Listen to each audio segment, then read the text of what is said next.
Falcon speaking. Oh, Grace. Well, I'm glad you called. I'll have to cancel out tonight, Angel. I'm all jammed up. Some girl I know just brought me a very unusual proposition, and I'll be hanged if I touch it.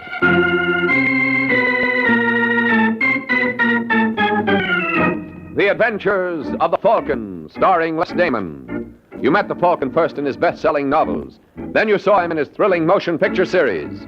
Now join him on the air when the Falcon solves the case of the talented twins.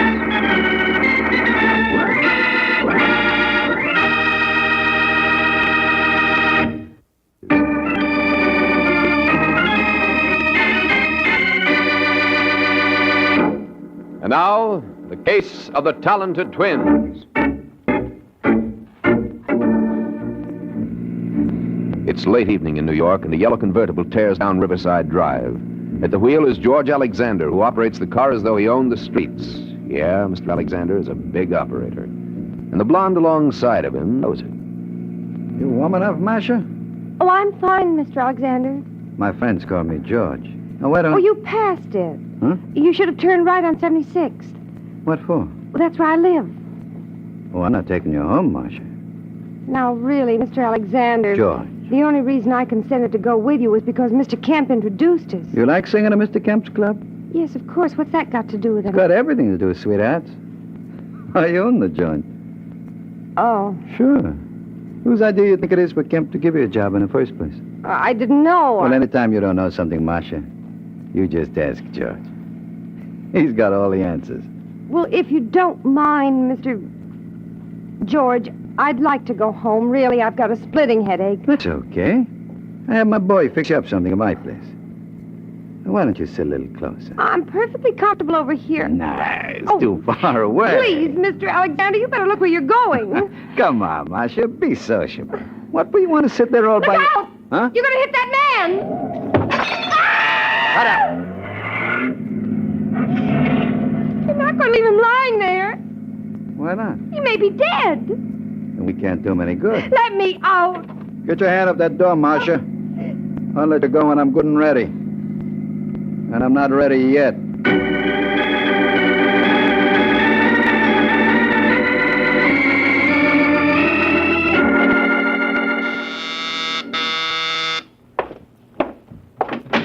Yes?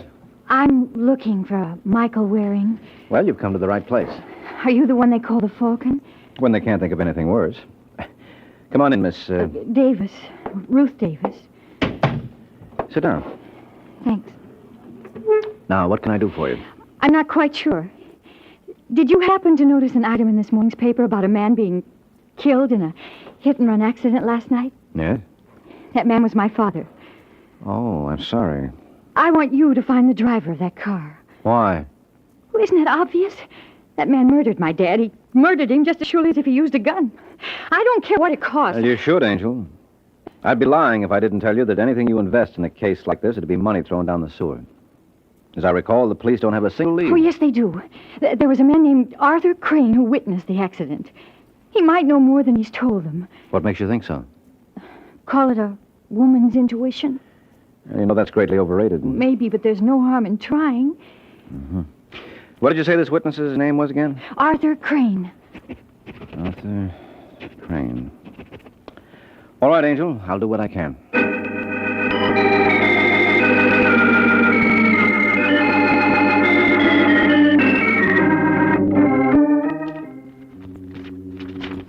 Here it is, Artie. Alexander, George, real estate, 1792 Belmore. It's Elwood O6742. Wonder if that's the right Alexander. Well, it has to be. Didn't the license bureau tell you that was the name of the party who owned the car? Yep. Well, it's the only George Alexander in the book. All right, hand me the phone. What's that number again? Elwood O6742. See who that is, will you? You expecting anyone? Nope. Too early for Jack to drop around. Just a second. Yeah. You Arthur Crane? No. Well, is he in? Who is it, Pete? It's some guy who wants to see you. How do you do, Mr. Crane? How do you do? My name is Mike Waring. I'm a private detective. Private detective. Yeah, at the moment I'm working for Ruth Davis. Who? Ruth Davis. She's the daughter of the man who was killed last night in that hit-and-run accident. Well, sit down, won't you? Pete, see if we got any beer on ice. Don't bother, Mr. Jordan. Pete Jordan, and it's no bother at all. Yeah, go on, Pete. Now, what can I do for you, Warren?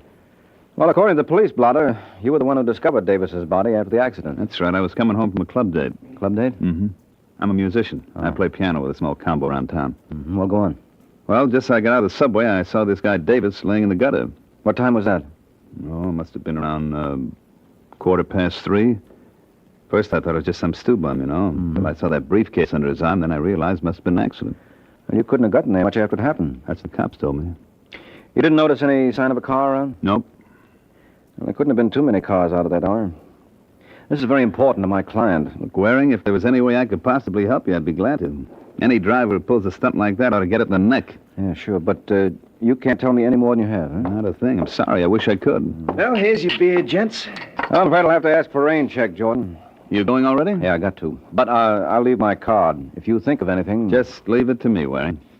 If I think of anything, I'll know what to do.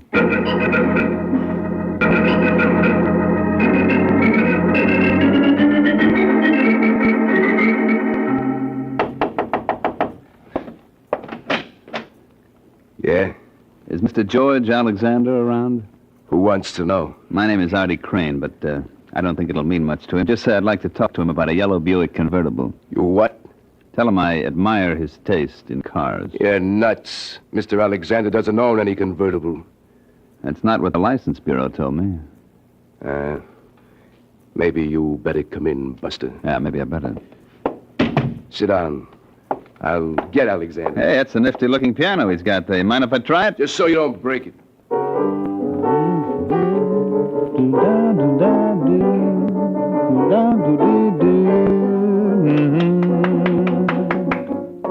That's very pretty, mister. You like? Yeah. What do you call it? I've got those gimme, gimme blues. It's a very original title. I'm a very original guy, Mr. Alexander. How so? Well, 99 guys out of 100 who know what I know would have spilled everything to the cops. But not you, huh? Mm-mm. Little Artie knows when to keep his mouth shut. For instance. Keep out of this, Vince. Go on, Crane. Well, for instance, last night I was coming home late and I saw a car bowl over some character who was crossing the street.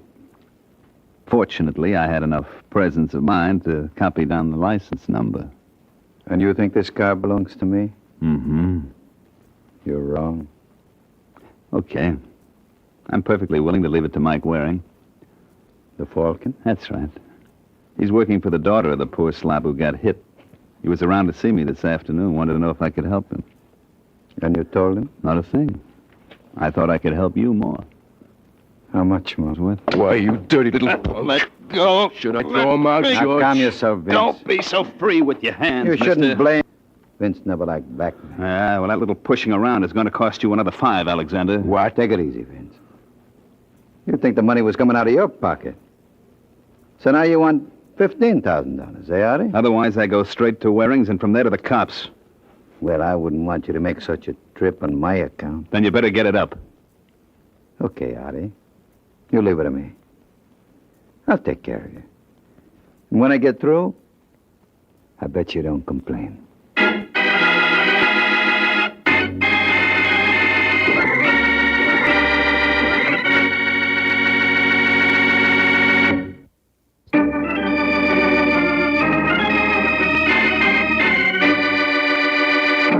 Now back to the adventures of the Falcon. 2 hours have passed since Artie Crane made his little call on Mr. Alexander. Now we find Mike making a call of his own. Only his isn't nearly as successful. So when you come right down to it, Mr. Waring, you've made no progress at all. Well, I could give you a big song and dance, Ruth. No thanks. I'm in no mood for entertainment. You see, the truth of the matter is I'm stymied. The only potential witness we had was this musician, Artie Crane. And he couldn't tell you anything? No, not a single solitary... Oh, wait a minute. What's the matter? That briefcase your father was carrying... That won't help you. They found it clear across the street where it was knocked by the car. Well, if it was knocked there by the... Say that again. This Artie Crane character told me he realized that it wasn't some drunk sleeping it off when he noticed the briefcase under your father's arm. What's wrong with that? Hey, you just said it, Angel. The car sent that briefcase flying. If Crane saw it under your father's arm, it could only have been while your father was alive. Then Crane was lying. That he was. Well, you think... I think I ought to have another little talk with that boy. Oh, Let's see if we can get him up here. he won't suspect anything? Not if it's put to him the right way. What'll you tell him? Now, don't you worry, Ruth. I'll ad-lib something. Hello? Hello, I'd like to speak to Artie Crane, please. Who wants him? Mike Waring. Well, Artie isn't here. This Pete Jordan? No, Pete isn't here either. Well, where is everybody? Unless there's been a change in plans, you might try the morgue. Hello, you still there, mister? Yeah, I'm just waiting for the top Hey, wait a minute. Is this Sergeant Corbett? Sure is, Mike. All right, Corbett. Give it to me gently. Who did what to whom? Well, whom is your friend Artie Crane? The what was a half dozen slugs through his head. As far as the who is concerned, we got no idea. Have you, Mr. Waring?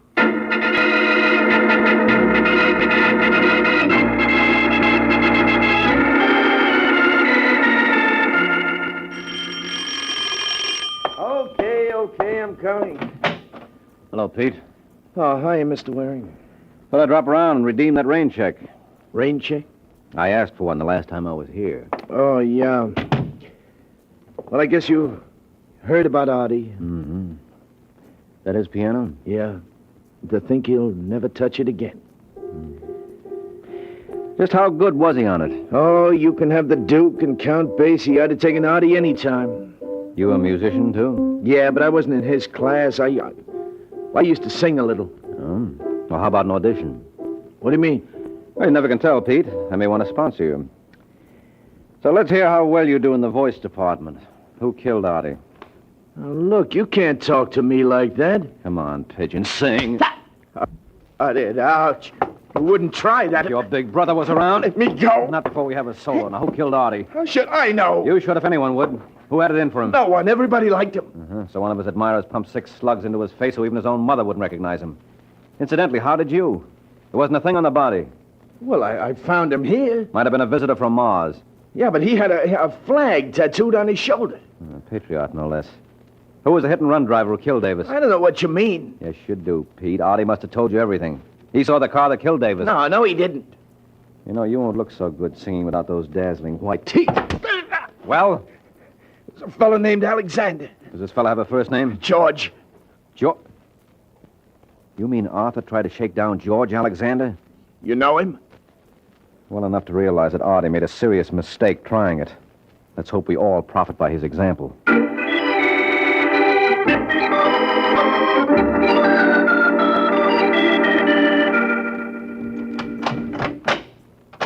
That you, Vince? Yeah. How you make out? Just look. All right, beautiful. Inside. Stop that. Inside. Hello, Marcia. You're not going to get away with this, Mr. Alexander. I told you my friends called me George. You want to be my friend, huh? No. You're fooling. Sit down, baby. You can't keep me here. You can't keep me here. You can't do this. You can't do that.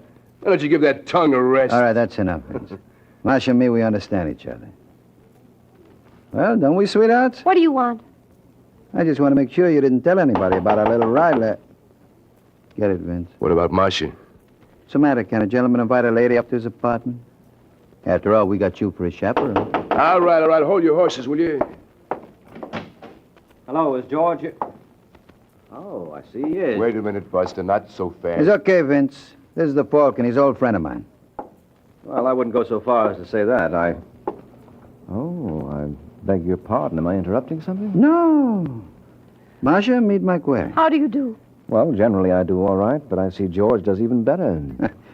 Cute kid, eh? Yes, indeedy. Well, if you gentlemen are through discussing me, I'll say good night. Hold it, sister. He's got her hypnotized. Vince just thought maybe I want to tell her something. It's okay, Marcia. I'll give you a call later. All right, George. You wish you were in my shoes, eh, Mike? Hardly, George. I wouldn't care to face a murder rap. I'm afraid I don't understand you, Waring.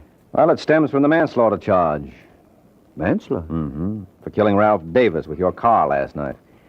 You know, Mr. D.A. could tell this story very effectively. It's got a wonderful moral, how one crime leads to another.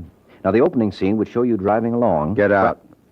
Well, you might let me finish, George. It's got great dramatic possibilities. You heard him. Get out. Who's this little Sir Echo? If you're not out of here by the time I count 3... You mean you're not interested in how my little script ends? No. And you keep up like this, Mike, and you won't be around for the end.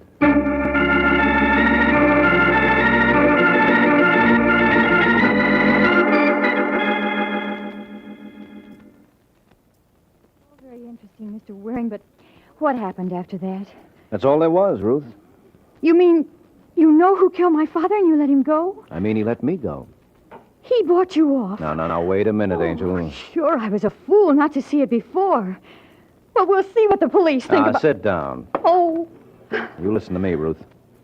I walked out on Alexander because there wasn't a thing I could do. you know he ran over my father. Yeah, sure I do, but where's our evidence? There isn't any way I could tie it to him. The only witness was murdered. Well, Well, what? you know he murdered Arthur Crane. Can you prove that? Well, it stands to reason... Look, Angel, you can build as good a case against several other people. Who, for example? For example, you. What? Sure. You knew Artie Crane could identify the man who killed your father. And when he refused to give you any information, you murdered him.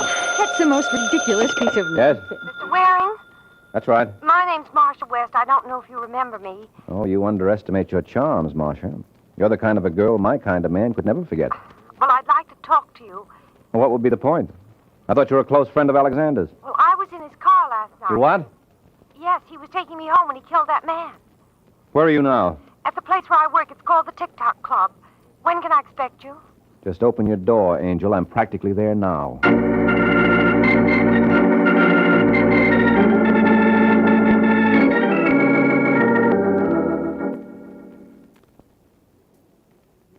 Come on, you creep. Snap into it. We haven't got all night. The show goes on in a few... Yeah, what do you want, mister? Where's Marcia West's dressing room? The first one on your left.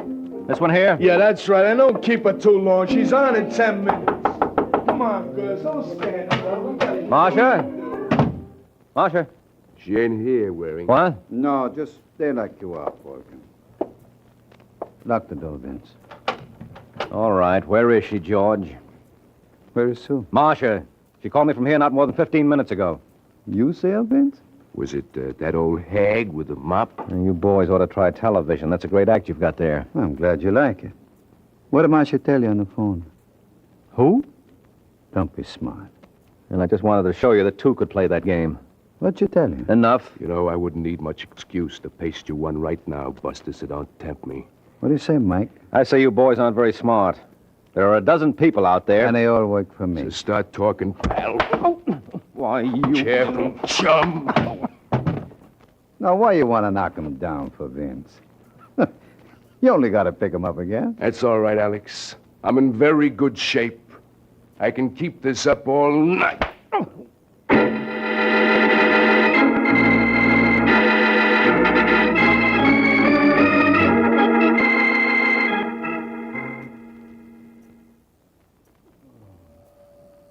Well, Sleeping Beauty, I didn't even have to kiss you to wake you up. Huh? Yeah, this isn't the Princess Palace. It's Bellevue Hospital. No kidding. Okay, Mike, who slugged you? First, I want to know where you found me, Sergeant. On West 8th Street. How did I get down there? I can tell you one thing. I don't think you made it on foot. Someone must have given me a lift. Oh, A character named Vince, working at the behest of George Alexander.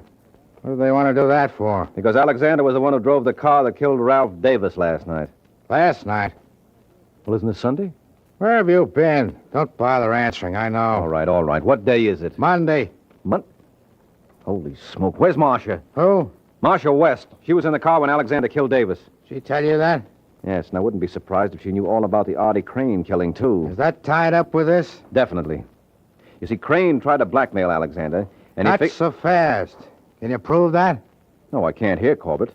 So let's go where I can.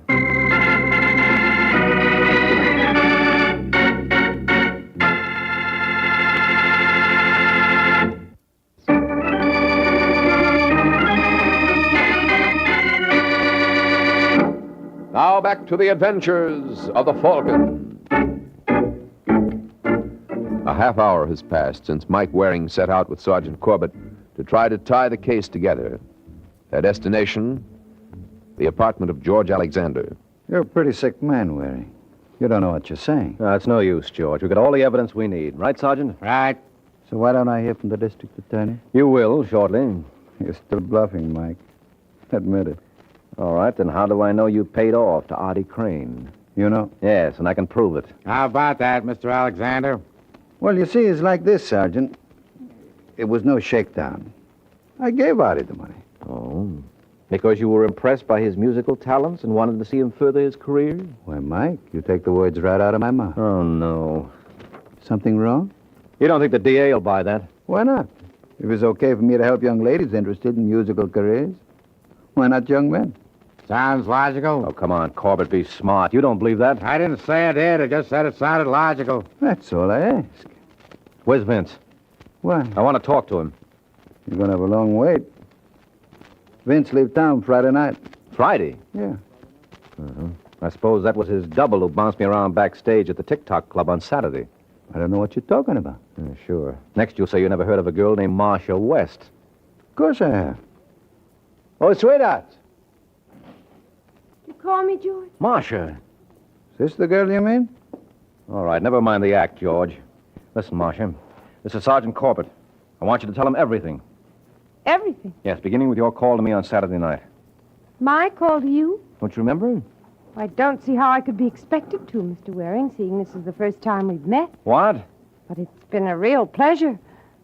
Let's do it again sometime.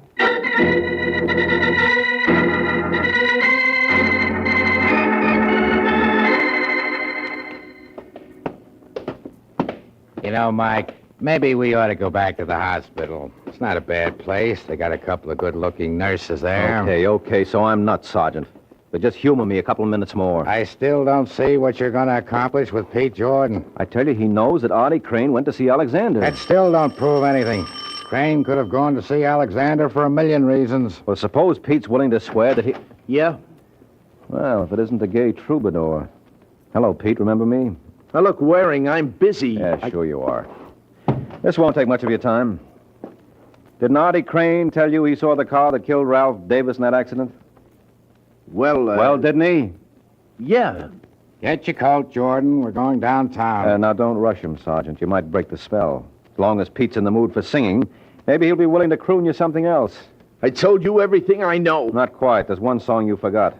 The one that goes, I killed my best friend and am I sorry? What are you talking about? The murder of Artie Crane.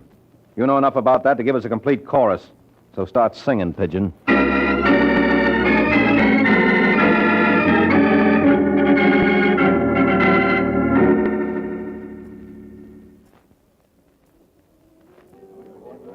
Well, girls, that's the whole story. Alexander goes up for manslaughter and Pete Jordan for murder. Any questions? I have one, Mike. Oh, so have I. I think Marcia was first, Ruth. All right, go on, Marcia. Well, first, I think I owe you an explanation. Yes, I wouldn't be surprised. Well, Alexander made me say I didn't know you. He and Vince caught me phoning you that night. Yes, I figured as much. I was afraid of what he might do, not only to me, but to you. Well, I thought she had a question to ask. Oh, well, all I wanted to know is what made you suspect Pete Jordan. very simple thing, Angel. As you recall, when the police found Artie, there was nothing on him. So? So the question arises, Ruth, what happened to the hush money Alexander paid him? I don't get it. I pulled one bluff on Alexander that worked. The only reason he admitted giving money to Artie was that he thought I could prove he did. And you couldn't? No, because there was no money found on the body. Oh. And it stood to reason that Alexander and Vince didn't remove it. Otherwise, they would have known I was bluffing. So I figured maybe this was just a plain, everyday murder for money. And once you realized that, it was just a matter of picking out the only party who had the opportunity. That's right, and that gave me Pete Jordan. But I'll tell you one thing this business taught me. What? Never take a case where two beautiful women are involved. Makes for complications. How so? Well, it's too much of a good thing. You know the old saying, two's company, three's a crowd. You've got a point there, Ruth. He certainly has. No, don't fight. I'm sure we can settle this peaceably. I'm sure we can. That's the spirit. Now, how are we going to work it? That's easy. Mm-hmm. Good night, Mr. Waring.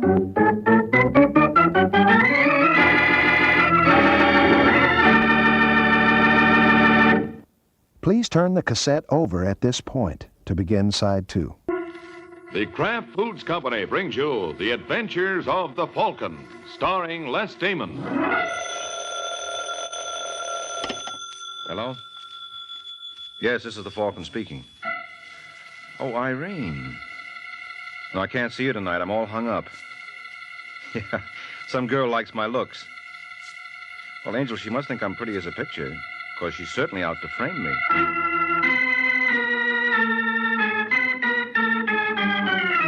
This is Ed Hurley, friends, inviting you on behalf of the Kraft Foods Company to listen to The Adventures of the Falcon.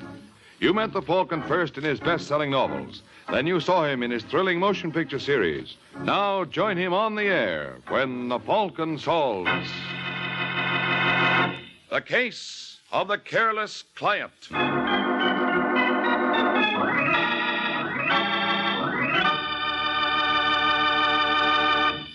Before the Falcon solves tonight's case, let's listen to this. Miracle Whip. Has a flavor so pleasing. Miracle Whip. Tastes so lively, so teasing. Miracle Whip. Only one of its kind. Miracle Whip. Best salad dressing you'll find. Miracle Whip tastes really good. Not too sharp, not too mild, but just exactly right. And Miracle Whip tastes different, too. Different from any other salad dressing. Try it yourself. See why it's America's favorite salad dressing. The one and only Miracle Whip.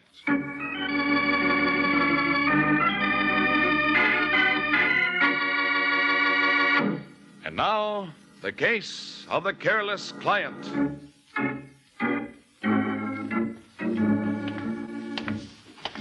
It's early afternoon in New York, and a short, dumpy little man with lacquered hair walks down the second-floor corridor of the Gordon building until he comes to a door marked Daniel Russell, Private Investigations. Obviously, our unknown friend has been here before, for without any hesitation, he eases himself into Mr. Russell's office, and ease is the proper word.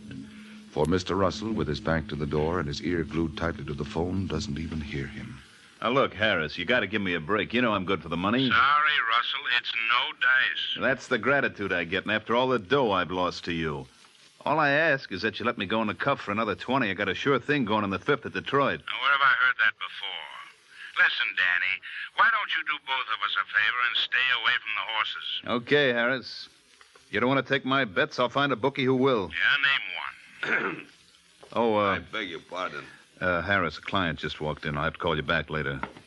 I'm sorry if I interrupt, Mr. Russell. There's nothing important, Mr. Giuliano. Just one of my men checking in. I see. Sit down, won't you? You have something for me? Yes, indeed. I located your boy. Larry Stratton? Yep.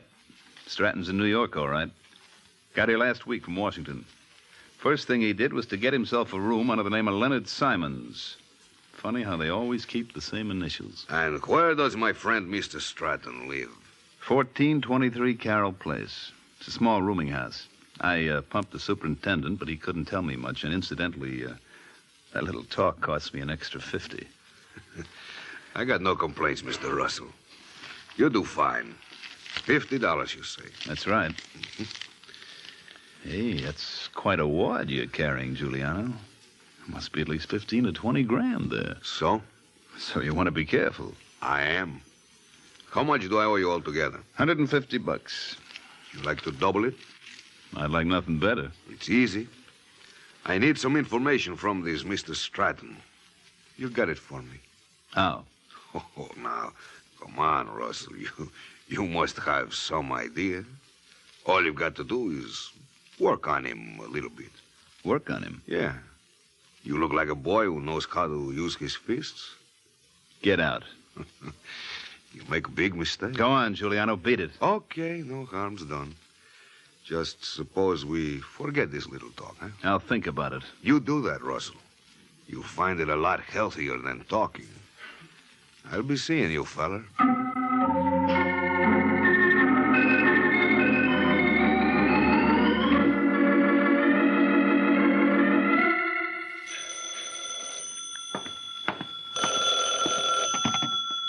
Hello? Hello, is this Larry Stratton? Oh, no, you've got the wrong number. Now, look, Stratton, I haven't got time to horse around. I assure you I'm risking a lot more than you are. Who is this? My name's Russell, Danny Russell. I'm a private detective. Up till a half hour ago, I was working for a man named Caesar Giuliano. Giuliano? That's right. He's probably on his way over to see you. I don't believe you. Now, look, don't be a sap. I told him where you were. He even offered me an extra $150 to take care of you. Now, the smart thing for you to do is to beat it. What kind of a fool do you take me for?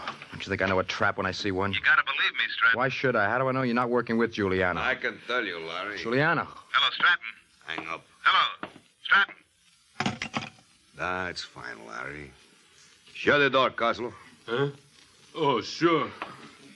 Now listen, Giuliano. Good. You're going to tell me what I want to hear? You're wasting your time. Come here, Coslow. You want me, Mr. Giuliano? Yes. Coslow, this is Mr. Stratton. Aye. Mr. Coslow is a wrestler fellow, Larry. I met him today in gymnasium. They say he can break your neck just like that. Yeah, just like that. But I think he's how you call little punchy. Too many beatings in the head. You understand? What do you want me to do, Mr. Giuliano? Get him out of here. Oh, you think I bring him here to be lesson for you? Strictly between us, Larry, I wouldn't be surprised if you were right.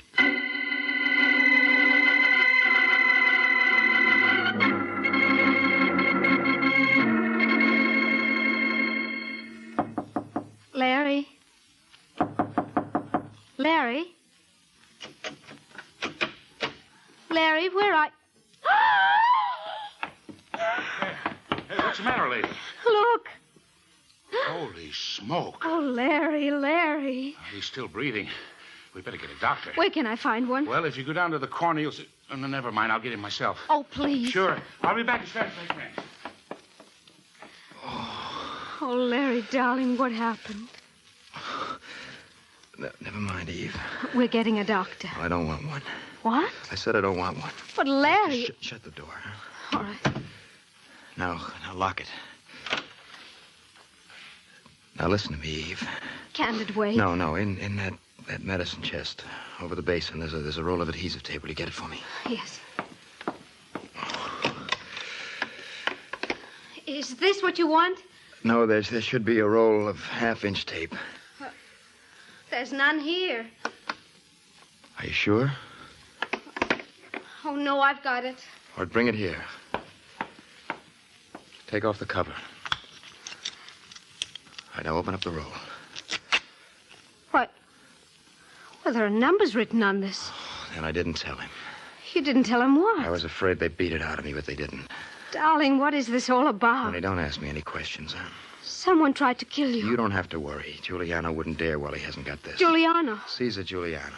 Who is he, Larry? What does he want of you? Please, don't ask me. Don't ask me. I shouldn't have even told you that. I'm in trouble, Eve. I'm in real trouble. Why didn't you go to the police? I can't. But why not? I can't tell you. Well, then, hire a private detective. What good would that do? Oh, darling, obviously you need protection. I can take care of myself. Larry, you've got to. Now, he wouldn't have to be told anything. I could make up some sort of story. Now, there's a man named Mike Waring. I've heard about him. That the one they call the Falcon? Yes. He's supposed to be very competent. You're not being fair to him, Eve. If this Waring doesn't know what he's up against, he's liable to get himself killed. Darling, believe me, it's the only way. I'm sure nothing will happen to Mr. Waring, and if he does, well, he's paid to take the risk.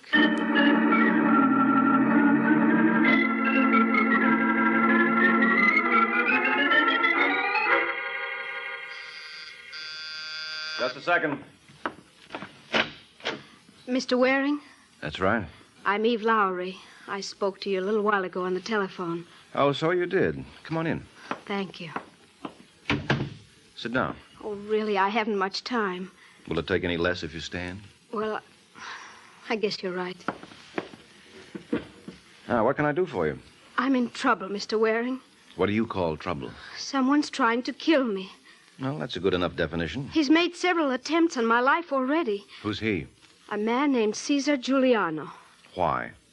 Why? Well, I assume that making attempts on your life is more than a hobby with Mr. Giuliano. Does he have a reason? Well, you see, my father and Mr. Giuliano were partners. In what business? Importing. Go on. Well, Giuliano thought my father swindled him. Did he? Oh, of course not. Mm-hmm. Well, Giuliano swore to get even, but Dad died before he could. So Giuliano transferred his affections to you. Yes. Well, what would you like me to do about it? Well, what would you suggest? Oh, there are several possibilities. We could make out a complaint to the DA's office. Oh, no, I don't want to do that. I don't want any publicity. I see. Do you know where this Giuliano is staying? Well, I think it's at the Carlton Hotel. Why? Suppose I go up there and have a talk with him. Oh, no. Please don't do that. You don't seem to like any of my ideas. What's wrong with this one? Well, I don't see where it'll accomplish anything. Giuliano will probably deny knowing me. Look, Miss Lowry, if we're both going to worry about this, you're throwing your money away. I suppose you leave Mr. Giuliano to me and let me earn my fee.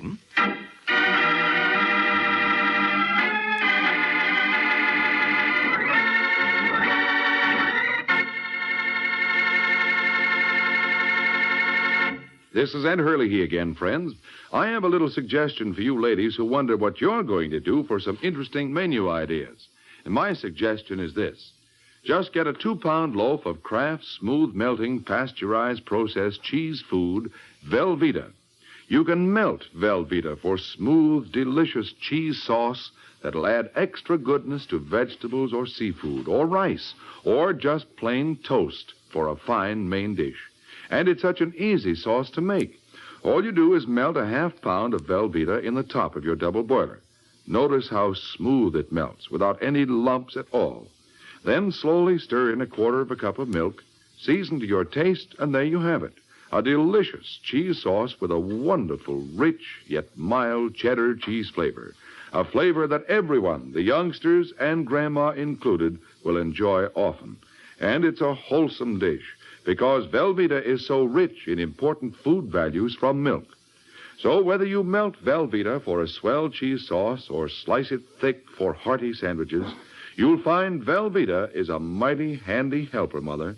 Get a 2-pound loaf tomorrow, won't you? It's America's favorite cheese food, the one and only Velveeta, made by Kraft.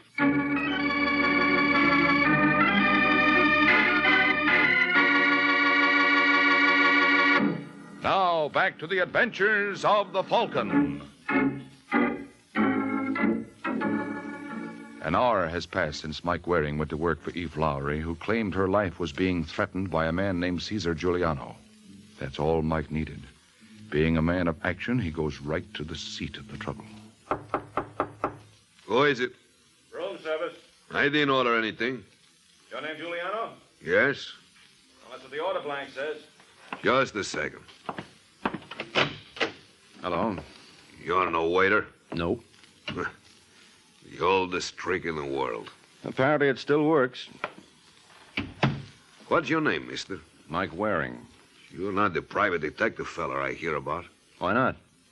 Why you play games? I want you to stop annoying my client. Your client? Mm-hmm. What did he tell you? He? Well, sure, you... Just who you working for, Waring? Eve Lowry. Eve Lowry? I suppose you'll deny knowing her. And suppose I do. Well, it won't wash, Giuliano. What have you got against the girl? Well, it's a long story, Waring. I'd like to show you something. Get away from that desk, Giuliano. But I just want to show you this. Yeah, that's what I was afraid of. Oh, come, Waring. A big boy like you, he's not scared of a little gun like this. No, but I've got a lot of respect for it. I don't blame you. Now, if you don't mind, I'd like to hear more about your client. Client? This Eve Lowry you mentioned. Never heard of her. Oh, you're going to play it like that, eh? What else can I do? Let go, you fool! Let go! Come on, Giuliano, drop it. You stupid fool! How many times must I tell you let go?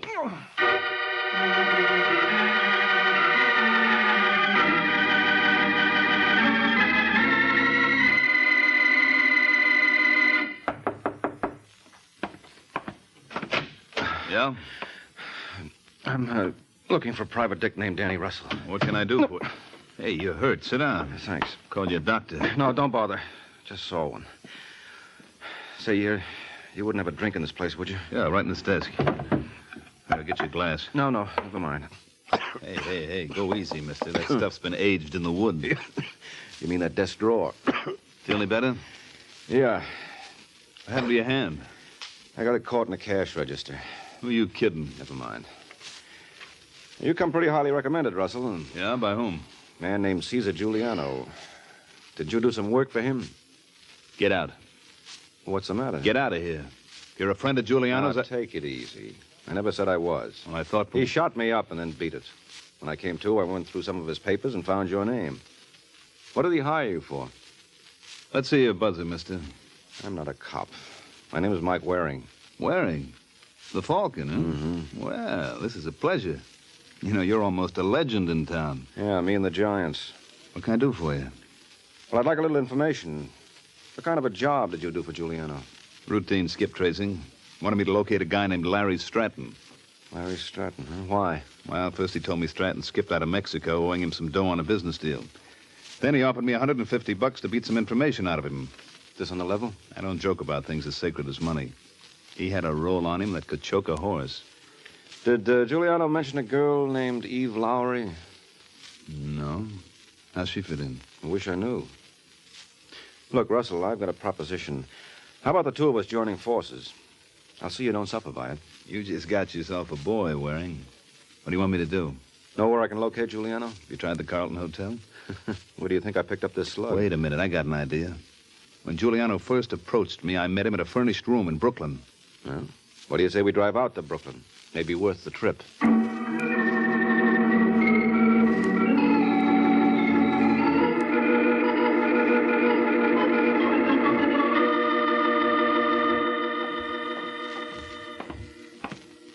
I think this is the place, Mike. Doesn't speak well for Brooklyn. Got a rod on you? Don't believe in him. I do. I guess nobody's home. Got a gimmick? You're not thinking of forcing the lock, are you? No, I leave that to you. And now look, Mike. Now, don't worry. If you get into trouble, I'll go halfies with you.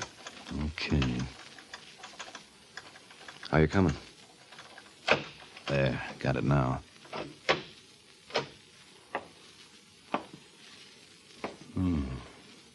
Don't look like anybody's home.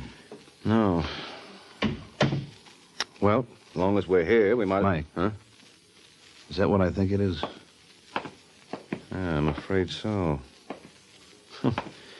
Someone really poured a lot of lead into this boy. You recognize him? Sure.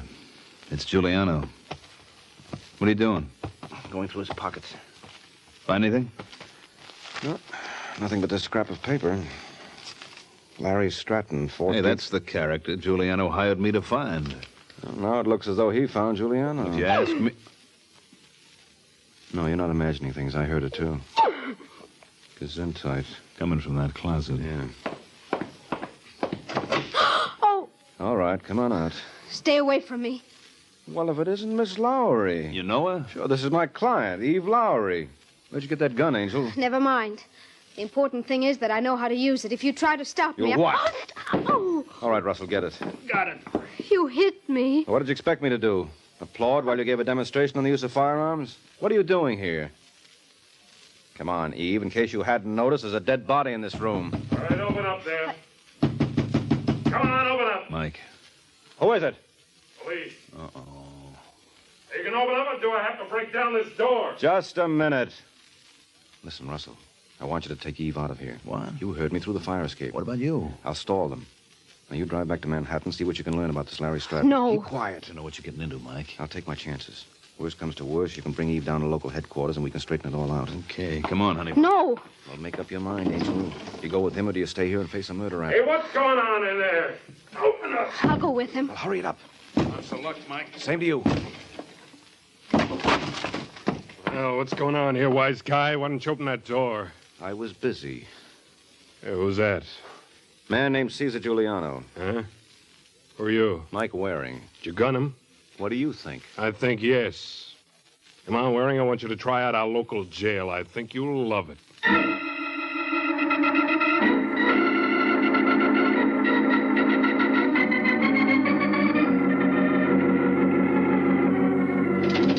Hey, let me out. Let me out. You can't hold me here. Yeah, but we are, aren't we? Well, there must be an answer to that. So when you think of it, let me know. Now, just a minute. I didn't kill Giuliano. And who did? I tell you, I don't know. We're right back where we started. Not quite. Giuliano died around 6 o'clock, didn't he? How'd you know that? I heard the coroner talking. Well, I didn't get to that room till after 9. Suppose I told you a witness just turned up who says differently. Then you'd be lying. Okay. Hey, Bruce. What is it, Mike? Show the party in, will you? Eve. You recognize him, Miss Lowry? Yes. He's a private detective named Mike Waring. I hired him this afternoon to handle a matter for me with Cesar Giuliano. I never dreamt he'd go as far as he did. What are you talking about? Murder, Mr. Waring. You killed Giuliano. I what? Now, don't try to deny it. I saw you do it. And let's see you get around that.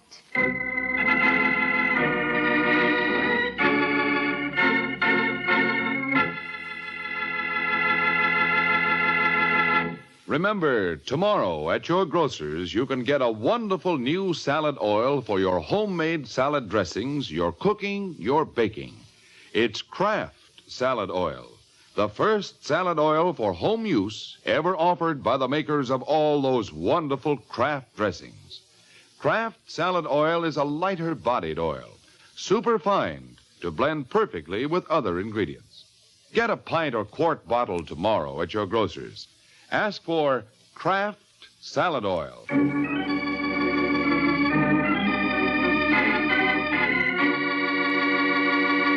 And now, back to the adventures of the Falcon. A couple of hours have passed since Eve Lowry identified Mike Waring as the man who killed Cesar Giuliano. Now, once again, the cell door opened. Okay, Waring. What do you want now? That's no way to talk to a guy who's going to give you your freedom. What? Yeah? You can go whenever you like. Is this your idea of a rib? No. On the level. No, I don't get it. Hello, Mike. Russell. Sorry I'm late. What happened? Your client made a sucker out of me. When I got her into the car, she heisted my gun. I never figured on her doubling back here. Did you let her go, officer? Yeah, we had nothing on her. We figured you to be the killer. Well, what convinced you otherwise? Your friend Russell here. Now, why didn't you tell me that at 6 o'clock when Giuliano was shot, you and him were having a couple of beers at a joint? Russell and You remember, Mike. It was right before we went over to see Harriet and Nora. Oh, Harriet and Nora, yeah. You didn't involve them. I couldn't help myself. No, I guess not. But the girls aren't going to like this. No hard feelings, Waring? No. None at all, officer. Let's go, Russell. So long, Mike. So long. Well, that was quick thinking, chum. Forget it. It was nothing. That's no way to talk about my neck. If you'll pardon the pun, I'm awfully attached to it. What do you intend to do now, Mike? Go back to Manhattan and find Eve Lowry. Any idea where? Yeah. There are two parties involved in this mess. Eve Lowry and Larry Stratton. Now, wouldn't it be strange if they were connected? What makes you think so? Just a hunch. And when I'm in a spot like this, I play him. Because, brother, I've got no other choice.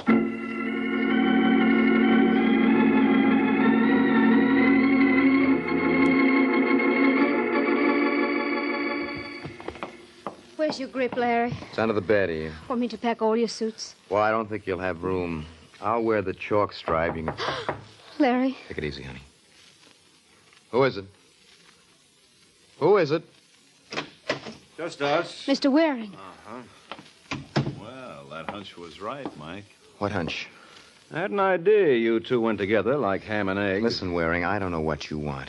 But if you think Eve killed Giuliano, you're out of your mind. She didn't even know the man.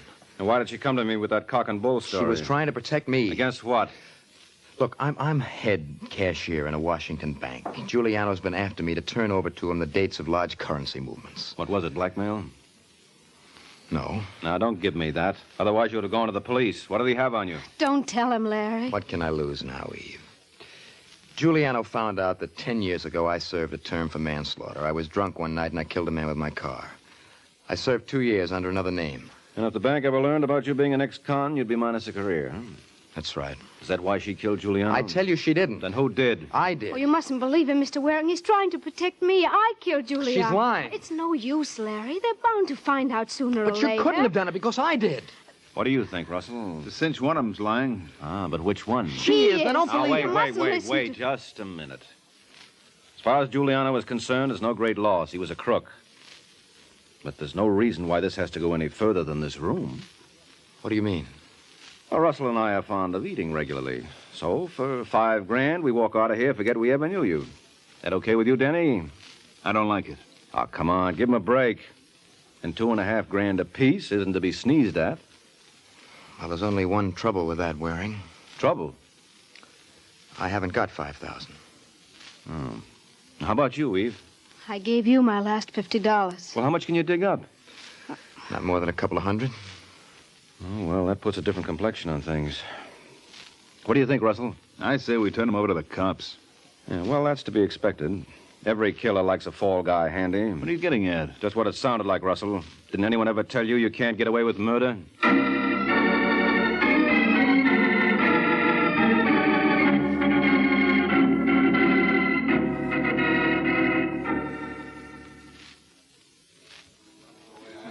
Really, Mr. Waring, I don't know how to thank you enough.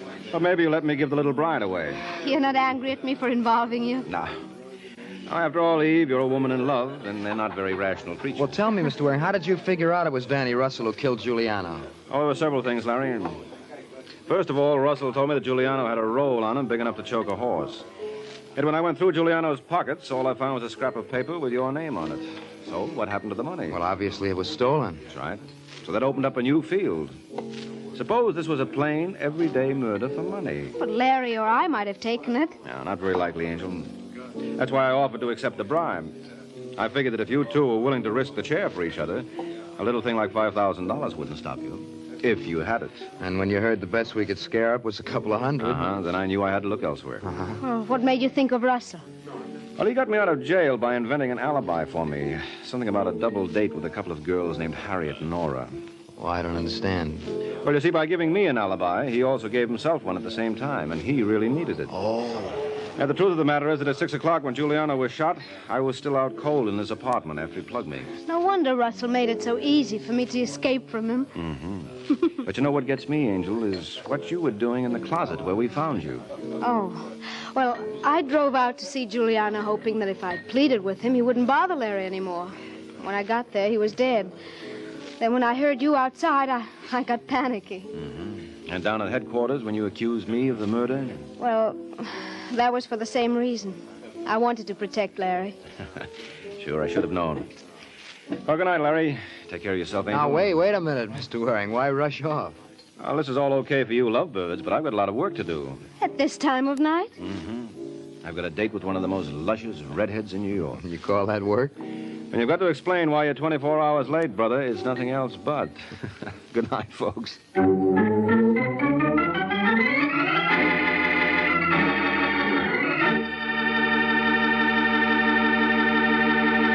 There comes a time in the life of every homemaker when she has to fix a dinner fast, and that's when Kraft Dinner is such a help. You see, in just 7 minutes cooking time, Kraft Dinner makes delicious macaroni and cheese. Wonderful, tender macaroni with fine cheese flavor all through, just like I said, in only 7 minutes cooking time. That's because every package of Kraft Dinner gives you a special quick cooking macaroni and just the right amount of Kraft grated for that grand cheese flavor. So tomorrow, get a couple of packages of Kraft Dinner.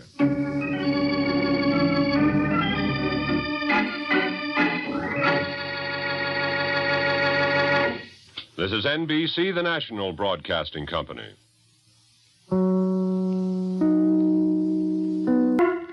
The Kraft Foods Company brings you The Adventures of the Falcon, starring Les Damon.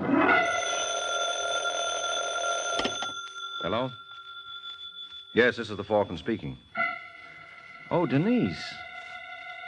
Thanks for calling, but I can't make it tonight, Angel. $250,000 worth of jewelry is missing. And when that much ice is on the loose, someone is likely to get frozen stiff.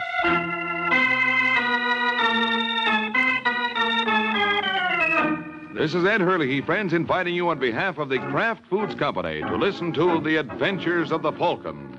You met the Falcon first in his best-selling novels. Then you saw him in his thrilling motion picture series. Now join him on the air when the Falcon solves the case of the double nephews.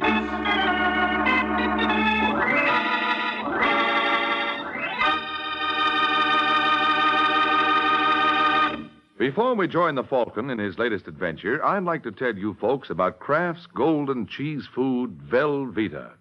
Velveeta is such good eating. Just taste that grand, rich, yet mild cheddar cheese flavor. And Velveeta is so good for you. It's rich in important food values from milk itself. For swell-tasting snacks, for good, hearty sandwiches, for thrifty, easy, hot dishes, it's smart to keep stocked with Velveeta. Get it tomorrow in the handy quarter-pound package or in the economical 2-pound loaf. The cheese food of top quality. Velveeta is made only by Kraft.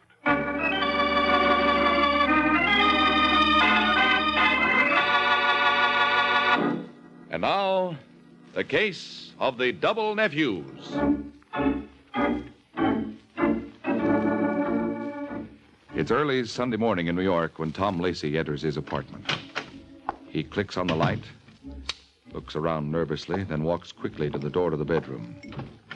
Goes in, turns on the bedside lamp between the twin beds, tosses a briefcase on his own bed, then turns to the other bed and shakes the shoulder of his pretty wife. Julie. Julie, wake up. What is it? I've got to talk to you. In the morning? Do you love me, Julie? Huh? Do you love me? Well, what kind of a... Do you? Ow! My shoulder. I've got to know. You've been drinking. Now, look, I'm serious. What time is it, anyway? Oh, no. 3 o'clock. Go to bed, will Now, you? Julie, listen to me. Julie, I've done something. It's hard to explain. Another woman? No, nothing like that. Well, it's going to mean that... Well, I'm going to have to go away. I want you to go with me. I want you to stick by me. Will you? What have you done? Will you stick by me no matter what? What have you done? I robbed the vault when I closed up last night. Robbed? Yeah. More than $250,000 worth of jewelry. I know it was a crazy thing to do, but I blew my top. For 4 years, I've almost been running the firm. You know that. Yesterday, I find out Carraway's retiring. You know I've been counting on them making me manager when he quit. And they didn't. A wire came from the Forrest family estate in Oregon. Old man Forrest is sending one of his nephews, Ev Forrest, a kid right out of school, never been in New York, doesn't know a thing about the business. He's going to take over. Wouldn't you know? Well, do you blame me, Junie? Do you blame me for getting sore? That's why I looted the safe. I was sore. What's the good? They'll know you did it. Well, I didn't stop to think. I just said to myself, they don't want me here, okay? I'll get out. Only I'm taking my share with me. I'm entitled to it. What now? But now? Well, I don't know. South America is something. You can go a long ways on what I took, Junie. Where's the jewelry? Right here in my briefcase. Let's see it. Why? Just want to see what $250,000 looks like. Oh, okay. There you are. Tom, they're beautiful. How are you going to sell them? Oh, there's always a market. We'll find someone in South America who won't get what they're worth, but we ought to clear somewhere around 100,000. 100,000? You shouldn't have done it, Tom. Well, it's too late to think of that now. I can't put it back. There's a time lock on the vault. You're a thief. Well, what do you want me to do? You know, I think I'm going to like South America.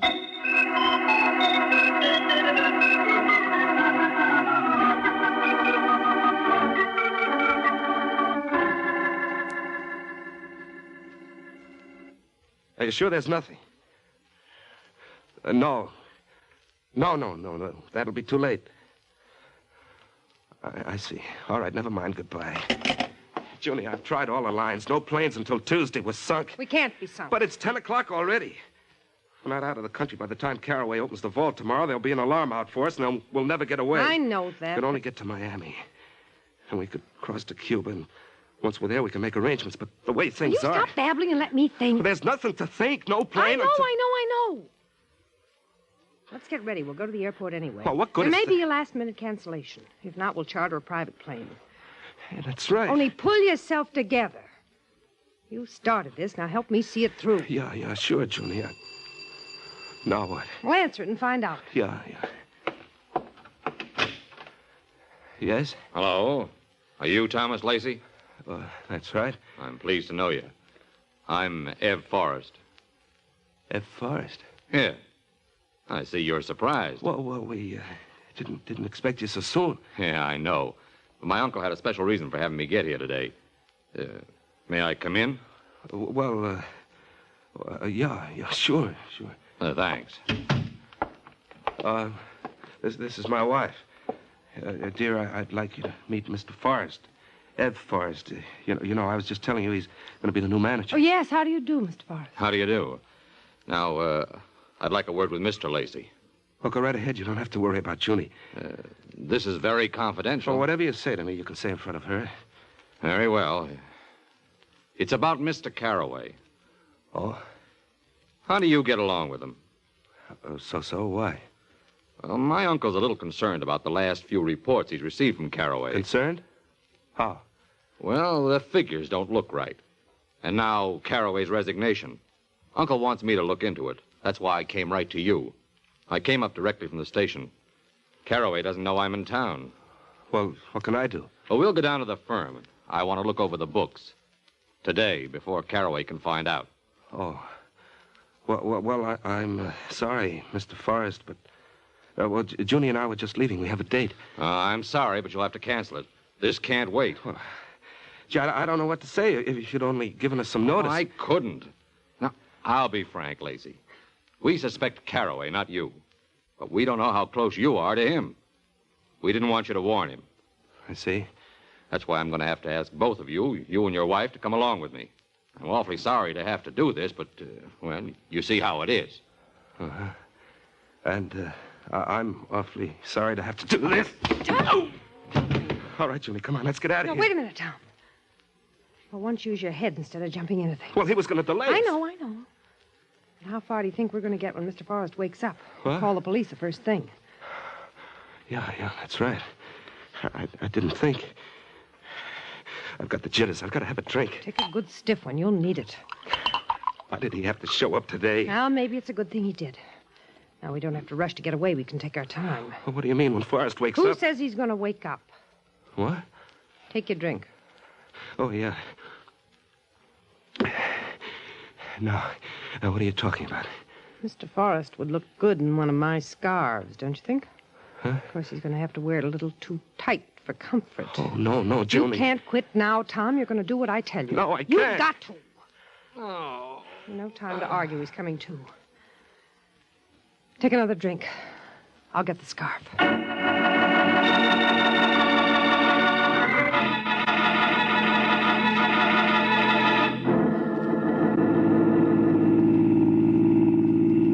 We shouldn't have killed him. All we had to do was tie him up. You still don't get it. Now we have a body to dispose of. It all takes time. Now we have time. How? We still have to get away. No, we don't. That's what you can't seem to get through your thick head. But, Junie, tomorrow the robbery will be discovered and maybe the body. Who's to say you committed the robbery? Well, it couldn't have been an outside job. There's a burglar alarm and a time-locked vault. Besides, I locked up. I'm the only one who could have done... Who knows you locked up? Carraway. That's right. Only suppose you say he locked up. It's your word against his. Now that we know old man Forrest already suspects Carraway of being a crook, Carraway hasn't a chance. Say, that's right. Yeah, sure it is. Oh, well, still, there'll be an investigation. Our place may be searched. That's why we had to get rid of Ev Forrest. We have to have time to hide the stuff and plant a little of it where it'll do Carraway the least good. Oh. The robbery's sure to be pinned on him, and if Ev Forrest's body is ever found, he'll take credit for that, too.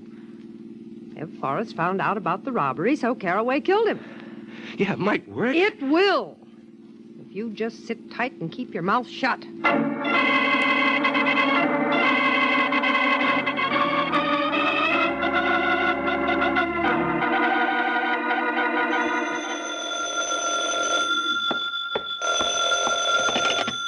Hello? Hello, is that Michael Waring, the Falcon? Yes, this is the Falcon speaking. How do you do, Mr. Waring? This is James Carraway. Something dreadful has happened. Frightful. I don't know how to... can you come over here right away? Over where? Forrest Jewelers. It's fantastic, but I'm suspected of robbery. Fantastic. Well, nothing like a little fantasy now and then. All right, Carraway, I'll be over. And you will, of course, bring references. Will I? Well, I've heard you're a competent detective, but this is a highly important matter. Great deal at stake. and I must be sure I'm dealing with a completely trustworthy and capable person. You have my word for it. No need for references. Nevertheless, I prefer to see the references. You doubt my word? Fantastic.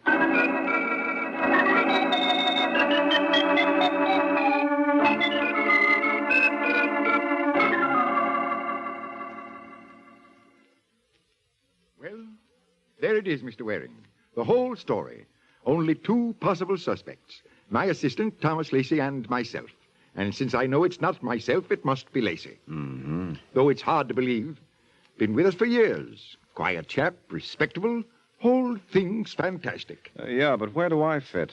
The police and insurance detectives run the case. I want my name cleared. And a little peace. I've been grilled for hours. So's Lacey. Now they're waiting, hoping one of us will crack. What makes you think I can speed up the cracking? There are ways. Oh, you don't say. I think you know what I mean. I think so, too. Good. I think I can trust you to see that Lacey is properly uncomfortable. Of course, you understand, Mr. Waring. I deplore such tactics, but, well, under the circumstances, what can one do? One can go to blazes, and you're just the one to do it. What's that? You hired yourself the wrong boy, Carraway. Third degree is out of my line. Oh, now, did I say anything? Yes, you certainly did say. Oh, well, you misunderstood me. I don't think so. Well, you're not going to mention this. I'm making no promises. Look, let's be reasonable. Nothing hasty, eh? I'm prepared to pay. Well, I'm not prepared to accept. Well, suppose we forget what I just said. Use your own methods, whatever you prefer. Only continue to work for me. See if you can't get something on Lacey. No rough stuff? No. I had no idea you private detectives were so concerned with propriety, as it were. Well, maybe I'm an exception. Now, suppose you send for Lacey. I'd like to talk to him. Here? Here. Very well. Yes, Mr. Carraway. Send Mr. Lacey in. Yes, sir. And now, our little conversation, I trust it'll go no further. All right, Carraway. It's not that important. I'm glad you see it that way. Unless something happens to Lacey. Oh. What do you want, Carraway? Come in, Lacey. Come in. And my name is Mr. Carraway. I thank you to remember I'm still in charge until Mr. Forrest arrives. Now, why don't you fire me if you think I'm a crook? When I can prove it, I shall. Now, I'd like you to meet Mr. Waring. Mr. Michael Waring, the Falcon. How do you do, sir? Hello, Lacey. You crazy? What's that? Well, one of you is, to pull a job like this. Well, yes? Mr. Forrest is here, Mr. Carraway. Good. Send him in. Yes, Mr. Forrest? The old man, has he come? Certainly not, Lacey. The nephew, Everett Forrest. You know we're expecting him. Well, yes, but I... What's the matter with you? Well, nothing. Nothing at all. Oh, hello, Mr. Forrest. Come in. Thank you. Well, it's not the old man. Of course it isn't. What makes you think... Well, nothing. Never mind. Hello, Mr. Forrest. I'm delighted to meet you.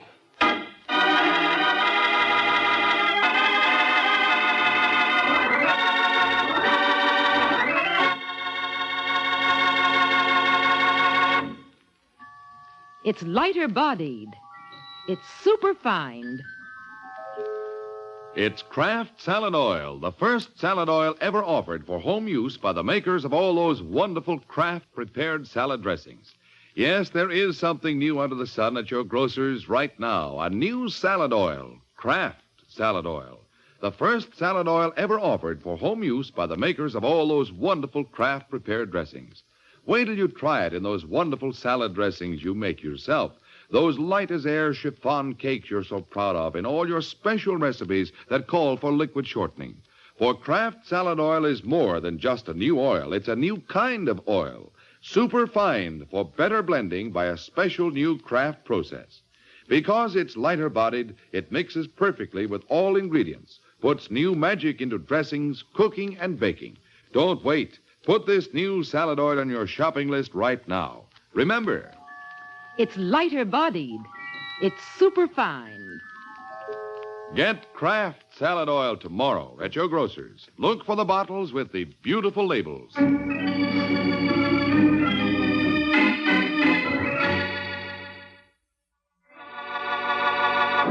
Now, back to the adventures of the Falcon. Half a day has passed since Tom Lacey was startled by the appearance of a second Everett Forrest. The first, so far as Lacey knows, is still in the East River. which makes the second a serious problem. Now, in his apartment, Lacey paces the floor while his wife watches him. I didn't know what to do, Joni. I just didn't know what to do. What'd you say to him? Nothing. I was too startled. I couldn't say this man's a fake. I know he's not Ed Forrest because I've killed the real Ed Forrest. All right, as long as you didn't say anything. Well, now what do we do? Just sit tight. Oh, we've got to expose him. We can't. You just Well, then said- make him expose himself. We could only get the old man here, face to face with this faker. We don't have to expose him. The important thing is to wait until word comes from the old Mr. Forrest. Not about the nephew, he doesn't matter, but about Carraway.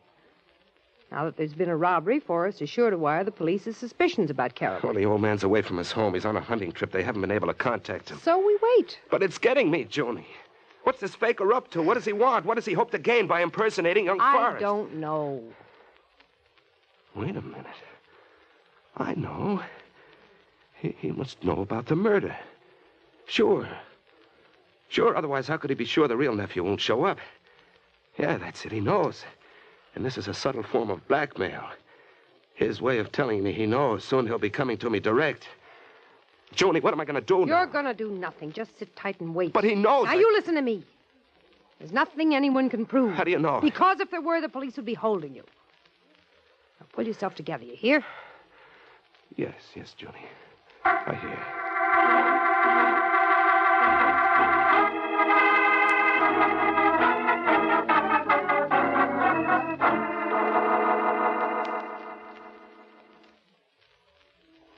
Which one do you think did it, Waring? Lacey. Why? That's easy, Forrest. I'm working for Carraway. Yes, but you have no proof against Lacey. No, not yet. I'm still looking for the angle. Why, what angle? Well, only an idiot would pull a job where he was sure of being one of only two possible suspects. So he must have some angle. Some scheme to clinch it against the other suspect. Yes, but you don't have any idea what it is. No? You? Well, how can I? I just got here. I hardly know either of the men. Neither do I. What has your uncle told you about them? Oh, nothing much. Sent you here without instructions? Oh, instructions, yes, but not on personalities. Except he did say I might expect a little jealousy from Lacey. Jealousy, huh? Well, Lacey counted on getting Carraway's job when Carraway retired. He probably resents me for taking it. Yeah, he probably does. I wonder just how much. Well, does it matter? Might be an answer. Oh, you mean the angle? Well, not the sort of angle I was looking for, but I was trying to follow the script. And it's just possible Lacey has been ad-libbing.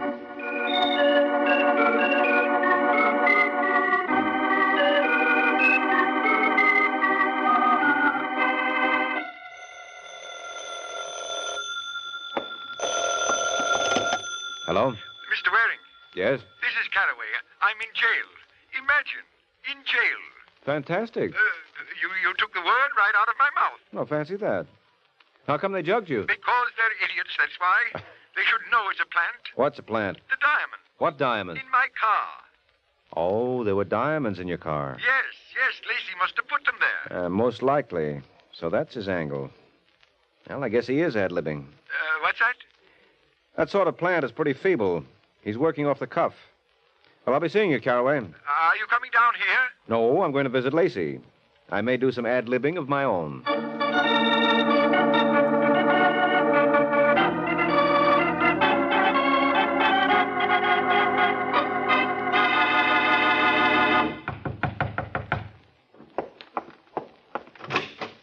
Yes? Hello, are you Mrs. Lacey? Yes? My name's Mike Waring. I'd like to see your husband, please. He isn't in. You mind if I come in and wait? I don't know when he'll be back. Well, I'm in no hurry. I'm sorry, Mr. Waring. About what? I can't ask you in. Can you keep me out? Well, that depends on how determined you are. What do you want? I told you, Lacey. I told you he's not here. You alone? Yes, but I have a gun. Do you want to see it? No, I'll take your word for it. But I'm not so sure I'll take your word for being alone.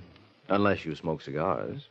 But Tom went out just a few minutes ago. The smoke hasn't cleared yet. Oh, I see. Well, I won't press the point, Angel. If Lacey doesn't want to see me... I don't know if he wants to see you or not. Does he know you? We met today at Forrest's Jewelry. Oh, you're working on the robbery. Yeah. Well, when Tom comes in, I'll tell him you were here. But he's told all he knows. Mm-hmm. But I haven't. What do you mean? Just tell him I know how the stones got in Carraway's car. What stones? The ones in Carraway's car. Were there There stones? were. Hadn't you heard? No. Well, you just ask your husband. I'm sure he knows all about it, and so do I. Are you accusing Tom? Just give Tom my message. See what he says. Good night, Mrs. Lacey. Good night. Julie, what was all that? Who was it? That was Michael Waring. The Falcon. What did he want? You. Well, why? What? He's onto you. Oh, no. He's onto you, I say. Oh, no. I stalled him because I didn't want anybody to see you till you'd pulled yourself together.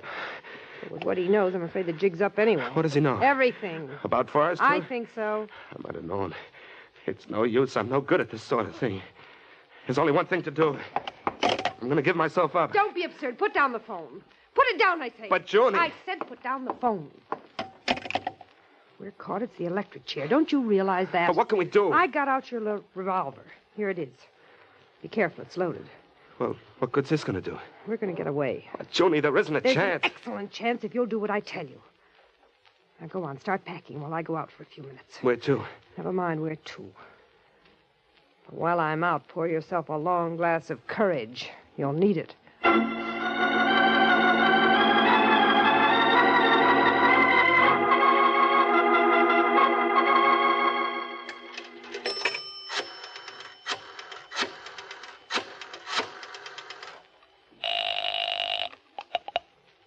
Mr. Waring? Yes? This is Mrs. Lacey. Oh, not little Miss Sunshine. Maybe I wasn't friendly. I'm usually not when strange men try to force their way into the apartment. My husband's home now. He wants to see you. You gave him my message? Yes. What'd he say? Well, I told you he wants to see you. Is that all? Well, he claims he doesn't know anything about the diamonds in Mr. Carraway's car. Diamonds? Did I say they were diamonds? What? Well, Tom seemed to think that that's what you meant. He did, huh? May I speak to him? Well, why not come over? He wants to talk to you in person. All right, Mrs. Lacey. I'm on my way.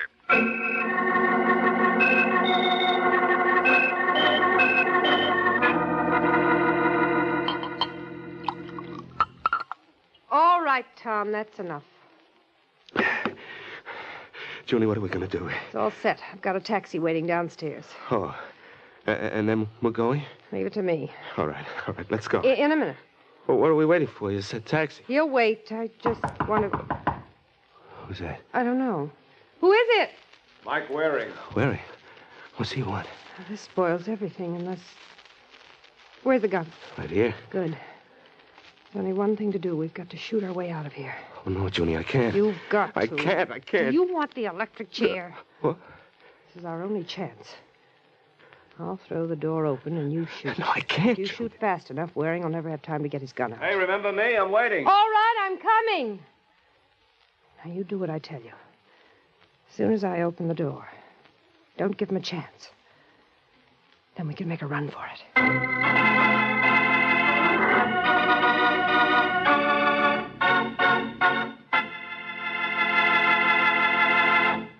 Miracle Whip. Has a flavor so pleasing. Miracle Whip. Tastes so lively, so teasing. Miracle Whip. Only one of its kind. Miracle Whip. Best salad dressing you'll find. Miracle Whip is the only one of its kind because it's a different type of salad dressing made from a secret craft recipe. Miracle Whip combines the best qualities of old-fashioned boiled dressing and fine mayonnaise, so it's truly distinctive and delicious, with a flavor millions of folks call just exactly right. Try it, won't you? One taste will tell you why it's America's favorite salad dressing. The one and only Miracle Whip.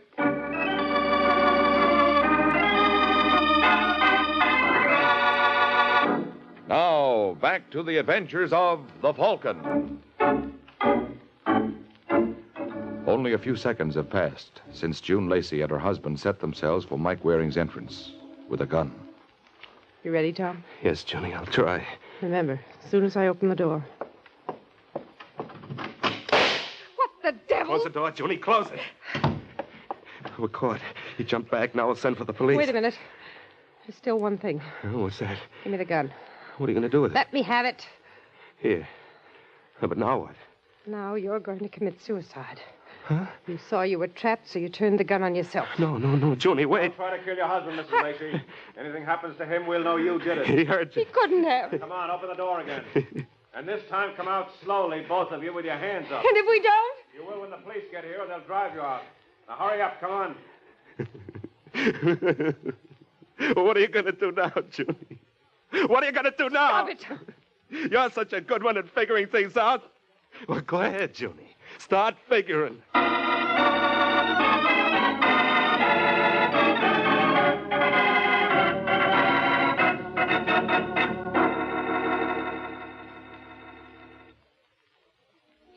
Fantastic, Waring. Absolutely fantastic. To think he'd go to such lengths. Fantastic. Well, once they got rolling, there was no stopping. Especially when they were given what looked like a sure chance to frame you. Yes. Has the body been recovered? Yeah, Forrest identified it as his chauffeur. His chauffeur? That's right. You see, the fellow knew Forrest was expected, so he beat him to New York and tried to trick Lacey into letting him into the building. Oh. That would get him past the burglar alarm. Then he could knock out Lacey and either blow the lock on the vault or wait until the next day when the time lock went off. But by then, I'd be back at the place. Mm-hmm. And he'd meet you with a gun. Anyway, once inside, his job was much simpler. That's why he tried it. And got killed for it. Yes, because the story about old Forrest suspecting you of monkey shines fit in too well with the Lacey's plans. Yes, yes. But you see, then Lacey lost his nerve, so his wife tried to get rid of him so he couldn't implicate her. She wanted him to take the whole blame. Oh. She tried to get him in a gunfight with me, and she had his gun loaded with blanks. Oh, so he'd be killed trying to make a getaway. That's it. She hoped to have me do her dirty work for her. And when I tumbled to it, I knew she'd try to frame a suicide, so I called her on that. But what made you tumble, as you put it? Oh, well, the whole thing added up wrong. Her not letting me see Lacey when he was obviously in, then her calling me right back saying Lacey wanted to see me. But not letting me speak to him on the phone. I see. So you anticipated a trap. Uh-huh. And I didn't figure that, even with my bluffing, I could represent enough of a threat to make them go gunning for me, so it looked like the trap was set for Lacey. That's why I was ready to duck instead of shoot. Well, I'm glad you figured it out. Nice bit of deduction. Very nice. In fact, I might almost say... Fantastic? Exactly. How did you know?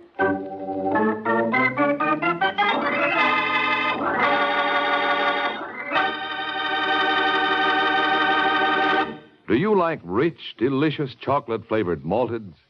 Well, you can make a malted just like that right in your own kitchen with Kraft chocolate-flavored malted milk.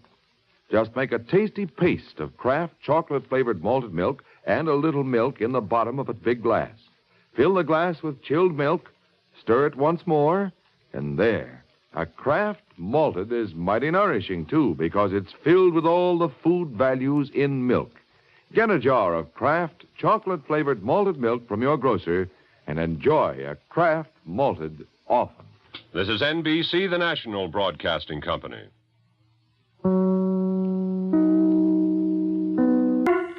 The Kraft Foods Company brings you The Adventures of the Falcon, starring Les Damon.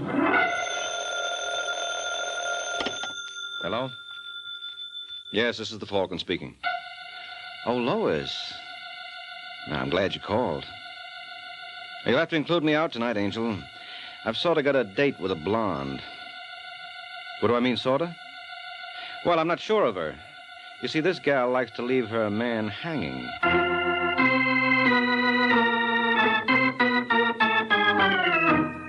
This is Ed Hurley, friends, inviting you on behalf of the Kraft Foods Company to listen to The Adventures of the Falcon. You met the Falcon first in his best-selling novels. Then you saw him in his thrilling motion picture series. Now join him on the air when the Falcon solves the case of the double exposure.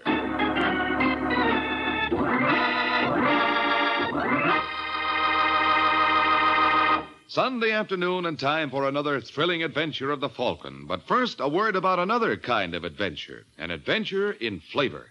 For right now at your grocer's, there's a wonderful new salad oil for use in your homemade salad dressings, your cooking, your baking. It's Kraft Salad Oil, the first salad oil ever offered for your home use by the makers of all those wonderful Kraft prepared dressings. Now, Kraft Salad Oil is more than just a new oil. It's a new kind of oil, a lighter-bodied oil to mix quickly and perfectly with all other ingredients. That's because it's not just refined. It's superfined by a special process created by Kraft. Yes, superfined, to put new magic into the salad dressings you make yourself. into those wonderful chiffon cakes you pride yourself on, into every home recipe that calls for liquid shortening. Don't wait to get acquainted with Kraft Salad Oil. Look for the bottle with the beautiful label tomorrow at your grocer's. Get Kraft Salad Oil.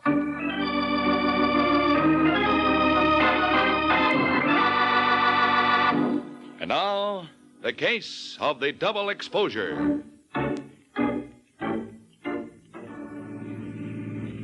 It is early Sunday evening in New York, and a black chauffeur-driven sedan tears along one of the more deserted roads of the Bronx. In the back seat, a gentleman relaxes. His name is James Arcaro. Mr. Arcaro is a man who knows his way around, but at the moment he has begun to have his doubts. Say, Ralph, wasn't that Marshallou Parkway? I guess it was, Mr. Arcaro. Well, what are we doing here? I told you I wanted to go to Eileen Chambers' place. I must have misunderstood you.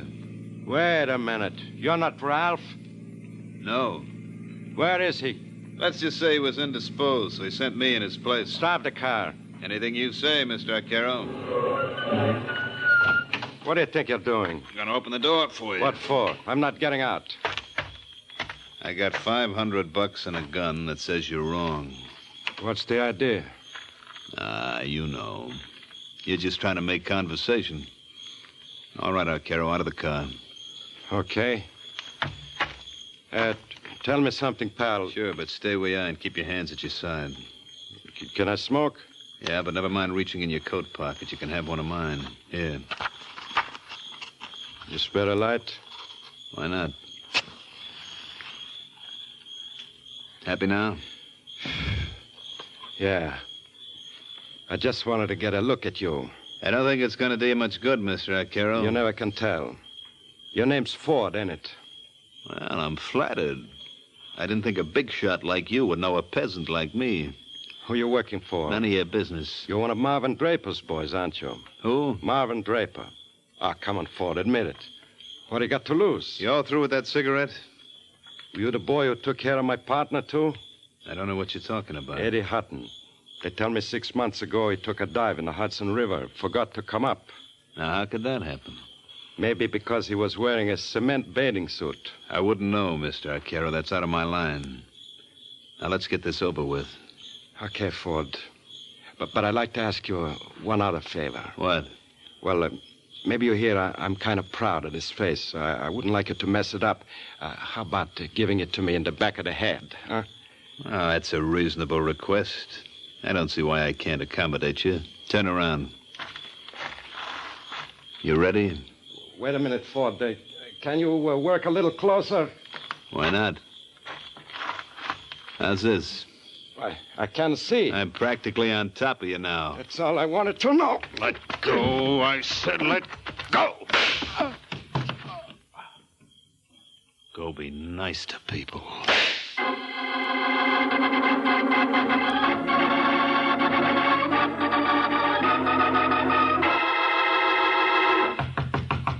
Who's there? Open up, Ford. It's the police. Oh, sure. Just a second. Well, if it ain't Sergeant Corbett. Darned if it ain't. It's on your mind, Sergeant. Where were you at 9 o'clock tonight? Right here. Now, that's interesting. Why do you suppose Jimmy Arcaro told us you were with him? What? You're a pretty careless fella. Next time you leave a man for dead, you better take a saliva test. What are you talking about? He was found by a prowl car 20 minutes after you left. You're lying. I pumped... Go on, Ford. What were you going to say? You pumped 2 slugs in him? Sure. But he didn't die instantly. He was obliging enough to stick around for that prowl car and give him your name before he kicked off. Who are you trying to kid? Don't believe me, huh? And how would I know that Arcaro put up a battle before you killed him? You're crazy. And you're careless. You should wear overalls when you're working. What's that spot doing on your pants? Huh? Where? Right near the cuff. Don't tell me it's lipstick. Come on, get wise to yourself, Ford. You're through. Your only chance is to play ball with us. No. I'm telling you, yes. Did Marv Draper put you up to this? Come on, Ford. Don't be a patsy. Why should Draper get away while you burn? Draper had nothing to do with it. Then who hired you? I don't know. You don't know? So help me, Sergeant. It's the truth. When I got home last night, there was an envelope under my door with 5 bills in it and a note. What kind of a note? Said if I knocked off Arcaro, it'd be another 500 tonight. Was there? No. Where's the original note? I tore it up. You're lying. Why should I? Listen, you punk. I want the truth. Who hired you to kill Jimmy Arcaro? I tell you I don't know. Well, until I find out, I'm going to make it so hot for you that when you sit in that seat at Sing Sing, you'll think you're squatting on an icebox. Now, let's go.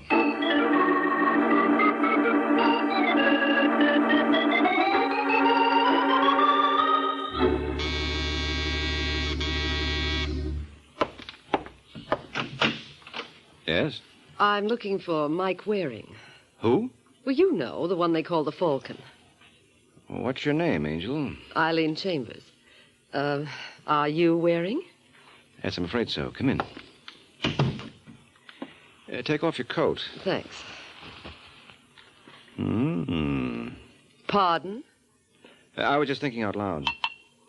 You wouldn't care for a drink? No. You sure? Positive? You sound like a girl who knows her own mind. I do. Yeah, I was afraid of that. Well, what can I do for you, Eileen?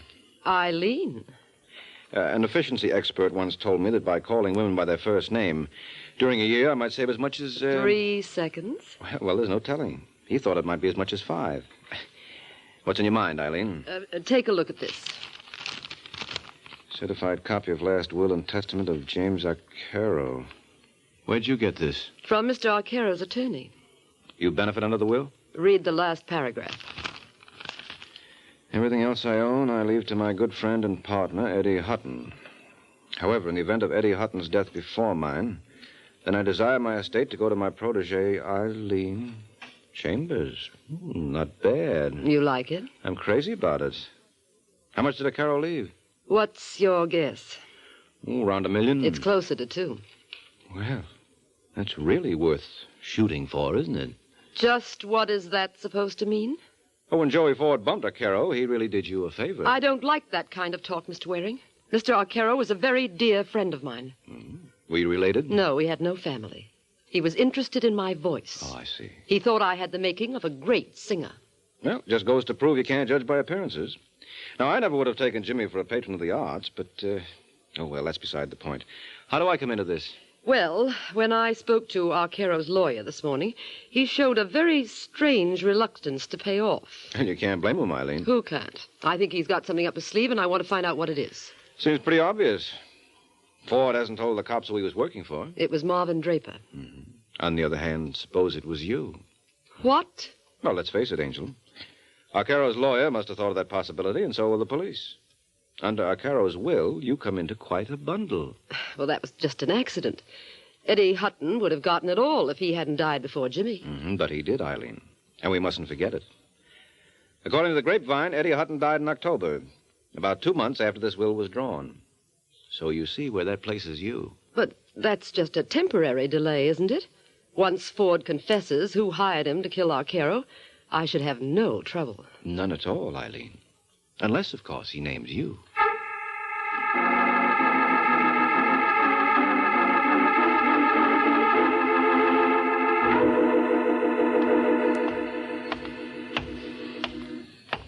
Say, mister. Mister? Who, me? Yeah. Did you happen to have a match with you? I think so. Here. Thanks. It's all right. Keep the whole pack. If you want to keep your health, you'll behave yourself. What is this? Just walk around the corner. I got a car waiting. Why bother? I can get a cab. Don't be cute. You've read enough books to know why I'm keeping this hand in my pocket. Oh, yes. Forgive the oversight. I'll start walking. Look, friend, I don't want to be difficult, but you got the wrong boy. You're Mike Waring, the Falcon, aren't you? Yeah? Well, then don't worry about any mistakes. My brother wants to talk to you. Your brother? Yeah. He's waiting for you in the car. Here he is, Eddie. Nice going, Alex. Get in, Waring. Sure, be glad to. All right, Alex, let's go. Right. Any place in particular you want Alex to drop you, Waring? Police headquarters will be fine. Well, I'm afraid that's a little out of our way. All right, now look, what's this all about? Don't tell me you don't recognize me. No, I can't say I do. Ah, such is fame. To think only 6 months ago, my picture was all over the front pages. Hey, wait a second. Yes? You're Jimmy Arcaro's partner, Eddie Hutton. You hear that, Alex? Yeah. Give the man a cigar. But I thought... I was at the bottom of the Hudson River.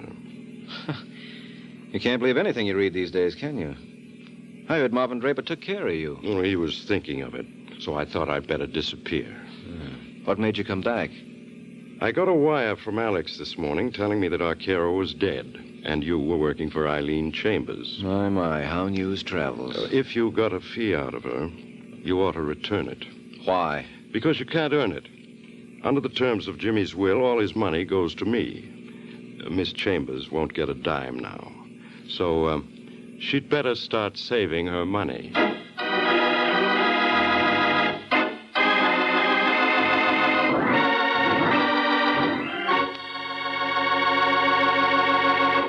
Miracle Whip. Has a flavor so pleasing. Miracle Whip. Tastes so lively, so teasing. Miracle Whip. Only one of its kind. Miracle Whip. Best salad dressing you'll find.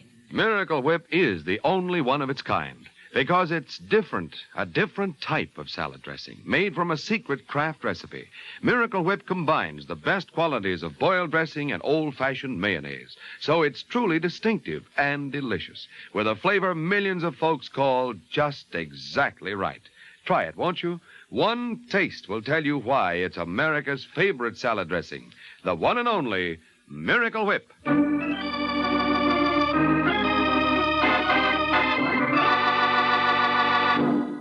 Now, back to the adventures of the Falcon.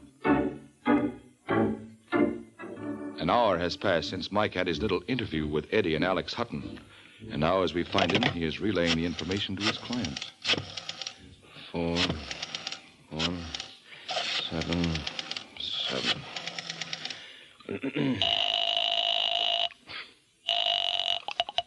Yes? Hello, is that you, Eileen? Who is this? Mike Waring. Well, this is a surprise. I didn't think I'd hear from you for quite a while. Well, I told you I was a fast worker. I've got bad news for you, Angel. Bad news? As you know that $2 million you were counting on? Well, don't. I don't understand you. Eddie Hutton is alive. Oh, so you're a comic, too. I'm not kidding. I saw him not more than an hour ago. All right, I give up. What's the gag? No gag. Don't talk like a fool, Mike. Eddie Hutton's at the bottom of the Hudson River. Oh, not by a long shot. I'm sorry, Eileen. Still, it was awfully nice knowing you. Maybe we can get together on something else. Listen, Waring, you won't get away with this double cross. No, you're wrong, Angel. I don't believe in threats. Well, before you make one, hold the phone, huh? There's someone at my door. Speak of the devil. I want to talk to you, Waring. There's no point in playing a repeat engagement, Hutton. I've already convinced you're alive. I was just telling Eileen. Is she here? No, I'm talking to her on the phone. Well, tell her. Tell her. Hey, what's the matter with you? Hutton. Hutton. Hello, Eileen, you still there? Yes, I'm not through with you. No, I'll say you're not. Forget what I told you about Eddie Hutton. But you said he wasn't dead. That was 20 seconds ago. Now he's gone and done it.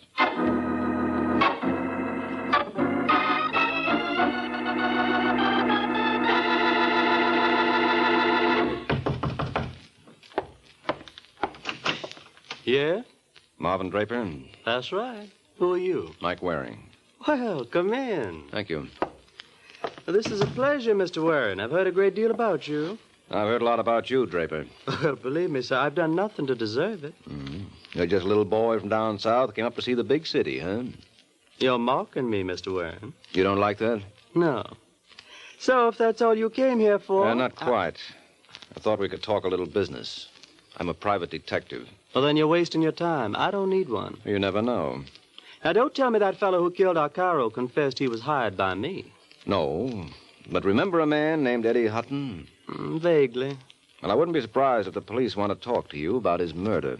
Well, they're a little late, aren't they? Yeah, well, they couldn't help themselves. His body just turned up an hour ago. Where? At my place. That's very amusing. I don't think so. You mean you can't see the comic possibilities in a man returning from the bottom of the Hudson? He wasn't at the bottom. He was in hiding. Oh, well, then the police did me a great injustice when they queried me about his disappearance. You think I ought to sue them for the embarrassment they caused me? No, I'd wait, Draper, because they're bound to cause you a lot more. They couldn't prosecute you then because they had no corpus delicti. What do you think they'll say when I tell them there's one in my apartment? Well, I'm not a gambling man, sir. But I wouldn't mind risking a few bob wagering I know what they'll tell you. Yeah, what? That you're crazy, Mr. Waring. Now, you just see if they don't.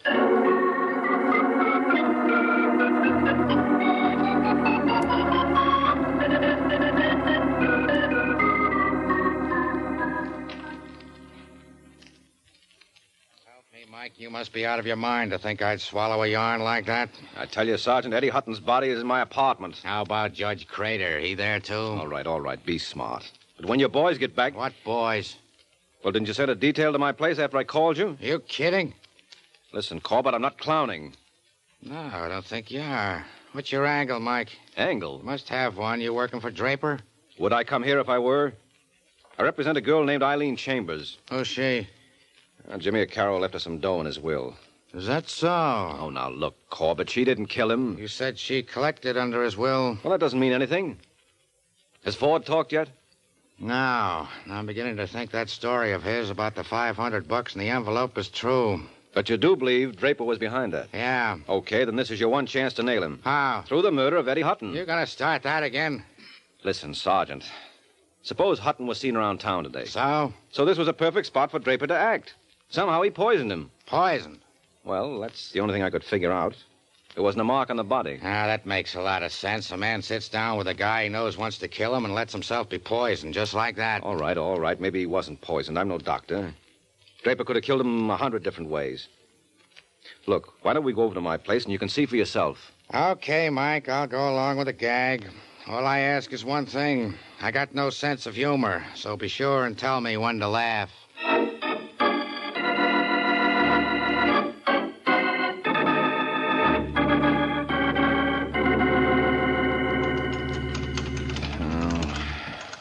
What's the matter, Mike? Having trouble? No, I got it now. Wait till I turn on the lights, huh? Where's Hutton? Are you blind? He's right there, but...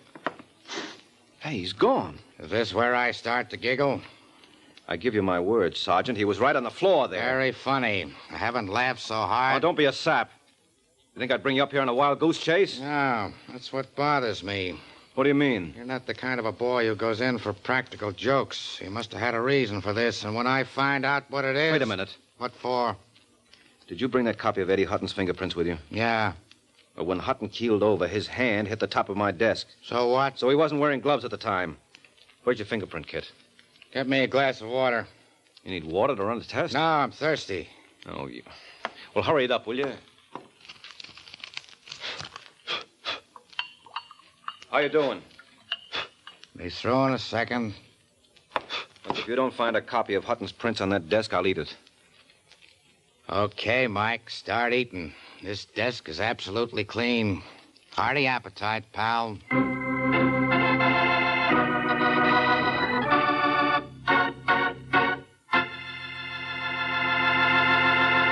This is Ed Hurley again, friends. I do want to tell you something I'm sure you mothers especially will want to know. It's how to get the finest cheese food you can buy for your family. It's simple, really. Just be sure you buy Velveeta, Kraft's delicious pasteurized processed cheese food. Velveeta tastes good, and it's so good for you, too. For Velveeta is rich in important food values from milk, and it's as digestible as milk itself. So it's perfect anytime for snacks, sandwiches, and grand hot dishes. Try it, won't you, Mother? Make Velveeta your handy helper.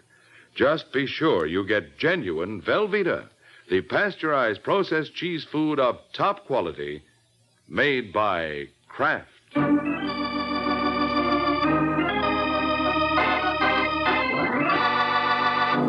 now, back to the adventures of the Falcon. A short while ago, Mike was dumbfounded when, after promising Sergeant Corbett the body of Eddie Hutton, he discovered he couldn't deliver, for the body was gone without a trace.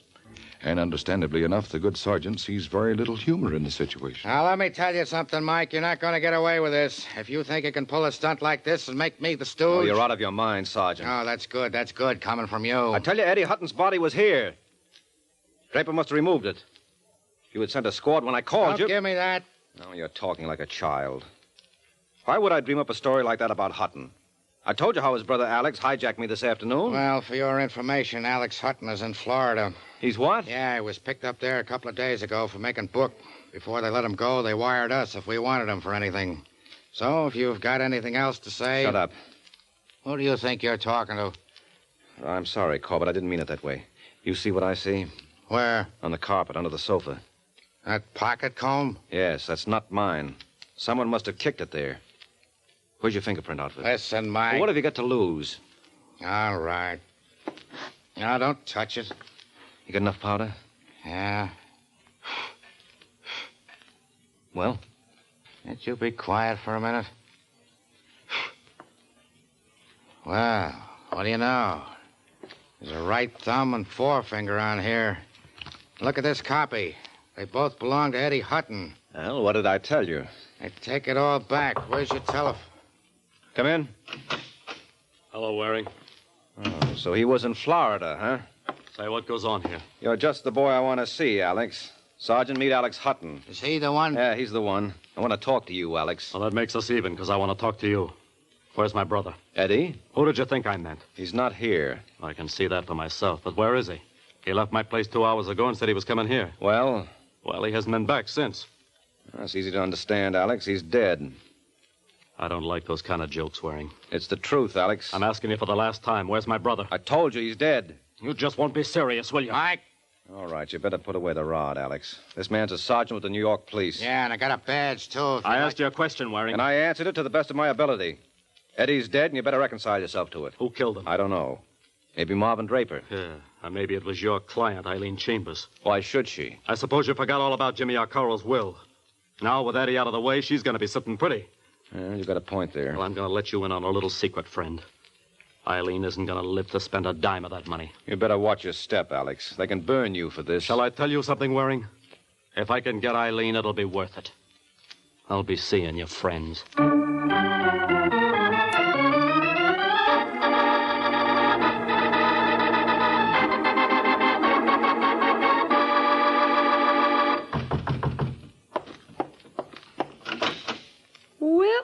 Well, if it isn't Alex Hutton. You surprised, Eileen? Not particularly. Come in. Let me have your coat. No, thanks, baby. I don't think I'll be staying very long. That's where you're wrong, Alex. What's the idea of the gun? I'm just beating you to the draw. Are you crazy? Well, wasn't that what you came here for? Of course not. Well, then why do you suppose Mike Waring made up the story? Mike Waring? That's right. You talked to him? Uh-huh. How? For a smart boy, Alex, you made an awful boner. Didn't you ever hear of the telephone? Great invention. He didn't call you. Oh, yes, he did. He should be here any minute. Oh, there, that's probably him now. Come in. Hi, Eileen. Hello, Mike. Who is your friend? Huh? Oh, that's right. You haven't met, have you? Eileen, this is Sergeant Corbett. Glad to know you, Miss Chambers. Thanks. Isn't she a great gal, Sergeant? Look how she's in command of the situation. Just like the Marines in Korea. Aren't you proud of me? Oh, Angel, what a question. You're all in this together. You better be careful with those accusations, Alex. Let me have the cannon, Eileen. What for? Well, that's an awfully big gun for a little girl like you to carry. Oh, I don't mind. Don't think I'm swallowing this routine, because I'm not. You're all partners. Where's our motive? $2 million that Jimmy Arcaro left my brother. Sure. You hired Ford to kill Jimmy, and then one of you poisoned Eddie. You're wrong, Alex. Yeah, but then where is he? Where he's been for the past 6 months, at the bottom of the Hudson. What are you babbling about?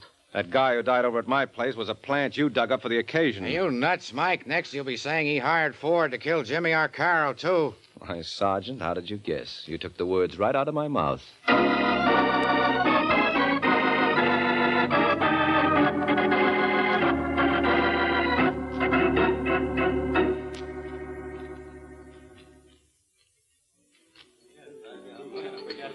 Now, admit it, Eileen. Isn't this cozy? I still don't see why we couldn't have brought your friend along. My friend? Mm-hmm. Sergeant Corbett. I think he's cute. Oh, really, Eileen? You disappoint me. Why, if I told you some of the things I know about Corbett... I'd much rather you told me about Alex Hutton. Oh, believe me, he's a much nicer guy. Even though he did hire Ford to kill Jimmy Arcaro. Why? Well, so that Arcaro's will would go into effect. You see, under its terms, if Eddie Hutton was alive at the time, he'd come into everything. That's why Alex showed up with his brother's double. Well, why did he kill him later? Well, the man had performed his purpose. All Alex wanted to establish was that his brother lived longer than Arcaro. In that way, your interest would be wiped out, and everything would then go to Eddie Hutton. Well, how did that affect Alex? Well, if Eddie Hutton survived Arcaro, the money would go to Eddie's next of kin. Not to me? Nope. So, naturally, Alex tried to convince us that his brother had lived longer than Arcaro. Once he had me convinced, he removed the body. Why? Well, he couldn't afford to let it be found again, because then it would be easy to prove the man was a phony. But with my story that I had talked to Eddie Hutton today, plus the fingerprints on the pocket comb he planted in my apartment, Alex had all he needed to substantiate his case. Well, what was his mistake? Oh, well, he made several. For one thing, he knew that the man who died in my place was a victim of poisoning. Well, how could he know that when he'd never seen the body? Then his hokey threat about killing you was a boner, too. Don't you think he meant it? No, of course not. He did that for effect. He wanted to show us he was all broken up over his brother's death and that he felt you were responsible. You don't really believe he forgot we could telephone ahead and warn you. He wanted us to stop him. Now, Alex wasn't taking any chances of getting in trouble with $2 million in sight. Which now belongs to me? Which now belongs to you. Does that take care of all your questions? All but one. Just ask it, Angel. What time is it? 10 o'clock. Why? I don't want to be late for my appointment with Sergeant Corbett. Oh, you don't mean that. Uh-huh. He's waiting for me at the Belvedere. Well, what's he got that I haven't got? Me? And $2 million. Good night, Mike.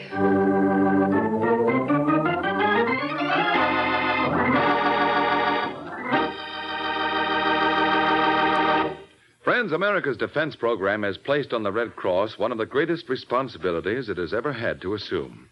Now, in addition to day-to-day aid to the sick and injured, the Red Cross must extend its services to the men of our growing armed forces in camps and hospitals, at home and overseas.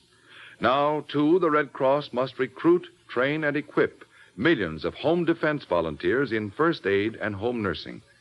And the Red Cross system of blood banks must be expanded to meet greater civilian and military needs. That's why Red Cross needs your help. By giving as generously as you can to the Red Cross, you are helping to mobilize for the defense of your family, your community, your country. This is NBC, the national broadcasting company.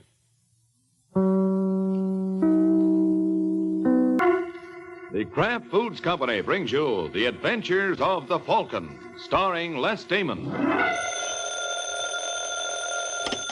Hello? Yes, this is the Falcon speaking. Oh, June. I was just thinking about you, Angela. The theater tonight? No, I'm sorry. I'm working on a case. Of course, I know those tickets were hard to get, but so was the murderer. And I've got a date with one in exactly half an hour.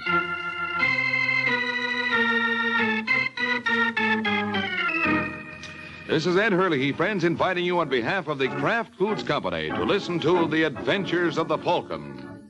You met the Falcon first in his best-selling novels. Then you saw him in his thrilling motion picture series. Now join him on the air when the Falcon solves the case of the rich racketeer.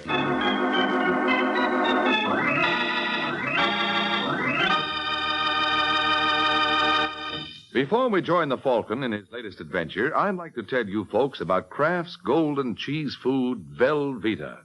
Velveeta is such good eating. Just taste that grand, rich, yet mild cheddar cheese flavor. And Velveeta is so good for you. It's rich in important food values from milk itself. For swell-tasting snacks, for good, hearty sandwiches, for thrifty, easy, hot dishes, it's smart to keep stocked with Velveeta. Get it tomorrow in the handy quarter-pound package or in the economical 2-pound loaf. The cheese food of top quality. Velveeta is made only by Kraft. And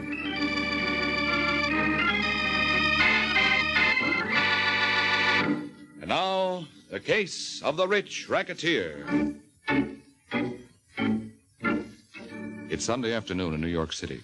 A cab pulls up in front of a large Central Park West apartment building, and two men get out. One of the men is big, beefy, and florid, while the other is slim and quick-moving. The two men hurriedly enter the building and ride the elevator up to the 10th floor, where Florid Face leads the way to one of the apartments and opens the door. Flo? Hey, Flo. Guess my wife's not home yet. Come on, Garland. Come on in. Let's get this over. Excellent idea, Sullivan. Excellent. Wait there and leave your hat and coat on. Won't take me but a second to write a check. Check? Yeah, check. I think I'd rather have cash, Sullivan.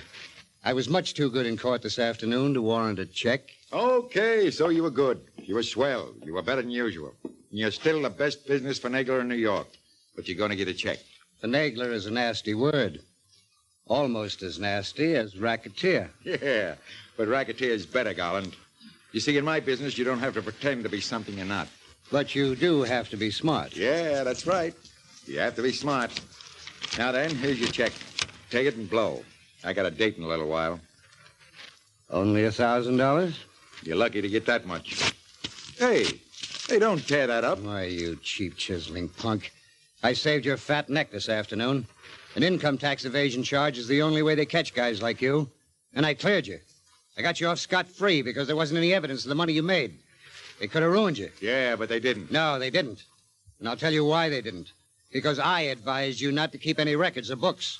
I told you to keep your profits on hand in cash and not to keep it in any banks. So what? So I want my share now, and I want it in cash. I know you've got more than 300 grand salted away. You're crazy, Garland. Oh, no, I'm not. I know you've got that money, Sullivan, and I want my share. I want it right now and fast. I want $30,000, and I want it in cash. Oh, why, you stupid little... Say, hey, that's the way you want to play it, huh? That's the way, Sullivan. I'm not bluffing. It's loaded, and I'm not afraid to use it. So if you want to enjoy your freedom, hand over the 30 grand. Now, look, Garland, be reasonable. Put that gun away. Not a chance. But you're wrong. I swear you are. I'm broke. That $1,000 check I just wrote will practically wipe me out. You expect me to believe that? It's true. Now, listen. I know you deserve a bigger fee, but I can't give it to you now. Later, I'll try. Quit stalling, Sullivan. Where's the money? I know you got it. I dumped it in an oil deal out west. I thought I could really clean up, but something went wrong. You never took a chance in your life, and an oil well is a gamble. You're a sure-thing player. Come on, Sullivan. Getting tired of holding this gun. Where's my $30,000? I tell you, Get Garland, it quick, Sullivan, or I'm going to pull this trigger. What the... Larry, what in the world? Look out, Flo. This gun might... No, you don't. Oh, yes, I do. Oh. That's better. I'll just keep this gun as a souvenir. Now get out of here before I break it over your head. What's going on here, anyway? Shut up. Okay, Garland, get going. You made a mistake, Mr. Sullivan. A big mistake. I want that 30 grand, and I intend to get it. That little bum might have killed me with his gun if you hadn't opened the door and banged into him. That's too bad. If I'd known, I'd have waited outside in the hall. What? You heard me. What's eating you? You are. Come on. Spill it. What's on your mind? A blue-eyed, baby-faced little blonde named Bonnie Shaw. Bonnie? What are you talking about? Get wise to yourself, Larry. Did you really think you were kidding me? Don't you think I know where you've been spending your evenings? Now, wait a minute, Flo. You don't know what you're talking... Take your hands off me, you big ape. I've been a sap for a long time, but now you're going to pay and pay plenty. How did you find out about Bonnie and me? A little bird told me. I said, how did you find out? And I said a little... You're going to be sorry for that, Larry. Very sorry. Yeah? But not as sorry as you're going to be. Your little bird didn't tell you quite enough. Sure, I've got a girl named Bonnie Shaw, and I'm nuts about her. I'm going to divorce you and marry Bonnie just as soon as possible. Really? And I got more news for you, too, baby. Just in case you think you're going to hook me. I'm broke. I've been wiped out completely. You can't get a dime out of me. That's too bad, isn't it? Yeah, it's a shame. I feel so bad about it, I'm apt to bust out crying if I hang around here any longer. So get away from that door and let me out. Sure, Larry, I'll let you go. But not with Bonnie Shaw. Try and stop me. Wait, Larry. You're forgetting something, aren't you? Now, look, Flo. Put that gun down. Why, Larry, I only wanted to hand it to you. It belongs to your lawyer friend. Don't you want to give it back to him? Why, yes. Maybe I'd better. No. On second thought, I don't think he needs it as badly as I do. You? Yes, darling. I've just thought of a wonderful use for it. Well, what are you going to do? Why, can't you guess, Larry? I'm the forgotten middle-aged wife who's been dropped without a cent. I'm going in the bedroom and blow my brains out. Oh, don't kid me, baby. You'd never do that. You're so right, darling. I'd never do that.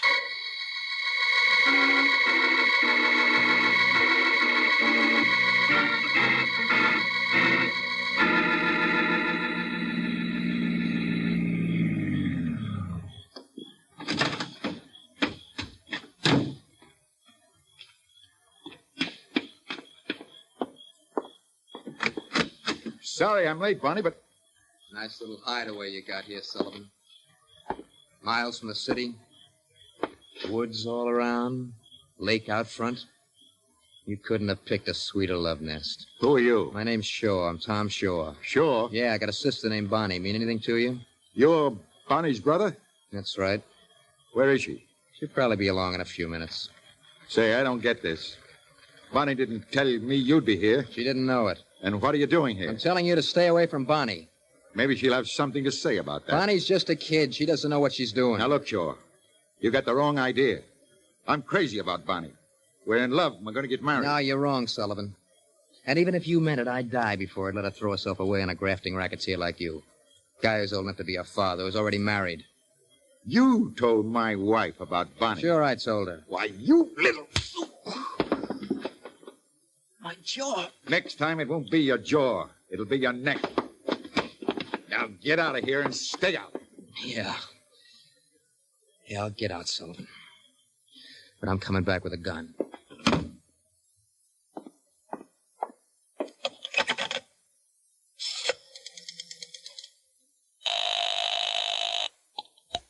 Operator, I want to call New York City. what number, please? You'll have to look it up. I want to make a person-to-person call to Mike Waring, the private detective who's known as the Falcon.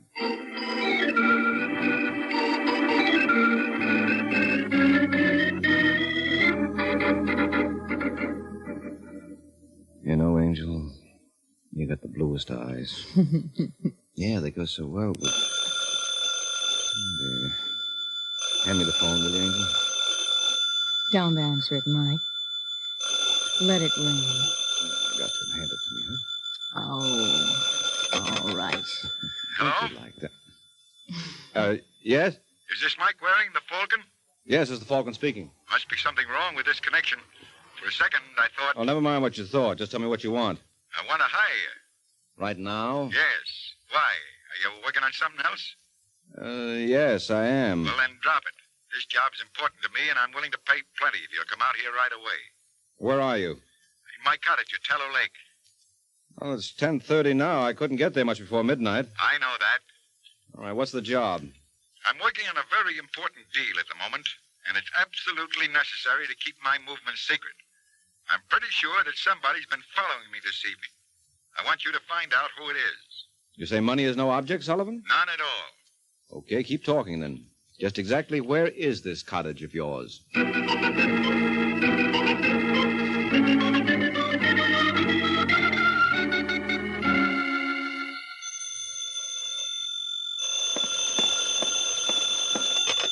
Hello? Miss Sullivan, Yes. Who's this? the same guy who called you this morning. You mean about my husband? That's right. Who are you, anyway? Never mind who I am. I just found out where your husband is meeting Bonnie Shaw. Where? In the last cottage down the road on Tallow Lake. He's there now waiting for her. If you're interested in keeping him, you better go out and bring him home right away. And if I'm not interested? Well, in that case, you might drop him a farewell note. Because I have a hunch he's going on a long, long trip.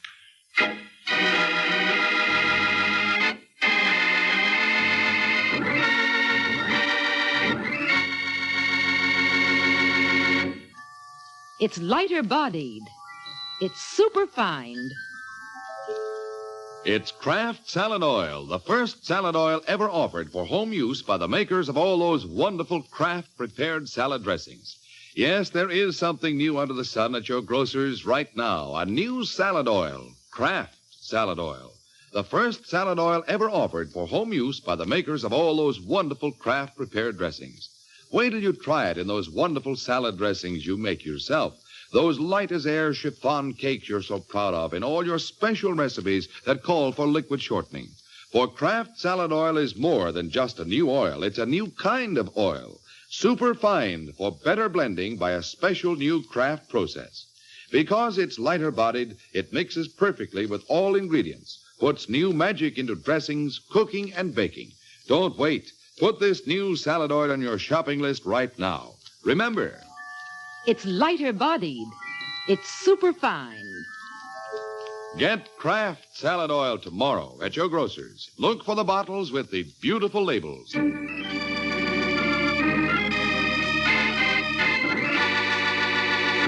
Now, Now back to the adventures of the Falcon.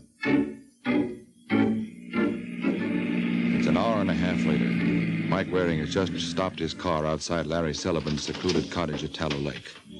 The light is on in the living room, but the house and countryside are strangely quiet. Mike walks up to the front door and knocks. There's no answer, no sound from inside. He opens the door and stops suddenly. Across the room with her back pressed tensely against the closed bedroom door stands a beautiful, young, very frightened blonde. Oh, sorry, I didn't mean to scare you. When I knocked and nobody answered, I'm not scared. You better try again, Angel. It's not that cold in here. I don't understand. You're trembling. Why? I don't know. Okay, have it your way. Where's Sullivan? Larry? I don't know his first name. He called himself Sullivan, and he hired me to come out here. Why? Said he needed a detective. You're a policeman? No, I'm a private detective. Hey, what's the matter with you, anyway? Where's Sullivan? He's not here. He's gone. He won't be back. Please, you'd better go now. Now, wait a minute, Angel. Not so fast. What's behind that closed door? It's just the bedroom. Who's in there? Nobody at all. Please. Now, don't try to kid me, Angel. If Sullivan's changed his mind about needing a detective, he's not going to brush me without getting out his checkbook. No, please don't open the... No wonder you got the shakes. What gives me the jitters, too? This Sullivan? Yes. With a bullet hole in the back of his head. Larry. Okay, you can cut out the act. I'm not impressed. Act? Yes, where's the gun? The gun? The gun you killed him with. It's not here. Where is it? You think I killed Larry? You just tried to get rid of me. You're scared, silly, and you knew he was in there. No, you're wrong. I didn't shoot Larry. I just got here a few minutes ago. I found him in there. I was frightened. I didn't know what to do. Why were you tailing him tonight? I don't understand. He told me on the phone that somebody was following him. That's why he hired me. He wanted me to find out who it was. I wasn't following Larry. I came here to meet him tonight. I loved him. We were going to be married just as soon as his wife divorced him. He already had a wife? Yes. She killed him. She must have found out about us and come here tonight. That's possible. She might have been the person who was following him. Of course, it must have been his wife, don't you see? Well, not yet, but a little outside help might clear it up. Where's the phone? What are you going to do? Call the police. No, wait. I mean, you've got to understand about us, about Larry and me. Yeah, sure, I know. You can tell me all about it after I put in this call. No, please don't call him Now, until... look, Angel, you can't pump bullets at a bald spot without letting the police in on the fun. Somehow, I don't think they'd like it at all.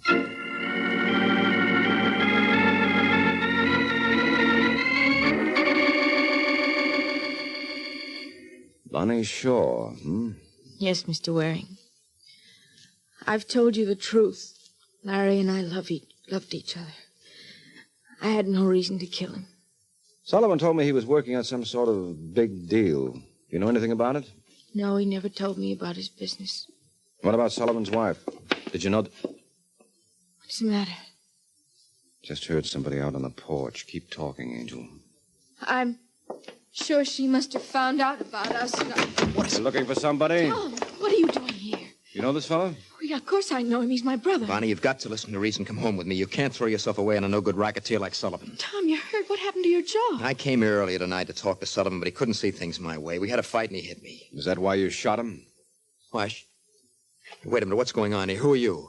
A lot of people call me the Falcon. Bonnie, what's happened? Where's Sullivan? He's lying in there on the bedroom floor with a bullet hole in the back of his head. He's dead? Definitely. Let go of me. What's the idea? I just wanted to see if you had a gun. What, are you satisfied? Well, no, you could have thrown it away out there in the woods. You think I killed Sullivan? You said you had a fight with him tonight? Yes, we had a fight, but I didn't kill him. I was plenty sore when he threw me out, but I cooled off after I called his wife. You called Sullivan's wife tonight? Yes. Why, you contemptible All right, little... take it easy, Angel. I did it for your own good, Bonnie. And Sullivan's wife did know about him and Bonnie. Of course she knew. Wait a minute, maybe she did. Of course she did it. Why did you come back here, Shaw? Well, after I called Sullivan's wife, I got to thinking. I thought that if she came out here, maybe the two of us could break this up. Oh, sure. The police are going to love that story. Did you call the cops? Yes, of course. They'll be here any minute I'm now. getting out. They're not going to find me Not here. so fast. Get out of my way! You knocked him out. Yes, well, he'll get over it. And it might jar him into telling the truth when the police wake him up for a chat.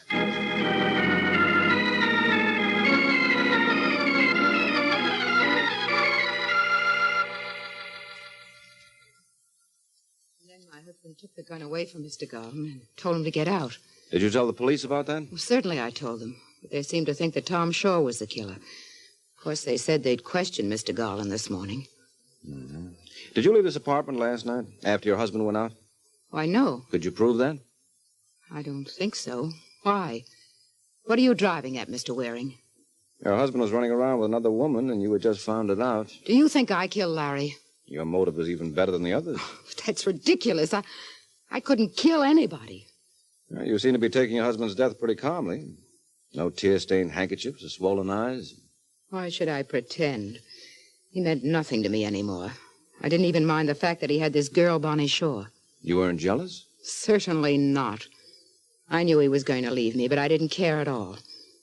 I'll be honest with you, Mr. Waring. If I could have gotten money from Larry, I might have tried to hang on to him, or at least make him pay plenty to get rid of me. But he was wiped out. He didn't have a dime.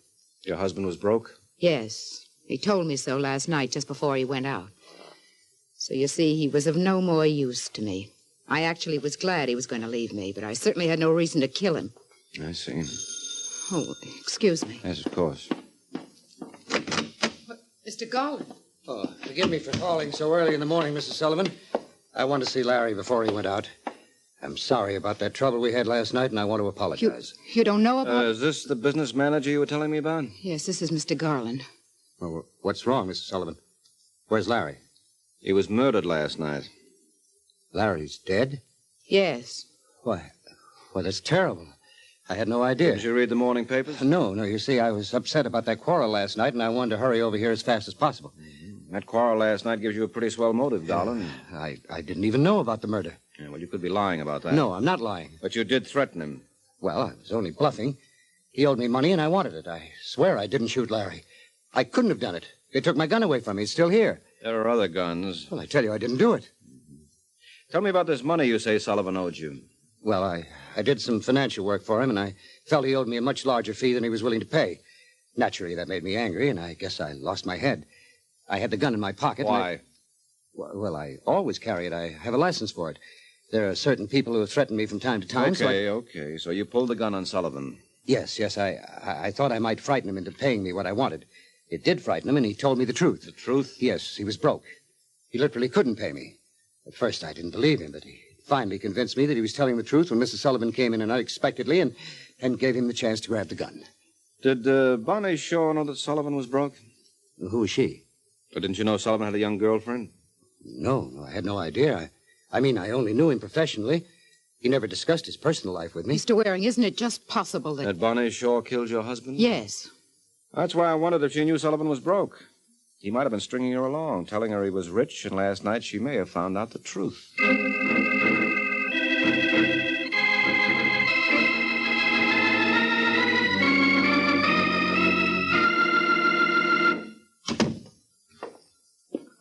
Hello, Mike. What? What are you doing in my apartment, Bonnie? Mike, I've been trying to find you all morning.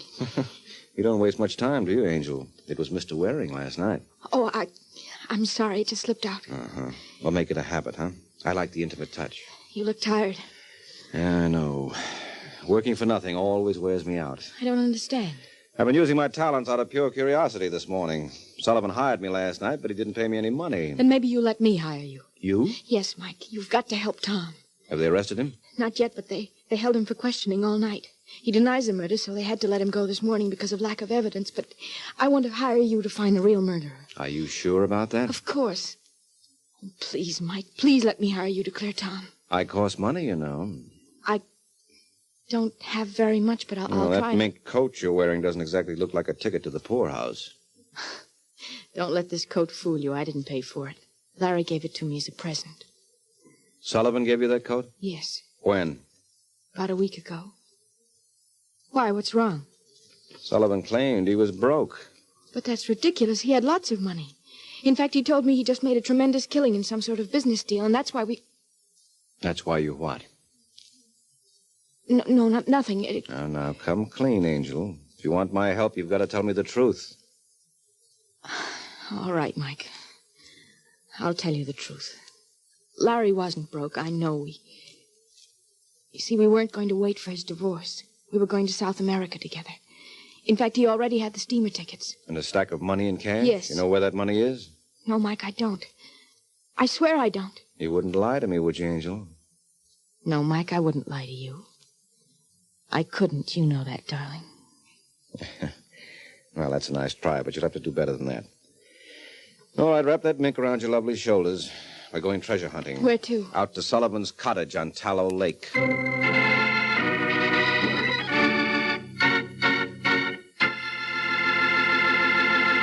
Miracle Whip. Has a flavor so pleasing. Miracle Whip. Tastes so lively, so teasing. Miracle Whip. Only one of its kind. Miracle Whip. Best salad dressing you'll find. Miracle Whip is the only one of its kind because it's a different type of salad dressing made from a secret craft recipe.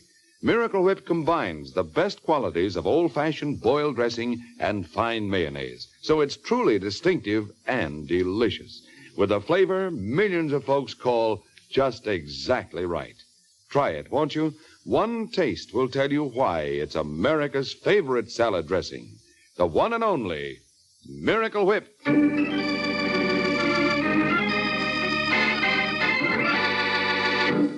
Now, back to the adventures of the Falcon. An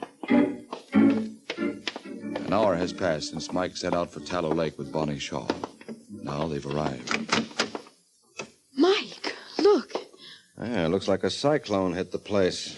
Well, I'm not surprised. The murderer was here searching for the money, Yes, of course. and he's beaten us to it. He must have found it if Larry had it hidden here. Now, don't be too sure about that, Angel. You don't think the money was here? Oh, yes, I'm sure it was here. And I think it still is. But why? Now, look at this room. Everything is torn up, drawers are emptied, pillows slashed, rugs thrown back. Nothing's been overlooked. I don't understand. Now, that's simple, Angel. If the place was only partly torn up, it might mean the killer had found the money. But everything in here has been gone over carefully, and more than once. That means he hasn't found it yet. Then Mikey may still be here. Maybe we interrupted him. Yes, maybe, but I've got another idea I like a lot better. What? The murderer knew about the money, but didn't get a chance to search for it last night after killing Sullivan. So this morning early, the killer came back out here, went over the cottage, but couldn't find the money. So the murderer got the bright idea of hiring me, a detective, to help find the missing cash. Mike, you don't think that Well, after all, Angel, you knew about the money and the others didn't. No, Mike, the others could have known. Even Tom could have known about it. Yeah, sure, but I don't... Oh, down on the floor, quick! What happened? Oh, guess I owe you an apology, Angel. We did interrupt the murderer, and he just tried to kill me. And he's out there in the woods. He may try to come up here. Hold it. What is it? Listen. Car. Yeah, he must have hidden it in the woods. He missed once and decided not to try again, so... What's the matter? Look over there on the floor. The wall mirror. A bullet smashed it. Yes, and look what was hidden behind the glass. An envelope. An envelope. And full of $1,000 bills. Larry's money. Oh, brother, that's irony for you. The murderer couldn't find it, but his bullet did. He's not a very good shot. Wait a minute. Shot. What? Thanks, Angel. You just told me something I should have known 3 hours ago. What do you mean? The murderer. I know who it is now. Who, Mike? Sullivan's lawyer, Arthur Garland.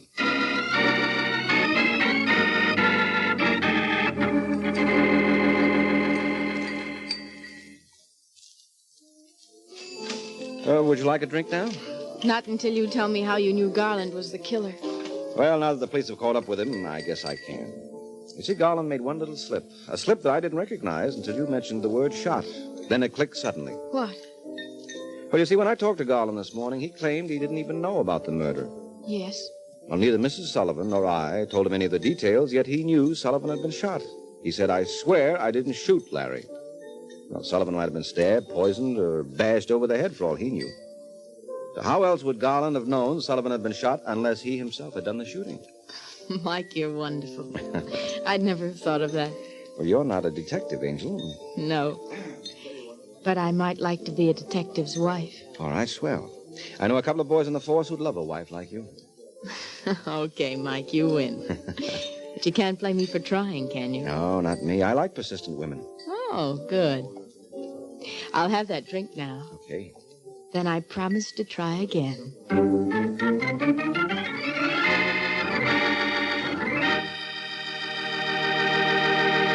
Do you like rich, delicious chocolate-flavored malteds? Well, you can make a malted just like that right in your own kitchen with Kraft chocolate-flavored malted milk. Just make a tasty paste of Kraft chocolate-flavored malted milk and a little milk in the bottom of a big glass. Fill the glass with chilled milk, stir it once more, and there. A Kraft malted is mighty nourishing, too, because it's filled with all the food values in milk. Get a jar of Kraft chocolate-flavored malted milk from your grocer and enjoy a Kraft malted often. This is NBC, the national broadcasting company.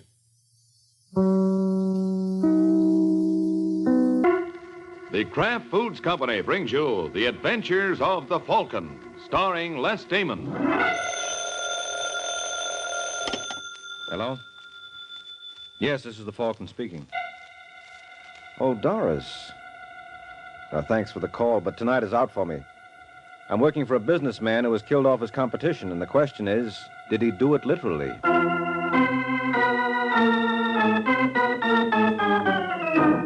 This is Ed Hurley, friends, inviting you on behalf of the Kraft Foods Company to listen to The Adventures of the Falcon. You met the Falcon first in his best-selling novels. Then you saw him in his thrilling motion picture series. Now join him on the air when the Falcon solves The Case of the Widow's Gorilla.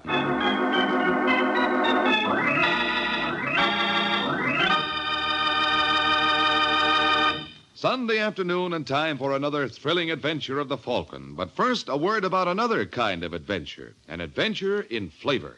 For right now at your grocer's, there's a wonderful new salad oil for use in your homemade salad dressings, your cooking, your baking. It's Kraft Salad Oil, the first salad oil ever offered for your home use by the makers of all those wonderful Kraft prepared dressings. Now, Kraft Salad Oil is more than just a new oil. It's a new kind of oil, a lighter-bodied oil to mix quickly and perfectly with all other ingredients. That's because it's not just refined. It's superfined by a special process created by Kraft. Yes, superfined to put new magic into the salad dressings you make yourself, into those wonderful chiffon cakes you pride yourself on, into every home recipe that calls for liquid shortening. Don't wait to get acquainted with Kraft Salad Oil. Look for the bottle with the beautiful label tomorrow at your grocer's. Get Kraft Salad Oil.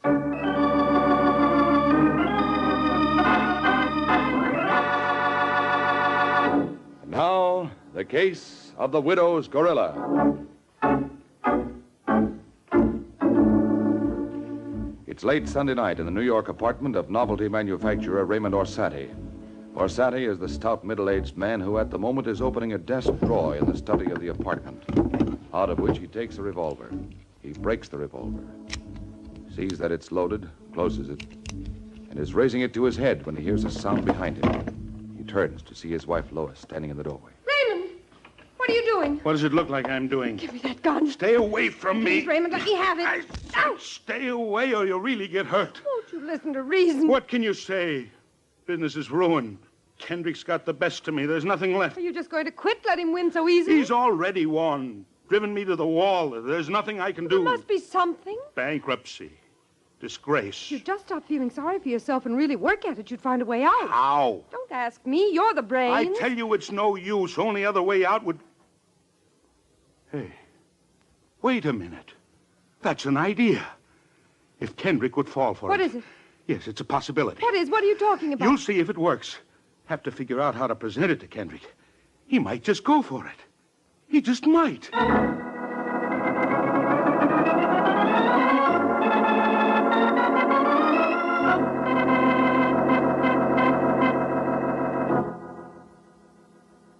Well, there's the proposition, Kendrick. What do you say? Is that all you have to offer? All? Look, it's all in your favor. Everything the way Sorry, you... Orsatti, I'm not interested. But don't you see... It's not worth discussing. When you asked me to come over this morning, I thought you had a worthwhile offer. I can't waste my time on this. Good day, Orsatti. No, Kendrick, wait. Perhaps your time isn't valuable, Orsatti. Mine is. Good day again. I might have known he wouldn't be interested. I should have known. Why do I try to kid myself? What's the use? Dear Lois, it's no use. I knew that it wouldn't be, but I tried to pretend. I'm sorry about everything, but there's only one way out. You took the gun last night, but you didn't know I have another. Try to forgive me. Ray.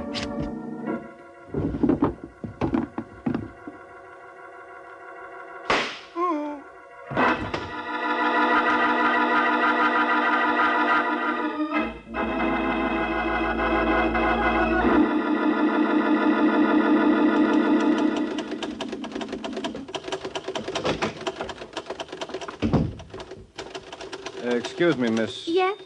I'd like to see Mr. Kendrick. Hey, you know something? What? You look an awful lot like the Falcon. Oh, it's the shape of my face. It's amazing. I've seen pictures of him. Will you please tell Mr. Kendrick I'm here? He's expecting me. Your name? Michael Waring. Yes, sir. Michael Waring.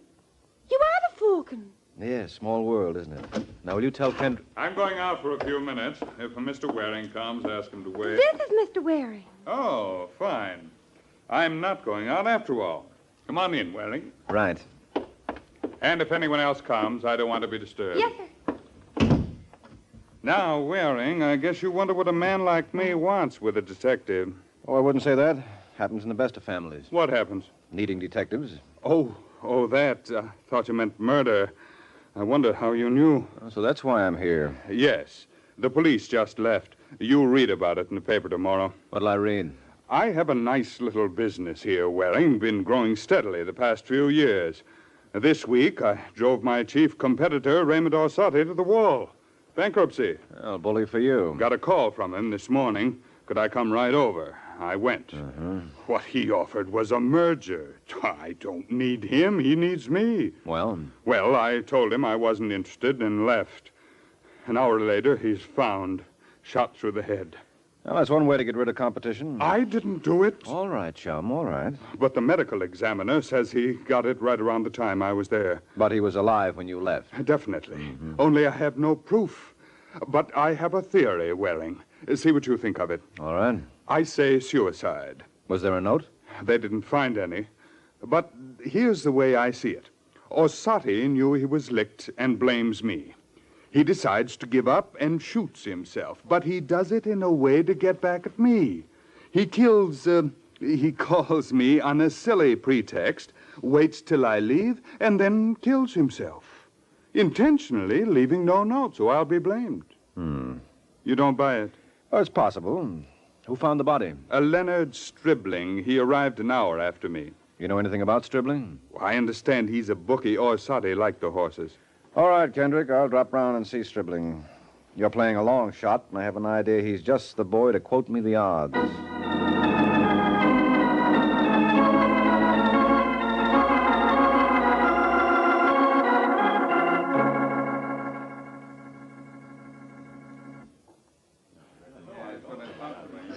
Hello, my name's Mike Waring. I'd like to see Leonard Stribling, please. I'm Stribling. The bookie? Look around you, Waring. Look around you. Can't you see this is a loan office? It's convenient. You clean them, lend them the money, then clean them all over again. Get them coming and going. You got the wrong Leonard Stribling. Didn't you find Raymond Orsatti's body? So what? I've got the right Leonard Stribling. Look, I don't know what you want, Waring, but whatever it is, you're wasting your time. The law's had me on the grill already, and I'm clear. Orsatti was killed an hour before I went up to his place, and I can account for every second of that hour with witnesses. So you didn't kill him? What's the chances he killed himself? Suicide? Mm-hmm. Are you sure there wasn't a note? Who are you working for, Waring? Insurance company? What insurance company? Orsatti's. He had a $30,000 policy, didn't you know? Oh, I'm just beginning. Tell me more. Oh. You tell me. Who are you working for? That's no secret. Kendrick. Kendrick, huh? Mm-hmm. Good. Very good. You like that? Come on in here, Waring. Okay.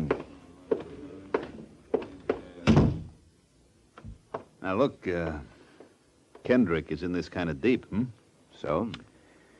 Well, suppose there was a note. A suicide note. I don't say there was, but if there was, that'd be all the proof Kendrick would need that he didn't knock off Orsatti, right? Right. A note like that ought to be worth a lot to Kendrick. How much? Don't ask me. Kendrick's the only one who can answer that, but Before he starts figuring, maybe you'd better remind him that he's not the only one who'd be interested in the note. Who else? Orsatti's widow. Why, suicide clause? You guessed it, chum. The clause is in effect. If Orsatti killed himself, the insurance is void, meaning that Mrs. O is out a cool 30 grand. I get the picture. Good. Show it to Kendrick. He may appreciate art, too.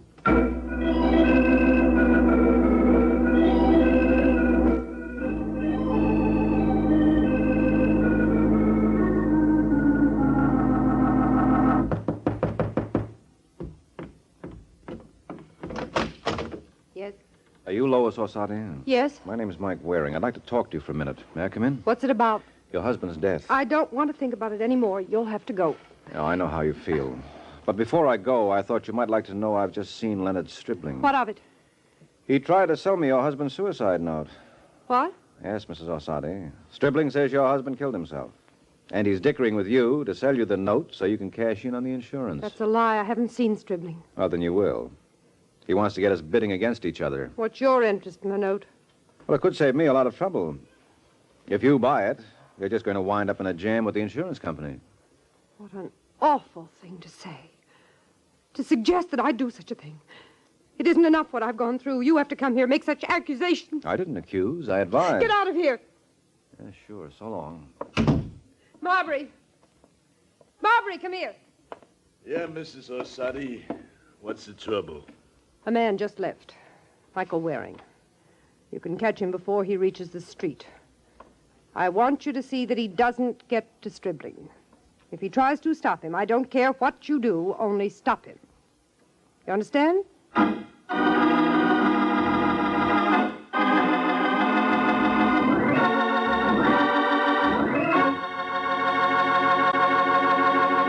Miracle Whip. Has a flavor so pleasing. Miracle Whip. Tastes so lively, so teasing. Miracle Whip. Only one of its kind. Miracle Whip. Best salad dressing you'll find. Miracle Whip is the only one of its kind because it's different, a different type of salad dressing made from a secret craft recipe. Miracle Whip combines the best qualities of boiled dressing and old-fashioned mayonnaise, so it's truly distinctive and delicious, with a flavor millions of folks call just exactly right. Try it, won't you? One taste will tell you why it's America's favorite salad dressing, the one and only Miracle Whip.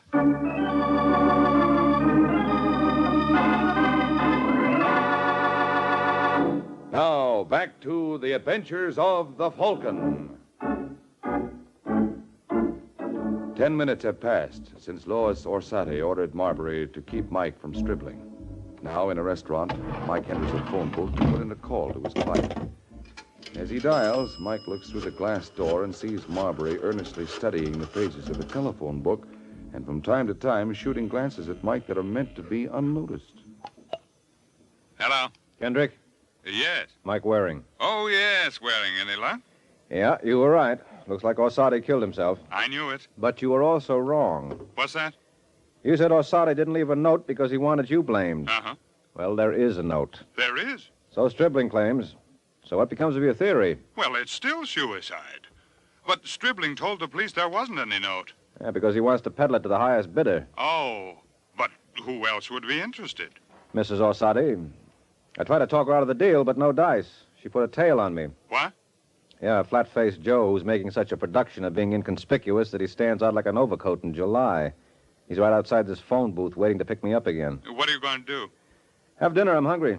All right, Waring, but about that note, I'm willing to pay. I don't like being involved with murder. And I don't like blackmail. I'll go up and see Stribling as soon as I finish dinner. And the man who's following you? Well, if he's still with me after dinner, I'll call him on it. If he's as bad a liar as he is a tale, I should learn plenty.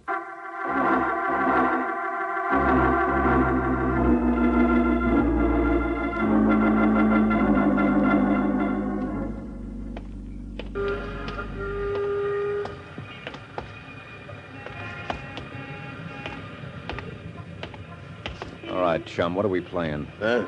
You've been following me ever since I left Orsatti's. You own the sidewalk? Well, considering taxes, sometimes I wonder. You want to walk, you walk. I want to walk, I walk. It doesn't say somebody's following somebody. All right, walk. I'll wait here. I'll walk when I feel like it. You mean when I feel like it? Now, look, chum, I've been in this racket long enough to know when I'm being tailed. In that case, you've been in the racket long enough to be familiar with one of these. Oh, gun? Yes. Well, turn around.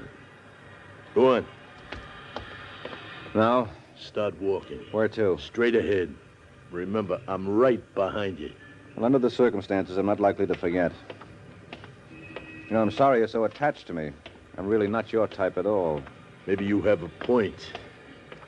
Turn into that alley.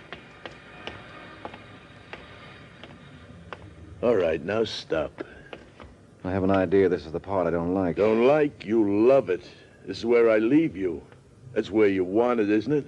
Well, yes, but... Only before I go, I better say goodbye like so.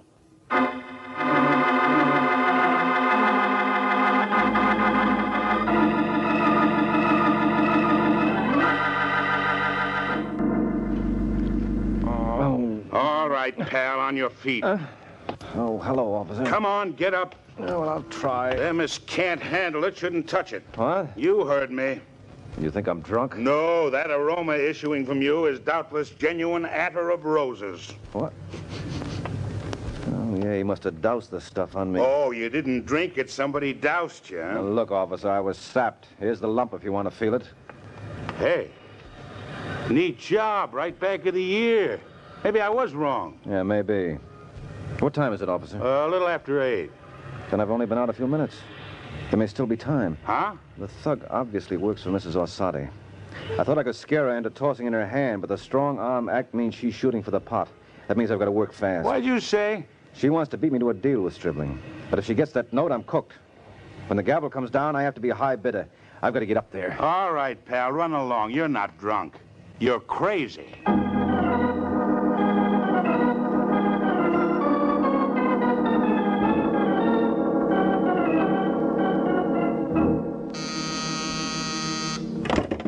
Harrison Apartments. Callahan 308. Just a moment, I connect you. Yes, sir. Now, what can I do for you? What apartment is Stribling's? I want to talk to him. I'm afraid that is impossible, sir. He's not seeing anyone. But he'll see me. I do not think so, sir. Why not? Mr. Stribling is dead.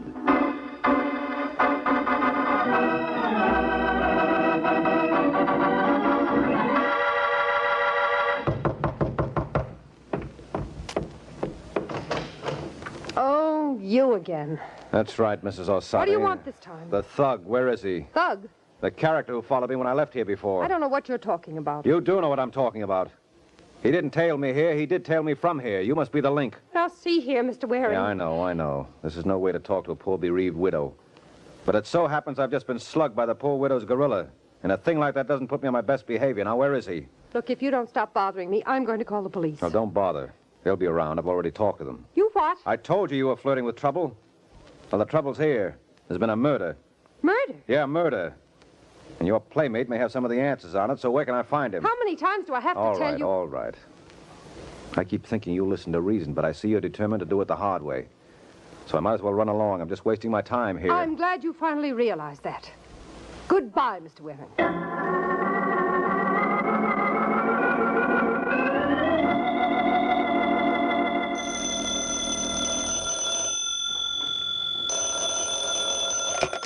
Hello? Oh, yes, Waring. I've been trying to reach you. I want to know what I owe you so we can settle up. What, you mean I'm canned? No, it's just I don't need your services anymore. How come? Have you seen Stribling tonight? Yeah. Well, didn't he tell you? No, he's not in a talkative mood. What should he have told me? About the note. What about it? I got it from him. You what? I have Orsatti's suicide note. Got it from Stribling tonight. So you can see, as far as you're concerned, the case is closed. Well, maybe, Kendrick. But as far as you're concerned, believe me, it's just starting.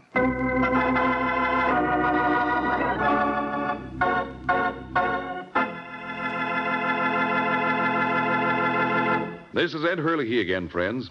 I do want to tell you something I'm sure you mothers especially will want to know.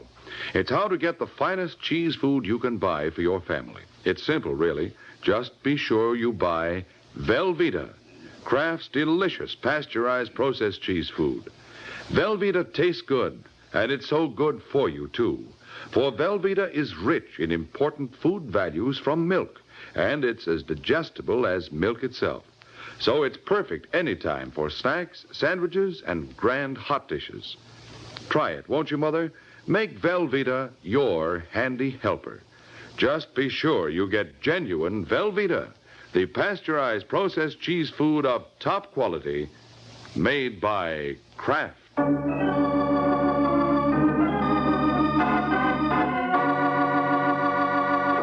Now, back to the adventures of the Falcon. It is 20 minutes since Kendrick told Mike over the phone about having Orsatti's suicide note. And since he has the note, Kendrick thinks he no longer needs Mike.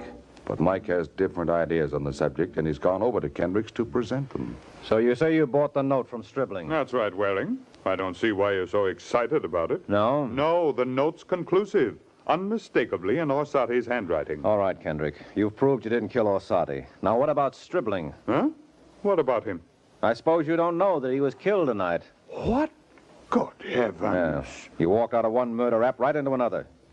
So it looks like my services are still very much required. You're not joking? When I work for Yox, Kendrick, I pull cuter stuff than this. What'll we do?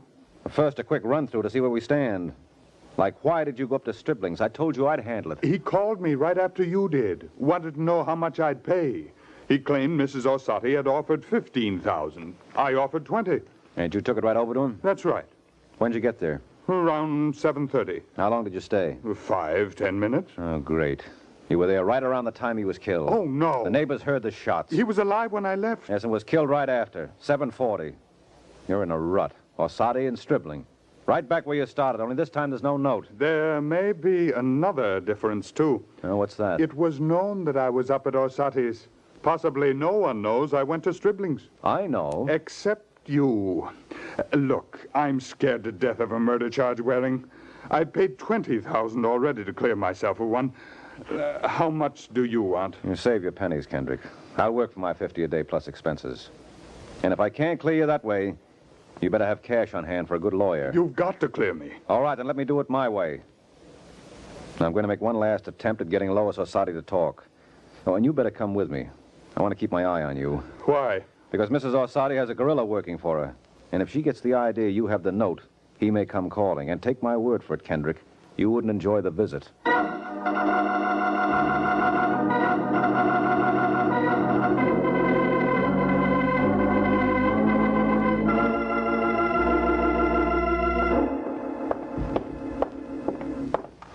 All right, here we are, 412. Now, remember, Kendrick, let me do the talking. All right, Waring. Now, just one thing before we go in. Did you ever meet Stribling before tonight? No. Why? Oh, good. Let me... Oh, not you again. Yes, and this time I'm coming in. I see you are. What do I have to do? Just be your charming self. All right, let's get this over with, once and for all. That suits me fine. You know Mr. Kendrick? Yes, I know him. He killed my husband. Now, see here, Mrs. Orsatti. I'll handle it, Kendrick.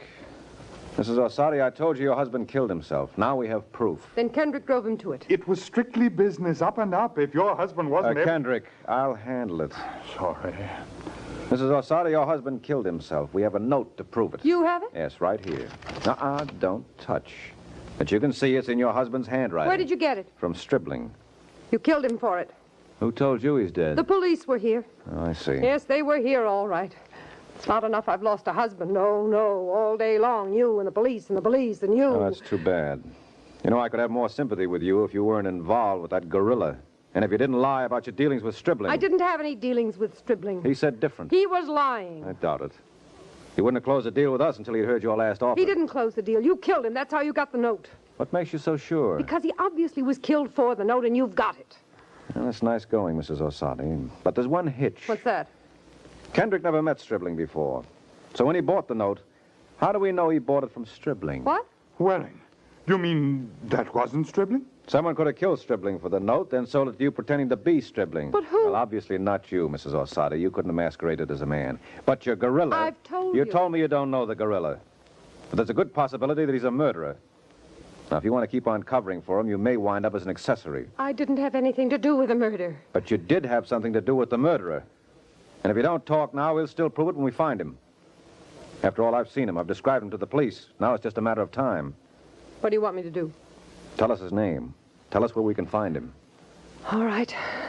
But you understand I didn't know he was going to kill Stribling. Uh-huh. Stribling phoned me. Said he had something that I might be interested in. I hired Marbury to find out about it, and that's all. Marbury, so that's his name? Yes, Jack Marbury. Right. But I didn't know he'd commit murder. I'm still not sure that he did. All I know is when you came, I ordered him to follow you. Later he called back, said he followed you home. Home? That's what he said. Then he said he went up to Stribling's, but just as he got to the door, he heard a shot. Oh, we heard the shot. That's what he said. Looks like you've hit it, Waring. He was lying to her. He went up, killed Stribling for the note, sold it to me. Mm-hmm. Where can we find him, Mrs. Orsatti? Well, perhaps if you'd tried... You looking for me? Marbury! Reach, all of you. I saw Waring come in here, so I went around the back. I thought you might need me, sweetheart, but I was wrong. You don't need me. What you need is a good smack in the teeth. Waring is going for it. Yeah, now's my chance. Good, Waring. You knocked him out. But he's not. Not the one who sold you the note? I didn't think he would be. But you said... I know what I said, because I was trying to catch a murderer. And you know, Kendrick, looks like I did. Yes? Who? Kendrick, it's obvious. The broken-hearted widow, Lois Orsatti.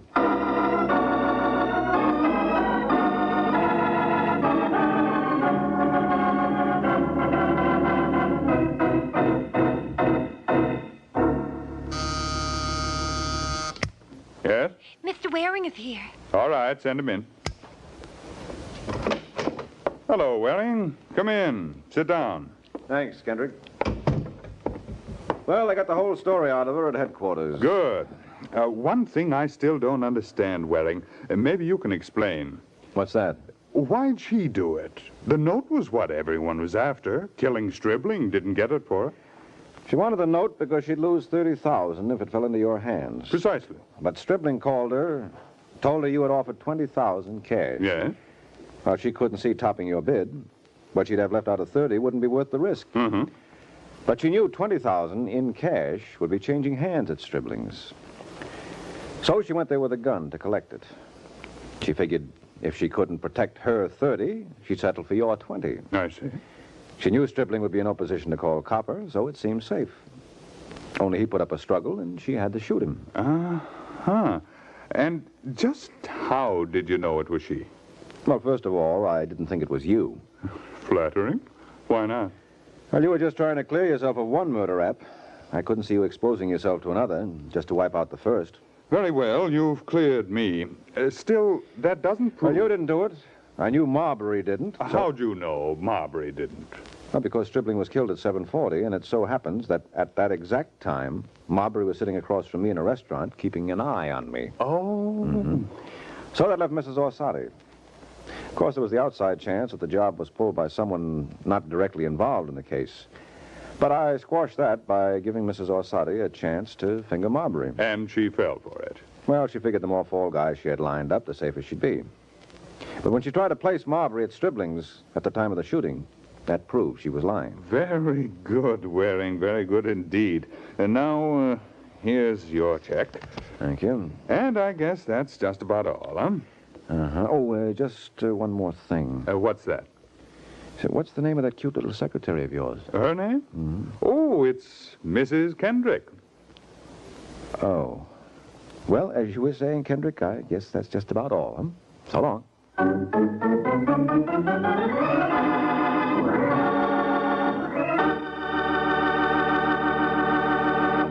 Friends, America's defense program has placed on the Red Cross one of the greatest responsibilities it has ever had to assume.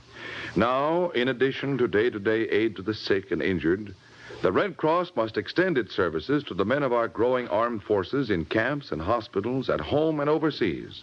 Now, too, the Red Cross must recruit, train, and equip millions of home defense volunteers in first aid and home nursing. And the Red Cross system of blood banks must be expanded to meet greater civilian and military needs. That's why Red Cross needs your help. By giving as generously as you can to the Red Cross, you are helping to mobilize for the defense of your family, your community, your country. This is NBC, the national broadcasting company.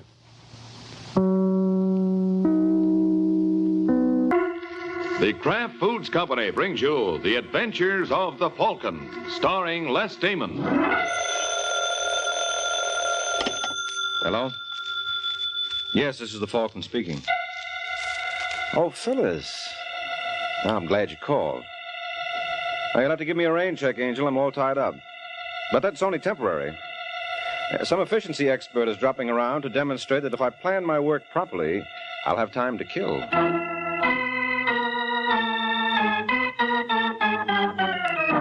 This is Ed Hurley, friends, inviting you on behalf of the Kraft Foods Company to listen to The Adventures of the Falcon. You met the Falcon first in his best-selling novels. Then you saw him in his thrilling motion picture series. Now join him on the air when the Falcon solves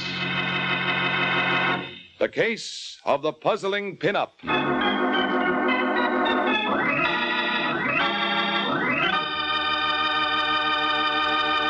Miracle Whip. Has a flavor so pleasing. Miracle Whip. Tastes so lively, so teasing. Miracle Whip. Only one of its kind. Miracle Whip. Best salad dressing you'll find. Miracle Whip is the only one of its kind because it's a different type of salad dressing made from a secret Kraft recipe.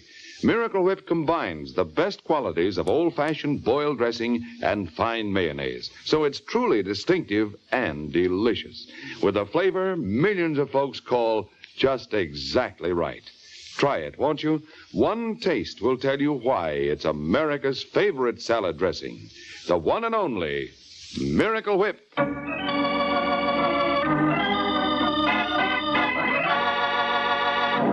And now, the case of the puzzling pinup.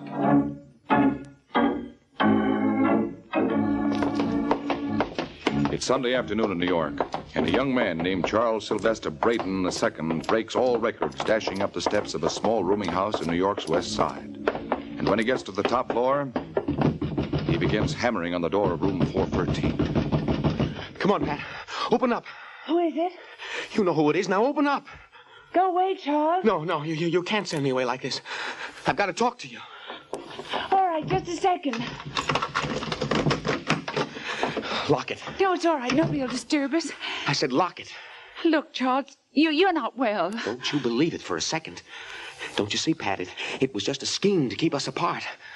But I fooled them. Charles, please don't lock that door. What's the matter, Pat? Don't you trust me either? Of course I do. It's just that I don't like to see you so upset. Look, I've got an idea.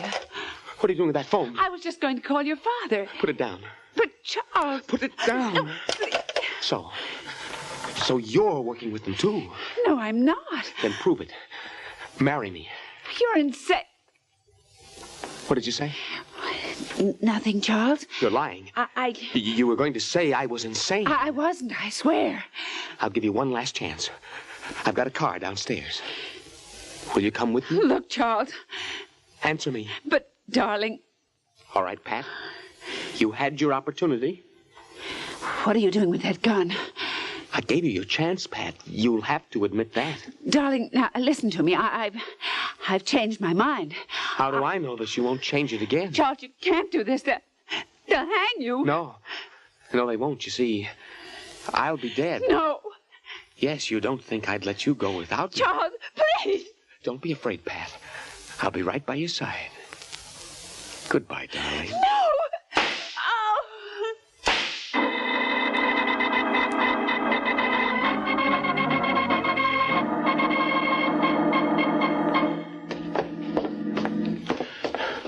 I was down in the basement fixing the boiler when I heard the shots, Mr. Shelley. So right away, I got on the phone and called your newspaper. Mm-hmm. Anybody else here in Driscoll? Oh, no, wasn't nobody else home. What about the cops? Well, I ain't notified them yet, you know. That was smart, Driscoll. We'll take care of you. All right, where do we go now? It's this room here. Okay, open the door. Well, what are you waiting for? Your editor, Mr. Wingate, said you'd have a little present for me. Oh, yeah. Well, I'll give you 50 when we get inside. But Mr. Wingate promised me 100. Okay, here it is. Oh, thanks. Now, where's your passkey?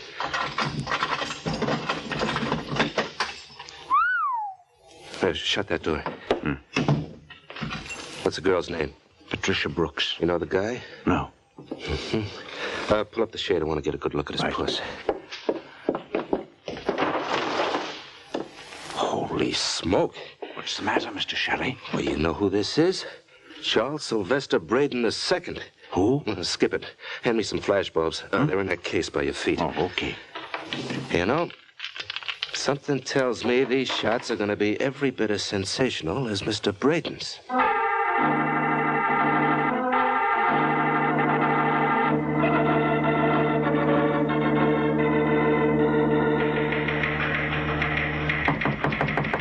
Tom? Hi, Mr. Wingate. Oh, hello, Shelley. I'm sorry that tip didn't pay off. The way the janitor spoke on the phone, I thought we had something. Huh? What are you talking about, boss? The yarn I sent you out on. Whole story just came over the ticker. Cops were just there. Too bad there was nothing to it. Nothing to it? Do you realize... Oh, look, Shelley. Maybe in the hick town you come from, a pretty girl committing suicide is big news. But in New York, it happens every day in the week. Yeah, but what about... Well, what about what? Well, what did the cops find? The same thing you did. Dead girl named Pat Brooks holding a gun in her hand. Nothing else? What are you getting at? Should there have been anything else? No, of course not. Where are your pictures? Pictures? That's what I sent you there for, remember? Where are they? They ain't. You see, I forgot to take along film. You what? Yeah, I'm sorry, boss. I feel like an awful jerk. Okay, forget it. At least there was no harm done. But it'll teach you to be more careful in the future. Oh, yeah. I learned my lesson, Mr. Wingate. I bet I'll pick up plenty from an experience like this. We're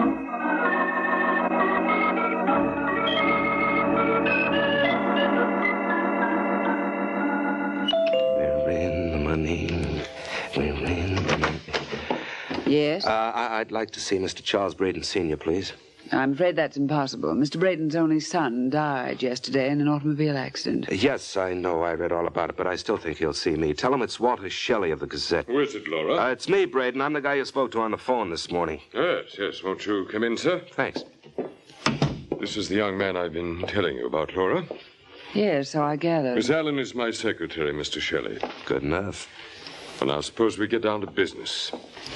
You told me you had some pictures I might be interested in. That's right. May I see them, please? Sure. Here they are.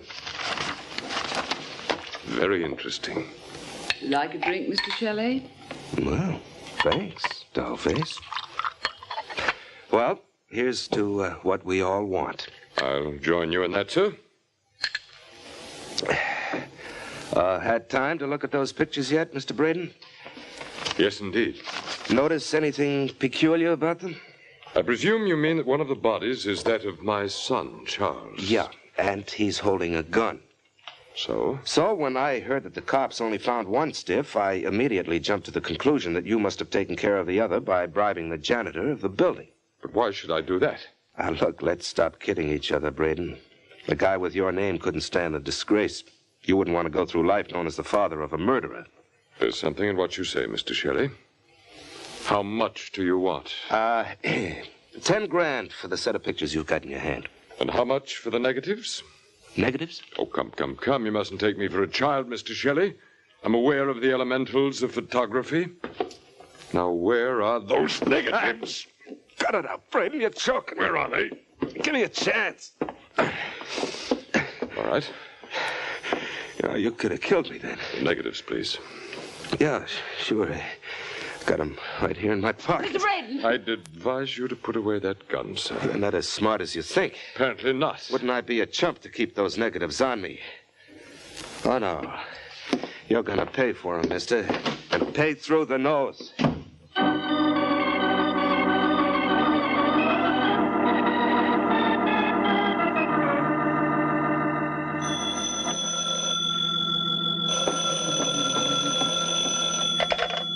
Hello? I'd like to speak to Mike Waring, please. Who's calling? Walter Shelley. Who? Walter Shelley. I'm a reporter on the Gazette. What can I do for you? You mean, what can I do for you? I understand you're one of the best private dicks in New York. Where do you understand that from? Oh, the usual reliable sources. Don't they call you the Falcon? Only when they can't think of anything worse. Look, will you be home for the next half hour? Why? Well, I'd like to come around and drop a fortune in your lap. Why? Well, let's just say it's only a few weeks before Christmas, and I like to play Santa Claus nice and early. I'll be seeing you, Waring.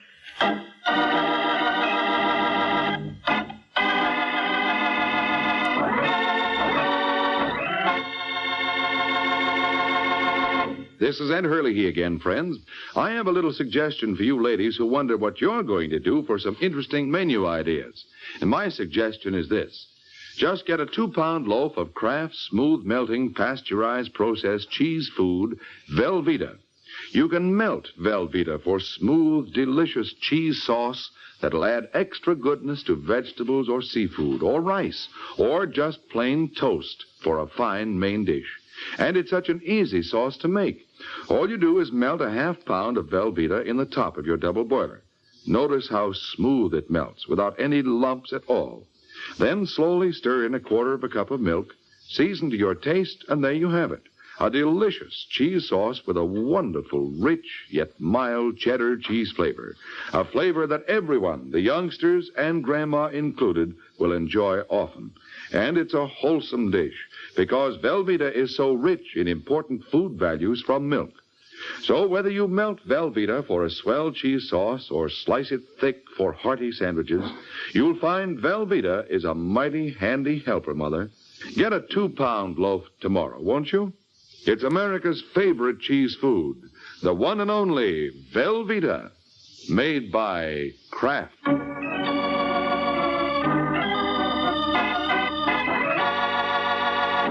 And now, back to the adventures of the Falcon. 15 minutes have passed since Walter Shelley called Mike Waring with a promise to drop a fortune in his lap. And now we find Mr. Shelley as good as his word. Yes? You Waring? That's right. I'm Walter Shelley. Oh, you're ahead of schedule. Come on in. Thanks. You said something on the phone about dropping a fortune in my lap. Uh-huh, and I never lied. Catch. What's this? Just what I promised. In that envelope are pictures worth $500,000. What makes them so valuable? The pose. Oh. You interested? Go on. This party will pay off plenty, Waring. I know I've already seen them. We've got all the angles covered. We? Got a partner.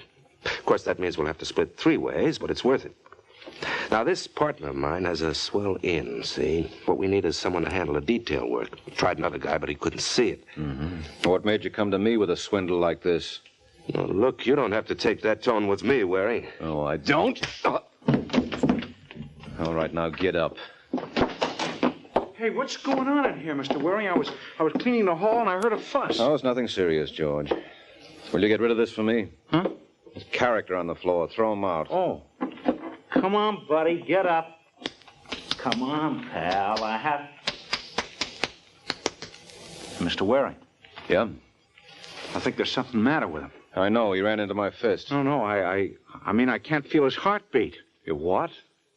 Yeah. I think you killed him.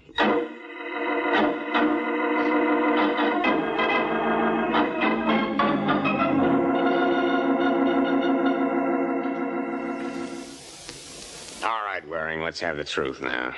And don't give me any more stuff about pictures, because we didn't find any. You didn't? No. Why'd you kill Shelley? I tell you, I didn't kill him, Lieutenant. You admit you slugged him. Look, Webster, I may brag now and then, but I'm still no Joe Louis. What do the autopsy reports say? Hasn't come in yet. Well, what are they waiting for? Hey, Lieutenant, open up, will you? What do you want, Sergeant? There's a Mr. Wingate to see Waring. Wingate? Well, tell him to beat it.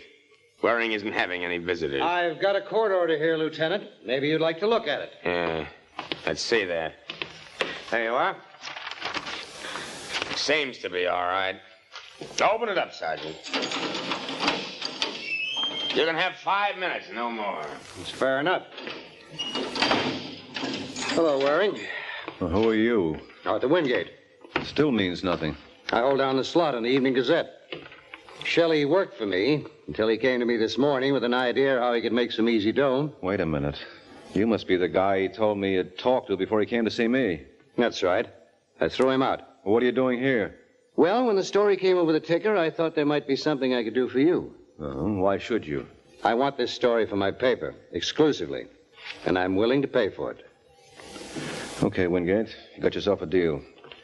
Do you know what was on those pictures of Shelley's? No. Did he mention any names? Not a one.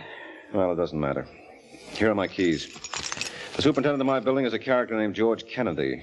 Check with him and see what he did with the envelope, and bring it back to me. Haven't the police got it?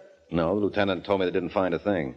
It may have been brushed aside in all the excitement. Well, it doesn't sound like much to go on, but keep your fingers crossed, kiddo. I'll do what I can.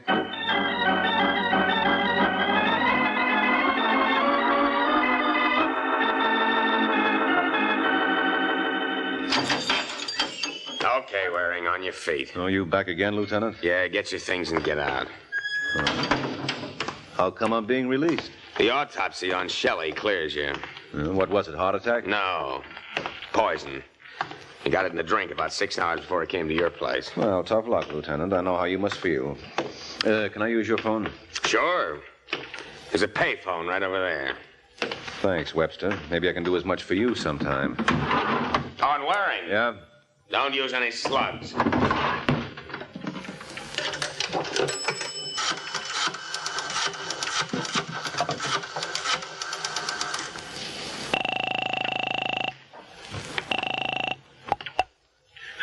That you, George? Oh, hi, Mr. Waring. Say, is Mr. Wingate there? Oh, sure. You want to talk to him? No, I'll see him later. What did you do with the pictures? We didn't find him. Well, they can't have disappeared. They were on my desk before I slugged Shelley. We ain't there now. We've practically taken the place apart. All right, stop wrecking the joint. I'll be right over.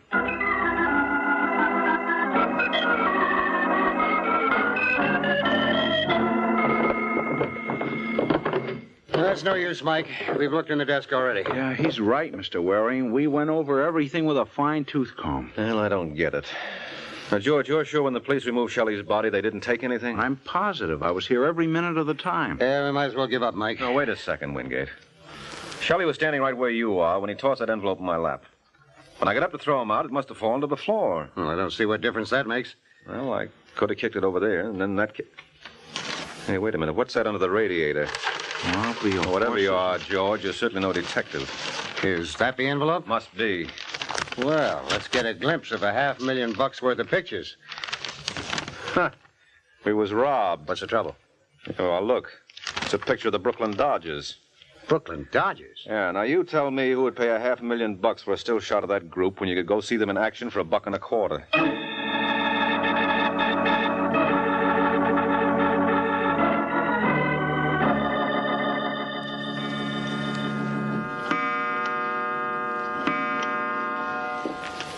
You hear that, Mike?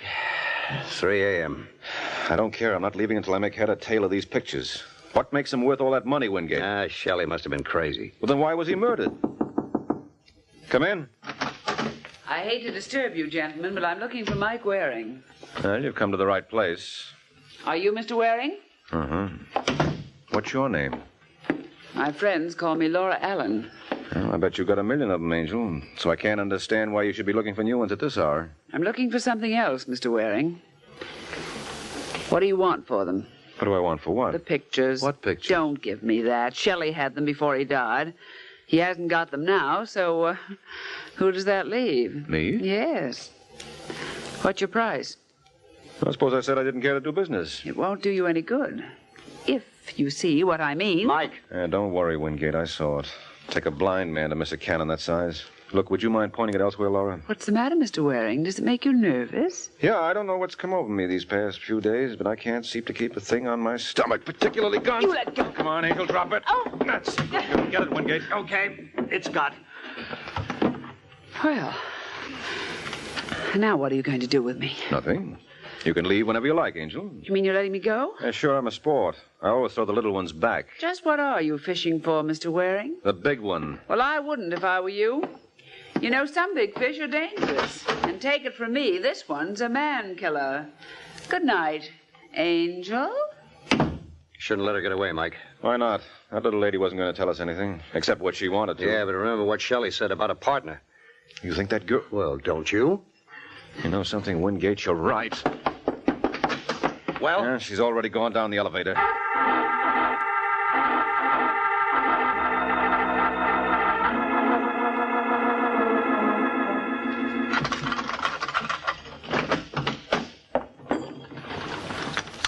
Hello, Laura. Mr. Braden. That's right. What are you doing in my apartment? My dear girl, I think the answer's fairly obvious. I was waiting for you. And I told you that if I had anything to report, I'd let you know. Well, you can hardly blame me for being anxious, Laura. Now, where are the pictures? I didn't get them. You know, my dear, I find that very difficult to believe. You're such a very determined young lady. Well, I ran into a very determined young man. And yet Mr. Waring let you get away, hmm? Yes, and don't ask me why, because I don't know. You must be tired, my dear. You're quite right, Mr. Braden. I am tired. I'm tired of trying to protect your precious name. Why don't you pay off and let it go at that? I don't like to hear you talk that way, Laura. But knowing you as I do, I'm sure you'll never let this little conversation go any farther.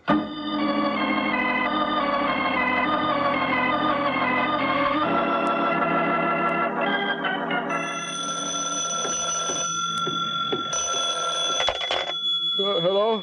Is that you, Waring? Uh-huh. This is Laura. Who? Laura Allen, you remember? Oh, sure. Now, listen, Waring, there's something I've got to tell you. Where do you live? At the Rainey Apartments. But before you come, I want you to know that I killed Walter Shelley. Oh, you admit it? Well, if you want to be convinced... Oh! Hello, Laura? Laura!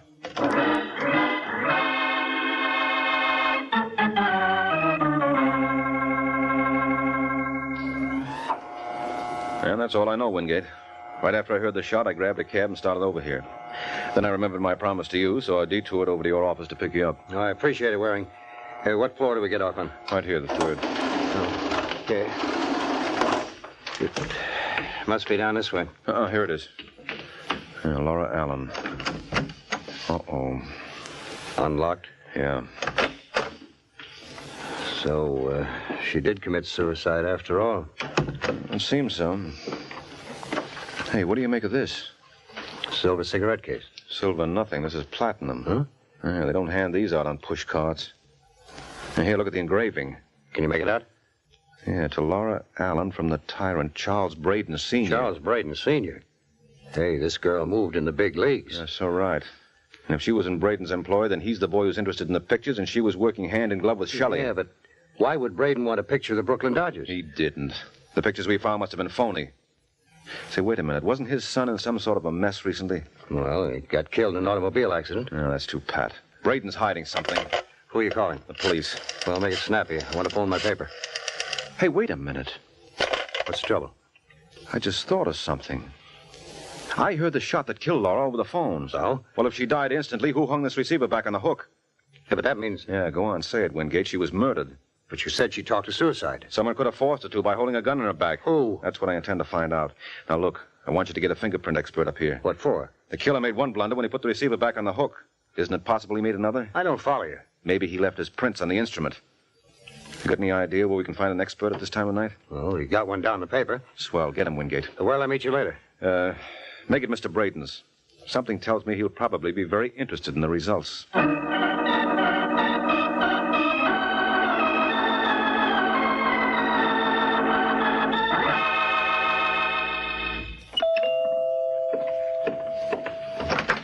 Mr. Braden? Yes. My name is Waring. Oh, come in, won't you? Thank you. You were a friend of Walter Shelley's, I believe. Well, I wouldn't say that. Strange that he entrusted his most precious possessions to you. I don't think I understand you, Mr. Braden. I'm referring to the pictures, Mr. Waring. Oh, that? Yes, that. May I trouble you for them? And the negatives, of course. What's in it for me? Well, I could promise you any number of things. Yes, but they'd be just that, promises. You see my point. Oh, yeah. You don't have to draw me a diagram. No. I had only to draw a gun. All right, put that thing away, Braden. You're forgetting something. I can't imagine what. What's going to happen when the police discover you killed Shelley and Laura? Shelley and Laura? Well, I hardly think there's any danger of that. Well, maybe I can prove you're wrong. I beg your pardon? I think that call is for me. May I? Certainly. Go right ahead. Thank you. Hello? Hello? Is that you, Mike? Yeah, how'd you make out, Wingate? Did they finish checking those fingerprints? Yes, but there wasn't a single print on it. Oh, that's wonderful. What's the matter with you, Mike? Can't you hear me? Didn't miss a word. Now come up here and bring that report with you. You look pleased. Yes, I am. Whose fingerprints do you suppose they found on Laura's telephone? Nobody's. What? You'll forgive me, sir, but I'm afraid I've been guilty of eavesdropping. Oh, you'll never hear anything nice about yourself that way. Perhaps not. But then, Mr. Waring, I'm not a very nice person. I think you're going to find that out.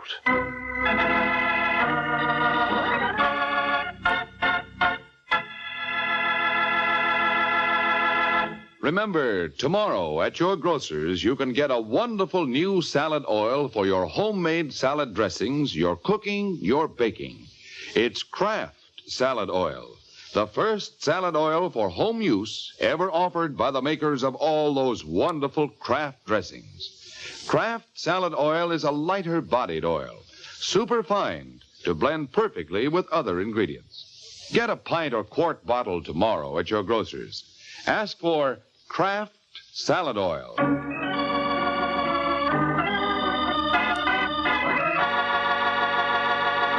Now, back to the adventures of the Falcon. 2 minutes ago, Charles Brayton Sr. told Mike that he wasn't, quote, a very nice person, unquote. And judging by the gun he keeps trained on Mike, Mr. Brayton believes in telling the truth. Oh, really, Mr. Waring, you don't know how this pains me. Well, I'd never guess it, Brayton. You certainly hide your grief well. And you, sir, your fears. Oh, that's where you're wrong. I don't believe you're going to shoot. Tell me, Mr. Waring, what is your purpose in glancing at that window every 5 seconds? Frankly, I find it very distracting. That was my purpose. All right, Wingate, grab him. Nice work, Wingate. Now give me the gun. Okay, here you are. Now phone police headquarters. No. My paper comes first. Well, any way you like, but don't forget the cops. I don't suppose there'd be much point in appealing to your better nature. Oh, I don't know. What do you think, Wingate? No, I'm just an innocent bystander, Waring. You better leave me out of this. Oh, that's impossible, friend. You've got a lot to say. Oh, you mean because I saved your life? No, because you killed Shelley and Laura. What are you babbling about? Murder, Wingate. I'm just wondering who's going to cover your execution for the Gazette.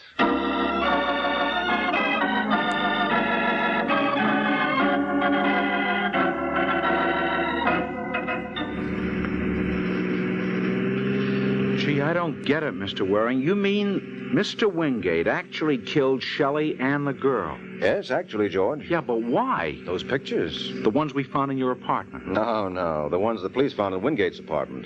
He got them from my place before he even called you. Then he planted those phony shots and waited for me to make my great discovery. Yeah, well, why did he do that? Because he knew I wouldn't stop looking until I found a set of pictures, so he made things easy for me.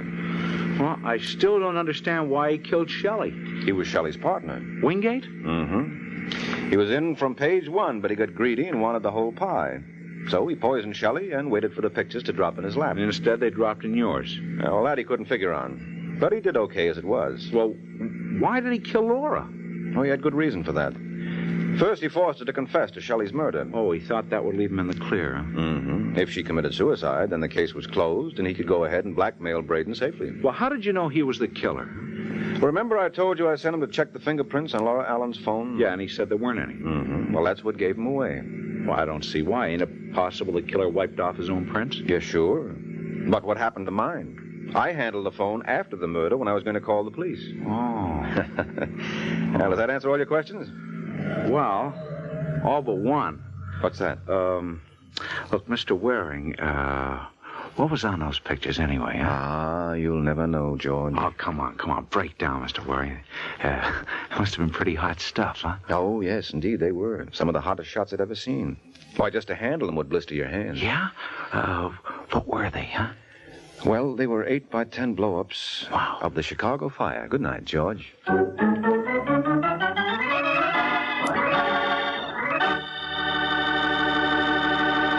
There comes a time in the life of every homemaker when she has to fix a dinner fast, and that's when Kraft Dinner is such a help. You see, in just 7 minutes cooking time, Kraft Dinner makes delicious macaroni and cheese. Wonderful, tender macaroni with fine cheese flavor all through, just like I said, in only 7 minutes cooking time. That's because every package of Kraft Dinner gives you a special quick cooking macaroni and just the right amount of Kraft grated for that grand cheese flavor. So tomorrow, get a couple of packages of Kraft Dinner.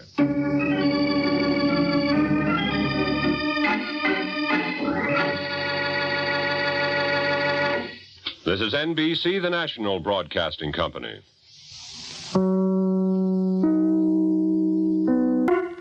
The Kraft Foods Company brings you The Adventures of the Falcon, starring Les Damon. Hello? Yes, this is the Falcon speaking. Oh, Cornelia. I'm glad you called, but I'll have to take a rain check, Angel. Tonight I'm tied up with a character who tried to pull off a legal swindle. He found a loophole in the law, but we found a bullet hole in him.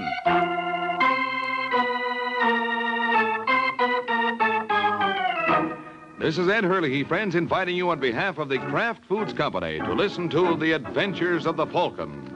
You met the Falcon first in his best-selling novels. Then you saw him in his thrilling motion picture series. Now join him on the air when the Falcon solves the case of the Stooges' errand.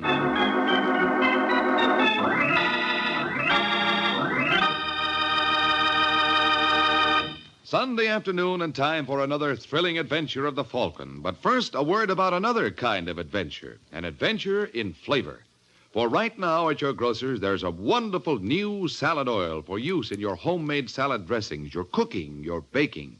It's Kraft Salad Oil, the first salad oil ever offered for your home use by the makers of all those wonderful Kraft prepared dressings. Now, Kraft Salad Oil is more than just a new oil. It's a new kind of oil, a lighter-bodied oil to mix quickly and perfectly with all other ingredients.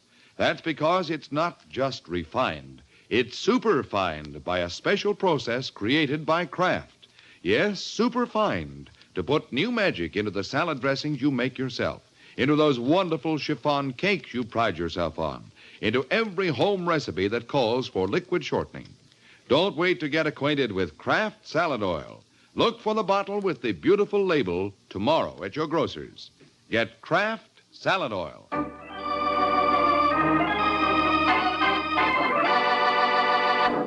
And now, the case of the Stooges' errand.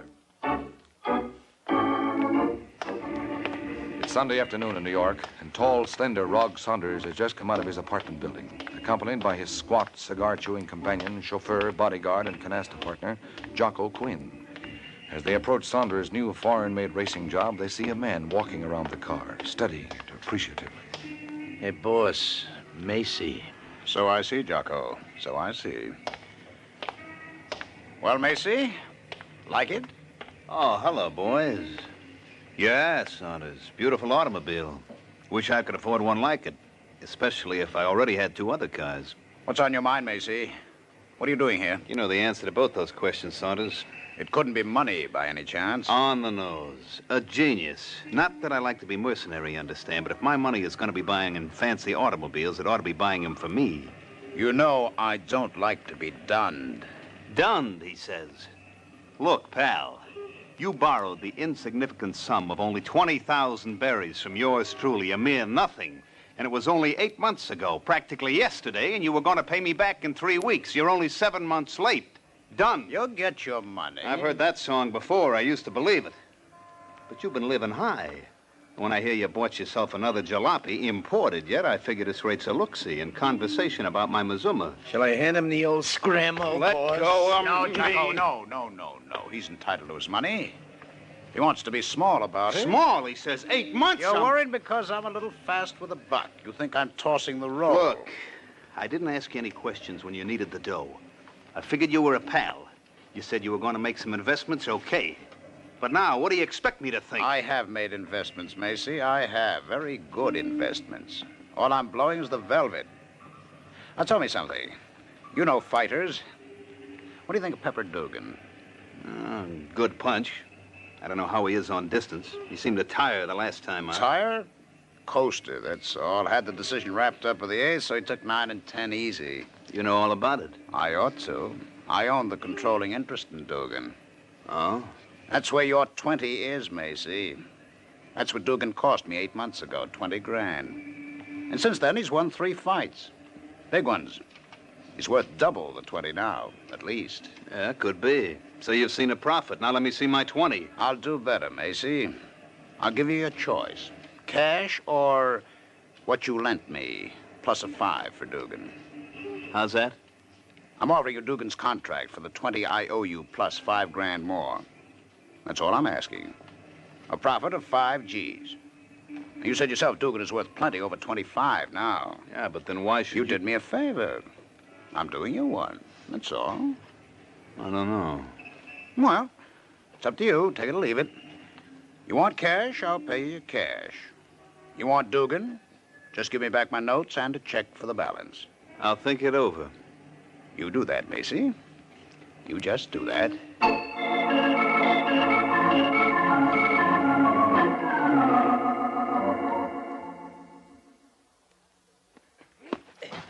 That's it, Dugan. Now throw your right. No, doggone it, the right. Harry, you throw a right. This time, Dugan, when he does, counter with your right. Now, Harry. No, Dugan. All right, boys, hold it. Will you hold it? Come here, Dugan. Sorry.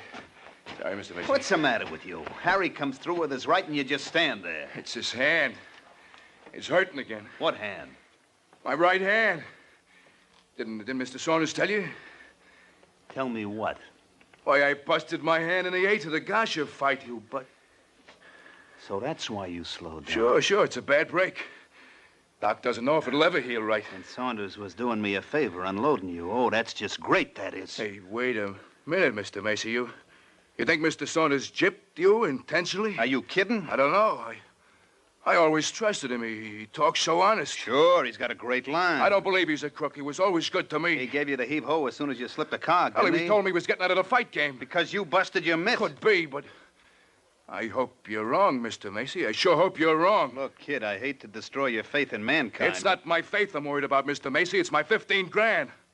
Your what? Mr. Saunders held back part of my cut of the gates in the last couple of fights. Said he was going to invest it for me. Oh, fine. Mr. Macy. Yeah, Dugan? That lawyer you're going to see, do you figure he could take on an extra client?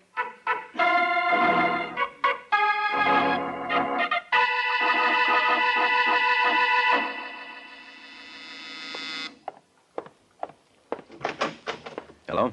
Hello, does Michael Waring live here? I do. Oh, you're, My name's Ralph Macy.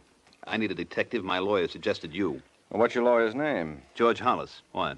Well, if it's a good case, he rates a box of cigars come Christmas. I just want you to find a man for me. Well, what did he take, your money or your woman? How do you know it's either? Usually is, especially with a lawyer involved. He gypped me out of $25,000 and another fellow out of 15. Oh, gypped and skipped, huh? That's right.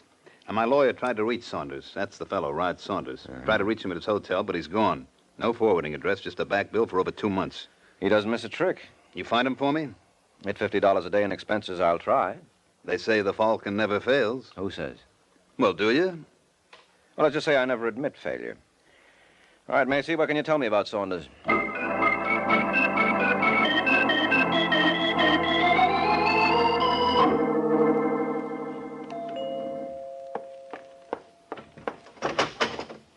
Yes? Are you Ivy Gray? That's right. Well, they told me Saunders has expensive taste. I see what they mean.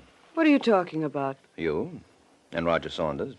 I understand you were good friends. Were. We still are. Oh. Well, then maybe you can tell me where to find him. Maybe I can. What do you want to see him about? About 10 minutes. What is it, Ivy? Someone for me? Yes. He didn't give his name. Oh, no. Don't tell me you're Saunders. Why not? Isn't that who you wanted?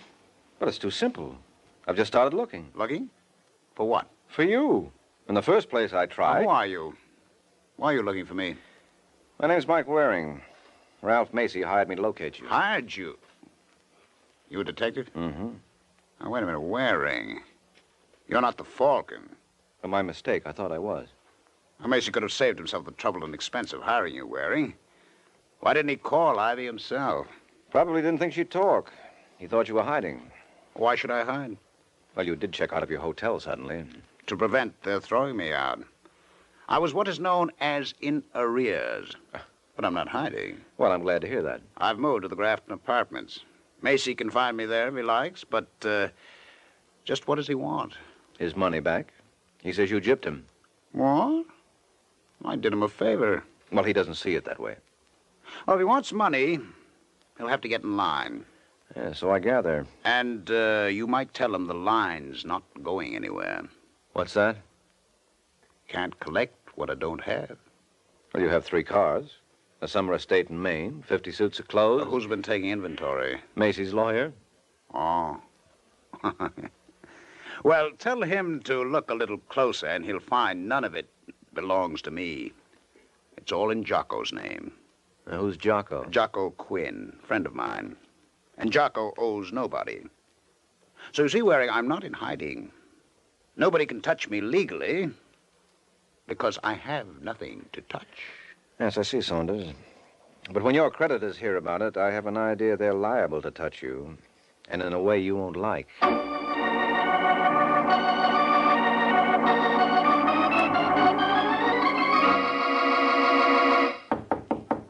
Come in.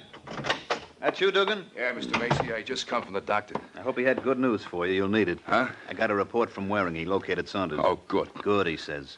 Saunders has pulled a legal cutie. Handed all his marbles to Jocko. I don't get you. You don't get anything, pal. Neither do I. It's hocus pocus with our greenbacks. There's nothing we can do. Wait a minute. Take it slow, will you? Look, it goes like this. Saunders has turned all his cash into merchandise. Clothes, cars, houses, whatnot. And he mortgages the whole package to Jocko. I still don't get it. The stuff is in Jocko's name. Legally, we can't touch it. But Jocko is just Saunders' stooge. So Saunders has full use of the whole works, and we're out in the cold. Can he do a thing like that? He's done it. That's just great. That's all I need. You know what the doc said? Your hand still isn't right. I can't fight for at least a year. Oh, That's no. what he said. That means no dough coming in. Now I gotta collect from Saunders. That's all I gotta. So do I, but the question is If how. that lawyer of yours is no help, I'll just have to help myself. If I could only get Saunders sometime when Jocko isn't around. After all, I still got one good hand. Yeah, Dugan. You've also got a very good point there. I hope something comes of it.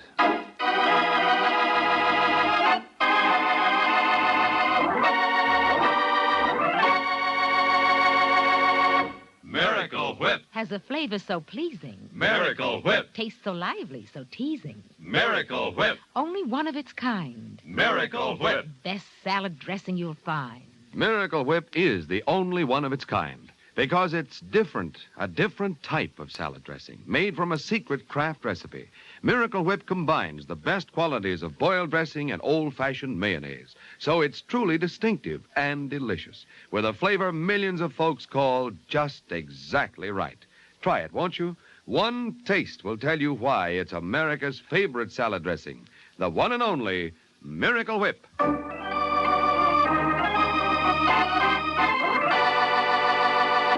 And now, back to the adventures of the Falcon. A few days have passed since Macy and Dugan decided they weren't going to get a legal technicality to stand between them and collecting the money Rog Saunders owed them. They're also not going to let Saunders' stooge, Jocko Quinn, stand between them and the money. But Jocko knows none of this as he enters Saunders' apartment, where he's met by a white-faced Ivy Gray. Jocko, where have you been? Just down to get some cigarettes from Mr. Saunders. Why? Was anyone with him when you left? No, Was he expecting anyone? only you. You're sure? What is this? Where is Saunders? Why doesn't he... He's in the other room. Well, why the questions? Look for yourself. Huh? Go ahead. Right in there. Okay.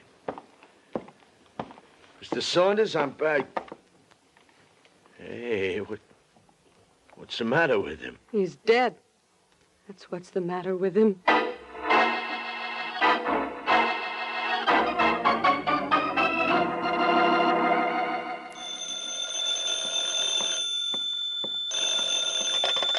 Hello? Is that the Falcon? Yes, this is the Falcon speaking. Macy again, Waring. Oh, have you lost Saunders again? In a way. Oh, I thought last time was a little too easy to be true. I know where he is, Waring. It's not that. Oh, well, keep it up. You're making great sense. He's dead. Oh. Well, couldn't happen to a nicer guy. Murdered. Am I supposed to register surprise or sympathy? Sympathy. For a guy who gypped his friends? For me, the police think I did it. Well, did you? No. Why not? I've been told it's against the law. Oh, and you never break the law. Well, I parked overtime once, but I paid my fine. Okay, you're a model citizen. What do you want me to do about it? Convince the police. It'll take more than a character reference. That's why I'm calling on you. You can find the real killer. Can I? The Falcon never fails. You dreamer, you. This is one dream that better come true, Waring. All that depends on it is my life.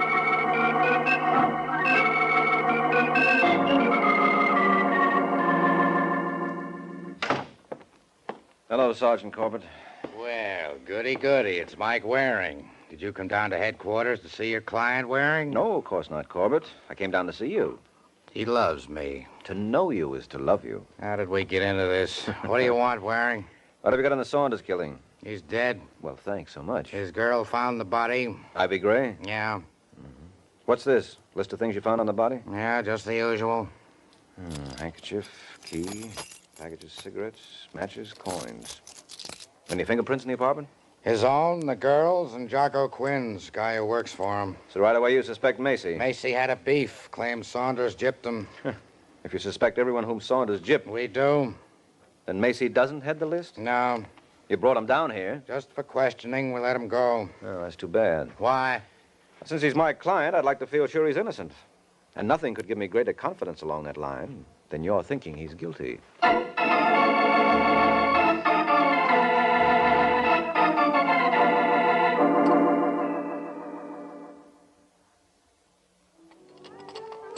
How's it going, Dugan? Do I know you? I know you. I've seen you in the ring. Oh. This what you train on? Irish, straight? Are you gonna give me a temperance lecture? No, it's a little out of my line. Then go away. Macy tells me Saunders owed you 15 grand. Says you were sore when it looked like you might not get it back. Oh, Macy says, does he? Macy says. I tell you, he talks too much. I'll fix Macy so he doesn't talk so much. Like you fixed Saunders? Huh? Oh, a wise guy, huh? Maybe you want something too. No. You don't do so good with a busted mitt and a stomach full of fog juice, Dugan. Come on, I'll help you up. Oh, my head. Hey, wait a minute. Oh, my head, huh? What's this in your pocket? What do you mean? I think I'd better keep this until you come out of dreamland. Hey, give me that, You've had too many shots of alcohol to risk letting you take any shots with a gun. Now, come on your feet.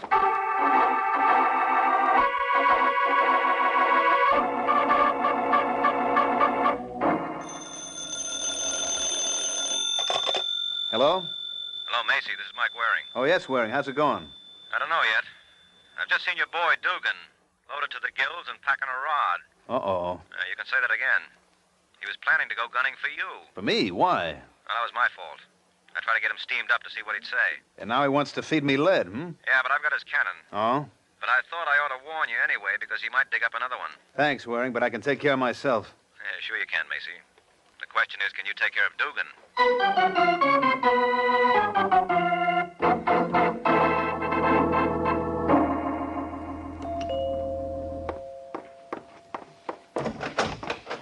Oh, hello, Mr. Waring. Now, why don't you call me Mike? I hardly know you. Well, let me in. We'll go to work on that. Please, Mr. Waring, Roger's death was quite a shock. Well, then and why not help me find out who done it?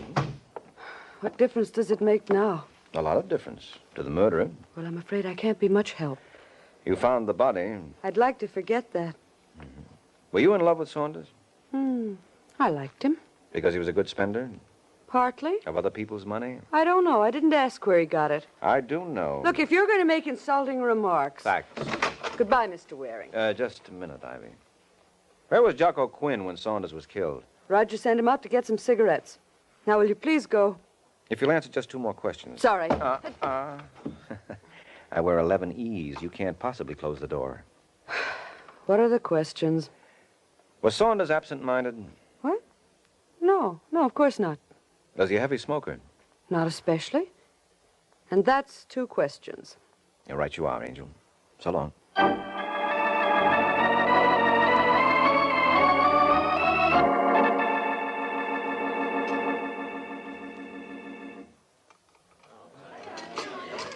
Pardon me, you Jocko Quinn? Yeah. Good. I heard that you eat in this bean wagon. In fact, I've heard quite a lot about you, Jocko. It's time we met. Who are you? What do you want? My name's Mike Waring. Oh? I've heard about you, too, Falcon. Well, then we ought to get along fine. You having dinner? No, I was just looking for you. Well, I'm finished. Here, sister, keep the change. Thanks. Oh, come on, Waring, if you want to talk to me. Sure. Now, what do you want? Information about Saunders' murder. I don't know nothing. No. Don't be so modest, Jocko. I wasn't there. Where were you? Saunders sent me out for cigarettes. You're lying, Jocko. What? I said you're lying, and I can prove it. Yeah? Yeah, Saunders had a pack of cigarettes on him when he was murdered. He wasn't a heavy smoker, so he wouldn't have sent you out to get him some. So, Jocko, what do you got to say to that? What have I got to say? Just this? No, you don't. Dugan, you showed up in the nick of time. Thanks for knocking out Waring. You saved me the trouble. I've been looking for you, Jocko. Seems everybody's looking for me. Yeah. Now that I've taken care of Waring, it's your turn. Come here, Jocko.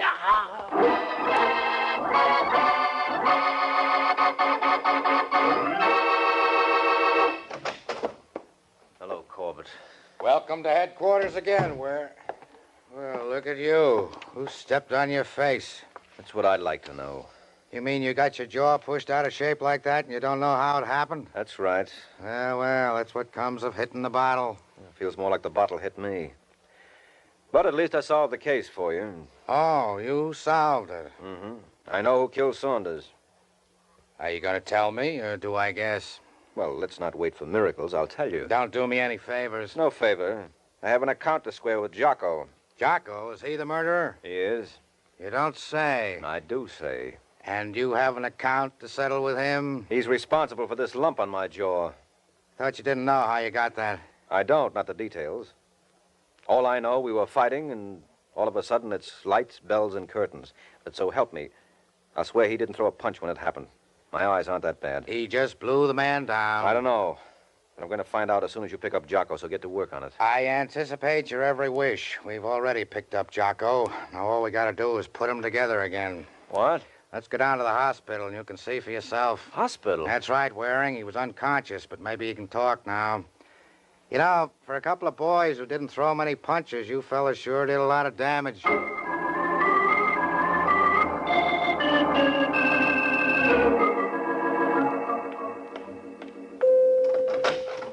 Hello, Jocko. Visitors. Hello, Sergeant.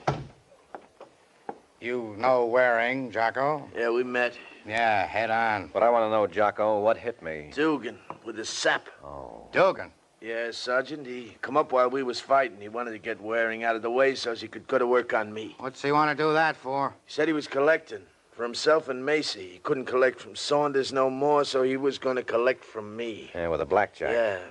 He got me in his car, tried to get me to sign a paper, and when I said no, he started swinging. Well, I can see why you didn't want to sign away your stuff after you'd killed a man for it. I didn't kill Saunders, Waring. He always treated me good. Why did I want to kill him? For all the stuff he put in your name. With Saunders dead, you stand to keep it. But I didn't kill him. And how about that lie about the cigarettes? Okay, so I lied. That don't make me a killer. Well, why'd you lie?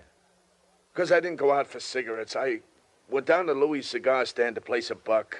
I played the numbers with Louis, only I didn't want Mr. Saunders to know because he didn't like me to play. I didn't want to make trouble for Louis, so I tried to keep him out of it. That's all. What's a joke, Sergeant? I'm not laughing at you, Jocko, but look at Mastermind here. He had the case all solved. There was just one little thing wrong with his figuring. It gave him the wrong answer.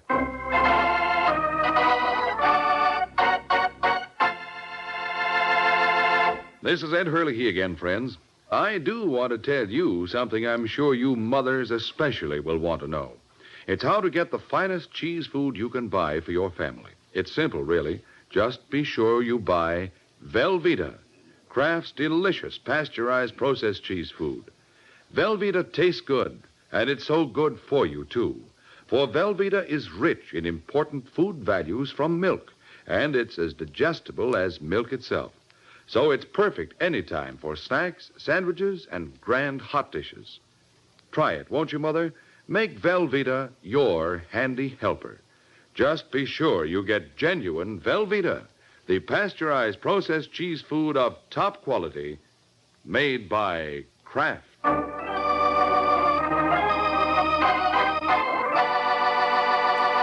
Now, back to the adventures of the Falcon. Only an hour has passed since Mike Waring found that a private detective's lot is not always a happy one. Now the Falcon has arrived at Ivy Gray's apartment, still in search of the elusive solution to the case. Mr. Waring, will you please go away and stop bothering me? Sure, as soon as you tell me just exactly what happened up at Saunders' place. I did. I missed some of the details. I told you I want to forget. All right, so let's get the facts straight before you do. You found the body? Yes. It was in the back room of the apartment? Yes. How did you get in? The door was open. After you found the body, what did you do? Started to leave, to call the police. At the door to the apartment, I met Jocko Quinn. He said Roger'd sent him for cigarettes. Did you tell him about the murder? No, not right away. I started asking questions. When he wanted to know why, I showed him the body. And then? Then I got out of there. Now, is that all? Just one more question. What is it? What are you doing tonight, Angel?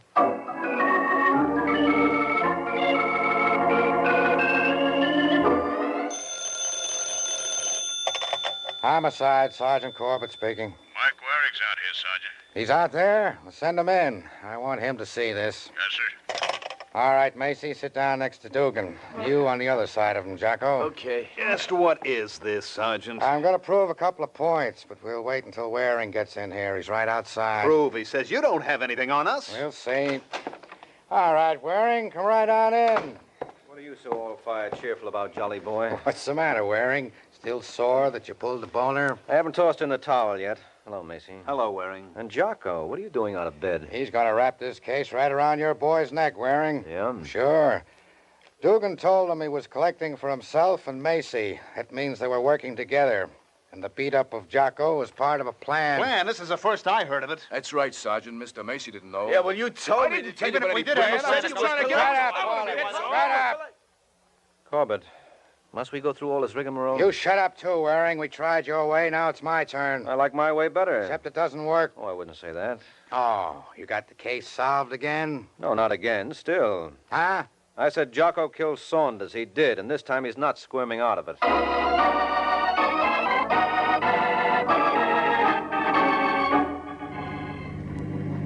See, Waring, I told you. Did you, Macy? Sure, the Falcon never fails. Yeah, I'll tell that to Sergeant Corbett. For a while, he thought the Falcon had laid a great big egg. How'd you finally clinch it? Well, when Jocko ran into Ivy in Saunders' apartment, he told Saunders to send him out for cigarettes. But I proved that was a lie. Yeah, but he explained that. Mm-hmm. But how come he thought he could get away with that lie? What do you mean? Well, since Saunders didn't send Jocko out for cigarettes, Saunders would naturally trip him up on it. But Saunders was dead. Sure. Only how did Jocko know? Supposedly, he didn't learn of the murder until after the lie. Oh. Yes, if he'd been innocent, he'd have thought Saunders was alive in the apartment, and he wouldn't tell an obvious lie involving Saunders right under his nose. Therefore, he knew Saunders was dead. Therefore... All right, Waring. I get it. Oh, good. That's all there is to it. You're pretty sharp, Waring. Pretty sharp. Yeah, maybe. But there's one angle to this case even I don't get, Macy. What's that? I asked Ivy for a date tonight. And if the Falcon never fails, how come I'm spending the evening with you, huh?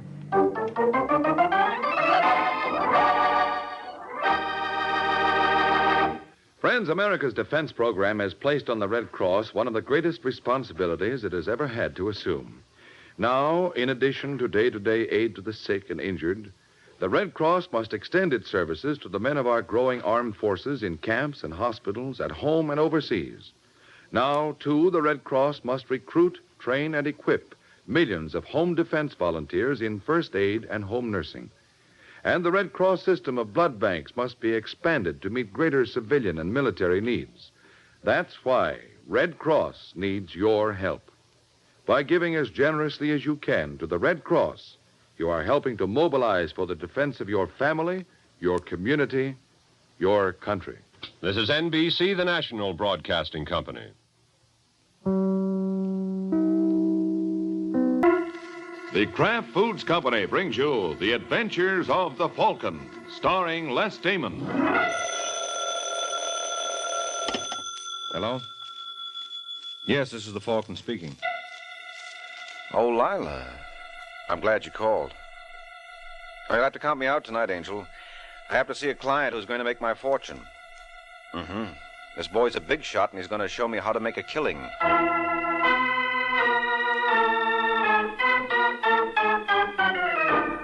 This is Ed Hurley, friends, inviting you on behalf of the Kraft Foods Company to listen to The Adventures of the Falcon. You met the Falcon first in his best-selling novels. Then you saw him in his thrilling motion picture series. Now join him on the air when the Falcon solves The Case of the Harried Husband.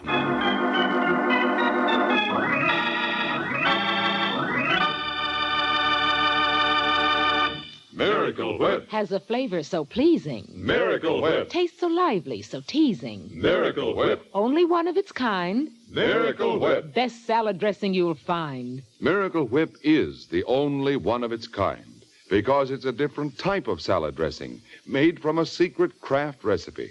Miracle Whip combines the best qualities of old-fashioned boiled dressing and fine mayonnaise, so it's truly distinctive and delicious, with a flavor millions of folks call just exactly right.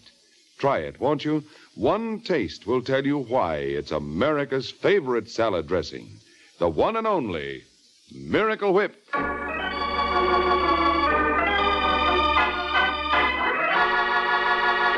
And now, the case of the harried husband.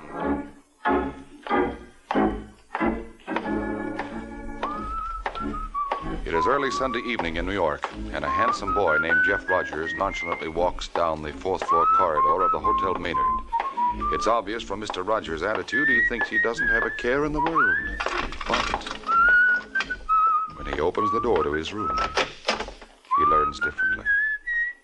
Hello, Jeff. What? Don't be frightened, darling. It's only me. How did you get in here, Rita? I gave the desk clerk one of my prettiest smiles and $10. Well, you had no business. Of course not, Jeff. But you're a hard man to see these days. Well, as a matter of fact... You were just about to call me. Word of honor. Don't lie, honey. You do it very badly. Oh, now look, Rita. Oh, don't take on so, Jeff. On the other hand, there are things you do exceptionally well. Which reminds me, how's Mrs. Davis? You mean Pat Davis? Who else would I mean? Oh, you know what that is. I know what it better be. Now, Rita, there's no reason for you to act like this. Oh, sure, but then there's no reason for me to be nuts about you either. You're not the brightest guy in the world. No. And when it comes to looks, I've known prettier boys, too. Still, you're crazy about me. Heaven help me. And heaven help you if you got any ideas about this Pat Davis. I tell you, sweetheart, it's strictly business. When does it pay off? Well, you know how it is. These things take time. That's what you told me last week. Well, you just be patient, baby. When are you going to see her again? Tonight at 9. Is this the night? Could be. How do I look? Come here, you dog. You know, I'll cut your heart out if you ever get any other ideas about another woman. Hey, is that clock right? You've still got time for one more. But... Now get to work.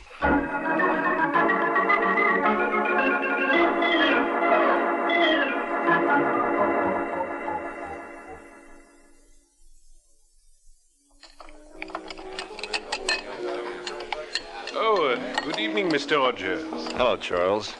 Is there a lady? Uh-huh. Where is she? Follow me, please.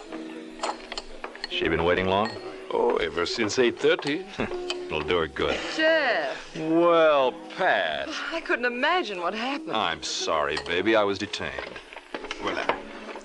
Would you care to order now, Monsieur Rogers? What do you say, Pat? Well, I'm not hungry at the moment. Okay, Charles. We'll call you when we're ready. Certainement. Very good, monsieur. Well, how have you been, honey? A lot you care. You haven't called me in a week. Well, that's because I've been working on a big deal. A big deal? Listen, sweetheart, if this thing goes through, we can kiss this town goodbye. You mean that, Jeff? Would I lie to you? Well, what is it? I just got word from the boys at Hollywood Park that they're ready to roll. I don't understand. Well, a friend of mine has got a race fixed for Monday. This nag will pay 50 to 1. You sure, Jeff? You know how I tell you, it can't miss. But when it comes to horses... Well, if you think I don't know what I'm talking well, about... of course not, darling. Okay, then. How much money can you raise? Me? Yeah. Well, I could manage 1,000. Ah, chicken feed. But, Jeff, that's all I have in the bank. What about your husband? My husband? Yeah. In a racket like his, he must keep a lot of cash on hand. Well... Well, doesn't he? I suppose so. What do you mean you suppose so? If someone plays a number that hits, Barney has to pay him off right away. Well, I don't know much about Barney's business. Well, take it from me. It's strictly cash and carry, and policy in this town is heavy cash. Well, what do you want me to do? Find out where Barney keeps it. But, Jeff... Don't worry, we're not going to take it with us. As soon as our horse comes in, you'll put it back. Then it's you and me for foreign shores. But supposing... Come on, sweetheart, make up your mind. They're not going to hold the boat for us. All right, Jeff. You can make the reservations.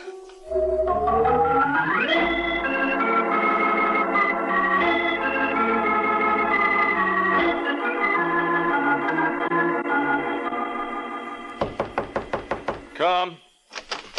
Hello, Jeff. You back again, Rita? Evidently. I was wondering how you made out with Pat Davis. Not so hot. What happened? I guess it just wasn't my night. I can't believe it. It does seem incredible, doesn't it? It does to me, honey. 'Cause you know I think you're irresistible. You want my autograph? Well, if it's on a picture, it might help. It would be a wonderful way to remember you. Come again? Well, obviously, I'm not going to have much more. What are you raving about? I picked up this envelope at the desk. What? Give me that. I've already opened it. And can you imagine my surprise? I didn't know you were going to Canada. Who says I am? Oh, did you buy the ticket for a friend? Oh, now, Rita, baby, you don't think I'd run out on you. Well, it doesn't make any difference. You know how I feel about you, Jeff. I would never stand in your way. But I wonder how Mrs. Davis will take it. And, what about Barney Davis? What about Barney Davis? I was just wondering if he'll be able to bear up under his loss. Have a nice ride, Jeff. I've had mine.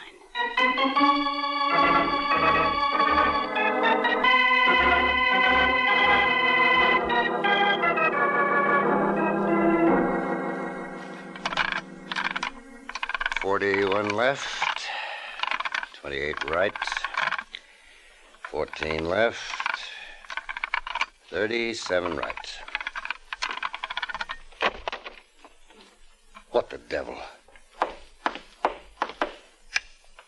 Yeah, what is it, Barney? You busy, Doc? Well, I was just going to take my vitamins. Well, take a double dose later. Come in here. I want to show you something. What's cooking, Barney? Me. Take a look in that safe. Huh? Hey, someone's been in there. Yeah, hey. Well, don't look at me, Barney. I don't know nothing about it. You sure, Doc? I swear. There was over 50 grand in that till. Well, I ain't the only one who's got the combination. What about Tony Farrow? He left the place after I did last night. Get him. He ain't here. He phoned this morning to say he wasn't coming in. No? No, he said he ate some Chinese food or something yesterday. He didn't feel so hot. If I told him once, I told him a million times. With his ulcers, he oughtn't to mess around with stuff like that. And what do you recommend in my case? Huh? I'm suffering from a loss of 50 grand. Oh. Well, maybe we ought to go up and see Tony. Say no more, Doc. That's one prescription I'm going to follow.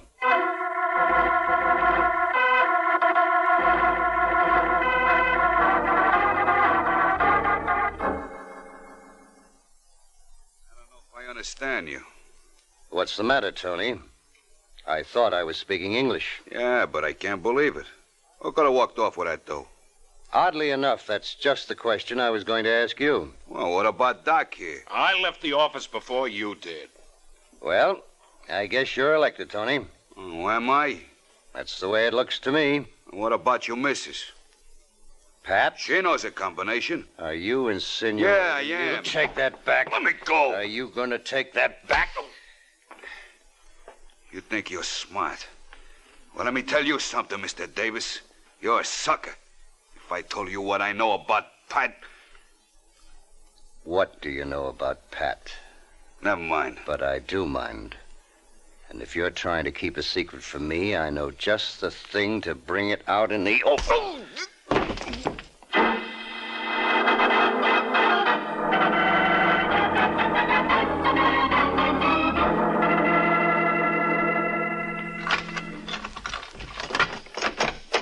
Who's there? Oh, it's only me, Pat.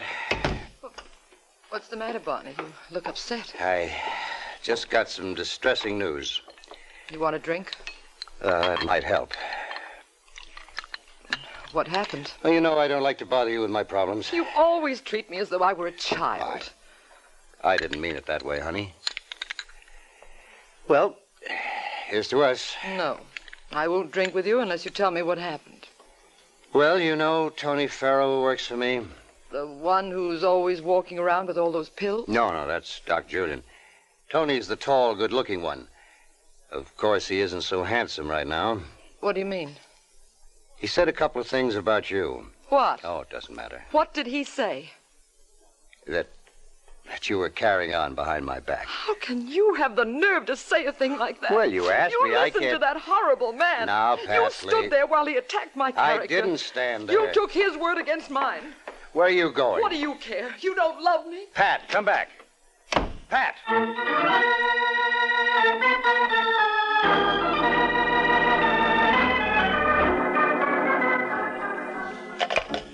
Order, please. This is Mr. Rogers in 412. Yes, sir? What do I have to do to get a little service around here? This is the 4th time I've called for a bellboy. I'm sorry, sir. I'll check. Never mind. He's here now. Just a second. Take it easy, will you? You got your... Hey, what's the... Idea.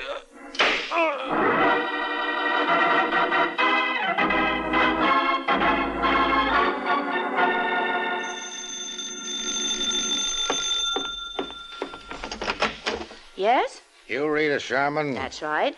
I was wondering whether you'd like to go out with me. What? Actually, I'm just trying to be polite because you don't have much choice in the matter. What are you babbling about? My name is Sergeant Corbett. I'm with the Homicide Division. So? So a boyfriend of yours got himself knocked off last night. A boyfriend of mine? Didn't you used to run around with Jeff Rogers? You mean Jeff? Yeah. I don't believe you. Why would I lie to a pretty girl like you? Better pack a bag, honey. I think you're going to be away for a long, long time.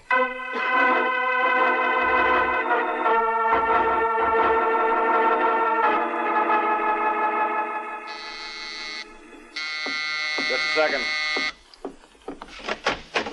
Yeah? You Mike Waring, the Falcon? That's right. I'd like to talk to you. You think you're in any condition? What happened to your face? I had an accident. You must have been a big boy. Wasn't that kind. Well, anything you say. You don't believe me? What difference does it make? It's your face and your story, Mr. Scolari. Vincent Scolari. Sit down. Thanks. Oh, what's on your mind? You read about that killing last night? Which one? This is New York, you know. I'm in at the Maynard Hotel. I got a fellow named Jeff Rogers. Well? They're holding my wife for the murder. Your wife? Rita Sherman. And your name is Scolari? Well, that figures. That's Rita's maiden name. We're separated. Was this Jeff Rogers the cause? Nah, it was my fault. Rita picked up with Jeff after I started horsing around. But she never killed him. And who did? That's what I'm paying you to find out. Did you say pay? Will $500 hold you for a spell? And a little while longer. 1, 2, 3, 4, 5. Oh, thanks. Now, I don't want you to bother Rita with this any more than you have to. Well, I'll need certain information. I can fill you in. Okay. What kind of a boy was this Jeff Rogers? A real Casanova type. Dames all went nuts about him. Who was the last one? A dame named Pat Davis. Now, who's she? I don't know. But for those $500, maybe you can find out. I'll be seeing you, Waring.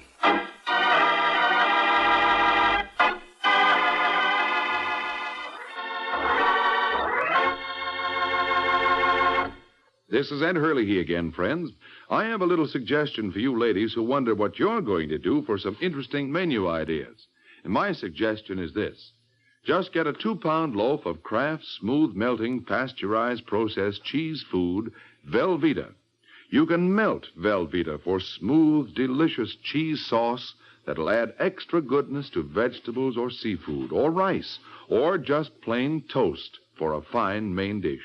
And it's such an easy sauce to make. All you do is melt a half-pound of Velveeta in the top of your double boiler. Notice how smooth it melts without any lumps at all. Then slowly stir in a quarter of a cup of milk, season to your taste, and there you have it. A delicious cheese sauce with a wonderful, rich, yet mild cheddar cheese flavor. A flavor that everyone, the youngsters and Grandma included, will enjoy often. And it's a wholesome dish, because Velveeta is so rich in important food values from milk. So whether you melt Velveeta for a swell cheese sauce or slice it thick for hearty sandwiches, you'll find Velveeta is a mighty handy helper, Mother. Get a 2-pound loaf tomorrow, won't you? It's America's favorite cheese food, the one and only Velveeta, made by Kraft.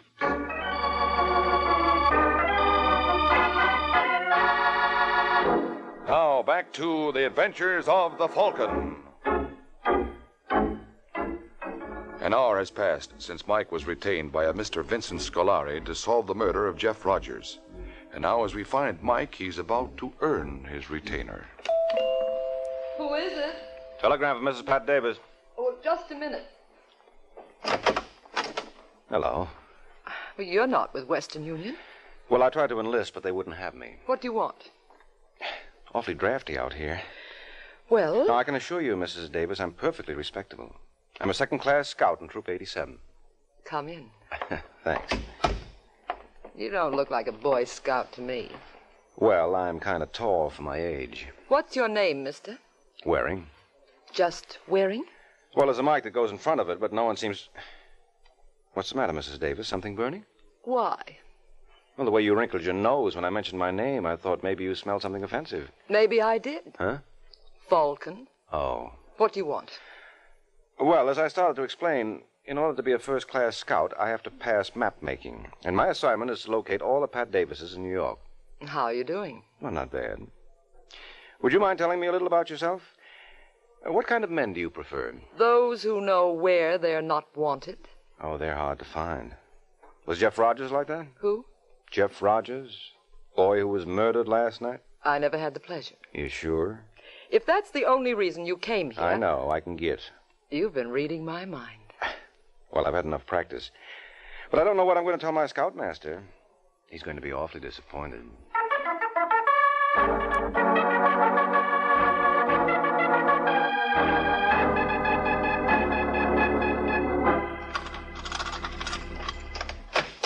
Who's there? Only me, Pat. You're home early. Yes, I had a purpose. I wanted to apologize for last night. You stormed out of here before I had a chance to say I'm sorry. Well? Well, now I'm no longer sorry. What? What was the Falcon doing here? Who? A private detective. There was no one here all afternoon. Don't lie to me, Pat. Doc Julian saw him. Are you going to take his word? Yes. Did you wire Waring to get you evidence for a divorce? Did I? That's the funniest thing I've heard in years. I'm glad it tickled you. We'll see if Mr. Waring finds it so amusing. Bonnie, you're not going up to see him. You mind? Darling, you've got to believe me. There's absolutely nothing to it. Why would I want a divorce? That's what I intend to find out. And I don't think anyone can be as helpful in that as Mr. Waring. Come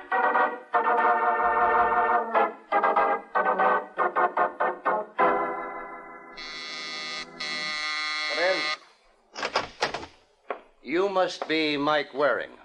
Must be. And you? My name is Barney Davis. What's on your mind, Davis? Oh, call me Barney. Everyone else does. Oh, I wouldn't presume. No, I want us to be real friendly. You were around to see my wife this afternoon. You asking or telling me? I'm telling you. How long have you known her? We just met this afternoon. You're lying. Okay, have it your way. We were childhood sweethearts. Who put her up to getting the divorce? Look, Davis, you're out of your mind. I'm working for a girl named Rita Sherman. The woman they're holding for that Jeff, what's-his-name's murder? That's right. What does Pat have to do with her? Well, you're providing part of the answer right now. I don't get it. Your wife was running around with Jeff Rogers. You're a liar. She didn't even know the guy. No? Well, I'll bet she tried to stop you from coming up here and learning the truth. What? Am I right? Now listen to me, Waring. I love my wife. Well, bully for you. And if you think you're kidding me with this routine, you're not. Doc? Want me? Yeah. Come in here for a second, will you? Sure thing. This is Mr. Waring. Hiya. Hi. What do you think of the specimen? You mean you want a diagnosis? No, I've diagnosed his trouble myself. What I want you to do is give him a treatment. Oh, sure. Now, look, little man, put away the lead pipe. You got it wrong, Waring. It's a very delicate instrument.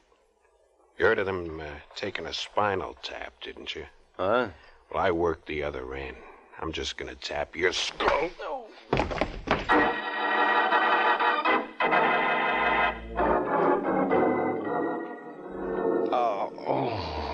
How do you feel, Mike?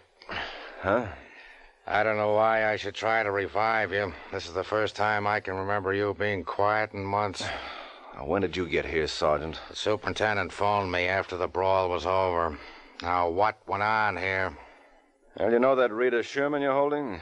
The girl who murdered her boyfriend? She didn't. What makes you so sure? She's my client. Well, silly of me to even ask. But it's funny Rita didn't tell me about it. It was her husband who hired me. What's his name? Vincent Scolari. He told me it was his fault. He and Rita broke up. Rogers had nothing to do with it. But you know Rita didn't kill him. Yes, Corbett. This boy Jeff was quite a man with the ladies. That I discovered for myself. Mm-hmm. Well, did you discover anything about a girl named Pat Davis? Pat Davis? No. Well, Jeff kissed her off. How do you know that? I'll leave it to Rita. You don't think I'd take her word for it? Well, she may know something. She might, but I doubt it. Otherwise, she certainly wouldn't have hired you. Uh-huh. Well, let's find out.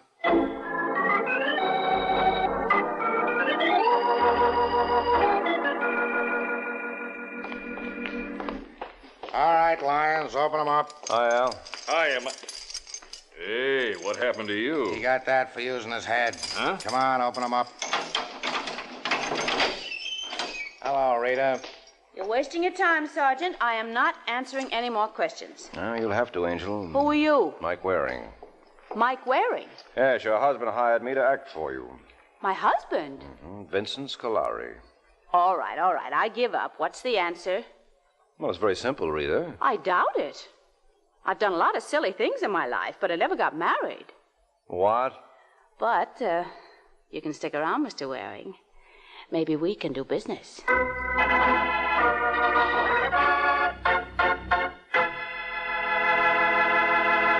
Remember, tomorrow at your grocer's, you can get a wonderful new salad oil for your homemade salad dressings, your cooking, your baking. It's Kraft Salad Oil, the first salad oil for home use ever offered by the makers of all those wonderful Kraft dressings. Kraft Salad Oil is a lighter-bodied oil, superfine to blend perfectly with other ingredients. Get a pint or quart bottle tomorrow at your grocer's. Ask for Kraft Salad Oil.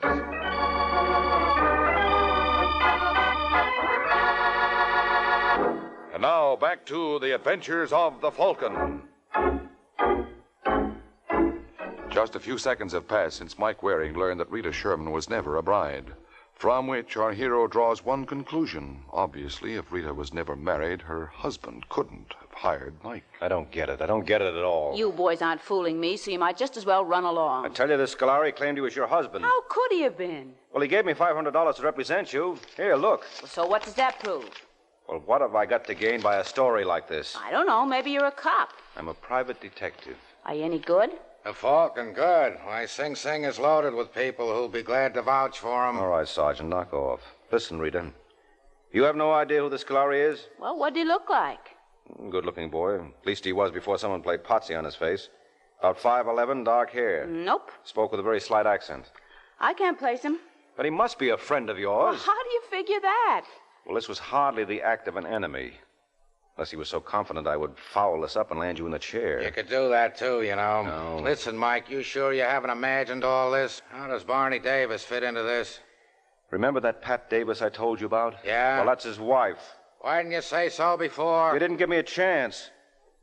You know anything about this, Rita? Well, only that Jeff used to see her occasionally. Was he in love with her? I wouldn't think so. He only bought one ticket for Canada. Then you knew he was running out on you? He was running out on Mrs. Davis. I was supposed to meet him there later.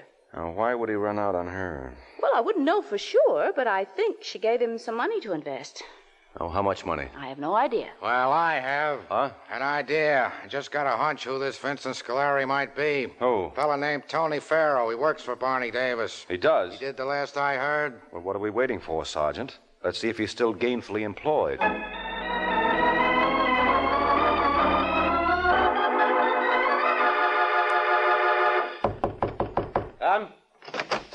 Hello, Barney. Well, if it isn't my good friend, the Falcon. Yeah, though a little the worse for wear. Nah, how did that happen? You don't really care. You know Sergeant Corbett? Oh, sure. How are you, Sergeant? Fine. I brought him along to vouch for me. You wouldn't believe me when I told you I wasn't working for your wife. Well, I believe you now. That's very big of you. What convinced you? Pat told me the truth. Ah. Is your wife around? No. Where is she? Out. You mean you trust her alone? What kind of a crack is that? Oh, come on, Barney. Wake up. You know the last guy who sounded off like that? It was Tony Farrow. How did you know about him? He was up to see me. You made a bad enemy there. I'm not worried. Well, you should be. You know what he went and did? No, but you're going to tell me anyway. He hired me to work for Rita Sherman. Well? But don't you see his motive? He hoped that I could pin the Jeff Rogers murder on you. Why me? Because he hated you and you were a hot suspect. Your wife was seeing Rogers. Listen, Waring, I told you before. Come on, you've got to face it, Barney. You've been a patsy. Take that back. Watch it, Davis. Now, believe me, that little girl never deserved anything you did for her, including murder. What did you say? Oh, why pretend, Barney? You heard me the first time. All right, Sergeant, make like a policeman.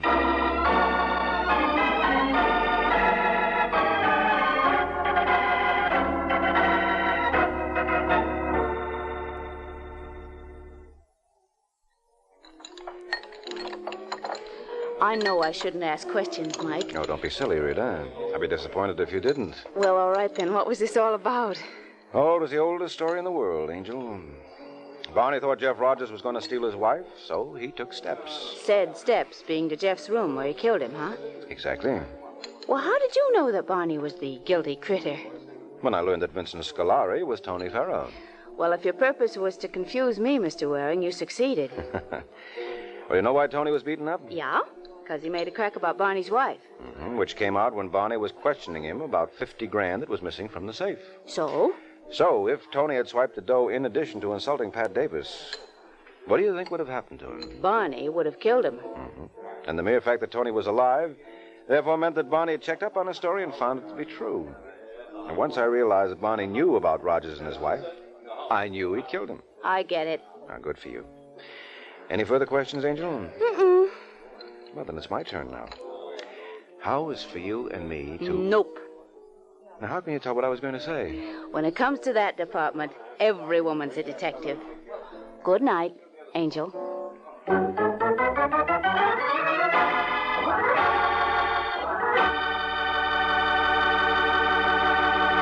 There comes a time in the life of every homemaker when she has to fix a dinner fast, and that's when Kraft Dinner is such a help.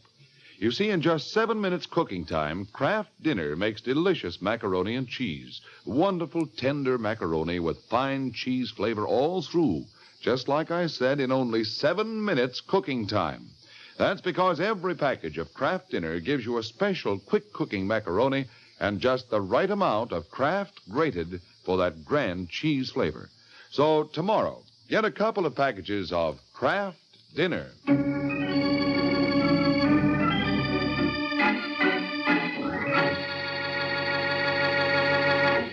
This is NBC, the national broadcasting company.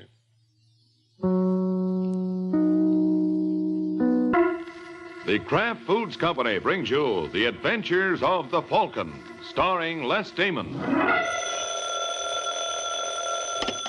Hello? Yes, this is the Falcon speaking. Oh, Eloise. Oh, I'd love to see you, but I'm afraid you'll have to deal me out tonight, Angel. Mm-hmm. I have a job to do for some characters who got involved in a stiff poker game. Started out nice and friendly, but before they got through, they found they were playing for blood.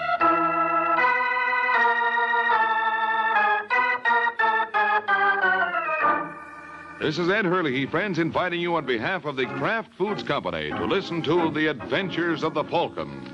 You met the Falcon first in his best-selling novels. Then you saw him in his thrilling motion picture series. Now join him on the air when the Falcon solves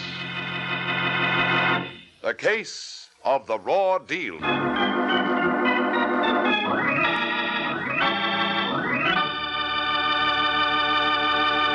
Before we join the Falcon in his latest adventure, I'd like to tell you folks about Kraft's golden cheese food, Velveeta. Velveeta is such good eating. Just taste that grand, rich, yet mild cheddar cheese flavor. And Velveeta is so good for you. It's rich in important food values from milk itself. For swell-tasting snacks, for good, hearty sandwiches, for thrifty, easy, hot dishes, it's smart to keep stocked with Velveeta. Get it tomorrow in the handy quarter-pound package or in the economical 2-pound loaf. The cheese food of top quality. Velveeta is made only by Kraft.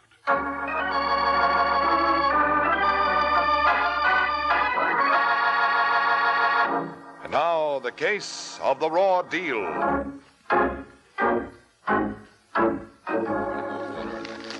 It's Sunday night in New York, and in room 508 of the room Hotel Westland, 4 men sit around a table on which stand a couple of beer bottles, some glasses, butt-filled ashtrays, and $65,000 in cash.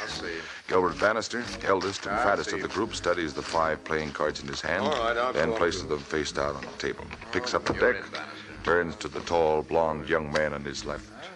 How many, Summers? I'll take 2, Bannister. 2 it is. Kress? I'll play these. Pat, huh? Looks like your luck's changing, Kress. Maybe. Well, how about you, Freitag? Yeah, I have to think about this pet hand of Kress's. Yes, who is it? Bellboy. All right, come in. Well, Freitag, made up your mind? Yeah. I think I take 1 card. Right. There you are. And now you, son, you can put the beer down. What? Say, you're not a bellboy. Well, what do you know? I guess I'm not. Look out, he's got a gun. That's right, Bright Eyes, sharp fella. Everybody sit tight except Fatso. You, Fatso, get up. Me? Who else? Get up. Now walk over to the wall and face it. That's right. We do this one at a time. Now you, Blondie. I guess that means me. I guess it does. And now, Bright Eyes. Okay. Only be careful with that gun. Yeah, sure, Bright Eyes, sure. No, Baldy, that leaves you. Come on, get moving. All right. Only first I do this. Hey. All right, hold it, fellas. Stay right where you are. Baldy made a little mistake, that's all. He's sleeping it off. Well, I better clear up this table so you fellas can have some more room. Get all this cash off it. All right, fellas, here we are. Now you can get back to your game. Only, I think this time it's going to be penny ante. So long.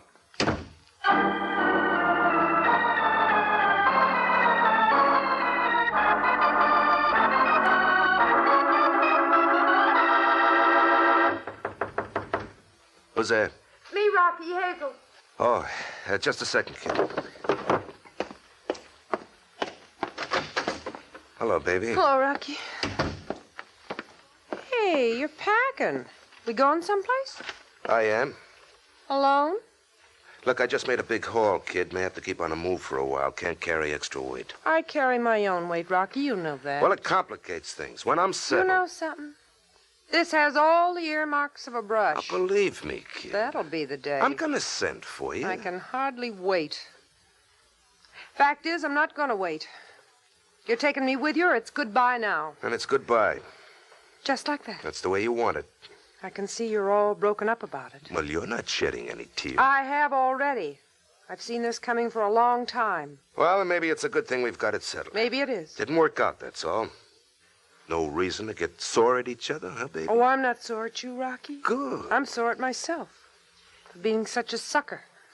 Letting you kid me along. I wasn't kidding. It's just not that I... much you weren't. No, I'm not going to argue about it. It's all over now. Nothing we can do. Oh, I wouldn't say that, Rocky. I might think of something. At least it's worth a try.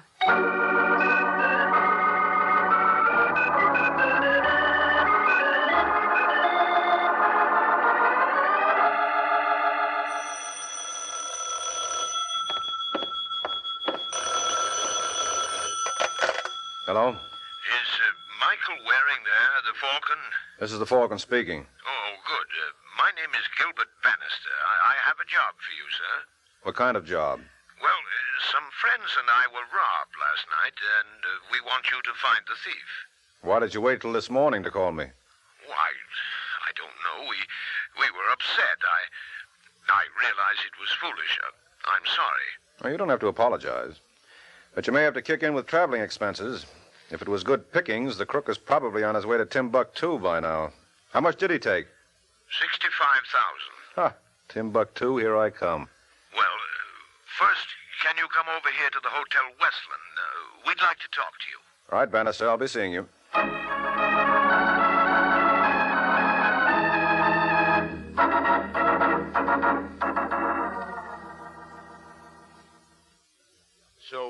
can introduce you to the others, Mr. Waring. Gentlemen, here's the Falcon. This is Harry Summers and Otto Freitag. Waring, how do you do? Hello.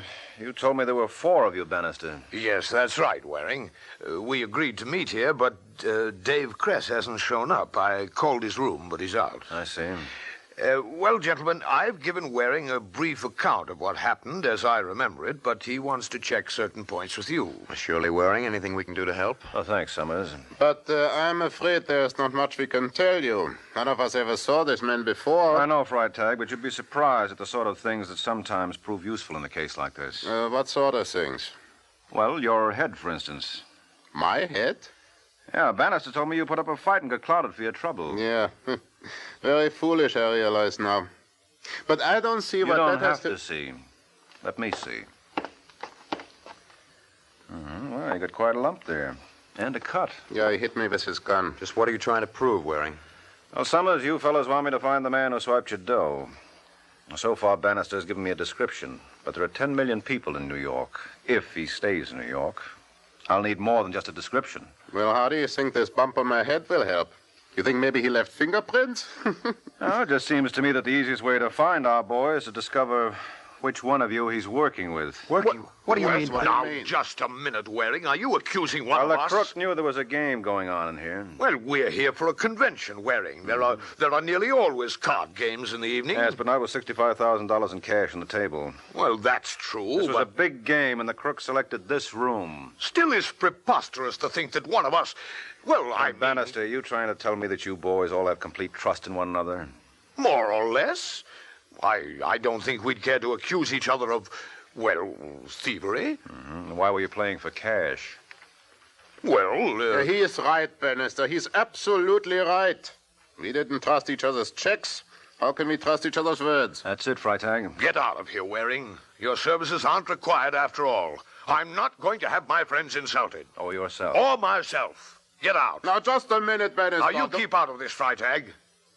Well, Waring? All right. I'm going. I see I got a little too close for comfort. What do you mean by that? Here, keep your hands to yourself, Bannister. Just had the suit cleaned. What did you mean I told you to lay off. Oh. You change your mind again, you know where to find me. Now, so long, gentlemen. Just a minute, Waring. Were you accusing me personally? Look, you're too touchy, Bannister. I was suspicious of all of you. That's why I wanted to see Freitag's head, to see if he'd really been clouded or was just faking. So that's why you wanted to find out if I was really hit or just pretending, That's right. A staged fight would make a nice cover if you were in the deal. But that blow is a little too hard to be a phony. Yeah, I'm glad you realize that. Unless your Confederate got a little overenthusiastic. That could have happened too, you know. For a moment I was hoping you were going to clear me. Well, chances are I'm going to be able to clear all of you. If you still want me to. But you said one of us I said one of your card party, Summers. How about the one who wasn't here? Kress? Yes, Bannister says he's not in the hotel. Yes, but he could have gone out to breakfast. So he could. He could also have left town. What are you doing now? Finding out. Hello, desk, please. One will get you 5. He's checked out. What'll we do if he has? Look for him. Now, am I still working for you? Well, I guess you are, Waring. All right. Hello, can you tell me if David Kress has checked out yet? Well? They're looking it up. Hello? Yes. What's that? You sure? All right, thanks. Well, has he? No, Bannister, he hasn't. Looks like we've hired us the wrong detective. Maybe so, Summers. I could have sworn Kress had skipped. I don't know how to figure this one. Well, maybe that's him now. I'll go see. Are you Gilbert Bannister? Yes? Sergeant Corbett, Police Department. Police? Corbett! Don't tell me you've been transferred to missing persons. Oh, you would be here, Waring. No, I'm not missing persons. And if I was, I wouldn't be looking for you. Are you looking for me? Don't make me laugh. I came up to talk to Bannister. Understand he's a friend of Dave Kress. That's right, Sergeant. What about Kress? Has he done something? It's the other way around. What's that? Yeah, Bannister. Somebody pumped a couple of slugs in him. He's dead.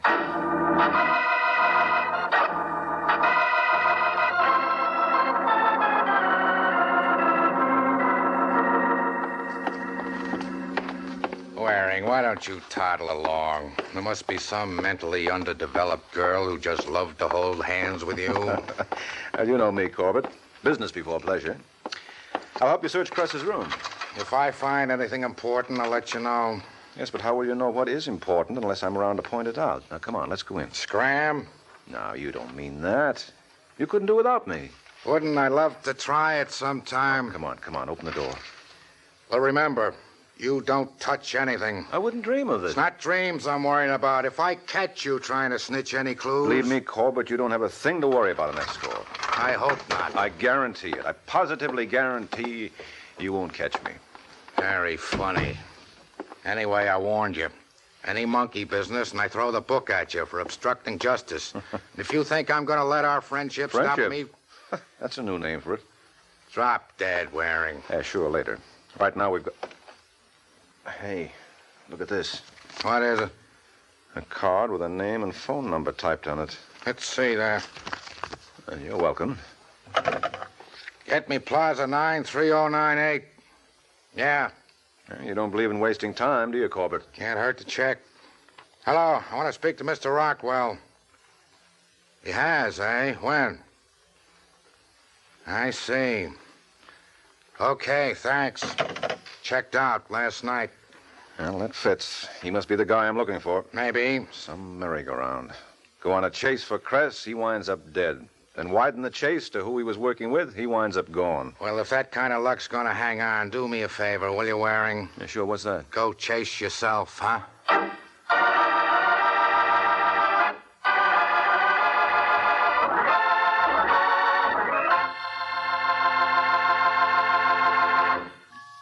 It's lighter-bodied. It's superfine. It's Kraft Salad Oil, the first salad oil ever offered for home use by the makers of all those wonderful Kraft-prepared salad dressings. Yes, there is something new under the sun at your grocer's right now. A new salad oil, Kraft Salad Oil. The first salad oil ever offered for home use by the makers of all those wonderful Kraft-prepared dressings. Wait till you try it in those wonderful salad dressings you make yourself. Those light-as-air chiffon cakes you're so proud of in all your special recipes that call for liquid shortening. For Kraft Salad Oil is more than just a new oil. It's a new kind of oil. Superfined for better blending by a special new Kraft process. Because it's lighter-bodied, it mixes perfectly with all ingredients, puts new magic into dressings, cooking, and baking. Don't wait. Put this new salad oil on your shopping list right now. Remember...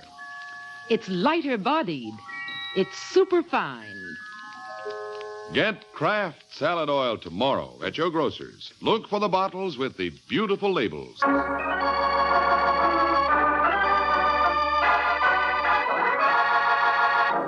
Now, back to the adventures of the Falcon. A day has passed since Mike discovered the probable name of the man he is hired to find. And with the name to go on, he's been checking with people who knew the fellow. So he winds up at the cashier's desk in a small downtown cafe.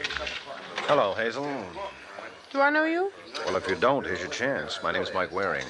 Can't you see I'm busy? All right, go ahead. Make change. I won't interfere. What do you want? Where can I find Rocky Rockwell? Why ask me? You're his girlfriend. Don't make me laugh. Rocky doesn't have any friends, girl or otherwise. Well, if you're not his friend, you have no reason to try to shield him. Who says I'm trying to shield him? You won't tell me where to find him. I don't know. Why do you want him? Well, if you're no friend, it shouldn't matter. It does. Why? Well, if you're going to make trouble for him... What makes you think that? You said I was shielding him. That smells like trouble. So you won't tell me where he is? I told you I don't know where he is. But if I could be sure you were going to make enough trouble for him, I might try to find out.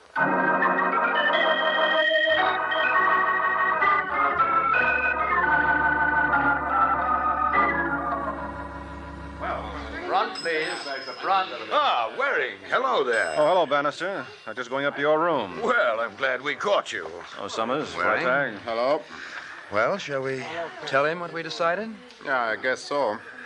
Well, suppose you get to it. The suspense is boring me. Well, Waring, it's just that the situation has changed. Oh, has it, Summers? Certainly. We hired you to track down an unknown thief. Now, he's no longer unknown. His whereabouts aren't. True, but now that he's wanted for murder, Mr. Waring, the police will spare no effort to capture him. No comment, Freitag. Go on.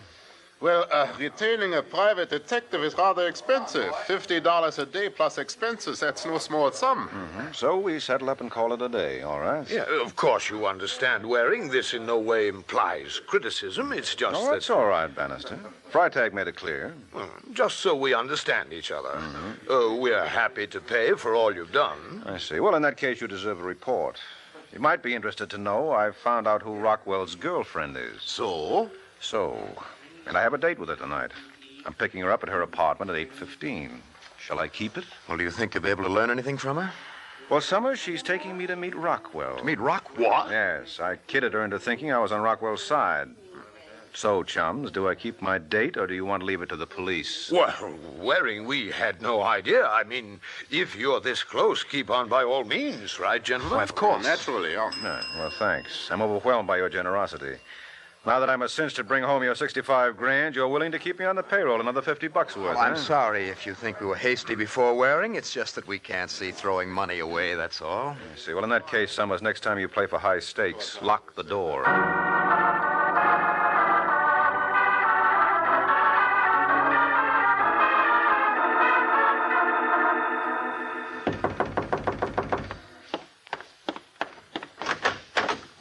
Hello, kid. Let me in. What are you doing here? I've changed my plans. Shut the door. I don't want anybody to see me. It's a little late for you to come running to Mama, don't you think? Don't be like that, baby. How do you expect me to be? Well, I'm here. I came back. Because you want something. I just want you, that's all. You sure acted like Well, I was worried. I had to make a getaway. But after I left, I got to thinking about you. it. I'll bet. Well, I'm here, ain't I? The whole town looking for me. I'm risking my neck being here. What more proof do you want? Oh, baby, come here. Now, let go. Let go. I can't be without you, baby. I just can't. You don't want me to let go. Here's what you want. That's more like it. But look, I can't hang around here. The law's sure to come looking. I got to blow again, baby. Only this time you're going with me. All right, Rocky. That's my girl. Now, I got to go see somebody. There's something I've got to settle. Then I'll be back and we'll make our plans. Yeah. So long, sweetheart. I'll be seeing you. Bye, Rocky.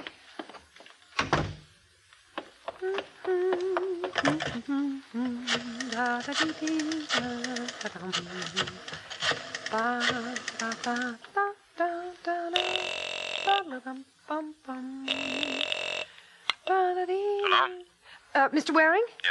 This is Hazel Gardner. You asked me to call if I had any news for you. Uh-huh. Well, I know where you can find Rocky. Where? At my apartment. He was here just a few minutes ago. He'll be coming back. What's so funny? I tried a bluff, and it turns out to be on the level. What do you mean? I mean, I didn't feel like quitting right when I was expecting a break. Only this isn't the break I expected. I still don't get it. Well, I'll be right over to wait for Rockwell to get back, and I can explain then. All right, I'll be waiting. Right, goodbye. Bye. Was that on the phone, baby? Rocky, I didn't hear you come back. You didn't answer my question. How long have you been here? Never mind. Who are you talking No, to? nobody. Nothing important. Why? Well, because, like I said, I have something to settle. But I'm beginning to wonder if I'm going to have to go out to settle it after all. No, Rocky, let go! Come back here. Rocky, please! Who are you talking to? Oh, Who was it? Rocky, you're hurting me. Baby, I'm just a gimp.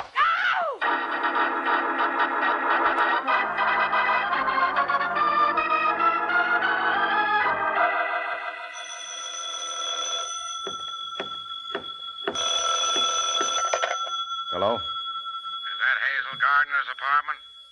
Yeah, hello, Corbett. Is that you, Waring? Uh-huh. You want to talk to Hazel? No, I want to talk to you. Well, fancy that.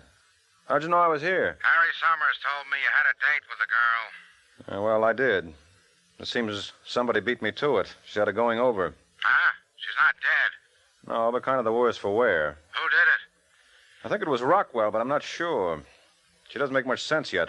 That's how come I answered the phone. Well, see if you can straighten her out and get her over here right away, will you? Over where?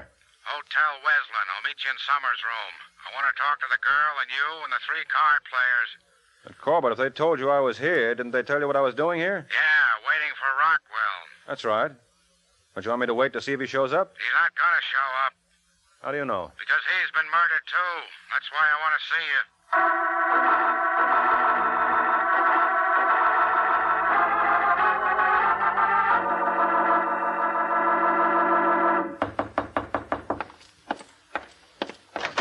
Oh, hello, Waring. Hello, Summers. Sergeant Corbett here. Yeah, Waring, I'm here. Come in. Come in. Yeah, sure. Come on, Hazel. Hi. Yeah, you better sit right down there. Thanks. All right, Waring. Got any bright ideas? About what? The case. You're supposed to be so sharp. Why, Corbett, you're not asking for my help. Yeah, I'm asking. This case doesn't make sense, so it ought to be right down your alley. I love that man. Started out nice and simple. Cress and Rockwell pull a robbery, fight over the take. Rockwell knocks off Cress and scrams. But now somebody knocks off Rockwell. Well, that's not such a terrific switch, Corbett. Maybe not, but how about Bannister and Freitag? Hey, what about them? I've been wondering why they're not here. He's been wondering. They were supposed to have dinner with Summers tonight and didn't show up. They're not in their rooms, and no one knows if they'll be back. Wait a minute, Corbett. Are you trying to tell me... Yeah, Waring, Bannister, and Freitag have disappeared. That's what I'm trying to tell you. Disappeared.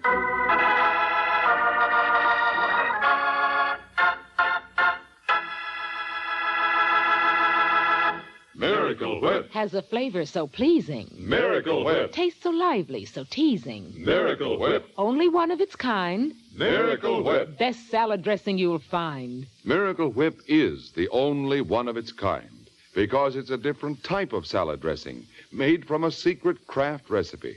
Miracle Whip combines the best qualities of old-fashioned boiled dressing and fine mayonnaise, so it's truly distinctive and delicious, with a flavor millions of folks call just exactly right. Try it, won't you? One taste will tell you why it's America's favorite salad dressing. The one and only Miracle Whip.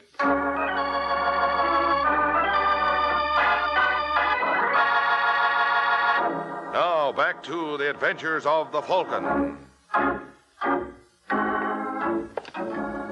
few minutes have passed since Sergeant Corbett announced that Bannister and Freitag had disappeared. Now, in Summers' hotel room, Corbett paces the floor while Mike, Summers, and Hazel watch him. Suddenly, he wheels and faces the group. You, Miss Gardner. Yes? Summers tells me you're Rockwell's girlfriend. That's what Waring said. Didn't you know about Hazel, Corbett? Stop gloating, Waring. I had routine to take care of. I'd have got around to the girl. Oh, sure. Miss Gardner, Yes? why did Rockwell slug you? Which time? Huh? He's done it before. Oh, I mean today. He was angry. Naturally, but why? What did you say to him? When? Today, When today? We said lots of things. when he got angry. Nothing. You must have said something. When he gets angry, he does all the talking. I mean, before he got angry. Oh, you said... Never mind what I said. Let's take it from the beginning. When Rockwell first came into your apartment today... Which time? Oh, no. Forget it. Look, about the murder. Which murder? Rocky's or Cress's? Rockwell's murder. Waring, stop grinning. I'm sorry, Corbett. What about Rocky's murder? I don't know. Skip it. You, Summers. Yes? You know if... Oh, what? Waring, see who it is? Yes, sir. Oh, hello, Bannister. Bannister. Where in blazes have you been? Where's Freitag? Freitag? I don't know. Probably on the same kind of goose chase I've been on if he isn't here. What kind of goose chase? Well, Rockwell called me. What? When? This afternoon. Asked me to meet him at a downtown hotel and said he'd return our money. Why didn't you tell somebody? I didn't dare take the chance. He insisted nobody must know.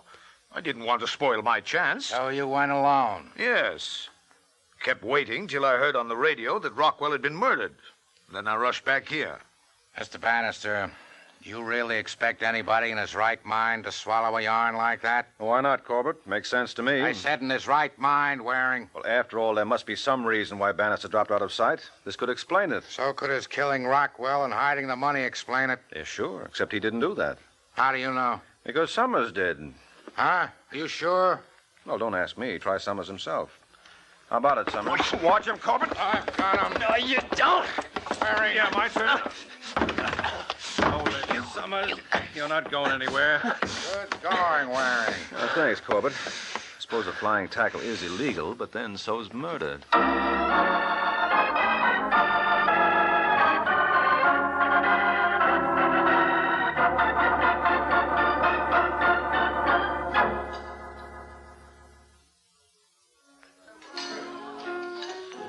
So we made a mistake about Cress, eh, Waring? Yes, Bannister.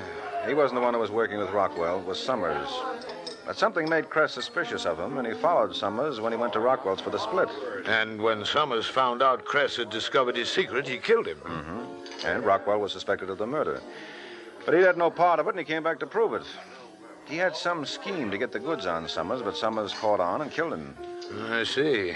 And what made you suspect Summers? Well, remember I told you I had a date with Rockwell's girlfriend? Yes. Well, I didn't mention her name. Just said she was Rockwell's girl. But when Corbett was looking for me, Summers told him to try Hazel's. Oh, he did, huh? Uh-huh. That meant Summers knew who Rockwell's girl was, so he was connected with Rockwell. Oh, yes, I see, Waring. But it's still hard to believe about Summers. Seems such a nice chap. Has such an honest face. Yeah, well, that just goes to show there are some things you can't take at their face value. Good night, Bannister.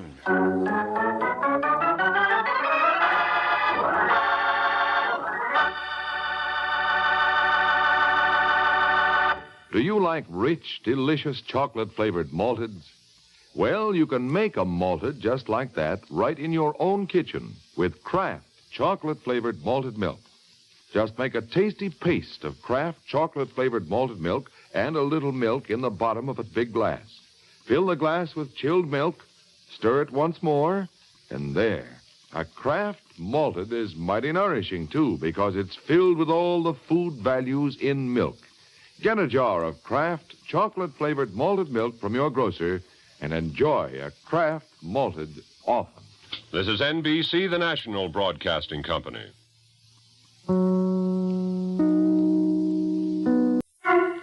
The Kraft Foods Company brings you The Adventures of the Falcon, starring Les Damon. Hello? Yes, this is the Falcon speaking. Oh, Carol. I'm glad you called. Now, you'll have to count me out tonight, Angel. I've got a date to learn all about gambling. Mm-hmm. Some boy's going to show me how to play a long shot and make myself a killing.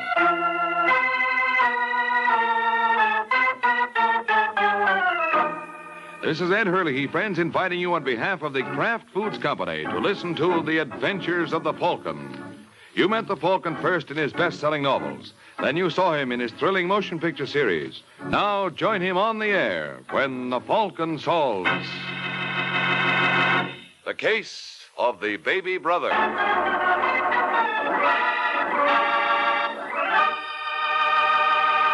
Miracle Whip. Has a flavor so pleasing. Miracle Whip. Tastes so lively, so teasing. Miracle Whip. Only one of its kind. Miracle Whip. Best salad dressing you'll find. Miracle Whip is the only one of its kind because it's a different type of salad dressing made from a secret Kraft recipe.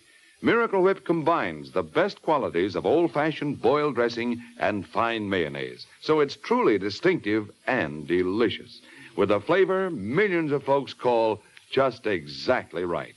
Try it, won't you? One taste will tell you why it's America's favorite salad dressing. The one and only Miracle Whip.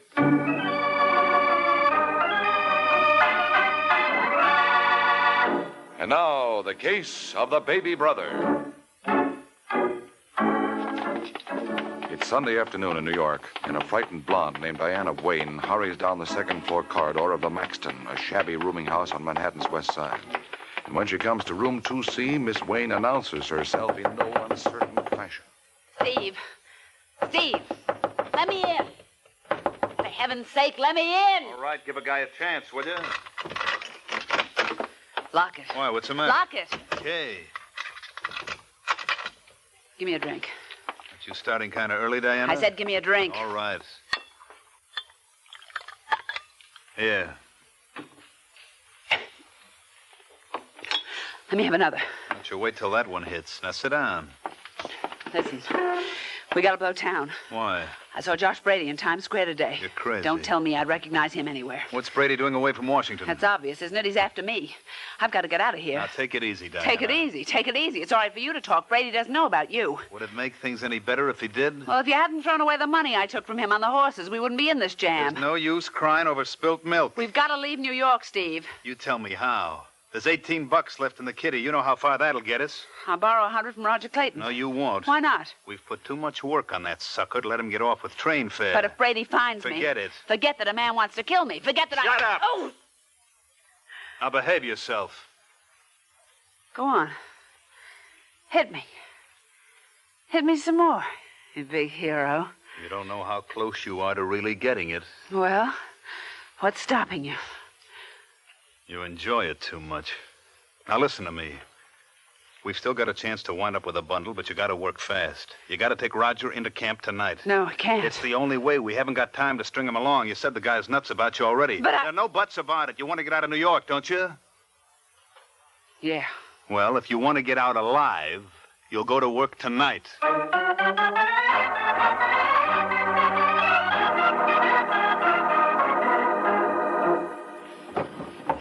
Now, where the devil did I put that thing?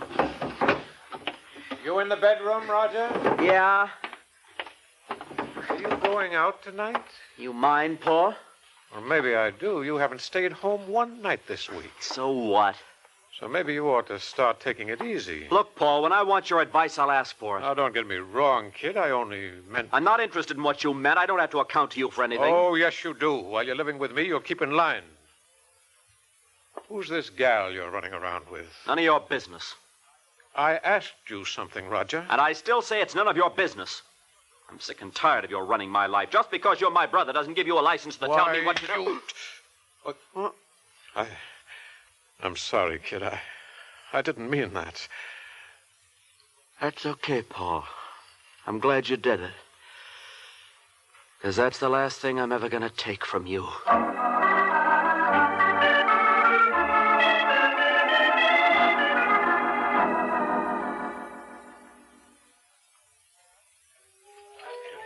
Well, what do you say, Roger? I suppose I'm not very bright, Diana, but... Well, really, I don't understand you. It isn't very difficult, honey. Remember this man I mentioned last week? No. We were sitting right here in the same booth. He's the one who's got all the connections in the stock market. Oh, yeah. Yeah. Well, he phoned me this afternoon. He's got an inside tip on a stock that his office is going in for very heavy. He told me he's going to jump at least 10 points in the next 2 days. Well, I don't see If we play it smart, we can make a fortune. Well, sure, but where am I going to get the money to invest in the first place? Borrow it. From whom? Well, what's the matter with your brother, Paul? I wouldn't take a nickel from Paul. But I've got a couple of thousand of my own. Don't talk like a fool. How much stock do you think you can buy with a couple of thousand, maybe 20 or 30 shares? It doesn't even pay. Well, then I guess we better forget the whole thing. We can't afford to. Well, I don't see where we have any other choice. Well, how about your office? You mean Mr. Schnabel? Mm-hmm. You told me he was one of the biggest betting commissioners in New York. Oh, look, honey, if he knew. Why would he have to? I don't follow you, Diana. You've got the combination to the safe. So? So, if you went to the office tonight and took, say, 50 or 75 grand. Forget it. Why? Why? It's stealing. No, it isn't. By Tuesday morning, you'd have the money back. What? I knew that last drink was a mistake. By Wednesday morning, we could be on a plane for Hawaii. Now, Diana, look. Think of it, darling. We could do anything we wanted. You don't know what you're saying. All right, Roger. If that's the way you feel. Wait, Diana. Where are you going? What's the difference? No. Come back here. Yeah? Well, at least give me time to think it over. Time is the one thing we don't have, Roger. If you're going to do it, you'll have to do it tonight. You've got a key to the office, haven't you? Oh, yes. Take this. Diana. Don't worry, it's on safety. But what do I want with a gun? It's a great morale builder, kid. Come on. Put it in your pocket. Honey, just listen to me for a minute. If I do, we won't have time to say goodnight. Move over to the corner of the booth. Please, baby, let's be sensible. Oh, Roger, I am just crazy about you. Diana. Wait for me at your place. I'll call you the minute I'm through.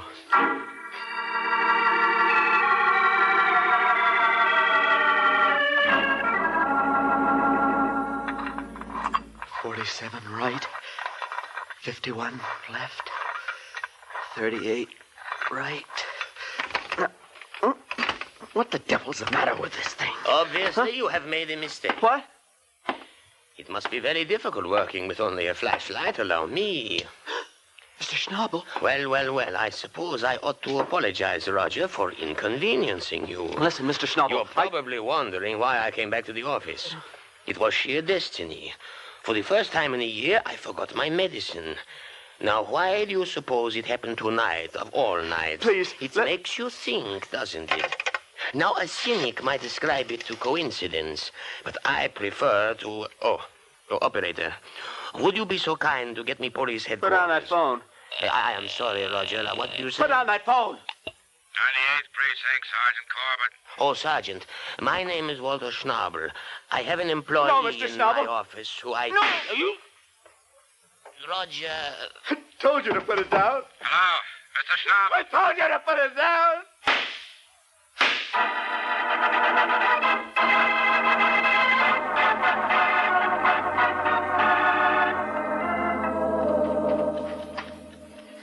Is that clock fast, Diana? I've told you a dozen times before. It's right on the minute, Steve. What do you suppose is keeping that schmo? How should I know? He was going to call you the minute he was through. Yeah. You don't think he'd be stupid enough to come up here without giving any... Here, Steve. All right, what are you waiting for? Hello? Is that you, Diana? Yeah, where are you, Roger? Over at my place. Listen, darling. Don't talk over the phone. I'll meet you at Tony's in 15 minutes. It's no use. I didn't get it. You didn't get it. What? Schnabel came back to the office before I was through. He caught me trying to open the safe. He was going to call the police, honey. I told him to put the phone down. I begged him, but he wouldn't listen to me. I don't want to hear anything about it. You promised me you'd get the money and you let me down. Goodbye, Roger. You don't understand, Diana. I killed... Hello? Diana? Diana! Mr. Clayton. Who is it? Police. I'll be with you in a second, officer. Come on, pal, open up. Giving you fair warning, you haven't got a chance. Clayton! Clayton!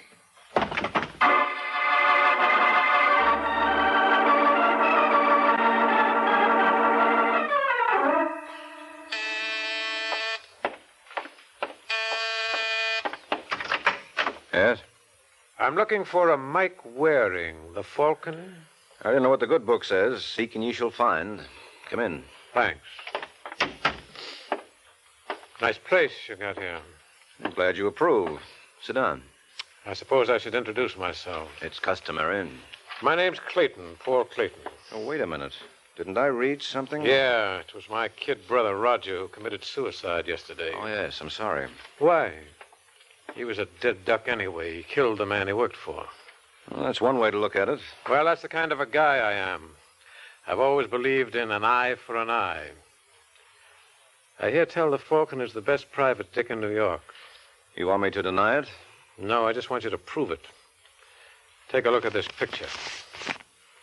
Not bad. Who is she? That's what I expect you to find out. She's the gal who got my brother in this mess. What makes you so sure? I found that picture in his wallet. Doesn't prove anything. It does to me. All right, Clayton. Assuming this is the girl, and assuming I find her, what then? What do you think? I think you intend to kill her. Now, where did you get that idea? Now, look, Clayton. I know how you must feel about your brother. Never mind the pretty speeches. Will you find her for me? No. Okay. I guess there must be other private detectives in New York. Look, if anything happens to this girl... You'll yell copper. Yes. I wouldn't do that, fellow.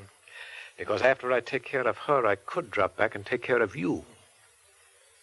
It's been nice seeing you, Waring. Let's both hope it doesn't happen again.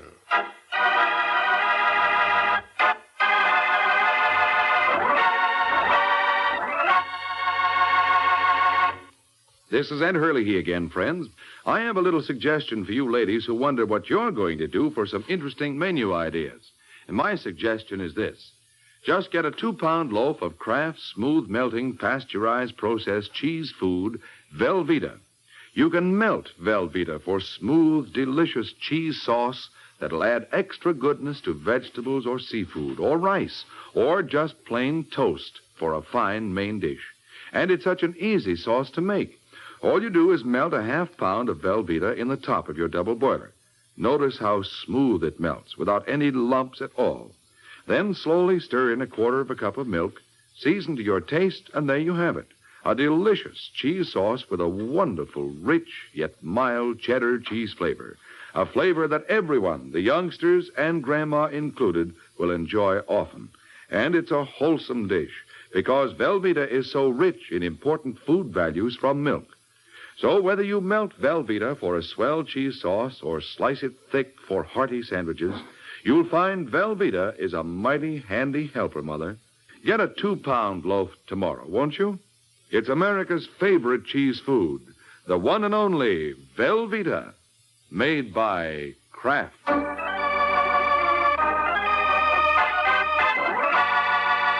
Now, back to the adventures of the Falcon. An hour has passed since Mike Waring was approached by Paul Clayton to hunt down the girl who was responsible for his brother's death. And now we find the Falcon. He's in a cheap dive, doing a little hunting on his own. Hello, Eddie. Oh, hiya, Mike. Sir, can I have 60 seconds of your valuable time? Well, I'm talking to this gentleman here, right? Right. It's very important. No, this is too. He was buying. So will I. That is, if you don't mind. No, go right ahead, sir. I'll try my luck at the slot machine till you get through. Thanks a lot. Don't mention it. Listen, Eddie, I need your help. You said something about buying. Oh, yeah. Bartender, give Eddie a refill. And leave the bottle, Jack. Eddie, you want to watch it? Oh, I haven't touched this stuff in weeks, Mike. I'm just trying to break up a cold. Now, what can I do for you? Take a look at this picture. Where'd you get that? And you recognize her, huh?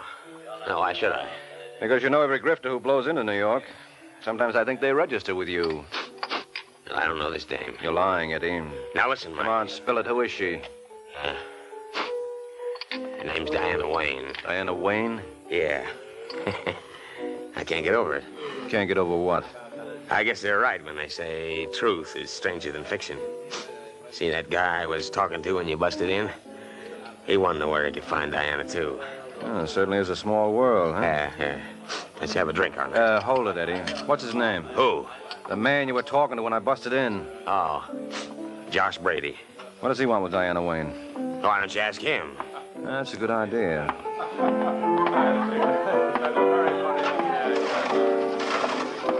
How you doing, friend? I can't seem to beat this machine. Nothing but lemons on it. Eddie tells me your name is Josh Brady. Uh-huh. I'm Mike Waring. Oh, I'm glad to know you, sir. Ain't that the limit? Those lemons again. You new in New York, Brady? Yeah, I'm from Washington. That where you met Diana? I beg your pardon? Diana Wayne. Well, just what business is it of yours, mister? I just thought maybe we could join forces. I'm looking for her, too. Oh, how much did she take you for? Enough. Well, if I ever get my hands on her, I'll wring her neck. You're going to have to stand in line. Not me. When did you meet her? Oh, about a month ago. You're a liar, Mr. Waring. Huh? Diana only left Washington a couple of weeks back. Now, look, Brady. Go on, Waring. Peddle your papers elsewhere. Look, suppose we sit down and have a little talk. I'm not interested. Now, don't be a fool, Brady. You won't get away with it. Well, what do you know? I hit the jackpot. Guess nothing can stop me now, Mr. Waring. This is my lucky day.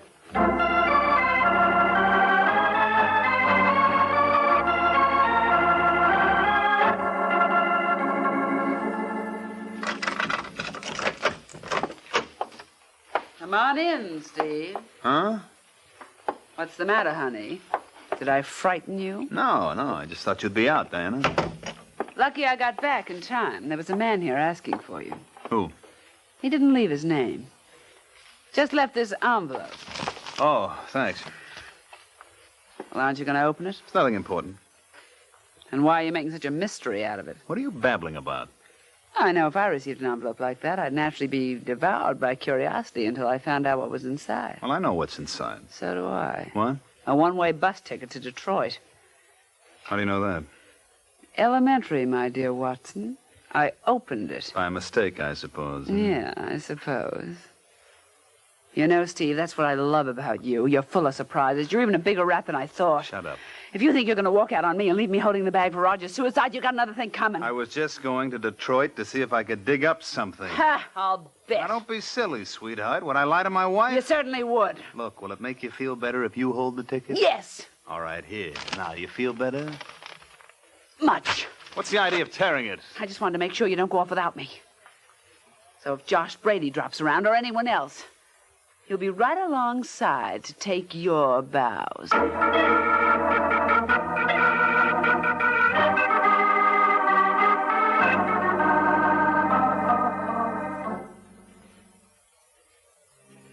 And that's when I figured I'd better phone you, Sergeant. That was very sweet of you, Mike, but I still don't see why. You don't see why? 2 men have threatened the life of this girl in the past 24 hours. I only have your word for that. Why won't you tell me the names of these two characters? Because there's no reason to involve them. One came to my place and the other I ran across by accident. It's a pity you couldn't hold on to the last one. Well, I had enough work on my hands as it was. It took me another 2 hours and a bottle of bourbon to get the complete story out of Eddie Lewis. Whoa, slow down. 621, 623, must be the next house. Yeah, here we are. What a dump. What floor does she live on? Second. You better brief me before we storm the heights. Well, according to my informant, this girl, Diana Wayne, is working a racket all over the country. She work by herself? No, she's married to a boy named Steve. What does he do? Picks out the suckers and spends the money. I understand he's got a system to beat the horses. That probably explains why they're living in a dive like this. Oh, wait a minute. 2A, B. Must be the last one down the hall. You know, there's nothing we can actually hold her on. I know that, Sergeant. All I'd like you to do is just throw a big enough scare into her so she'll leave town. Suppose she won't scare? Well, she will if you tell her the two gentlemen are looking for her with murder as their objective. I still got a feeling you haven't told me everything. You don't think I'd hold out on the police? Yeah, I do. How do I... Uh-oh. Oh, don't tell me. Yeah, it's open. I get a guess what's inside? Go right ahead. A dead blonde named Diana Wayne. You're doing fine, Mike. Keep it up. What do you mean? Well, having supplied us with a body, I'm going to have to insist you supply us with the name of the party who done it. Oh, now look, Come Sergeant. on, pal. Start talking. You better if you want to save your own hide. Well, how do you figure that? Well, there are some people around who might think you were responsible. What? Now, I'm not saying I'm one of them. Oh, thanks. I'm keeping an open mind. Now, convince me you're innocent. I dare you.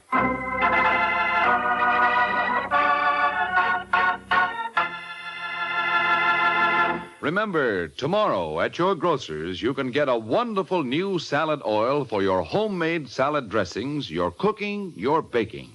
It's Kraft Salad Oil, the first salad oil for home use ever offered by the makers of all those wonderful Kraft dressings. Kraft Salad Oil is a lighter-bodied oil, superfine to blend perfectly with other ingredients. Get a pint or quart bottle tomorrow at your grocer's. Ask for Kraft Salad Oil.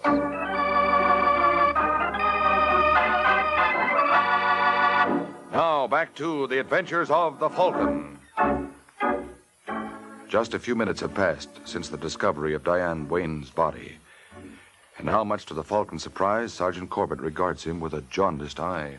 All right, Mike, let's start with page 1. You knew this girl was murdered before we walked in here. Oh, you're being ridiculous, Sergeant. Well, who do you work for? No one. What about that guy who came to your place and asked you to find her? You mean Paul Clayton? How would I know his name? You wouldn't tell it to me before. There was no reason before. He's the brother of the kid who committed suicide a couple of nights back. Because of her? Yes. Well, guess that takes care of everything. Don't you think Clayton strangled her? Don't you? What do you think a jury would say to that? You tell me. They'd acquit him in a minute. It's too pat. Look, if you're going to murder someone, you don't go around telling the world all about it. So where does that leave us? Well, I told you there was another boy Diana trimmed. Oh? A lad from Washington named Josh Brady. And what about husband Steve? What about him? Well, don't you think it would be advisable to find out where he disappeared to? You're certainly there with the questions, aren't you? Well, somebody's bound to ask them, Sergeant. Might as well start digging up the answers. Say, any idea when she died? Yep, I can tell you that to the minute. Oh, how? Come over here. Notice those scratches all over her face and the broken fingernails? Yeah. Well, she must have put up quite a battle with her killer. Now, come over behind this bookcase. Oh. Yeah. In the battle, they knocked over the electric clock. Uh-huh. So she must have died at 25 minutes past 8. Yep. So is that clock broken or just disconnected? Well, let's try it. Here's the outlet. Oh, you blew a fuse. Thanks. I never would have known it. Well, that answers one of our questions. Now, let's see if Paul Clayton can clean up the others.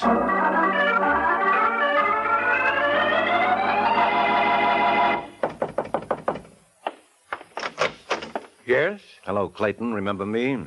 How could I ever forget, Mr. Waring? Well, I want you to know we found the girl. We? Oh, I'm sorry. I didn't see your friend in the hallway. This is Sergeant Corbett. Hi. Sergeant? Yes. Well, come in, gentlemen. Thank you. Now, what's this about the girl? Her name is Diana Wayne, and she's dead. Oh. Is that all you can say? What do you want me to do? Pretend I'm all broken up? You know how I felt about her. That's why we'd like to know what you were doing at approximately 8:30 this evening. Why? Because that's the time someone put their 2 hands around her throat and squeezed, none too gently. What time was that again? 8:25 to be exact. Well, then that lets me out, because from 7 to 10 I was in a bar near Times Square called Jack's. Can you prove that? Sure, by the proprietor. I was waiting for a man named Eddie Lewis. What did you want with him? I was told he could put me in touch with a girl. What happened? Well, he didn't show, and I got tired waiting. Well, what do you think, Mike? Same as you do, Sergeant. I think we all better go on to suspect number 2.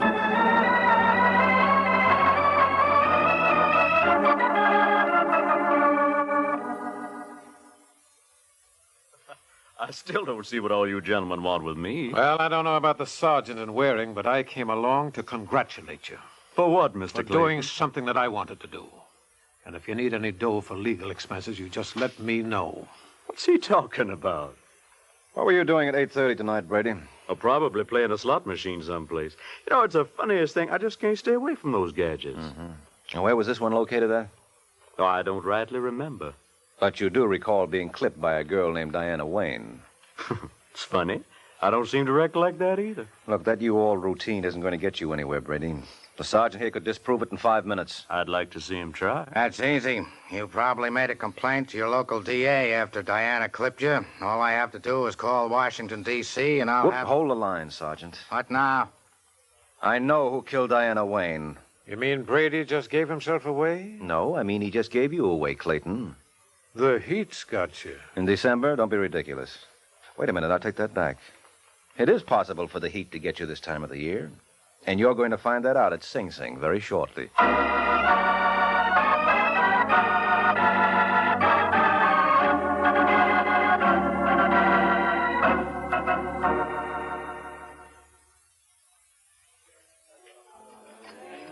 Got time for one more, Mike? No, got to run, Sergeant. No, you don't. A couple of questions I want to ask you first. No? Well, while we're on the subject, there's one I want to ask you. Did you pick up Steve Wayne? Yeah, in Detroit. Lucky the bus driver remembered him. Steve gave him a ticket that had been torn up and glued together. It was like you suspected. He ran out in the missus. Oh, sweet kid. So you left Diana alone to face the music, huh? Yeah, but what gets me is how you knew that said music was provided for by Paul Clayton. Well, first of all, he had an alibi for 8:30, whereas Josh Brady didn't. What kind of logic is that? Oh, the best kind in a case like this, Sergeant.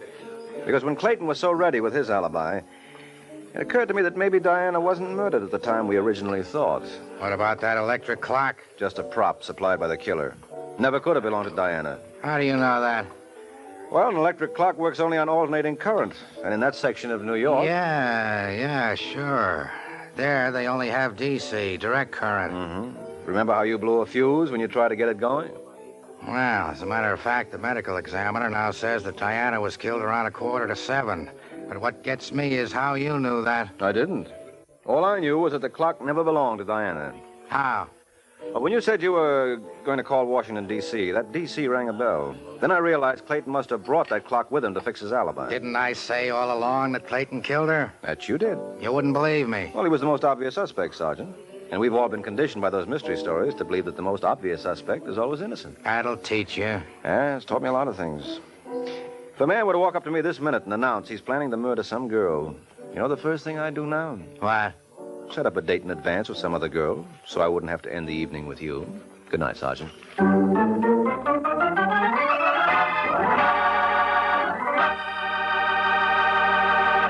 There comes a time in the life of every homemaker when she has to fix a dinner fast, and that's when Kraft Dinner is such a help. You see, in just 7 minutes cooking time, Kraft Dinner makes delicious macaroni and cheese. Wonderful, tender macaroni with fine cheese flavor all through, just like I said, in only 7 minutes cooking time. That's because every package of Kraft Dinner gives you a special quick cooking macaroni and just the right amount of Kraft grated for that grand cheese flavor. So tomorrow, get a couple of packages of Kraft Dinner.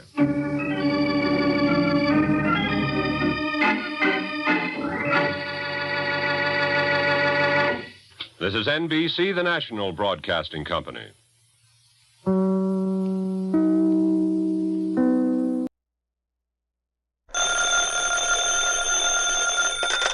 Hello? Yes, this is the Falcon speaking. Oh, Nancy. I'm glad you called. You busy tonight? Oh, you are? All right, Angel. You know what that means. Anything that happens to me this evening will be a dead loss.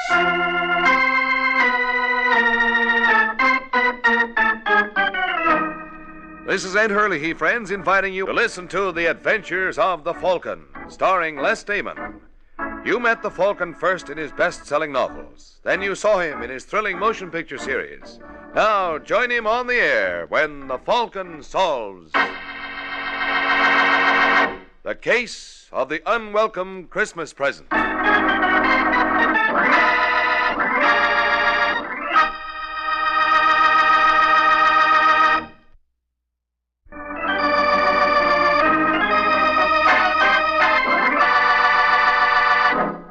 Now, the case of the unwelcome Christmas present.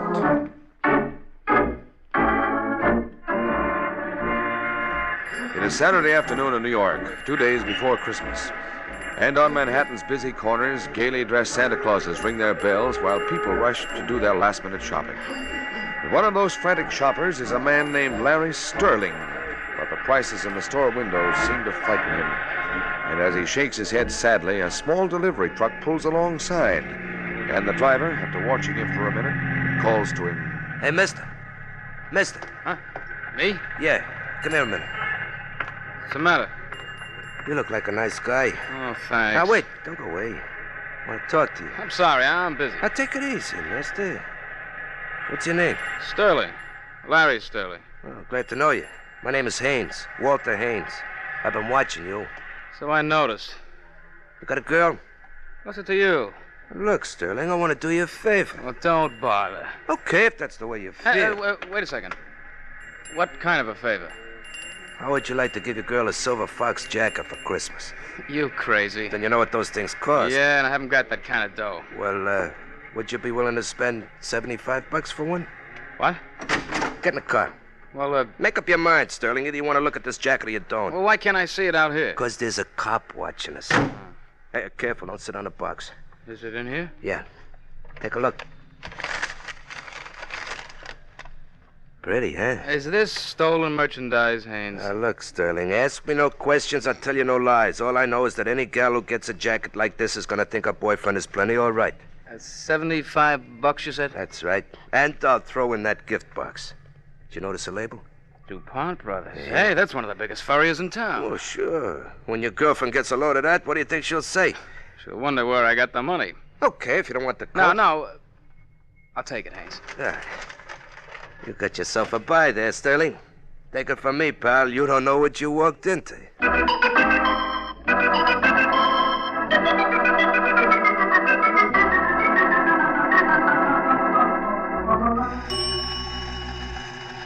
Hey, you better fill up the tank, Joey. I'm going out again. Only sold one silver fox today. Think I'll have to try Lower Broadway. I wouldn't if I were you. Huh? Oh. Hello, Barney. Hello, Haynes. Where'd you drop from? Steve Ellis told me you kept your truck here. What's up? Mr. Raynaud is looking for you. Raynaud? Uh-huh. What for? Don't you know? No. What'd I do? It's what Raynaud thinks you didn't do. Oh, he's crazy. Do you want to tell him that? You know, there's no talking to him once he gets an idea in his head. Hey, Barney, what'll I do, huh? How would you like to hide out in my place? You mean you'd let me? Why not? Oh, but if Renault ever found out about this... Why should he? Well, somebody might rat. I'm not worried. Oh, I want you to know, Bunny, I'll never forget you for this as long as I live.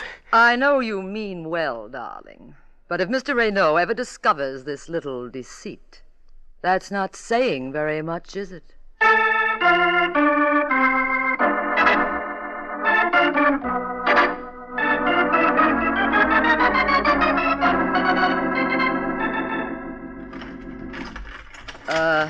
Look, Haynes. Maybe it would be better if... If what? Oh, skip it. Go ahead. Thanks. You know, Bunny, for a minute there, I was afraid you changed your mind. Oh, there's very little danger of that. Renault. I'm delighted you remember me. Oh, Bunny, will you please shut the door? So it was a trap? Yes, but you're very lucky, Haynes. Not every rat is offered such attractive bait. That was a very fine piece of work, Bunny. Listen, Renault, you promised me nothing would happen to him if I brought him here. Did I? Well, let's not worry about it, shall we? Oh, Haynes, I believe you know Leonard. Sure he does. We're old friends, aren't we, pal? Cut it out. Bonnie's right, Leonard. That's hardly the way to treat a guest. Really, Haynes, I'm so sorry about this. May I offer you something? No, I don't want anything. That's where we differ. Because I do. 2 weeks ago, you received your usual consignment of fur jackets. One coat was different. Where is it? In my truck? Leonard, will you be good enough to check? Sure. Never mind. I've already looked. It isn't there. It ain't? No. Yeah. You know, it's something I must have sold it by mistake. Oh, you gotta believe me, Mr. Renault. Of course I do. Who was the lucky buyer? Well, that's just the trouble. I don't know his name. Leonard. I've been looking forward to this for a long time, Haynes. No. When I get through with you, your own mother won't know you. What was his name? I tell you, I don't know. Oh, for heaven's sake, Renault, keep Leonard away from him. He'll kill him. I hope not, Bonnie.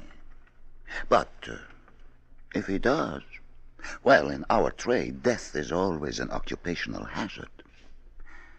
Carry on, Leonard.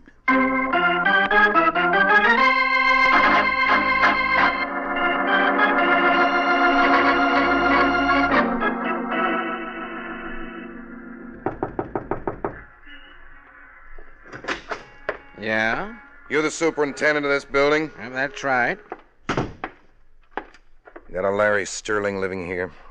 Who? Come on, Pop. Get with it. Larry Sterling. Do you know him?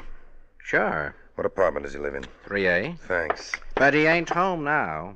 He's not? Nope. Went out about 20 minutes ago. When does he due back? Didn't say. Well, how's about letting me wait for him? Well, help yourself. No, I mean in his apartment.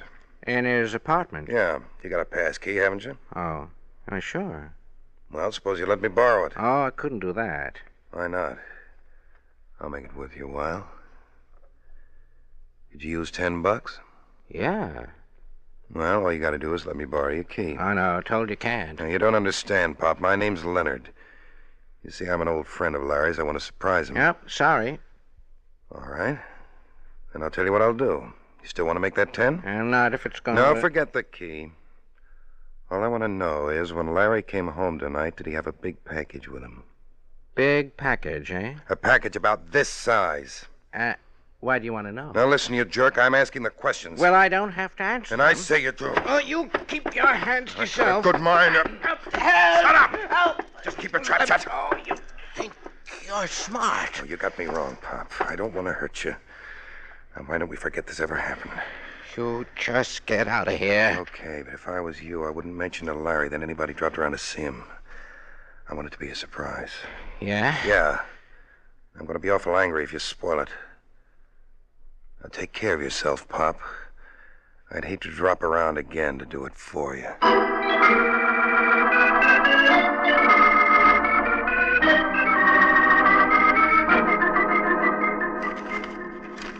No, I shouldn't do this, George. We promised we wouldn't open our presents till Christmas Eve. Now, Larry, 24 hours one way or the other won't make any difference. Is it a robe? Nope. Lounging pajamas? You'll never guess. Then let me see. Oh, Larry, it's... Didn't expect a fur coat, huh? No, I didn't. Well, what do you say? I think it's lovely, Larry. Go on, try it on. Oh, sure. You're certainly not enthusiastic about it. I'm sorry, honey. I guess I'm behaving badly, but you see... Oh, excuse me. Hello? Is that you, Miss Corwin? Yes. This is Parker, the superintendent where Mr. Sterling lives. Do you expect to see him tonight? As a matter of fact, he's here now. Oh, could I talk to him, please? Sure. It's for you, Larry. Who is it? The superintendent of your building. Funny. Hello. Hiya, Mr. Sterling. Well, what's the trouble, Pop? I just thought you ought to know something. A fellow was around here tonight asking questions about you. Who? He wouldn't give his name, but he wanted me to let him in your apartment. Huh? He was awful interested in that big box you brought home tonight. When I wouldn't tell him anything about it, he almost hit me. Oh, listen, Papa. Are you sure he was after me? Positive. If I was you, Mr. Sterling, I'd be careful. Oh. Yeah, thanks a lot, Pop. I'll be seeing you. What's the trouble, Larry? Somebody's awfully curious about that fur coat. Now, why would anybody in his right mind be interested in that coat? Well, that's a nice way for you to talk. I don't want to hurt your feelings, darling, but if you paid more than $20 for this, you were stuck. So you think I was a sucker? I do. You know, you could be wrong, too. How are you going to prove it? Maybe I can't, but if you give me the classified directory, I'll find me someone who can.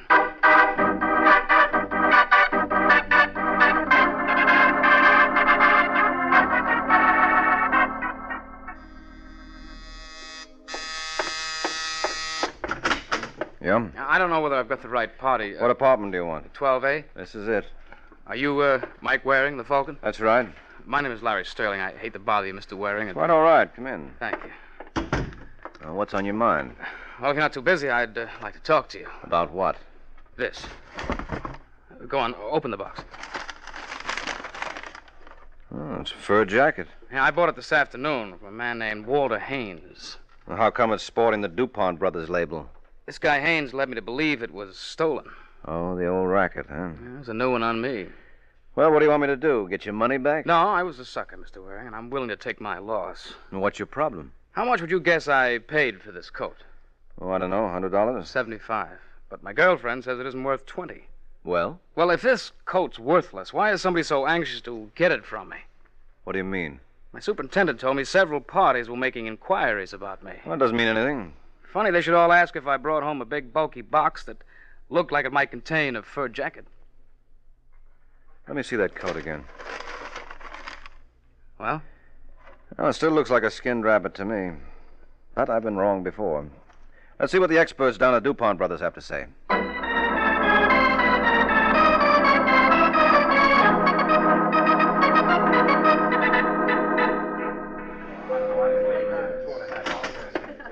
Yes, sir? Is there something I can do for you? There is. I've got one of your fur jackets in this box. Oh, I'm awfully sorry, sir, but the exchange department is closed till after Christmas. Well, I don't want to exchange it. I just wanted to praise. Oh, I'm afraid that's out of the question now, Mr. Waring. Well, as you can see, we're practically rushed to death. Uh-huh. Well, how long would it take you to look at it? My dear fellow, you just won't understand. Mr. DuPont himself would have to look at it, and I wouldn't dare disturb him now. Oh, I see. Well, then suppose I leave the jacket here. Well, I can't make any promises, Mr. Waring. Oh, that's all right. I'm willing to take my chances. I'll be back in an hour.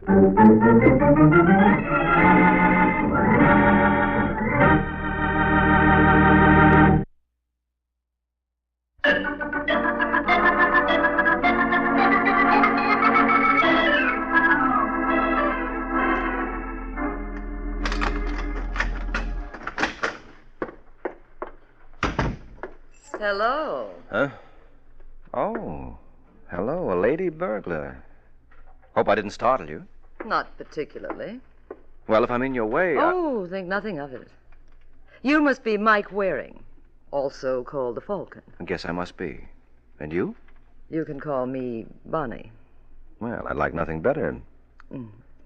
A young man named Larry Sterling dropped in to see you about an hour ago. Oh, did he? Well, that's what I've been led to believe. How did you get in here? I could say the door was unlocked. Yes, you could, but I wouldn't necessarily have to believe you. In that case, you may as well know the truth. I used these.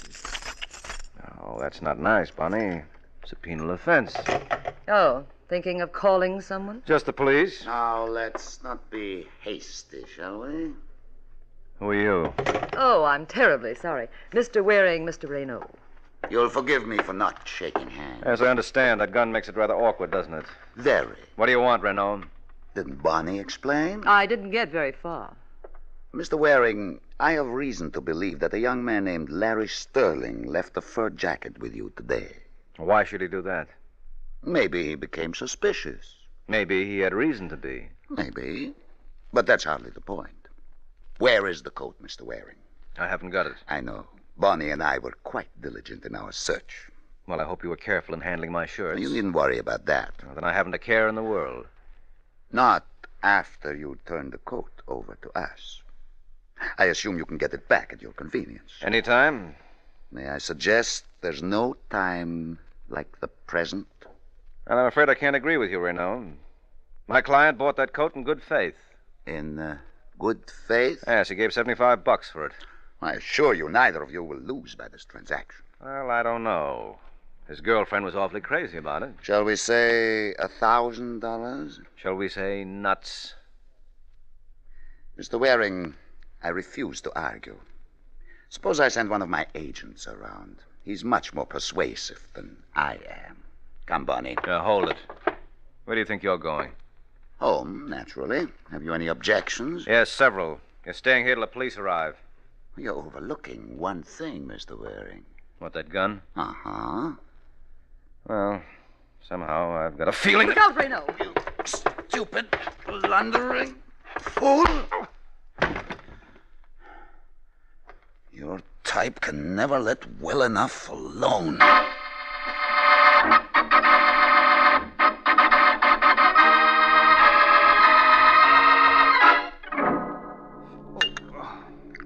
Hey, you better take a slug of this, Mike. No, never mind, Sterling. I want to hear the rest of your story. Well, it's just like I told you. When I walked in here, I found you stretched out on the floor. I'll start back a little further. What do you mean? How come you decided to pay me a visit? Well, I knew Renaud was on his way over. And you didn't think it necessary to warn me? I tried to call you, but there was no answer. Why did you tell Raynaud you hired me? I didn't. Then who did? My girlfriend, Georgia Corwin. He found out where she lived, and, well, I guess it wasn't very bright of her, but Georgia told him I'd gone over to see you. Mike, that coat must be worth thousands. Mm-hmm. What was the name of that character you bought it from? Walter Haynes. Now get the phone book and see if he's listed. Don't bother, I can tell you. Waring. He lives at 2719 West 93rd, apartment 2D. Oh, thanks. And you're... Leonard. I think Mr. Raynaud told you I'd be around. Yes, he did. I want that coat wearing. You know, Leonard, Raynaud made a bad bet. You're no more persuasive than he is, and you're not nearly as pretty as Bonnie. Well, you haven't seen me in action. I can hardly wait. I'm glad you're taking that attitude, Waring. It gives me an opportunity to check up on some gossip. They tell me you're a pretty tough cookie. You don't want to believe everything you hear. Well, there's one way to find out. Get out of the way, Mike. Hey, what? Nice going, Larry. I hope you don't mind me ruining that decanter. Oh, no. I'll find it a lot easier to get a new bottle than this boy will a new head. Come on, let's go, fella.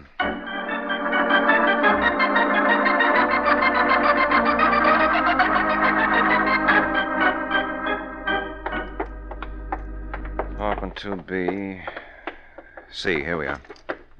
Are you sure this is the right place? The nameplate says Walter Harvey. That's probably an alias. Notice the initials are the same. Could be a coincidence. Yes, could be. But Leonard sounded as though he knew what he was... Uh-oh. What's the matter? Door's open. Careless of Mr. Haynes. Yes, that sort of thing can cost you your life. And in this case, it did. What? Isn't that a hand sticking out of that trunk? Yeah, I think so. Oh, no. Now, take it easy, Larry. Oh, look at his face. He was beaten to death, wasn't he? Yeah, that's a fairly safe assumption. Oh, poor Haynes. Mike, you gotta find out who did this. Why? Well, you can't let Renaud get away with this. Look, maybe we ought to take this from the beginning. Who am I working for, anyway? I don't understand.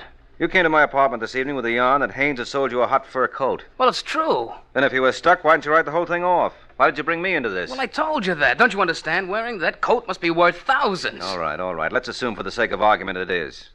What does that mean to me? We'll split the money. What money? You admit the coat must be stolen? Well, maybe there's a reward. Oh. Well, there's one way to find out. Suppose we see the brothers DuPont.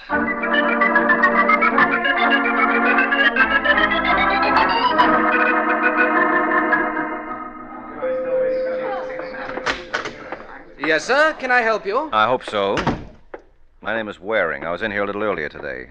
I left a coat to be appraised. Oh, yes, of course. I had Mr. DuPont look at it. Would you be good enough to identify your merchandise? That the same one, Larry? Yeah, I could never forget that fur.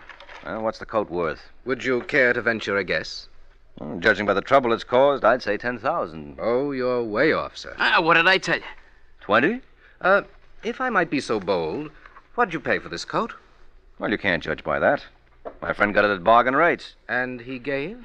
Believe it or not, $75. Really? Uh-huh. Well, strictly entre nous, Mr. Waring. This is a very rare example of genus felidae. Ooh. English translation, please. Skinned alley cat. And as such, it isn't worth a dime.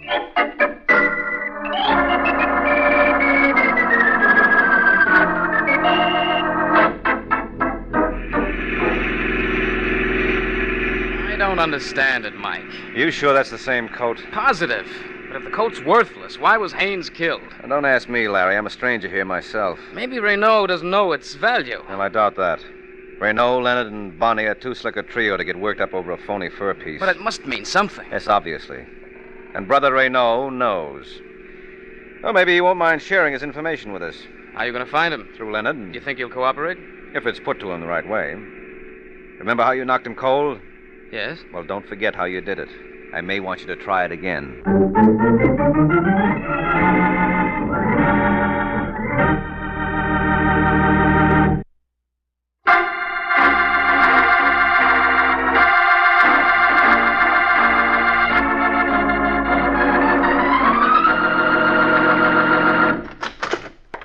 He's still here, Mike.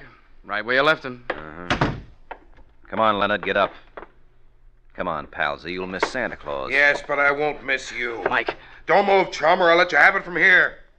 Well, that wasn't nice of you to fool us that way, Leonard. I would have sworn you hadn't moved an inch since we left. Now, don't feel too bad, Waring. I only moved 2. From here to where you left my gun and back. Where's the coat? Are you still harping on that? You're wasting your time. It's worthless. I don't mind. Hand it over. And if not... Don't be a sap, Waring. I'm not fussy. I'd just as soon take it over your dead body. I think he means that, Mike. Well, I don't. You're bluffing, Leonard. You shouldn't have called me, pal. Get down, Waring! Larry, you all right? Yeah, I think so. I didn't mean to frighten you, folks. Oh, that's perfectly all right, friend. Another second and this Falcon would have been cold turkey. What about him? Well, he's dead. Well, to whom are we indebted? Yeah, who are you? What's the matter, Larry? Don't you know me? Mister, the way your face looks, I don't think your own mother would. Hey, buddy, you got a girl? Haynes. Sure. Mike, this is Walter Haynes. Wait a minute. If you're Haynes, who's the stiff in your apartment? Renault. Leonard killed him. Oh, the old double-cross, huh? Yeah. Well, where have you been? Well, they kept me tied up in some dame's apartment. Bonnie's? Yeah, Bonnie's. After I got loose, I went to Larry's apartment, and some other dame told me I could locate him here. That must have been Georgia. What's this all about, Haynes? What's what all about? This fur coat. Believe me, Waring, I don't know. I got it in a consignment with my regular merchandise. I knew there was something screwy playing because Renault sent Leonard to buy it from me for $1,000, but I didn't want to get into trouble. So you sold it to me, figuring you could get it back any time. Oh, I'm sorry, fella. I didn't realize what I was letting you in for. Well, it all adds up except for one thing. Where does Bonnie come in? Right on cue, Mr. Waring. Bonnie. You want to do something about that door, Mike. Yes. Next time, get a spring so it'll close. Where's the coat, Mike? I want it. And if you don't get it? Don't be silly, darling. Nothing's going to stop me. Not even if I have to shed a little blood. I wouldn't be surprised if you meant that. I do. Well, what do you say, Haynes? I say give it to her. No. She's a pretty determined young lady, Larry. But if you'd care to stop her... How about that, honey? Well, I guess that settles that. Here you are, Bonnie. Wear it well. No, just drape it over the chair. I'll take it from there. You're the boss. And don't you ever forget it. Now, all of you stay put for the next 5 minutes. The first one who gets careless enough to show his face out of the doorway will get it blown off. Good night, folks. Thanks a million.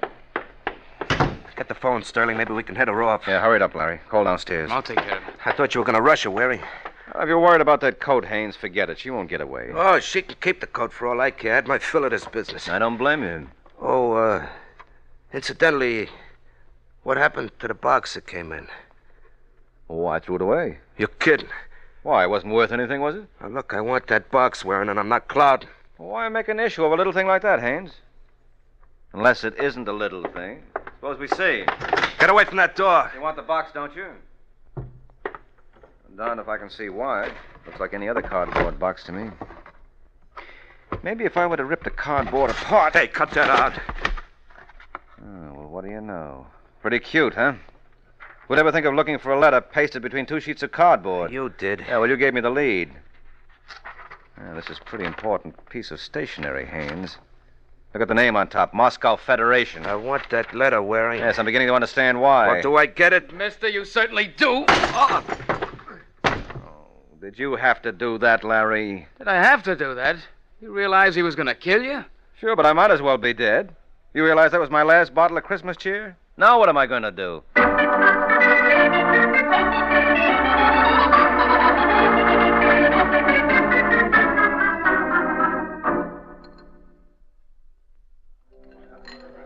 Waring, that was a real great job. Oh, thanks, Larry. Say, hadn't you better be running off to see your girl? No, not till I get the complete story on what happened from yesterday morning till last night.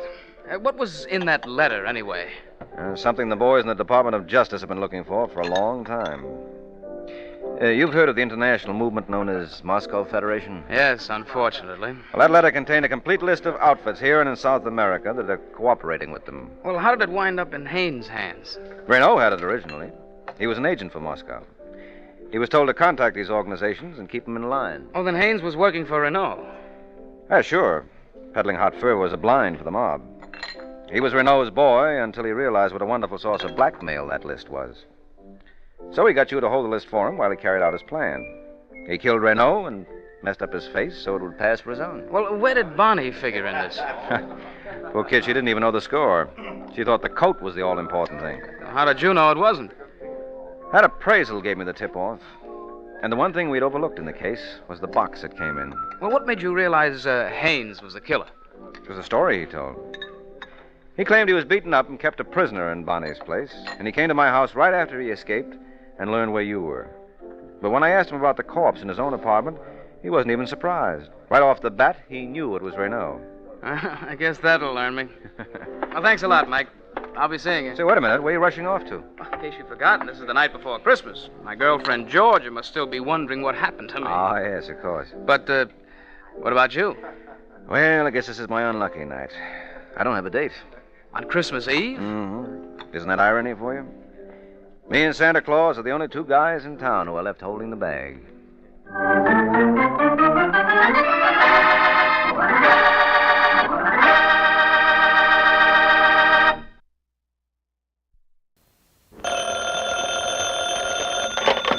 Hello? Yes, this is the Falcon speaking. Oh, Cora. Thanks for calling, Angel, but I'll have to take a rain check. Mm-hmm. Tonight I'm tied up with a guy who fell so hard for a girl, he never got up again.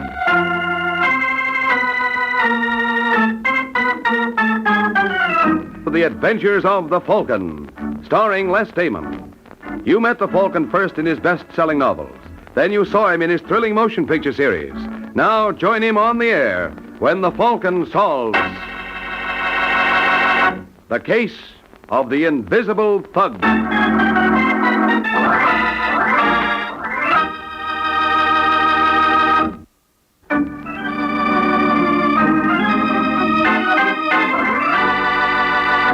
And now, the case of the invisible thug.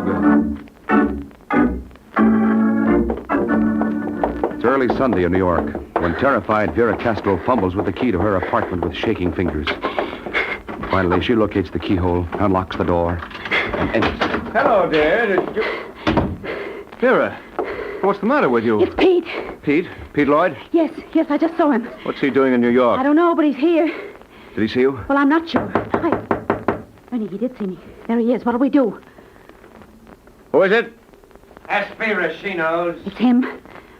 Aren't you going to open the door for an old friend? Ernie, we've got to get out of here. Oh, it's 2 floors to the street. Looks like I'm going to have to invite myself in then. He's trying to break in. Ernie, do something. He'll kill us. I know he will. Pete, please leave us alone. Stop shaking, baby. I'm not going to touch you. It wouldn't dirty my hands. It's your husband I come to see. Put away the gun, Lloyd. Hey, funny boy. What do you want? Yeah, Castro, what do I want? You run off with my girl. Yes, what do I want? Well, you don't want me. You just said so. Yeah, I don't want you. Not now. All I want is payment. And I'm taking it. We don't have much. You're living. That's much. No, Pete. Shut up, Vera. Please. Shut up. All right, Castro. Lloyd, listen, give me a chance. Don't.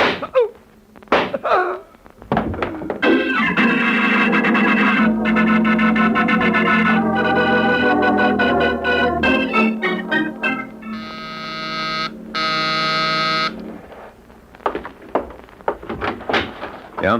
Hello, my name's Pete Lloyd. I'm looking for Mike Waring, the detective. Well, you found him. Oh, good. I want to hire you to do a job for me. In that case, come in. Right. I want to be sure I have the right boy, though. You are the one they call the Falcon, aren't you? Mm-hmm. I try to find your office. Don't you have one? Don't even have a trench coat. Hope I'm not making a mistake hiring you. You already made a mistake, or you wouldn't be needing a detective. I suppose you tell me about it. Well, Waring, I picked up the paper this morning, and what do you think I see? I don't know, fair and warmer. It says I'm wanted for murder.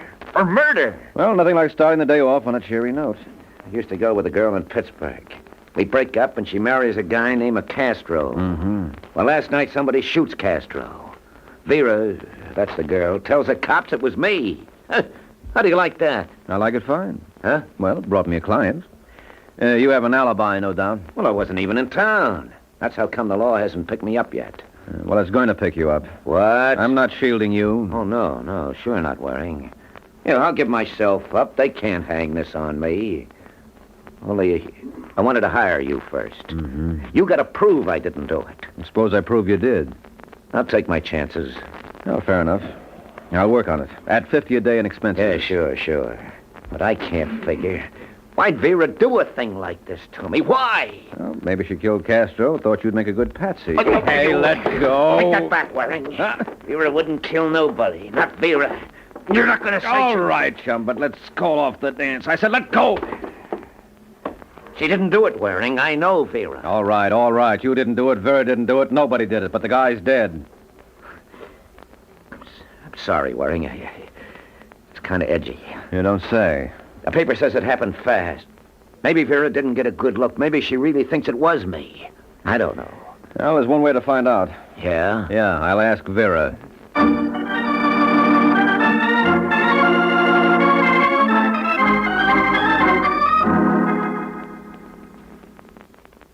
Of course I'm sure, Mr. Waring. It was Pete Lloyd. I know it. There can't be any mistake about it. I saw the whole thing. Mm-hmm. I talked to Pete. I begged him to listen to reason, but he wouldn't. He tells me you used to carry a gun. Well, yes, I had a night job. A girl out late, you know. Yeah, sure, I know. You still have the gun? No, I sold it when I got married. Lloyd told me you used to hide the gun in the blue urn you had on the living room table. Is this the urn? I told you that I sold the gun, so yeah, sure why you do did, but you kept the urn after you married, and... Well, what's this? Wait a minute. I never saw that before. That's not the gun I used to have. How can you be so sure? You've hardly even looked at it. But I don't have the gun you anymore. You have this. It was in the urn. Pete must have put it there. Right under your nose? I fainted when he shot Ernie. He must have put it there while I was unconscious. Did you tell the police about fainting? No. Well, something new has been added. Well, it didn't seem important. I told them what I saw. That's what mattered. Mm-hmm. Look, I'm being framed. Don't you know that? Pete hired you just to find that gun. He was furious when I quit him and married Ernie Castro. He never got over it. So he killed Ernie, and he's trying to put the blame on me. Well, I hate to be unflattering, Vera, but I'm not sold on Pete Lloyd's mad passion for you. But it's true. Well, it's convenient for hooking Lloyd. But I happen to know that instead of crying in his beer because he was jilted, he's been booking a chick who has what it takes to make a man forget even you, Angel. And I know that Pete killed Ernie. I saw him do it, and he said that it was on account of me. All right, Vera. You don't believe me, do you? I don't believe anybody. In my business, betting on dishonesty is the best policy. And you think I killed Ernie? Did I say that? Well, what reason would I have? How about Georgie Richards? What? Pete Lloyd says you were sort of interested in Richards. Pete says. It seems that he's been making quite a study of me. I thought he just found me. Well, people knew Pete used to go with you. They've told him things. Oh, Mr. Waring, can't you see that he's just crazy jealous? Any man I ever spoke to he's going to make something of. Yes, I know Georgie Richards, but I'm not interested in him. He was interested in me, but I didn't want to have anything to do with him. Oh? Now, look, I loved Ernie, and that is the truth. Georgie Richards is just like Pete. Anything to make a buck. Gambling, stealing, whatnot. Well, I'm through with that sort. All they mean is trouble. Well, some people like trouble. I've had my fill. And now, if that is all, Mr. Waring... Yes, for now. Goodbye, Vera. Goodbye. I'll show him.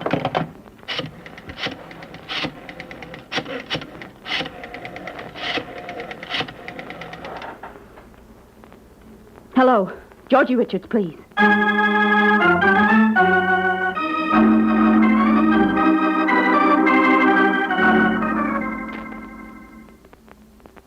Action soon in the Triangle murder case. Pete Lloyd, sweetheart of Vera Castro and accused by her of the murder of her husband, surrendered to the police early today. He was grilled for hours, but the police were unable to shake his story, and he was released. It is believed, however, that he gave some important information, which, if confirmed, may lead to an arrest. The nature of... It'll be confirmed. The Falcon will see to that. Tell me something, Pete. Yeah, sure, Kay. What do you want to know? Did you kill Ernie Castro? Well, you heard what the man said, didn't you? Police couldn't shake my story. He couldn't shake it. You didn't answer my question. Now, stop worrying. They can't pin this on me. I'm not worried about that. Just want to know, is there blood on my hands? All right, Kay, look at him. Look at him. I just want to know, do you still have a case on Vera? That's all over, I told you. I wonder. Baby. Come here. I don't care what you do, Pete. I don't care how many men you kill, but not for another Will you woman. cut that out? I told you I'm through with Vera. All I want from her is for her to get what's coming to her. You hate her. I hate her. Well, that means you're still interested. Oh, I don't know. Hello. Hello, Pete. Vera. Yes, your address was in the newspaper. What does she want? Pete, I've got to see you. Can you come over here right away? Why? I'll explain when I see you. It's important. All right, Vera, I'll be over.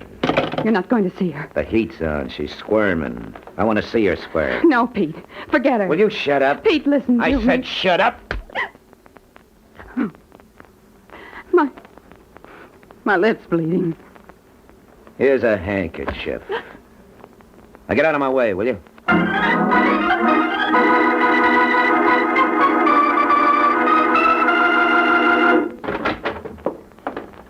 Come on in, Pete. Yeah, sure, baby, sure. And now, Vera? Why don't you come on over here? Sit down beside me. Sure, why not? That's it, Vera. Turn on the glamour. See how far it gets you. All right, Pete. Isn't it enough that you killed Ernie? Can't you leave me alone? Leave you alone? You asked me over. It was your idea. I mean the gun. And hiring Mike Waring. Telling him there's something between me and Georgie Richards. You're trying to put the blame on me for Ernie's murder. Like you tried to put it on me. Well, could we make a deal? If I change my story? Couldn't we make a deal? All right, laugh. Just laugh. But you had your chance. Remember that. I'll remember. I'll prove you killed Ernie. Is that a fact? Because you did kill him. You did. Relax, You baby. killed him. You're a murderer. How many times are you going to say that? Until you admit it. What's to admit? I killed him. You know that, I know it.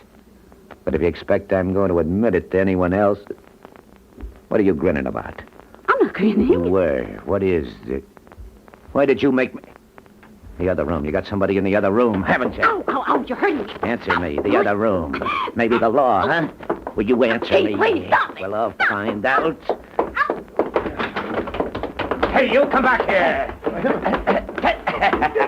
Well, what do you know? Georgie Richards, huh? Let's go. So this is your witness, Vera.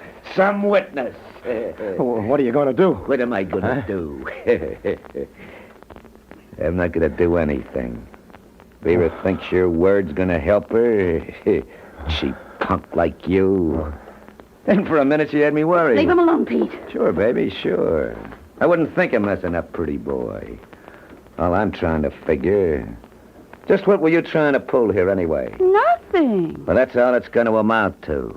You can bet on that. Just a great big zero.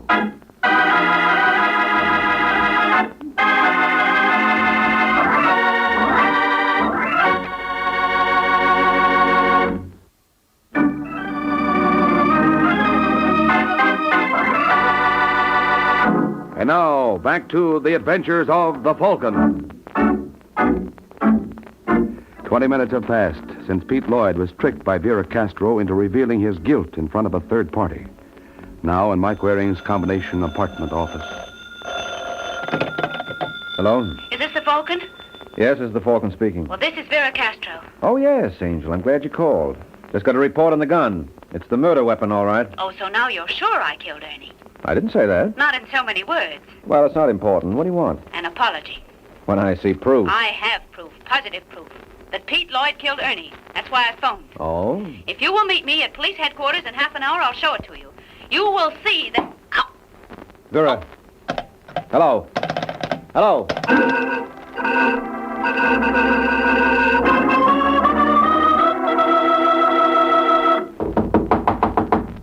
Who is it? Me, Mike Waring. All right, just a second. Hello, Mr. Waring, come on in. What happened to you, Angel? I got knocked out. And that proof you were talking about? Gone. Surprise. You don't believe me, do you? You think I just faked the whole thing? Well, it does look phony. As phony as the gun in the urn. Oh, then you realize that was a plant. No, I didn't say that. I just said it looked like it. But you never can tell. Just what was the proof you were supposed to have had? A tape recording of a conversation between me and Pete Lloyd. How'd you get it? Well, I remembered that Georgie Richards had a tape recorder, so I called him. I thought Richards was nothing but trouble. You weren't going to have anything to do with him. I needed his machine. Uh-huh. You don't believe me, do you? You think there's something more to it? Look, why are you so concerned about what I believe? I don't know. All right, anyway, you made a recording. Yes, I did. Georgie hid the microphone under the pillows on the sofa. I got Pete to admit that he killed Ernie, and we got it on the tape. And then when he left, I called you. Mm-hmm. But Pete must have figured out that something was wrong, because he came back, heard me talking to you, and knocked me out. How about Richards? What about him? Was he here when you phoned me? No, he'd gone too. Oh, too bad. He might have seen. But he was here when we made the recording. He'll tell you. Yes, I'm sure he will. But I'd rather hear what Pete Lloyd has to say about it, so let's go, shall we?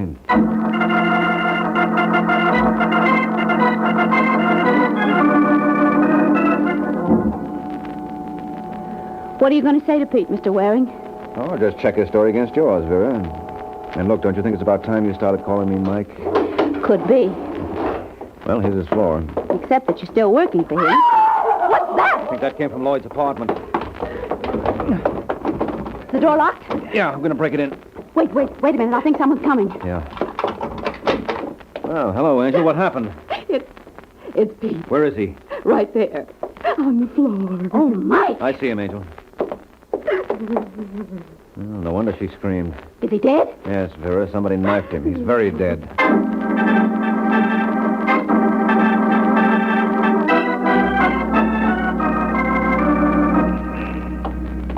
Mike, don't you think we should have stayed back there with Kay until the police came? No, I didn't want to waste time. I'll check back. All right, get in. What's the hurry? Where are we going? To see Georgie Richards. You said you wouldn't take his word. I won't. Well, then why? Now, you'll see. Mike, Yeah? I didn't kill Pete. Mm-hmm. You don't believe. I wish you'd believe me. Where does Richards live? Clyburn Apartments. But I still don't understand. Look, you borrowed his recording machine. Now it's my turn, that's all. Well, what do you want it for? You didn't notice me pick this up at Lloyd's, did you? What's that? The tape! A tape. Whether it's the tape remains to be seen. It was lying on the floor. Well, that must be it. Well, we'll see. And if it is, will you help me? If it is, will you need help? Well, it'll prove that I didn't kill Ernie, but I may be accused of Pete's murder. So will you prove that I didn't kill him? You want to hire me, Angel? Yes. Well, I just lost one client, so I'm available. But considering what happened to that client, maybe you'd better think it over.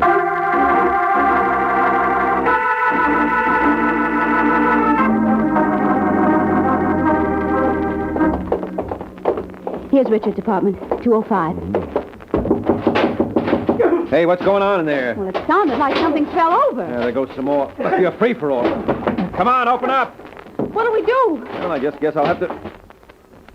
Wait a minute, stopped. I was just about to break it in. Yeah. Anybody coming? No, I don't think so. Maybe they couldn't hear me during the fight. I'll try again. Wonder what that was all about. I wouldn't know. Seems we're always butting into something. Hello, Mike, catch him! I got him. Wait till I get him into this chair. Close the door for her. All right. Well, I don't see anybody else in the apartment, Mike. But look, everything's all upside down. He's gone, the window. Who was it, Richard? I don't know. Big guy. I never saw him before. What was he doing here? When he was searching the apartment, he had all the drawers out. I came in, caught him, and right away he started swinging. Uh-huh. Say, Vera, go in the kitchen, see if there's some ice in the refrigerator. Hey, what's that for? You should see your face, chum. It's all out of shape. Huh? And that shiner's a honey. Well, we patch you up, and then I want to try your recording machine, okay?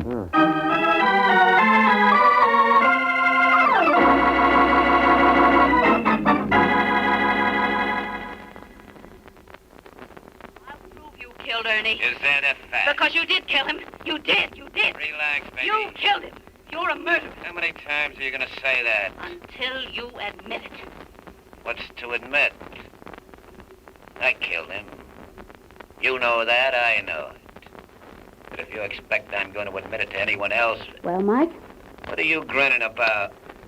Well, I guess that does it. now you see that I've been telling the truth. All right, Vera. Lloyd killed your husband, but who killed Lloyd? Well, that's what you're supposed to find out. Well, maybe it's the character who beat up on me. Yeah, maybe so, Richards. What did he look like? Well, he's a big guy. Yeah, so you said.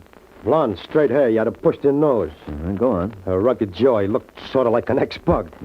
How was he dressed? He had a gray pinstripe suit, a blue shirt, a dirty yellow tie, a two-tone shoes. Oh, and yeah, his belt buckle. What about it? It was initialed J.H.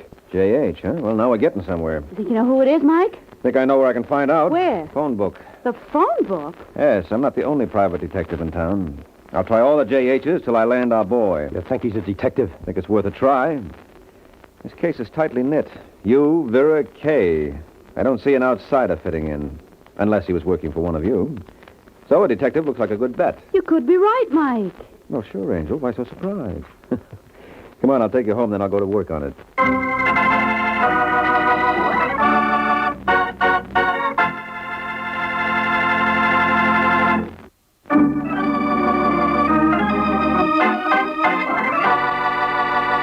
Now, back to the adventures of the Falcon.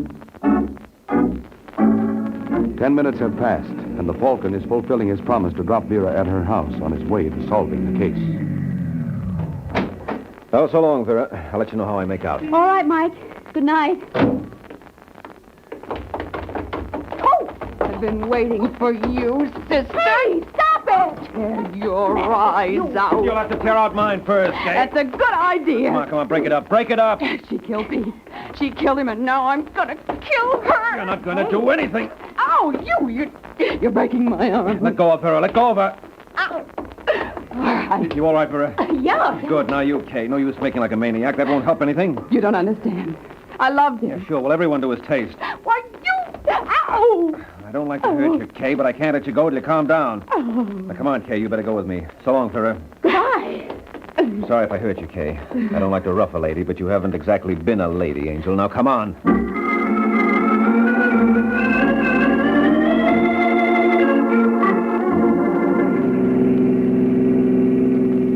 How do you feel now, Angel? Rotten, thanks. And belligerent? No. Tired. Well, that's an improvement. Where do we go from here? You go home, I go to work. I see. Yes, and you stay home. If I don't? You'd just be wasting your time. I'm phoning Vera to keep her door locked until I get back. Oh, you're going back? Uh-huh, as soon as I nail J.H.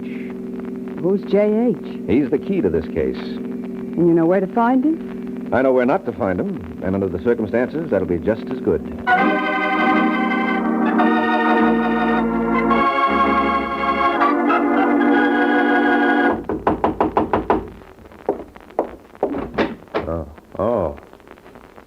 Waring. Did you find J.H.? I have a lead on him, Richards. Oh, good. Come in and tell me, huh? Yeah. If you saw him again, Richards, could you identify him? Sure. Well, maybe I can arrange it. But I want to be sure I'm not making a mistake. Now, you said he's a big guy. Well, at least 6'2". Mm-hmm. Now, how'd you say he was dressed? Pinstripe suit, gray. Gray? Thought you said it was brown. Did I? I'm pretty sure you did. Viral remembered. Yeah, well, wait a minute. Yeah, that's right. It was brown. Brown pinstripe. I forgot. Mm-hmm. You should have kept notes, Richards. Well, so I made a mistake. Yeah, it's a big mistake. Because you did say gray before. Well, okay, then. I told you. Yeah, sure. And you switched when I bluffed. Because you weren't sure. Because you weren't describing J.H. from memory. You were describing him off the cuff. Because there isn't any J.H. Are you nuts? Well, that's been so rumored, but verification is lacking. You think I busted my face out of shape like this myself? No. Well, I think Pete Lloyd busted it for you. Lloyd? Yeah, when you tried to blackmail him. What are you talking about? After you and Vera made the tape, you returned to Vera's. You conked her, you swiped the tape, and tried to blackmail Lloyd with it. He offered to pay, but when you produced the tape, he made a grab for it. There was a fight, and you knifed him. I suppose you can prove that. Well, come on down to police headquarters, and I'll show you. Well, I have a better idea. I'm glad you decided to put up a fight. It gives me a chance to black your other eye. Oh, no, you don't. No, I thought so. The knife. Come on, let's go. Let's go. Sure, when you drop that knife, go ahead, drop it. All right. Yeah.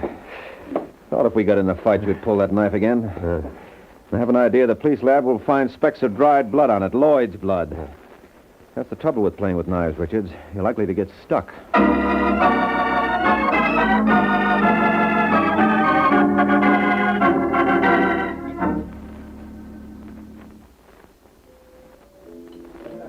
For a detective who operates out of his hat, you do all right, Mike. Oh, What's the matter? Well, it's bad enough my setup isn't according to Hoyle, but on top of that, do you realize the awful faux pas I pulled on this particular case? No, what? I went all through this case without once getting knocked out. That's right. I took the lumps for you. Uh-huh. Well, don't you worry. I won't breathe it to a soul. That's my girl. Hey, but I know one way we can keep from being too unorthodox. What's that, Angel? Well, right now I can ask you, how did you know that Georgie Richards was the murderer? Oh, well, that business with J.H. The only time Richard saw that stranger was when they were struggling. Yet he gave me a perfect description. Yeah, but what was the purpose of creating the mythical J.H. anyway? To explain Richard's shiner. Richards killed Lloyd in a fight. The fight left marks on him. He had to explain them away, so when we arrived at his place, he staged the sound effects of battle and invented J.H. to account for the condition of his face. I see. And I pretended to go along with the gag to give him time to forget some details. Well, he did, and that's it. And now you see that I didn't have anything to do with either of the murders. You didn't want to believe that at first. Oh, what gave you that idea? I could tell by the look in your eyes. You mean you can tell what I'm thinking by just looking in my eyes? That's right. Well, can you tell what I'm thinking now, Angel? I certainly can. Good night, Mike.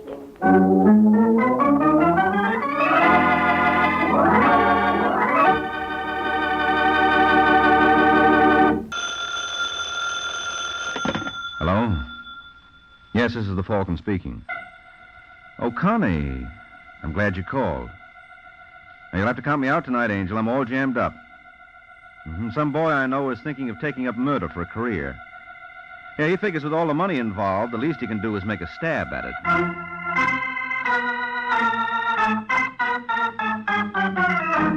This is Ed Hurley, friends, inviting you on behalf of the Kraft Foods Company to listen to The Adventures of the Falcon, starring Les Damon. You met the Falcon first in his best-selling novels. Then you saw him in his thrilling motion picture series. Now join him on the air when the Falcon solves the case of the Happy Hoodlum.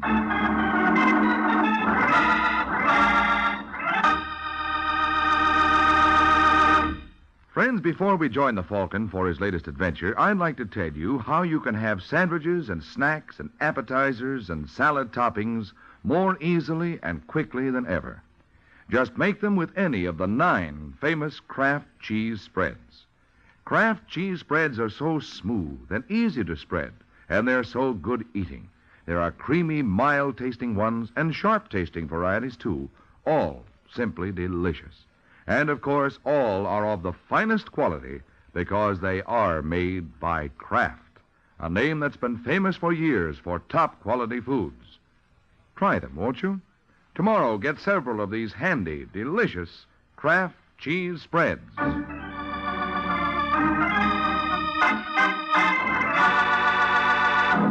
And now, the case of the Happy Hoodlum. It's late afternoon in New York, and a tall, thin man with a dirty trench coat walks up the steps of the Revere building. His name is Marty Kramer. Mr. Kramer is embarked on a mission where the chances are 1,000,000 to 1 against him. Apparently, that doesn't bother him.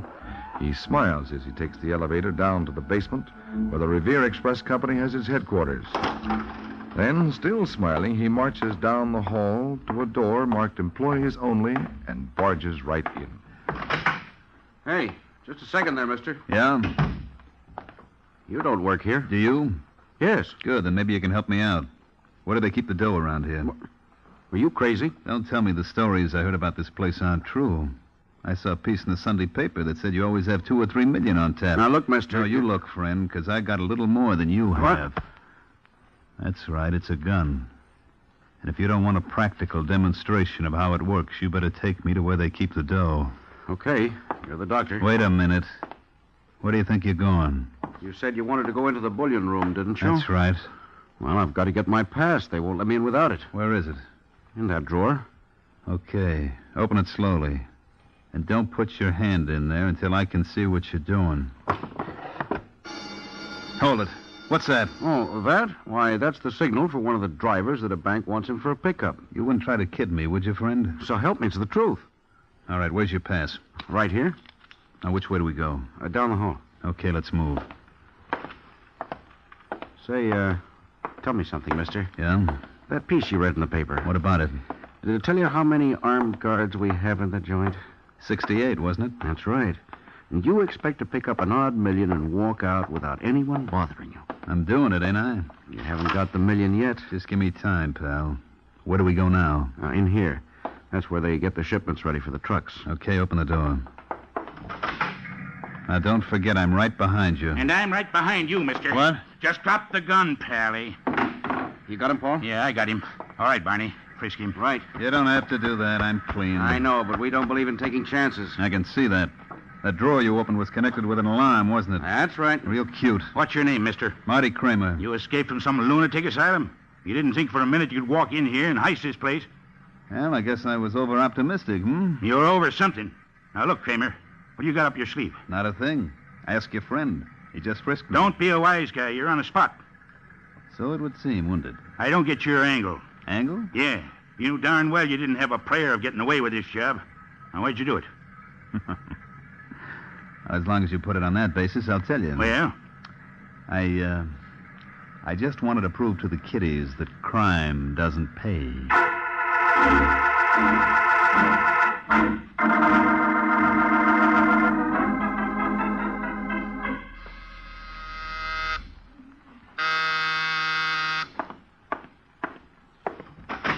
Yeah?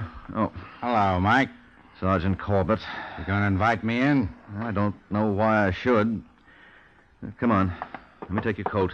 No, thanks. I can't stay long. Oh. How about a little, What time is it? 5 to 6. You sure you're not 5 minutes slow? Come to think of it, I am. Good. Then I'm off duty. I'll have a short one. What's on your mind, Sergeant? It's funny you should ask that. Why? If there is something on my mind. Did you read about that boy named Marty Kramer? Lad who tried to heist the Revere Express Company yesterday? Yeah. How do you figure it? Simple. He's crazy. No, he isn't. He's as sane as you are, if that means anything. Well, he certainly couldn't have believed he stood a chance of walking off with the loot. No, he wanted to get caught. Why? That's what bothers me. I can't make it out. Can you? Sergeant, what are you getting at? I'd like you to look in on Kramer. Are you out of your mind? I guess I am. You know, if you do this, there won't be a dime in it for you. You must think I'm as crazy as you are. I do. What do you say, Mike? Well, if everybody's going to act nuts, I might as well get into the act, too. Okay, I'll do it.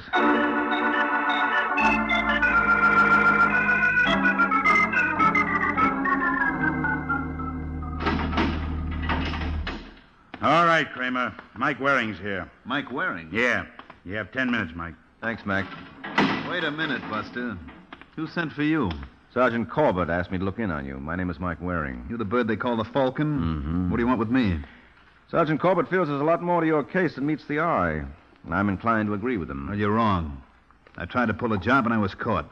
That's all there is to it. There are too many things it leaves unexplained. Such as? Such as your background. Your name isn't really Marty Kramer. No? Then what is it? I don't know. All I could find out is that you came to New York 6 weeks ago. Where from, nobody seems to know. Maybe I'm ashamed of my past. I don't see why. You have no criminal record that the police can discover. This was your first offense. Always the first time for everything. Well, it goes deeper than that, Kramer. You weren't hard-pressed for cash, either. Oh, how do you know? I went through your room, found this bank book there. Who gave you a license to go through my stuff? The police. There's $7,000 in that account. Well, maybe that wasn't enough for me. Well, you certainly couldn't hope to pick up more at the Revere Express Company. A fella can try. Yeah, I know, but you didn't have your heart in it. The DA showed me the gun they took away from you up there. Yeah? Yeah. That thing couldn't hurt a fly. The firing pin was filed all the way down. You're out of your mind, Falcon. Now, don't tell me that. I saw the gun. Well, if the pin was shot, I didn't know about it. You don't think I'd do anything as silly as that? I think you're doing something a lot sillier. Now, look, Kramer, you better start talking. Unless you level with me, they're really going to pop it to you. Why don't you mind your own business? Can I help it if I'm nosy? Well, maybe this'll cure you. Mike, what's going on in there? Nothing. I'm all right, Mac. What's the idea, Kramer? I'm just settling accounts with my friend here. That was the down payment, Waring. If you insist on working for me in the future, you can expect a lot more.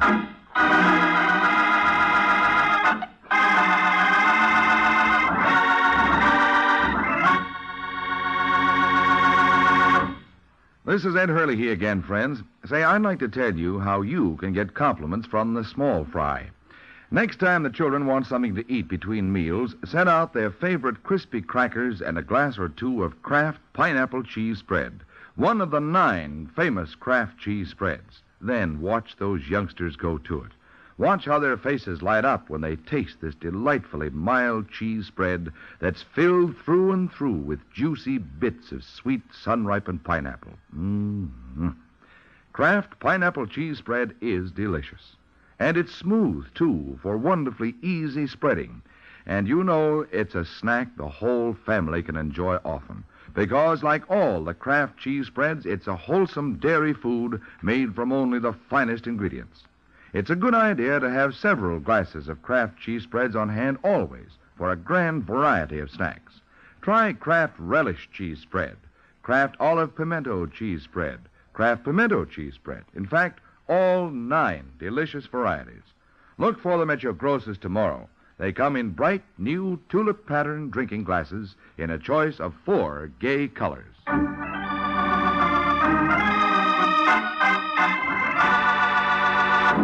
Now, back to the adventures of the Falcon.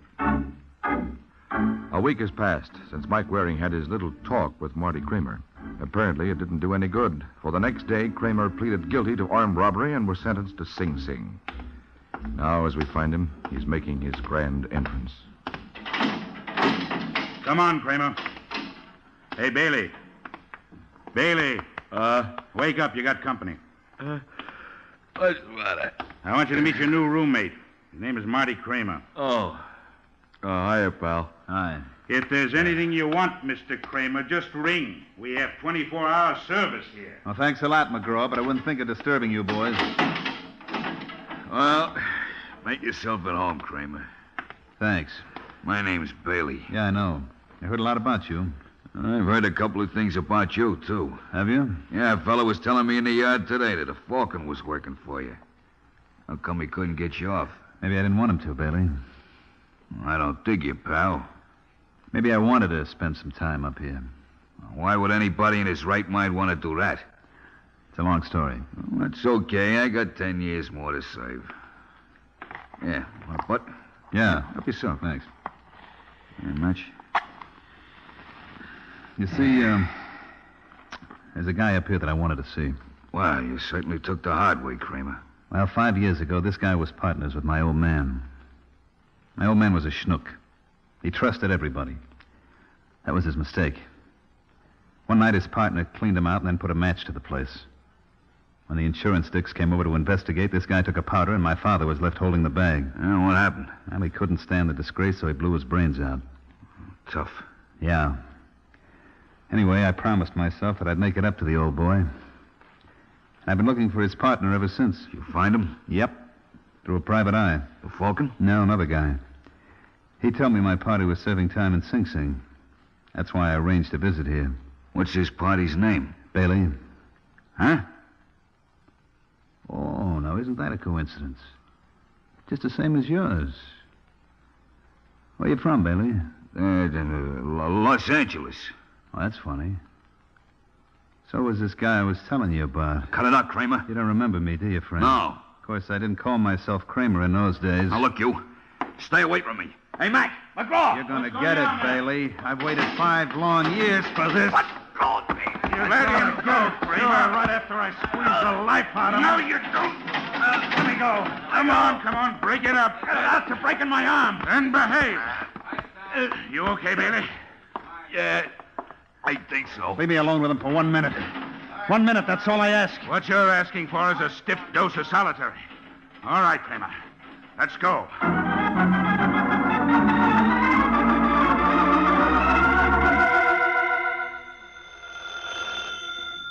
Go away. There's nobody here. Yeah? That you, Mike? Who the devil is this? Now, that's no way to talk to an old friend. Well, this wouldn't be Sergeant Corbett, would it? Why not? You realize it's 3 o'clock in the morning? You're slow. I got a quarter after. Look, if your purpose is to annoy me, you're succeeding very well. Got a little news item I thought you might be interested in. Remember our friend, Marty Kramer? Yeah, sure. What about him? I just got word from Sing Sing. He tried to kill his cellmate, a boy named Bailey. Oh, so that's why he wanted to go to jail. What do you mean? Well, obviously, this whole idea was a plot on the part of Kramer to get his hands on Bailey. Maybe. I kind of doubt it, though. I got a hunch we haven't heard the last of our friend, Mr. Kramer. Don't ask me why. I just got a hunch.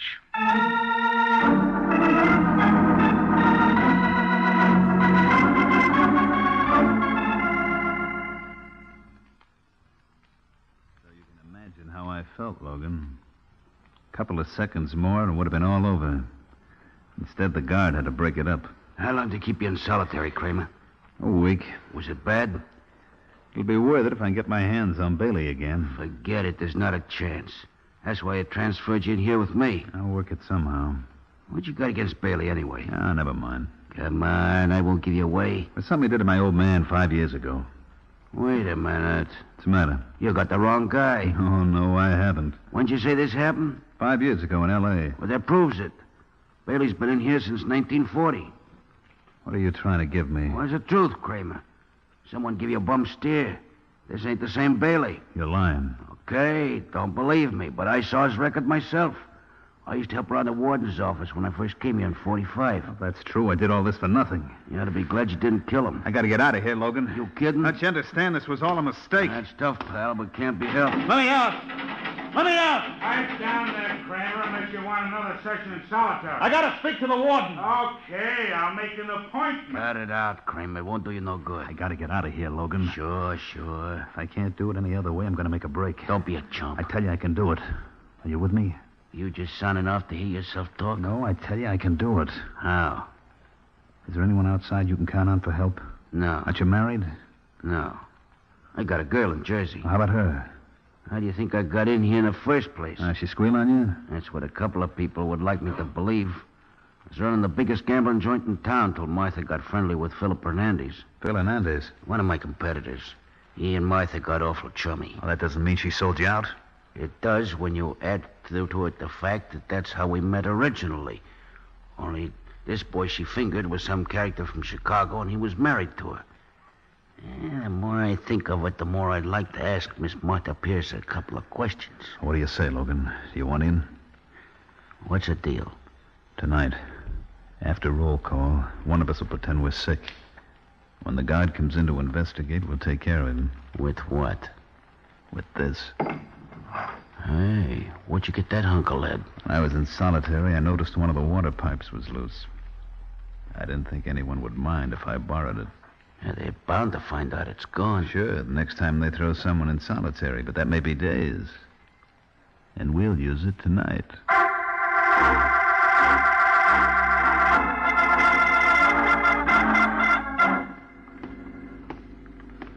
All right, Logan, here he comes. Start moaning. Yeah. That's That's the ticket, pal. Keep it up. Oh! What's the trouble there? I don't know, Mac. Something's the matter with Logan. Stand back from the door, Kramer. I'm coming in. I think it's appendicitis. Logan. Logan. Where does it hurt? Right here. Oh, I better get the doc.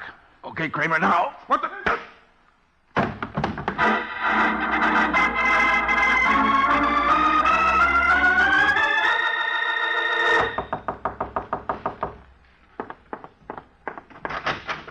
Hello, Martha. Philip, what are you doing here? You heard the news? What news? There was a flash on the radio at 10:30. Your ex-boyfriend, he broke out of jail. Logan? Yes, he and a man named Marty Kramer. Well, what do you know? I know we better do something. Don't tell me you're frightened, Philip. Well, there's no point in taking chances. You know the kind of guy Logan is. Suppose you leave Mr. Logan to me. But maybe he'd think I made you squeal on him. Well, didn't you? No, it was all your idea, Martha. Remember, I didn't want you to do it. Aren't you the brave boy? Well, it's your fault. I was satisfied with the way things were. But no, you had big ideas. This is the first time I heard you complain. Well, I didn't know. You don't know a lot of things. Now listen, Phil. If Logan knew about us, we would have heard from him before this. But maybe somebody tell him now. Then all he's got are suspicions. And I can talk him out of them. I've done it before. You think he is in New York already? Well, if he is, he must be with his friend Kramer. You got any idea where they can be? Maybe. Where? Never mind. What you don't know can't hurt you. Tell me where, Martha. Let go, Philip. You're hurting me. Where are they?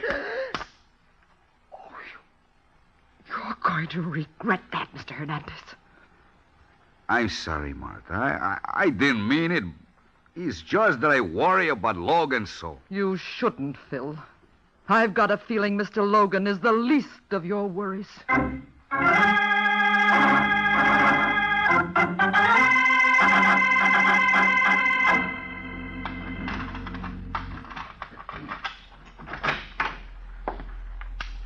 Turn off that light. Kramer. Yeah. This time, Waring, I've got a gun with a perfectly good firing pin. Now turn off that light so I can come out from behind these drapes. Okay. Now stay where you are until I switch on this lamp. Just as you say. All right, sit down. How'd you get in here, Kramer? Through that fire escape window? Oh. Now, listen, Waring, I gotta talk to you. You've got to help me. You must be out of your mind. I wouldn't be surprised if you were right. I was crazy to do what I did. You mean break out of jail? No, break in. What are you raving about? I wanted them to send me to Sing Sing because there was a man named Bailey there that I thought was responsible for my father's suicide. So that's why you tried that phony holdup at the Revere Express Company, huh? Yeah. But when I got to the pen, it was the wrong guy. I realized how ridiculous the whole idea was. I could have told you that in the first place. What am I going to do, Mike? Why'd you crash out? I told you I wanted to see you. You could have sent me a letter. I was rattled. I didn't think of it. Well, you've got to give yourself up. No. Look, it's your only chance, Kramer. Fortunately, that guard you slugged wasn't badly hurt. What do you think they'll do to me? I don't know. Your guess is as good as mine. But I'd gamble you won't even have to serve out your original sentence, providing... Providing what? We take Logan back with us. No, I won't rat on him. Don't be a fool, Kramer. Logan's dangerous. He's got a record as long as your arm. Now, don't be a chump. If the positions were reversed, he'd sell you out in 5 minutes. Now, what do you say? Okay, Waring. Call a cab. I'll take you to him.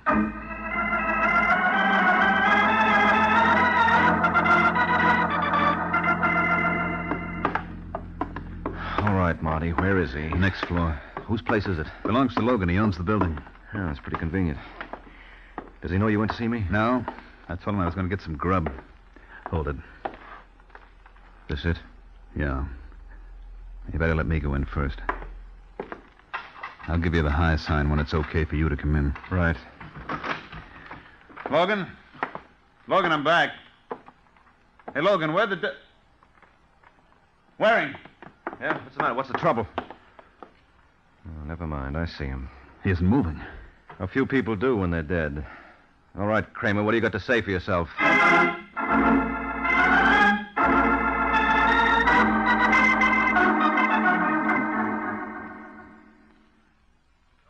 That's the whole story. Now, what am I going to do? First, you're going to get a grip on yourself. You're absolutely no help to me this way. Now, come on, help me turn him over. No, I can't touch him. Oh, and you're the man who's going to kill for revenge. Well, I didn't know they looked like this. What did you expect? Judging by the signs, I'd say Logan got it around 9:45. Where were you at that time? Waiting for you in your apartment. Oh. Look, Mike, how will this affect my chances on the appeal? Not a bit if everything you say stands up. Cops couldn't possibly hang this on you. Well, they could try. You got a motive? No, but... There are no buts about it. Especially if we can deliver the right party to them. Now, when you left Logan to go to my place, did he say anything about expecting anyone? No. Well, somebody must have known he was here. Someone who had a key to this dive. Now, who could that be? I don't know. Now, come on, Kramer. You must have heard Logan mention some name. No, I tell you. All he ever told me was he had a girl in Jersey. Remember her name? No. You've got to. He only mentioned her once or twice. Oh, for Pete's sake, man, think. Your life may depend on it. Wait a minute. Yeah, it was Martha. Martha Pierce. Phil Hernandez girl? Who's he? Big gambler in town. Yeah, I think you're right. Logan told me this Martha dame sold him out to one of his competitors. All right, Kramer, you stay here. I'll be back as fast as I can.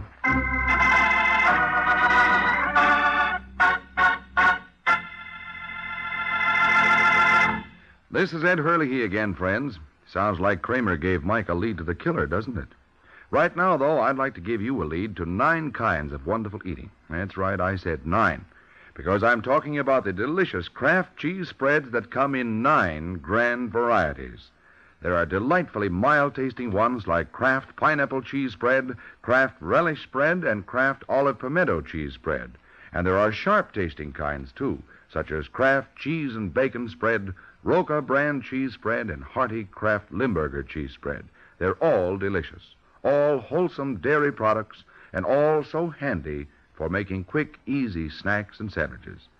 Always keep your refrigerator stocked with several of the 9 delicious Kraft cheese spreads. And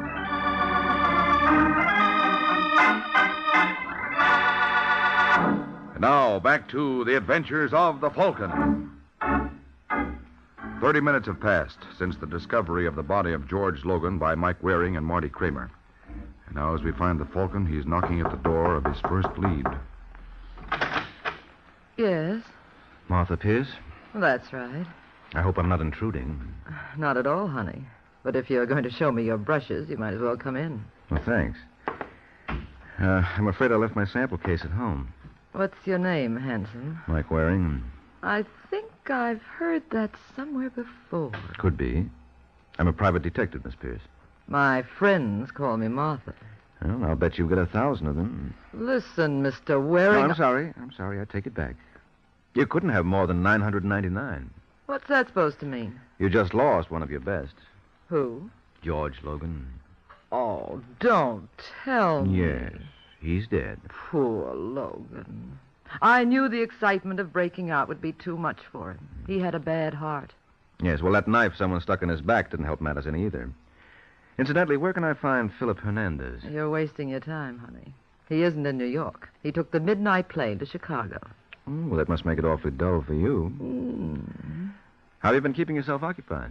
Now, come, Mr. Waring. Surely you don't suspect me of killing Logan. No, of course not. I was just curious, that's all. Well, when Phil told me about the news flash he heard about Logan breaking out, I thought it called for a celebration. So I went to the Hawk Club. Where undoubtedly you were seen by 100 different people. At the very least. Well, that makes a very handsome alibi, Martha. I'm glad you like it. All right, Angel, I'll be seeing you. Oh, must you go? Yes, but don't worry, I'll be back. And it may be sooner than you think.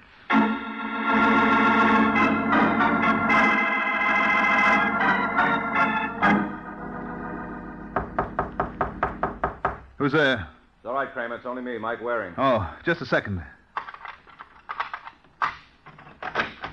How'd you make out, Waring? I didn't. You couldn't get a thing out of her? No. My girlfriend Martha's got an alibi. Claims she spent the entire evening at the Hawk Club. Well, I was down there, and everyone bears her out. It must have been her new boyfriend who killed Logan. No, I'm much more inclined to suspect it was her old one. Who? You. I don't understand. Oh, sure you do. You're a pretty smart boy, Kramer. That was a beautiful plan you worked out to get Logan. What are you talking about? You went up to Sing Sing to find somebody, only his name wasn't Bailey, it was Logan.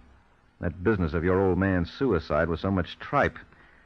Logan took Martha away from you, and that's why you had it in for him. You got rocks in your head. If Logan was the one I was after, why didn't I kill him when we were in the same cell? Because you were sure to go to the chair. This way you felt confident you'd get away with it. The authorities up there thought Bailey was the one you were after. As far as they knew, you had no connection with Logan. It was just a coincidence that you broke out together and someone killed him. Now, you played it very smart, Kramer. Obviously, it wasn't smart enough. You caught on. Well, it wasn't your fault. Sometimes the fates conspire against you. You see, you broke out a stir at 8:30. So the news of the break wasn't released over the air until 2 hours later. The first flash came at 10:30. Well, Logan was murdered at 9:45.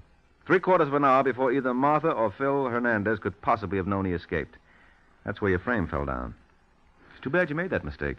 we can't all be as clever as you, Waring. But speaking of bonus, you made a pretty bad one yourself. I don't see where. You shouldn't have come back here. Why not? You forget that I still have this gun. Oh, no, I haven't. Sergeant? What? Hiya, Kramer. Don't bother turning around. Just drop the rod. Come on, drop it.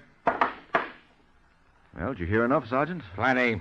Okay, Kramer, let's be moving. I'll make this up to you, Waring. Oh, don't bother. I owe you plenty. You don't owe me a thing, friend. After all, if it hadn't been for you, I never would have met Martha. What? Mm-hmm. Take him away, Sergeant. I have work to do.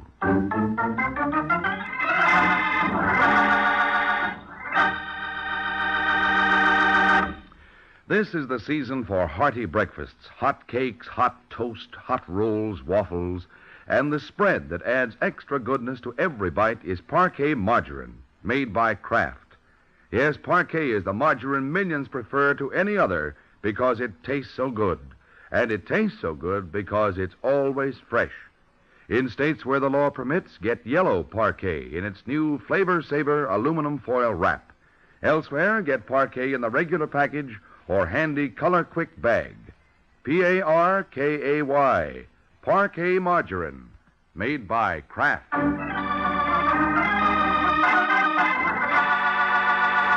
The case of the substitute target.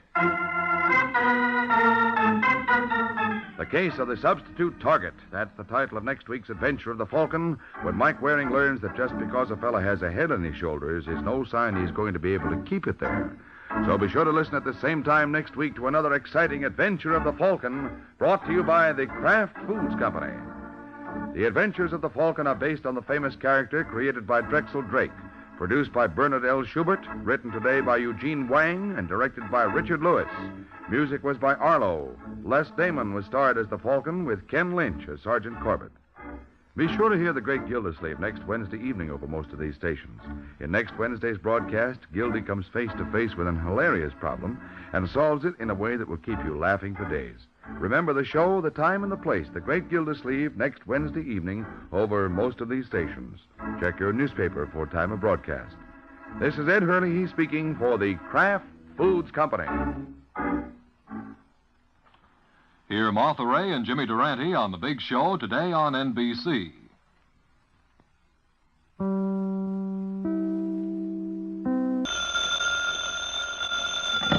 Hello?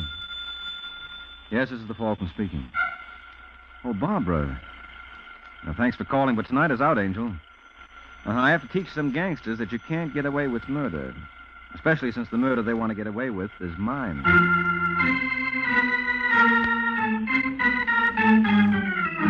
This is Ed Hurley, friends, inviting you on behalf of the Kraft Foods Company to listen to The Adventures of the Falcon, starring Les Damon. You met the Falcon first in his best-selling novels. Then you saw him in his thrilling motion picture series. Now join him on the air when the Falcon solves The Case of the Substitute Target.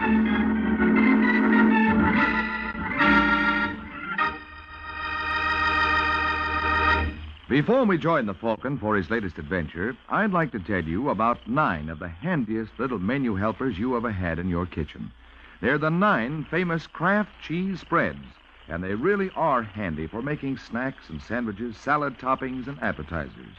All of the Kraft cheese spreads, the mild-tasting ones and the sharp-tasting ones, too, are delicious. And they're all the very finest quality because they're made by Kraft. The name Kraft on cheese or cheese foods means the very finest you can buy. So tomorrow, get several of the 9 famous cheese spreads made by Kraft.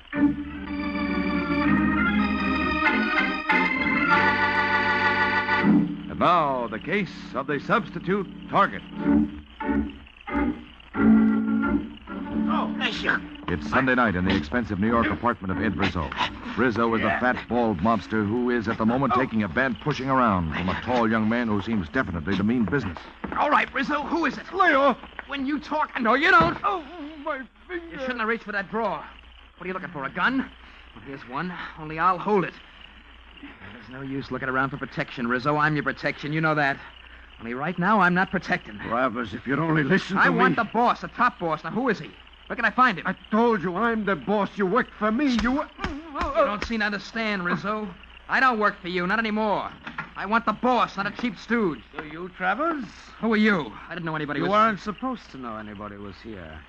Now stop waving that gun. You better do as I say, unless you want to find out if I'd really put a bullet in your stomach. Hurry up, drop it. All right, don't. I'll drop it. That's better. Pick it up, Rizzo. Yeah. All right. Now, just what's been going on here? You're the boss, aren't you? What gives you that idea? Looking at Rizzo. All right, I'm the boss. So what? So from now on, I'm working for you. I'm tired of taking orders from Rizzo. Ah? And what happens when you get tired of taking orders from me? Well, I won't. I know I couldn't run the mob myself. At least not yet. Listen to the punk. All right, kid. Now, here's where you get yours for getting smart. Cut it out. Hold it, Rizzo. Let go of him. We gotta teach these punks to stay in line. Then start by staying in line yourself. Take your hands off him. But, Mr. Do Dunlap... as I tell you. Okay. Boy has initiative. I like that. Tell me, Travers, how did you find out Rizzo wasn't head man? He could never make up his mind. He always had to think it over. Only he wasn't thinking, he was asking. He's got a head on his shoulders, Rizzo. I think I can use him. But, Mr. Dunlap... By the way, Travers, I hope you haven't mentioned your deductions to anyone. I wouldn't care to have word get around. What, are you kidding? I look out for Artie Travers. Anybody else wants to get to the top, let him do his own figuring. Good boy. That's the spirit I like. You've got yourself a job. I have a suite at the Hotel Grayson. Be there tomorrow at 10. Yes, sir. Well, that's all. See you tomorrow. Yeah, okay. I'll be seeing. Right. Tomorrow at 10. Mr. Dunlap, how are we going to keep guys in line if you let punks get away with that He's kind not of... getting away with anything, Rizzo. What you told him... And now I'm telling you. He's not getting away with anything. Not even his life.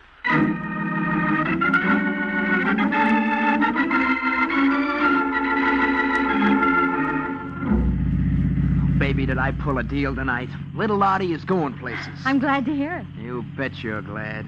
It's Sable's for you, baby. And for... Uh-oh. What's the matter? Maybe I made a mistake. What do you mean, what sort of mistake? Just a minute, I want to turn this corner. See if they do, too. They? Who? Yeah. There they are. We're being followed. Followed? Why? What does it mean? If that's who I think it is, it could mean plenty. I gotta shake them. What do you think they want? Me. They're speeding up, too. Yeah, hang on, baby. We're gonna take another turn. What's it all about? Never mind. Just watching back. See if they make it. All right. Yes, here they come. Oh, they're gaining. Can't you go any faster? No, I'll give it a road she'll take. They're still gaining. We'll never make it. Get down on the floor, baby. Well, what are you gonna... Do like I tell you, quick. All right.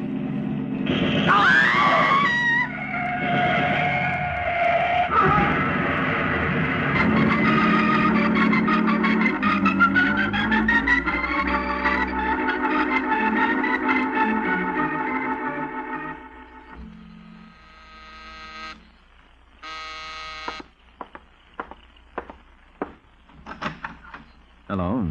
Hello. I'm looking for Michael wearing the Falcon. I was told I could find him here. You were told right. Come in. Thank you. Thought you'd have an office. Isn't it rather unusual for a detective to work out of his apartment? I'm a rather unusual detective. So I've heard. That's why I'm here. Mm-hmm. Well, Lorna, what can I do for you? You know my name? Sure. Lorna March. You are unusual. Don't give me too much credit, Angel. You were all over the front pages. Oh, that's when I was in the hospital. I didn't see. Yes, but I did. You're not the type to ignore. I'm not that unusual. Thank you. Then you know the police grill me about Art's connections. They think I know something that I'm holding back. Mm-hmm. But it's not so. I only knew Art a short while. I didn't know he was a gangster. If I had, I wouldn't have had anything to do with him, believe me. You don't have to sell me. But it's true. He told me that he was in some sort of manufacturing business. All right, Lorna. You don't know anything about Art Travers. You don't know who killed him or why he was killed. That's right. Only the police won't believe me. They think I'm holding back. And now what worries me? Suppose the people who killed Art get the same idea. You think they might go gunning for you to shut you up? Yes. Mm-hmm. I don't know what to do. That's why I came to you. I'll pay your fee gladly. Well, first of all, let's put you where they can't get at you. I'll take you to a hotel, make sure we're not followed. You stay in your room and don't open the door to anyone. But I can't stay locked in a hotel room indefinitely. No, just till we get things rolling. What things? Well, maybe the killers will lose interest in you if we give them something else to shoot at. What, for instance? Me.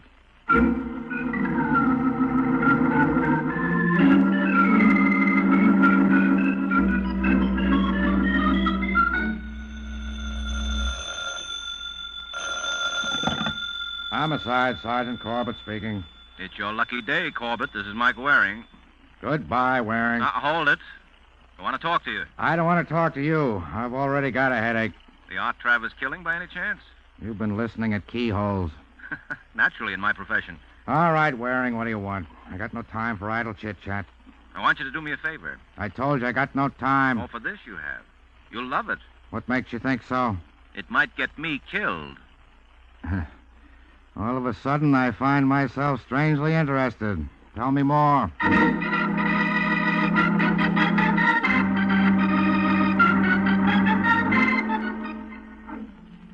the Art Travers shooting. Police reveal that letters to Travers' apartment indicate that shortly before his murders, Travers employed private detective Mike Waring, known as the Falcon. Waring is wanted for questioning as to the nature of his work for Travers. It is believed that this may have a direct bearing on the killing, especially since Waring has disappeared since the killing. It is not known whether Waring is in hiding.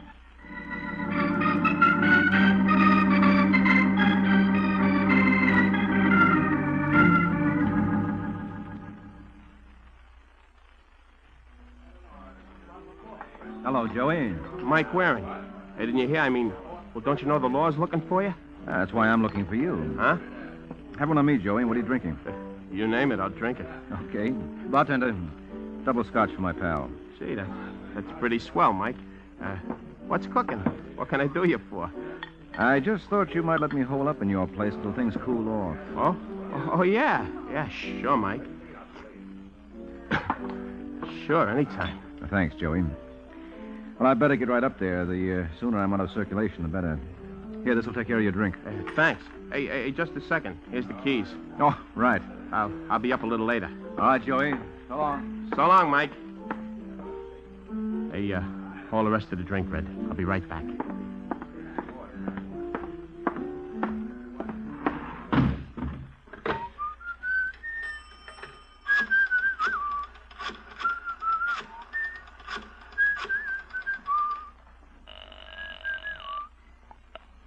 Hello. Hello. Mr. Rizzo? Yes? Joey Jonas. I was just calling. I might happen to know where you could find Mike Waring. Oh? What's it worth? Come on up. We'll talk about it. Okay. I'll be right over.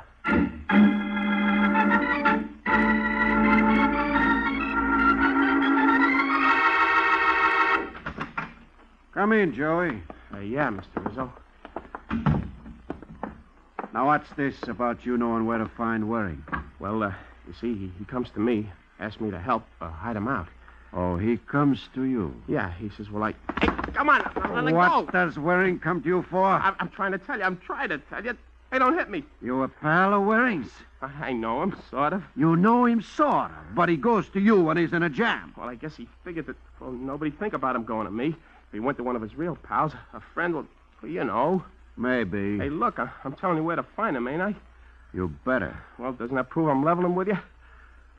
All right, Joey. But you said, well, I'm going to get paid, ain't I? We'll talk about that after I find Waring. Where is he? Well, the dough first. Come on. My arm. Where's Waring? But Ow! At my place. My place. Okay. We'll see. Yeah, but don't forget you promised if I told you you'd give me the dough. All right, Joey, turn it off. If Waring's there, you'll be taken care of. after we take care of Waring.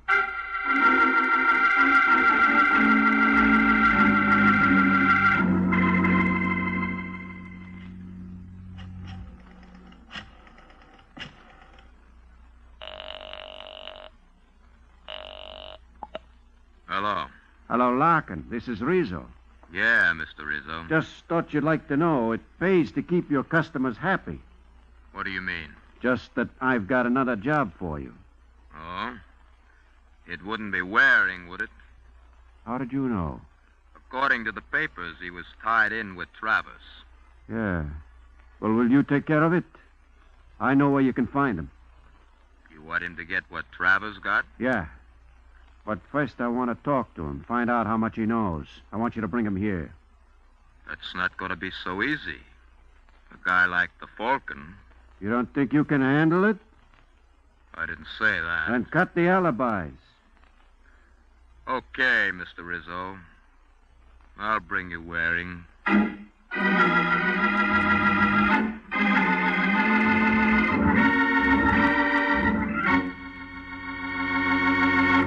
This is Ed Hurley again, friends. Well, I guess Larkin plans to bring Mike to Mr. Rizzo, all right. Meanwhile, I'd like to bring you an idea. An idea for keeping the whole family pleased whenever they want a delicious snack. Just keep your refrigerator stocked with a glass or two of Kraft cheese and bacon spread. One of the 9 delicious cheese spreads made by Kraft. Kraft cheese and bacon spread is perfect for snacks because it tastes so wonderful and because it's velvety smooth for easy spreading on crackers or bread. Just wait till you taste this fine blend of mellow, sharp American cheddar cheese and hickory smoked bacon with that tantalizing sweet smoke flavor all through it. Mm-hmm. You'll keep coming back for more. And snacks you make with Kraft cheese and bacon spread are snacks you can enjoy often. Because like all 9 Kraft cheese spreads, Kraft cheese and bacon spread is wholesome dairy food, made from only the finest ingredients. And for variety, try some of the 9 other tempting Kraft cheese spreads. There's sharp Old English brand, Roca brand, and full-flavored Smoke Hill, too. Look for them in the tulip-designed drinking glasses in your choice of 4 gay colors. And remember, these are America's favorite cheese spreads. America's favorites because they're so delicious. So be sure you get the cheese spreads made by Kraft.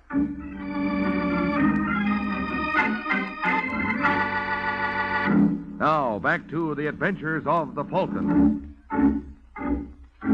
20 minutes have passed since Rizzo ordered Larkin to deliver Mike Waring. Now, at the door of Joey Jonas's room, Larkin is ready to carry out his mission. Who is it? Joey sent me up. He thought you might be hungry. Got a couple of sandwiches for you. That's what I call a service. Just a second. All right. Hey! I expected the gun, pal. That's why I was ready to jump you.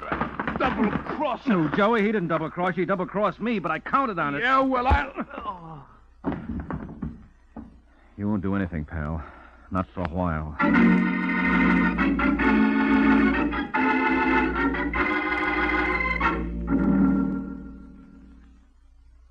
All right, Larkin, who gave you your orders? I want a lawyer. He wants a lawyer. Well, get him a lawyer, Corbett. Waring, he's just a professional trigger. I want the higher-ups. He's got to talk. With your charm, I don't see how he can resist you, but I have a hunch he will. You're wasting your time. Well, you got any suggestions, Waring? Yes, I told you. Get him a lawyer like he asked you. Believe me, he doesn't want a lawyer. He says he does. Yeah, what'll a lawyer do? Spring him? Yeah, then the mob will rub him out to shut him up in case we want to pick him up again. We're doing him a favor keeping him here, believe me.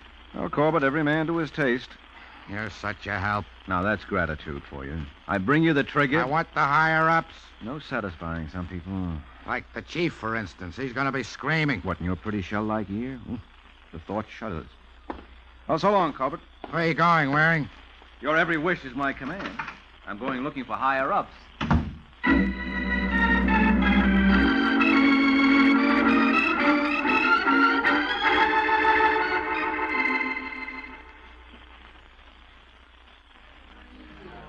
Hello, Joey. Huh?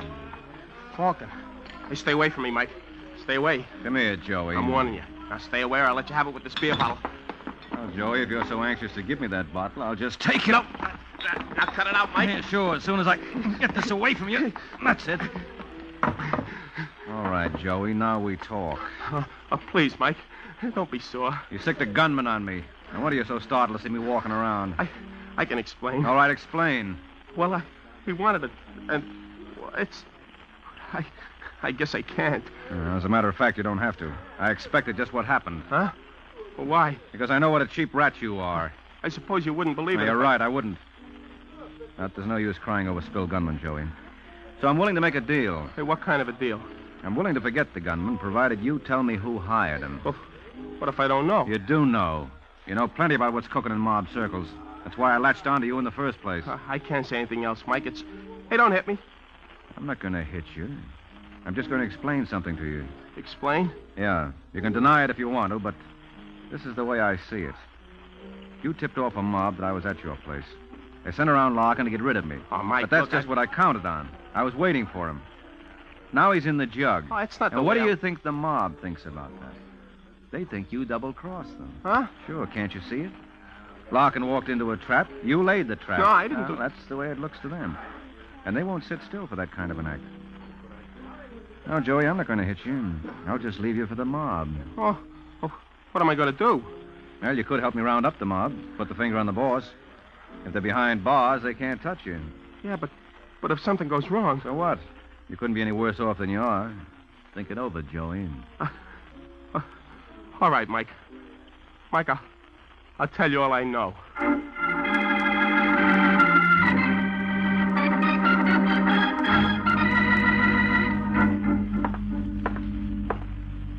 Stop pacing the floor, Rizzo. You make me dizzy. Should have heard from Larkin long ago. Something must have gone wrong. Something probably did. I understand Mike Waring is pretty sharp. Joey double-crossed me. That's what happened, Mr. Dunlap. Maybe. He sold me out to Waring. Now Waring has Larkin to clinch it. He'll get him to talk. What can Larkin say? He can tie me to the Travers job. We've got to get to Waring before he gets to the law. How? I don't know. But if we don't, Mr. Dunlap, we're sunk. Let's not underestimate the advantages of our method of operation, Rizzo. Huh? You're afraid Larkin will talk. But how much does he actually know? He knows me. Oh, true, but he doesn't know me. That's a big help. Perhaps not to you. It is to me. Oh. And I don't count, I suppose. Oh, certainly you do, as long as you're an asset. Now perhaps you see why I insisted upon the breakdown in the organization. Larkin knows no one except you. You can name me, but you don't know any of my other lieutenants. Who cares about the other lieutenants? I'm thinking about me. Of course. But you see how the setup works. A chain, as it were. All that's necessary is to eliminate one link in the chain, and investigation comes to a dead end. So how are we going to eliminate Larkin? Waring's got him. True, Rizzo. Therefore, we're forced to move on to the next link. Huh? Hey, now, wait a minute. Sorry, Rizzo. Please, Mr. Dunlap, As don't long talk. as we take care of the weakest link. I wouldn't talk. You don't have to worry about me. Too bad I have to do this myself, but there's no time, and I don't want to risk anything going wrong. Boss, look, I won't talk.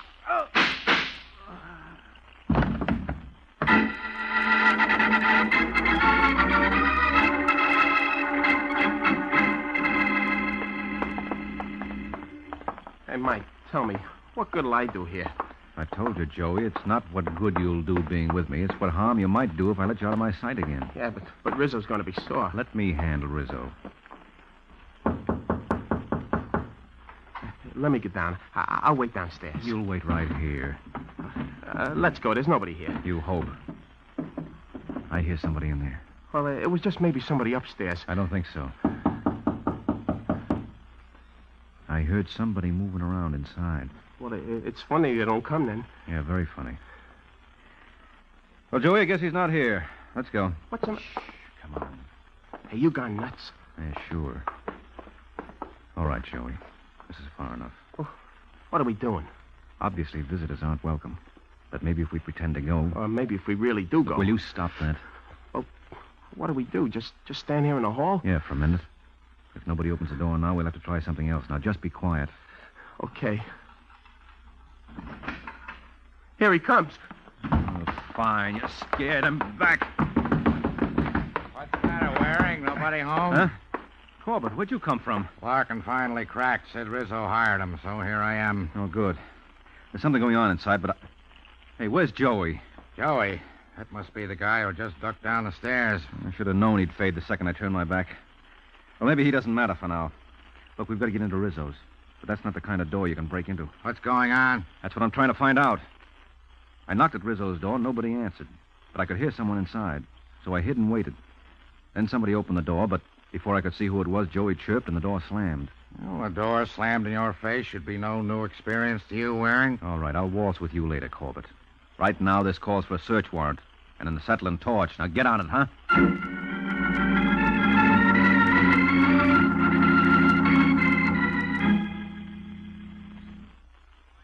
Well, Waring, from the look of them, we're not going to get much out of Rizzo. Oh, except a collection of lead. Yeah. I wonder whoever was here didn't want to let me in. He probably just finished this job. Then while I was talking to you, he cleared out through the window. So we're right back where we started. Well, not exactly. You've got Rizzo. What's left of him. Now we've got to get the boy who plugged him. That's right, Corbett. Well, let's go see Ludovici Caffarello. Eh? Who is Ludovici Caffarello? A taxi driver. Yeah, what's he got to do with this case? Nothing, maybe. This is the kind of help he gives me. Okay, so I'll go see Ludovici Caffarello. Hold it, Waring. I don't know what gives, but I'm in no mood to take you patting yourself on the back in front of my face if this pays off and I'm out of it. Where does this Caffarello live? I don't know. Gets better and better. But I know where he works. So if you're coming, let's get moving. We've got work to do.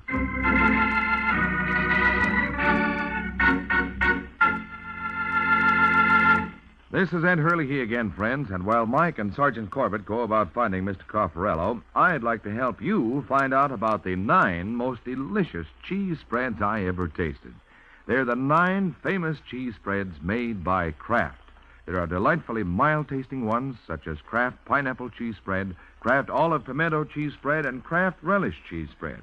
And there are sharp-tasting ones, too, like Roca Cheese Spread, Smokell, and Kraft Limburger Cheese Spread.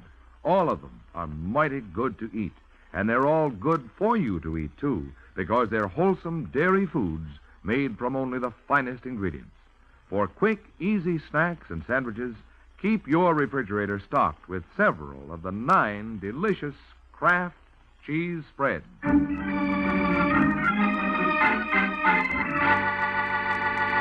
Now, back to the adventures of the Falcon. It's an hour and a half since Mike threw the name Ludovici Caffarello into the case. Corbett is still wondering if it was a straight, fast one or a curve. Now the Falcon and Sergeant Corbett are waiting in an elaborately furnished living room for the answer, while the butler goes to announce them to the master of the house. A moment later, their host appears. Good evening, gentlemen. Which of you is Sergeant Corbett? I am, Dunlap. That's the guy, Corbett. What guy am I? The guy who slammed the door in my face at Rizzo's. Well, when was this? A couple of hours ago. Tonight? I haven't been out tonight. We can prove you have. Your word against mine? Mine and Caffarello's. Who's Caffarello? The taxi driver who drove you here from Rizzo's. Oh. When I heard the police wanted to see me, I wondered what they wanted. You know. You better come along to headquarters. What charge? Suspicion of murder. I hate to disappoint you, gentlemen, but I have other plans. No, you don't. No gunplay. Hold him, Waring. I don't think he will. Stop, Dunlap. Stop. Boy, he's great for going through windows. Didn't even stop to open it. See him, Waring? Yeah, he's on the fire escape. All right, Dunlap, that's as far as you go. There's his answer. Now, that's a two-way answer. Get him? No, he's too close to the building. But I've got him cornered. He can't get out to the stairs. Keep him pinned there. I'll go down for him. Yeah, right. He's 2 floors down. Corbett, wait a minute. What's wrong? He's taking a gamble. He's going over the rail. He's going to drop to the ground. It's 3 floors to solid concrete. If he makes Here, it. just a second. I can cover him from out here in the fire escape, even if he... There he goes. Watch him, Waring. It's all right, Corbett. I don't think he's going anywhere. He's not getting up. But you better get down there. I'll keep him covered just in case.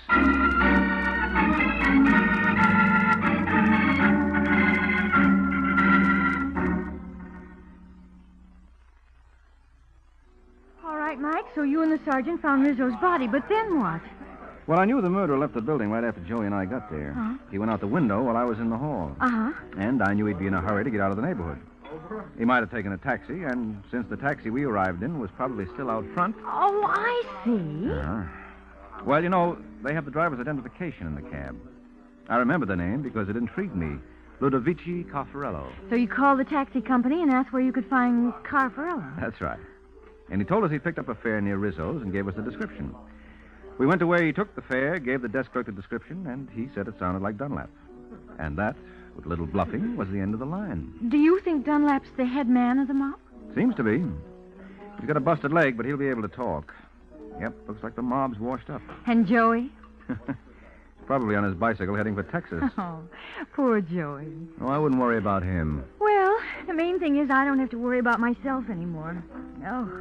It's no fun having to hide out from gangsters. Well, still, just to play safe, you better keep a bodyguard with you for a while. You think there's still danger? I thought you said the mob was finished. Oh, it probably is, but why take chances? Well, do you know a bodyguard? Mm-hmm. Me. Oh. I'd stick real close, Lorna. I'm sure you would. You'd be well protected. I don't doubt it. There's only one thing that concerns me. What's that, Angel? Who'd protect me from my protector? Hmm?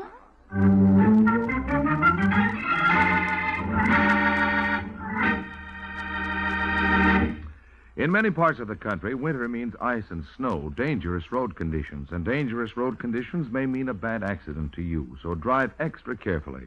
For safer driving, do these things. Adjust your car speed to the road and weather, keep your windshield clear of snow and ice, fog, and frost, use tire chains on snow and ice, brake slowly to avoid dangerous skidding, keep well back of the car ahead. Whether you walk or drive, be careful. Remember, an accident doesn't always happen to someone else.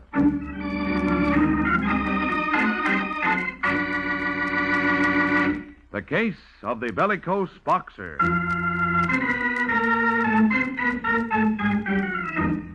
The case of the bellicose boxer. That's the title of next week's adventure of the Falcon.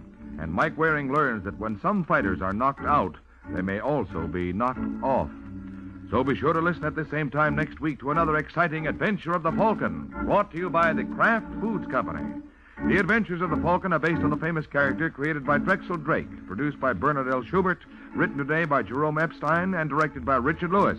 Music was by Arlo. Les Thaman was starred as the Falcon with Ken Lynch as Sergeant Corbett. Be sure to hear the great Gildersleeve next Wednesday evening over most of these stations. In next Wednesday's broadcast, Gildy comes face to face with an hilarious problem and solves it in a way that will keep you laughing for days. Remember the show, the time, and the place. The Great Gildersleeve, next Wednesday evening over most of these stations. Check your newspaper for time of broadcast. This is Ed Hurley, he's speaking for the Kraft Foods Company. Hear Mr. and Mrs. Blandings later today, then the big show on NBC.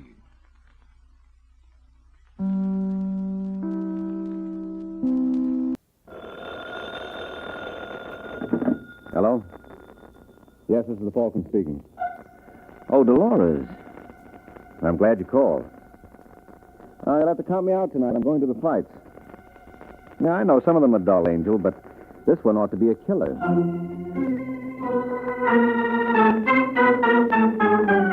The Adventures of the Falcon, starring Les Thaman. You met the Falcon first in his best-selling novels. Then you saw him in his thrilling motion picture series. Now join him on the air when the Falcon solves the case of the bellicose boxer.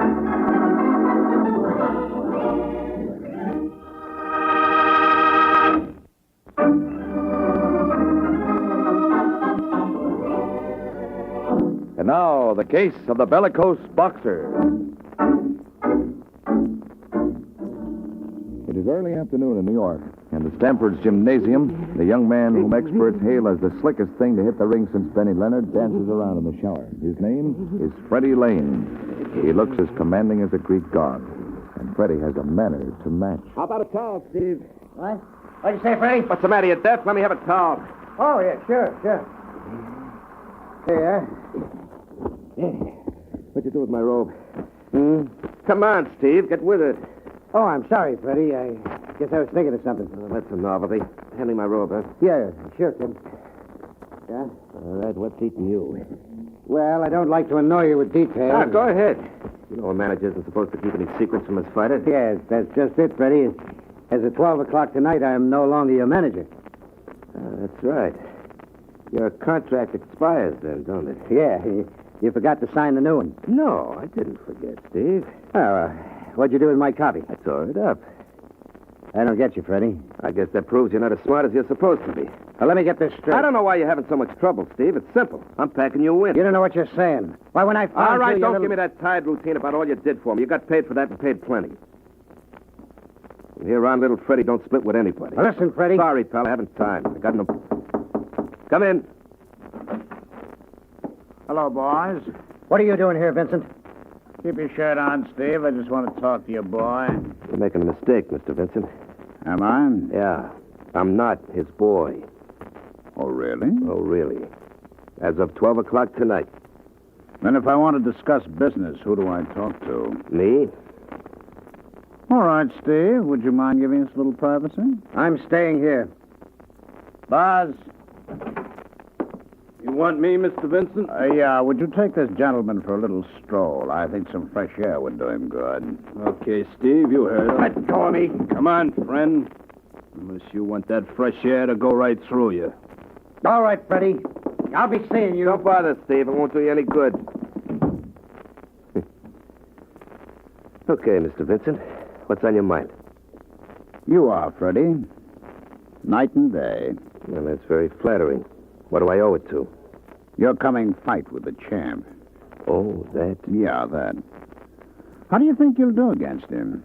What's your guess? Oh, I think if you wanted to, you could take Kenny. You're not kidding.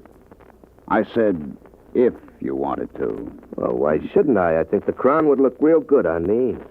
I think $100,000 would look even better. Oh, meaning you want me to take a dive? Meaning just that. You know, Mr. Vincent, I like a guy who don't beat around the bush. When do I get the dough? Right after the fight. Oh, no. I don't do business that way. When would you want it? Tonight. Okay, Freddie, you got yourself a deal. I'll have Buzz bring it over to your apartment. Fair enough. I guess that does it. Take care of yourself, kid. Mm-hmm. Keep punching. You too, Freddie. Just be careful where and when.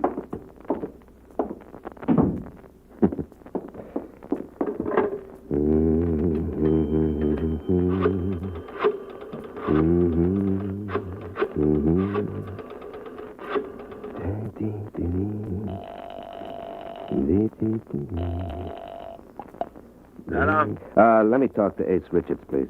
Speaking. Oh, hello, Ace. This is Freddie Lane. Oh, hi, Freddie. What's up? This is strictly QT, Ace. Ever know me to talk? Well, I'd like to place a little bet on my fight next Friday night with the champ. How much? $100,000. Is that what you call a little bet? Look, if you don't want it, Ace, I'll get somebody else. No. I'll cover it, Freddie. All right.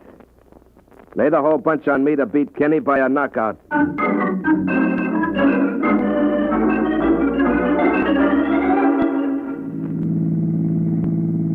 I don't like this business, Freddie. I don't like it one bit. All right. Now, what's the matter, Ruth? Steve Douglas did a lot for you. You can't toss him over like that. You need him. I need Steve like I need a hole in my head. He should have seen his face when I told him we were through. I thought the guy was going to drop dead. That's not funny. Can't expect you to see the joke, Ruth. After all, you're both in the same boat. What's that supposed to mean? Here's where you get off, baby. What? Oh, I didn't realize this was my house. No, you had it right the first time, Ruthie. We're through. Oh, please, Freddie. I'm in no mood for any more of your clowning tonight. Now, what's the matter with all you people anyway? A fella tells you something right away, you think he's kidding. But you can't be serious. Go on, get. Now, darling, listen to me. Are you going to walk or do I have to toss you out? Now, beat it. All right, Freddie. Now, don't get so familiar. Next time we meet, remember, it's Mr. Lane.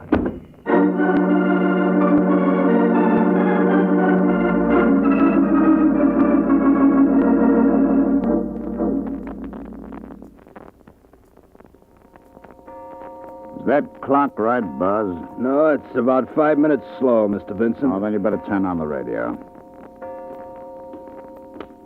If you don't mind my asking, how much dough is your syndicate laying on this match? Enough. Is that the right station? Yeah. Oh, yeah, there it is now. And in just a moment, we will bring you this blow-by-blow account of the first championship fight held in New York in 2 years. It's a 15-round match between Dan Kenny and the challenger, Freddie Lane. They're in the center of the ring now, getting their final instructions from the referee. Both boys look in great shape. Now they've just gone back to their corners, and there's the bell for the first round. Both fighters come out of their corners swinging.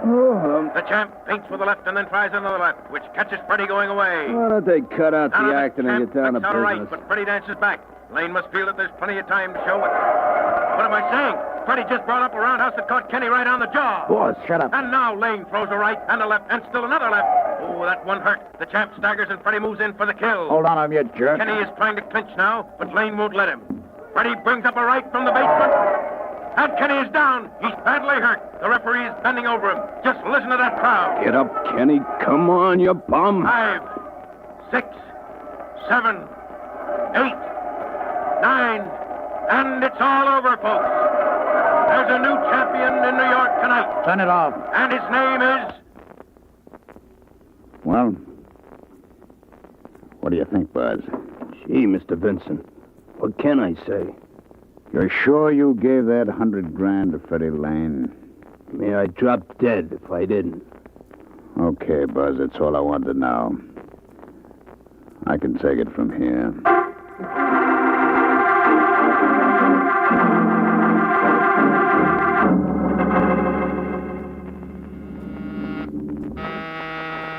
Who's there? All right, Mike, open up. Who is it? Open up and find out.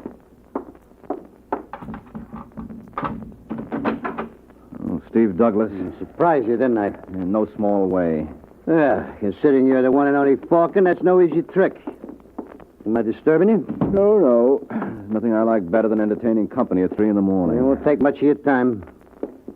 Can you get me a gun? Can I what? Get me a gun, you know, a bang-bang. One that can't be traced. Why? I got a little exterminating job I want to do. You're drunk. Sure I am. Don't worry, I won't miss. I figure to get real close to him before I let him have it. Who are you talking about? Freddie Lane, the new champ, that's who. You out of your mind? I don't think so.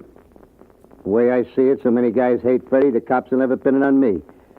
Especially if you can get me a gun that can't be traced. You're crazy. You think I'm kidding, don't you? No, that's what scares me. Now, look, Steve. Why don't you bunk here on the sofa and we'll talk this over tomorrow morning? Nah. I'm going to get him tonight. Look, I think you better sober up. You mean you won't get me a gun? That's exactly what I mean. Well, a swell pal you turned out to be. Okay, if that's the way you feel, I got other friends. Now, hold it. You're staying here. Who's going to make me? You know, Steve, you're leaving yourself wide open for a crack there. There's no reason why you shouldn't get it. No. Good night, sweetheart. I'll see you in the morning.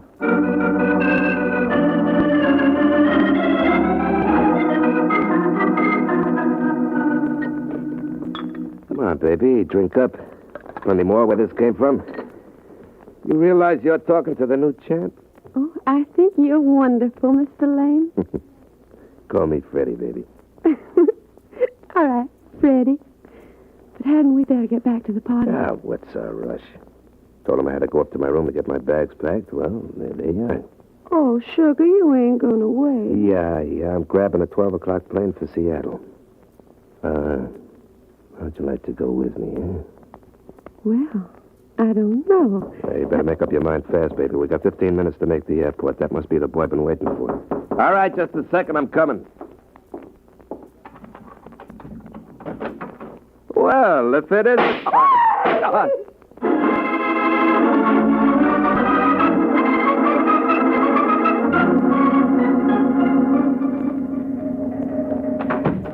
Sergeant Corbett around here? I think so. Listen, you lame brain. What's the idea of getting me down here at this hour? Well, I had a little news for you. I didn't want to trust to the telephone. Freddie Lane's been murdered. Is that supposed to be a scoop? It's in all the papers. Yeah, but the papers didn't say anything about you entertaining Freddie's ex-manager early this morning. But you mean Steve Douglas? Uh-huh. According to our information, he went up to see you at 3 a.m. So? So, where's he now? You tell me. Okay. Your elevator boy brought him down about 5. Well? Well, the jury might think, inasmuch as Freddie was killed at 6, there might be a connection. Where's Steve now? Winslow. Ken Douglas in here. Hello, Steve. Hi, Mike. Don't look so good for the home team, does it? Now, don't you worry. We'll have you out of here in no time. Who are you kidding? Look, Corbett, you mind if I talk to him alone? I certainly do. You don't think I'm letting you alone with a murderer? You're talking through your hat. Steve didn't kill Freddie. Funny he can't supply an alibi. All right, Steve. Tell him what you did after you left my place. I walked around. Where? I don't remember. You don't remember. Has he been identified by the girl? What girl? According to the papers, there was a cutie in Lane's apartment when he was gunned. We haven't found her yet. Well, let me congratulate you. You think you can do better? Well, I certainly couldn't do any worse. Wait a minute, Mike. You got any idea who this girl is? Maybe.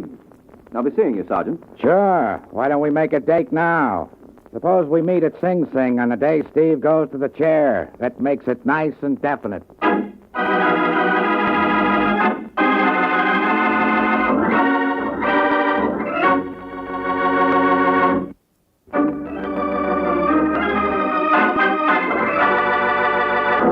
Now, back to the adventures of the Falcon. A half hour has passed since Mike had his little talk with Sergeant Corbett. And now, as we find Mike, he is making the rounds. Just a second. Yes, Hello, Ruthie. I beg your pardon. You don't remember me, do you? No. Well, I'm Mike Waring. Steve Douglas introduced me one night after one of Freddie's fights. You certainly pick a strange time to renew old acquaintances. Well, I might have been around sooner, but I kept thinking of Freddie's left jab. All right, Mr. Waring, what do you want? Well, may I come in, Angel? I have a feeling you can say all you have to right there. Okay. Who killed Lane? How would I know? You were up in his room last night when he was murdered. Now, who told you that? Well, it's just a matter of simple arithmetic.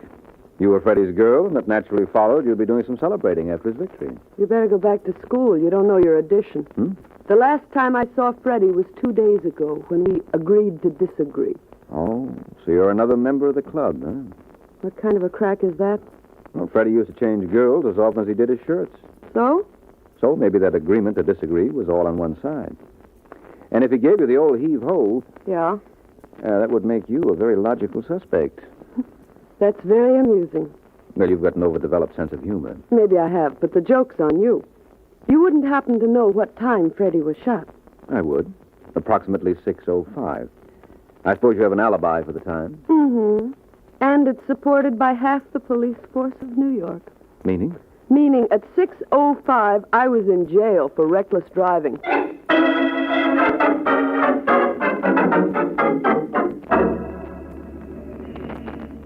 There's Ace now, Mr. Vincent. Where, Buzz? Getting out of that cab. All right. When'll it pulls away? Now? Give him a chance to open his door. Okay, let's go. Hello, Ace. What the... It's all right. It's only your best customer. Mind if we come in? Well, it's awful late, Vincent. And the longer you argue, the later it gets. Shut the door, Buzzer. What's this all about? I just want a little information. Mike Waring been around to see you yet? Waring? No, why should he?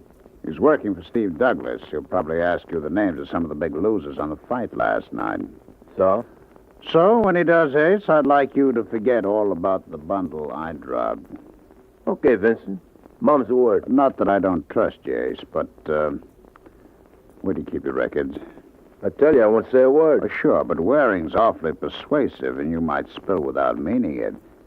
But, of course, if your records were destroyed, no matter what you told him, there wouldn't be any evidence. Where are they? Wouldn't you like to know? Sure. That's why I asked. Keep your hands off me. I asked you a question, Ace. And the only way you'll get the answer is over my dead body. Well, that's the way you want it. That's the way you'll get it, because I aim to please.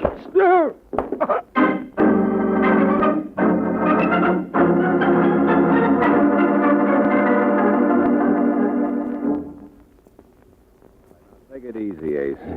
You want some more water? Please. Here you are. You better let me call a doctor. No. I'll be all right, Mike. You feel up to telling me the rest of it? That's all I know.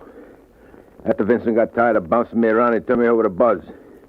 Cute kid, that Buzz. So you told them where your books were? Yeah. Then what happened? That's all I remember. I must have passed out. When I came to, they were gone. I called you. Wish you were able to do it sooner. How much did Vincent lose on the fight?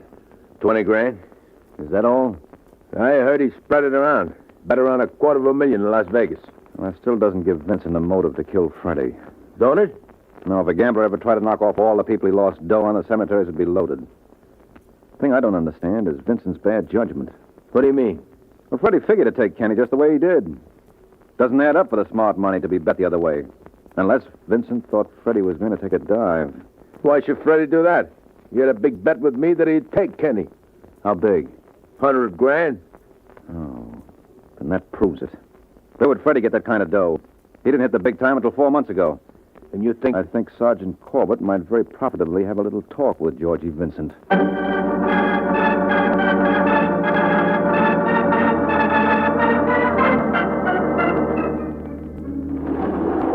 What floor do we get off on, Mike? The 4th. I don't know why I'm humoring you with this. Because you know I'm right, Sergeant. Vincent paid Freddie to take a dive, and when Freddie crossed him, he knocked him off. And suppose Vincent has an alibi. Well, he probably has. Everybody has an alibi except my client. No, this is our floor. Now, where do we go? Department over there. What do you mean everybody has an alibi except your client? I'll tell you about that later. You better keep your gun handy, because if I know Vincent, Yeah? we'd like to... Well, hello, Ruthie. Who's she? Well, that's right, you haven't met. Sergeant Ruthie Kent. She and Freddie used to be closer than 2 minutes, so you can understand my surprise. What are you doing here, Angel? It's none of your business. Is Vincent in? No. Mind if we look? Yes, I certainly do. You know that's not going to stop us. Well, how about this? You better put away the gun, Ruthie. Corbett doesn't approve of women carrying firearms. Stop it! You're breaking my wrist. Come on, baby, drop it. All right, Mike. I got the gun. You can stop wrestling now. Oh, that's a shame. I'm just beginning to enjoy it. Well, the load. Never mind. Did you do that? No. Did you do what? Why do you think she didn't want us to come in here? Look behind that sofa. Dead? Yeah. I didn't kill Mr. Vincent. I swear I didn't. Who says you did? You nuts? Because I believe she didn't kill Vincent? Well, she didn't. I can prove it. How? By the body, Sergeant. You see, that's not Vincent. That's his boy, Buzz. All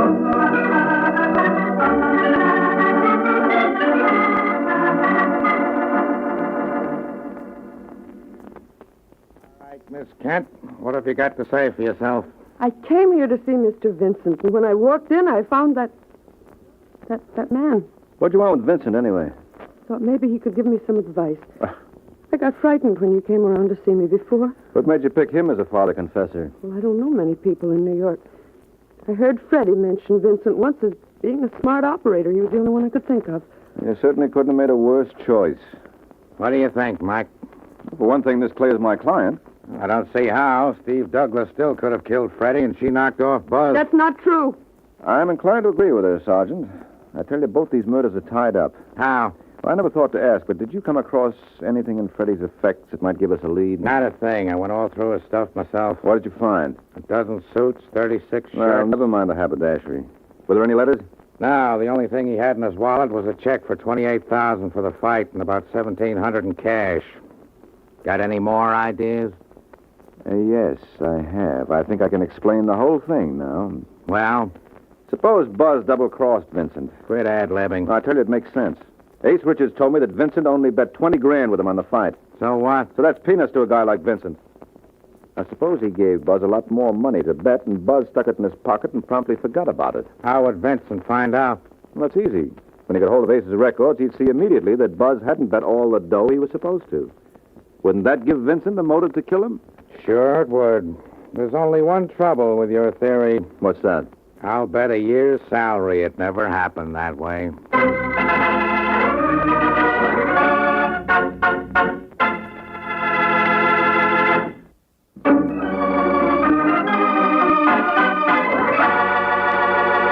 Now, back to the adventures of the Falcon. 15 minutes have passed since Mike Waring advanced his theory on the murder of Freddie Lane. And now at Ace Richards' apartment, Mike and Ace are receiving the results of Mike's effort to confirm it. All right, pal. Thanks a lot. Well, it was a bad guess, Mike. My first estimate was right. Buzz placed close to $250,000 for Vincent. Well, there goes a perfectly good hunch down the sewer. You don't seem too upset about it. Well, to tell you the truth, Ace, I half expected it. If the possibility of checking up on Buzz occurred to me, it must have occurred to Vincent, too. Well, what are you going to do now? Take stock again. Isn't it possible that you've overlooked the best prospect of all? I don't know. Who? Steve Douglas. Just because he's your client doesn't mean he couldn't be guilty. Oh, I realize that, but even granting that Steve killed Freddie for revenge, he couldn't possibly have killed Buzz. He was in jail at the time. And if there's one thing I'm sure of, it's that both murders were committed by the same party. Yeah? Uh-huh. I'm convinced that some member of our little group benefited financially from Freddie's murder. I can't see who. Well, that's because your approach is wrong. Now, if you apply the test of who stood the most to gain, one person sticks out like the proverbial sore thumb. Who? You. Cut the clowning, Mike. What makes you think I'm clowning? You better get a bet down on yourself, Ace. You're a sure thing to finish in the chair.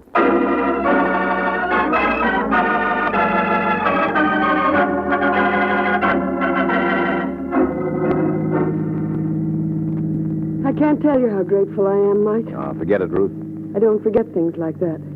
I want you to send me a bill. Look, you don't owe me a dime. Steve Douglas is my client. The fact that you were cleared is incidental. Then Ace Richards also killed Buzz, Yes, but that was just window dressing. The all-important thing was the murder of Freddie Lane. Well, what made you pick on Ace? He had the most practical motive. I can understand that now, but what put you on the right track? Remember what Sergeant Corbett said they found in Freddie's effects? Mm-hmm. There was a big check from the boxing promoter and about $1,700 in cash. Exactly. Well, what's wrong with that? Well, it should have been a lot more. If Freddie bet $100,000 on himself with Ace, what happened to all the money he won? Well, common sense will tell you that a boy like Freddie could never blow town until he had every penny coming to him. Yeah, but isn't it possible somebody might have robbed the body afterwards? Well, then why did he leave the $1,700 the cops found? It was in cash. And I haven't met a burglar yet who would turn up his nose at that. So that rules out your theory of the anonymous thief. Then the answer must be Ace never paid him off. Only in lead, Angel. The same way he gave it to Buzz. Well, this has been very charming, Mike. Am I going to see you again? That raises quite a problem. On one hand, you did put up a big battle for me. Mm-hmm. You managed to lick almost the entire New York police force single-handed. Yeah, you're quite a guy to have in your corner when the going gets rough. Then where's your problem, Angel? Well, I've just finished tangling with one fighter, and one such experience is enough for a lifetime. Good night, Mr. Waring.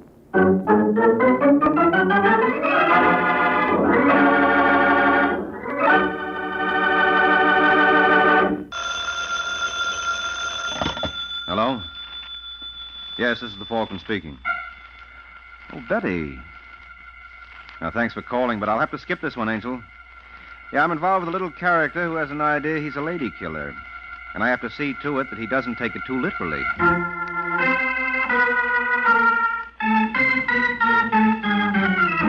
This is Ed Hurley, friends, inviting you on behalf of the Kraft Foods Company to listen to The Adventures of the Falcon, starring Les Damon. You met the Falcon first in his best-selling novels. Then you saw him in his thrilling motion picture series. Now join him on the air when the Falcon solves the case of the neighbor's nightmare.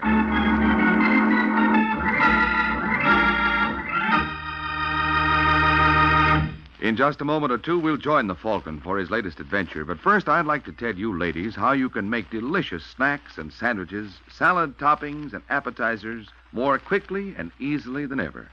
Just make them with those wonderfully handy Kraft cheese spreads. There are 9 grand varieties, you know, some sharp-tasting and others delightfully mild. But all are delicious, and of course of the finest quality, because they are made by Kraft. And for years, Kraft has been famous for foods of the finest quality. Try some of these handy helpers tomorrow. Take home several of the 9 famous Kraft cheese spreads.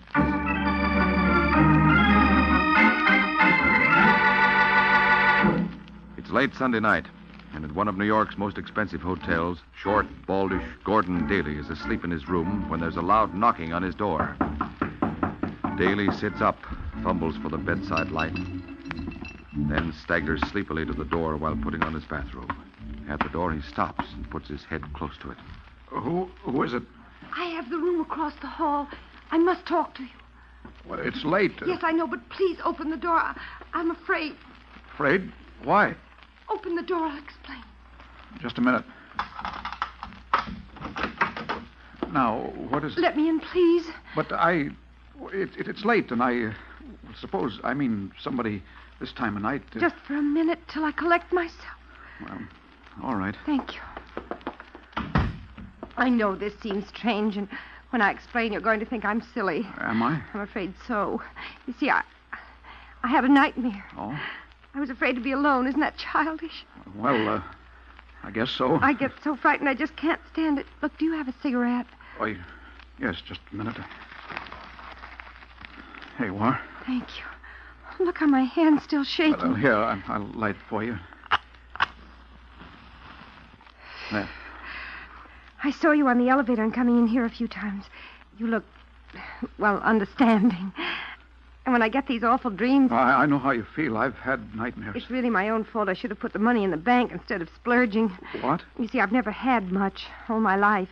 And then all of a sudden to have $25,000, it's like coming into a fortune. Did somebody leave you money? No, I made a lucky investment. You see, I'd saved up a few $1,000s over a period of years, and then I heard of this opportunity, a new process for refining oil, so I put in all my savings. And you took out $25,000? Yes, in just a few months. I probably should have left it in. I might have been really rich. But $25,000 seemed like rich to me. I bought furs and jewelry, and I'm living here. Your $25,000 won't last long at that rate. Well, I may reinvest some of it, but I want to have my fun first. Yes, I see how you feel. The only trouble is I never had anything before. I was always so careful. That's how I saved up the few thousand I had. So now with my room full of expensive things, I keep getting these nightmares that somebody's trying to break in and rob me. Yeah, but now about this investment... I get so frightened when I have those dreams. I suppose it's because I... Oh, listen to me rattling on about myself. I'm sorry. I didn't mean to bore you. Oh, you didn't bore me. You're kind. I knew you would be. This investment, a new process, you said, for refining oil? Well, let's not talk about that now. Maybe tomorrow, if you'd care to see me. Oh, may I take you to lunch? Oh, I'd be delighted. You know, maybe this was a lucky accident. I don't know many people in New York. Well, now you know me. I think maybe we'll turn out to be good friends. I know we shall.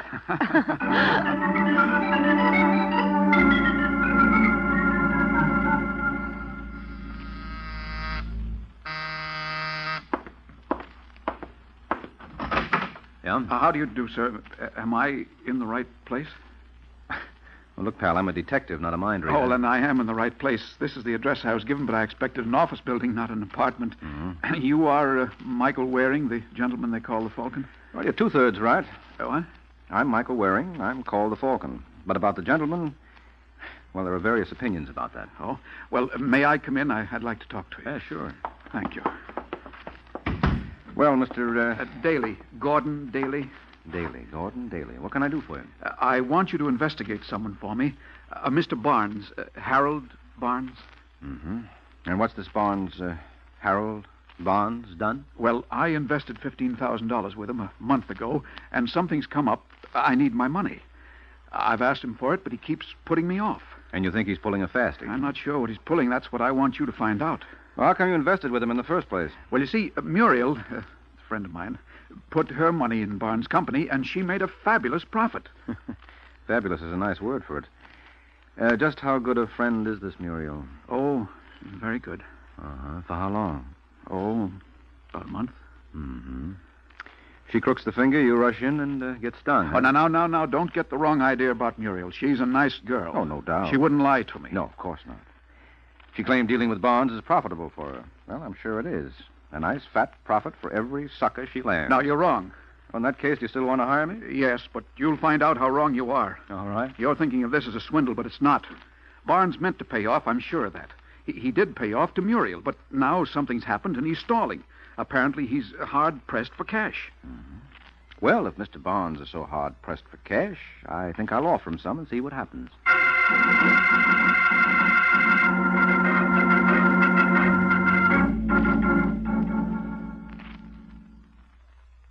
Oh, you're interested in investing with us, hmm? That's right, Mr. Barnes. And you say Mr. Daly recommended us? Mm-hmm. Oh, strange. To be perfectly frank, Mr. Daly hasn't been too happy with us lately. Oh, he's not afraid of getting his money. It's just a matter of time. He happens to need it now. But me, I'm in no hurry, so if you'd care to outline the proposition... I'd be glad to, Mr. Warren, did you say it is? That's right. Oh. Are you sure you didn't mean Waring? What gives you that idea? Don't be so modest, Mr. Waring. The Falcon is a famous man. And the cops and robbers set. Which are you? Well, I can't pretend to be a cop. As for the other, that's what you're trying to find out, isn't it? Yeah, and this conversation seems to give me my answer. But not your proof. Well, I imagine any fair to middling accountant could take care of that. Why not get one and see? That's a good idea. Well, so long, Barnes. Sorry I bothered you. Oh, that's all right, Waring. Oh, but before you go... Yeah? Take this!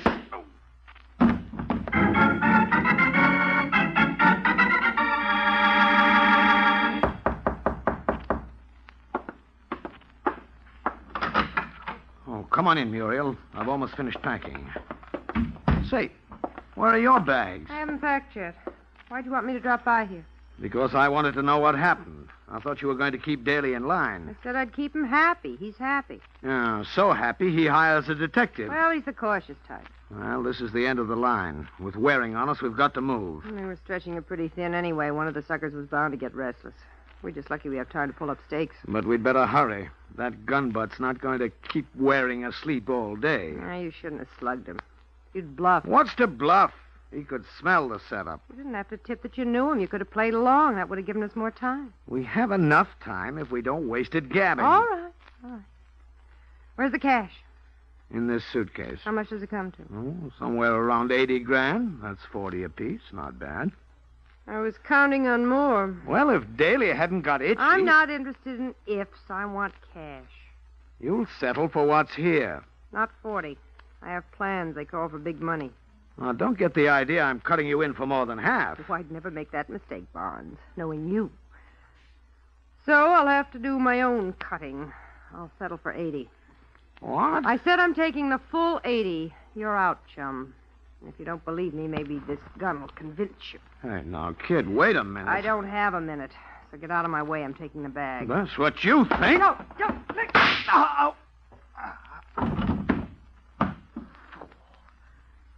You fool! Why did you make me do that?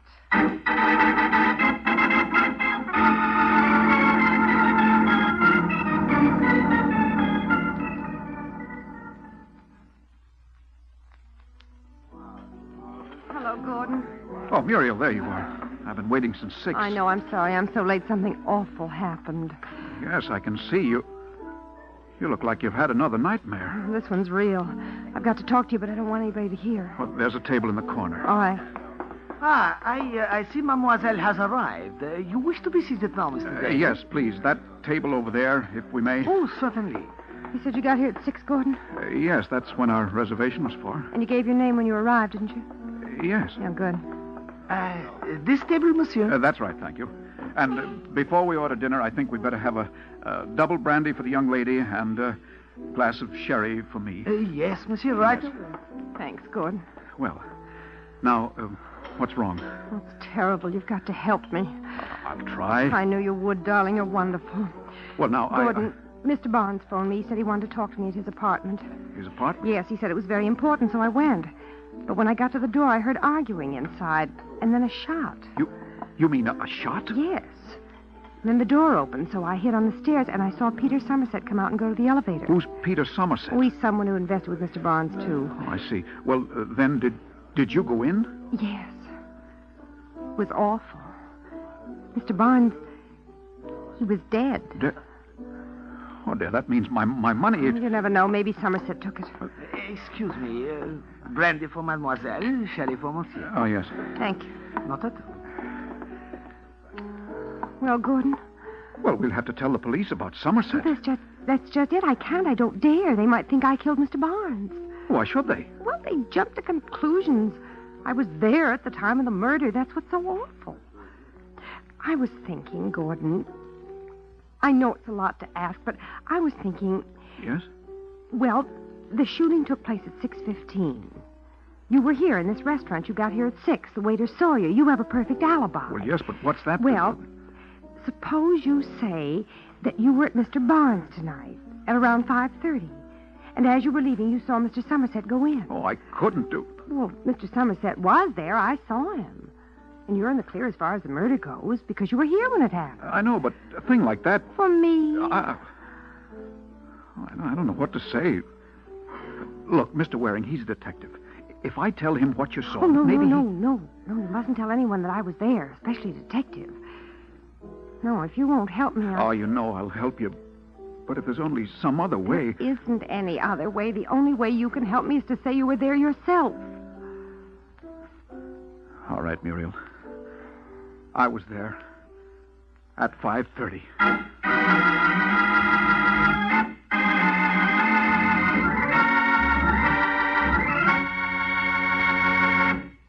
This is Ed Hurley again, friends. Well, it looks like Muriel is a girl with ideas. And here's an idea for all you folks who really like good salads. An idea for a wonderfully different salad dressing you can make easily. Just empty a glass full of Roca cheese spread, one of the 9 delicious cheese spreads made by Kraft, into a little bowl. Then use that empty Roca glass to measure out an equal amount of Miracle Whip salad dressing. Blend the two together, and the result is a delightfully different salad dressing. Creamy, smooth Roca cheese spread has a zesty blue cheese flavor that's unusually delicious, really tantalizing. And for wonderful snacks and sandwiches, try Old English brand and Smoke Hill and Kraft cheese and bacon spread, too. But, of course, you'll want to try all 9 delicious Kraft cheese spreads. Look for them in colorful tulip-designed drinking glasses you can use again and again. And remember, the Kraft cheese spreads are so delicious that they've become America's favorites. So, enjoy the best. Tomorrow, get several of the 9 famous Kraft cheese spreads. They're America's favorites.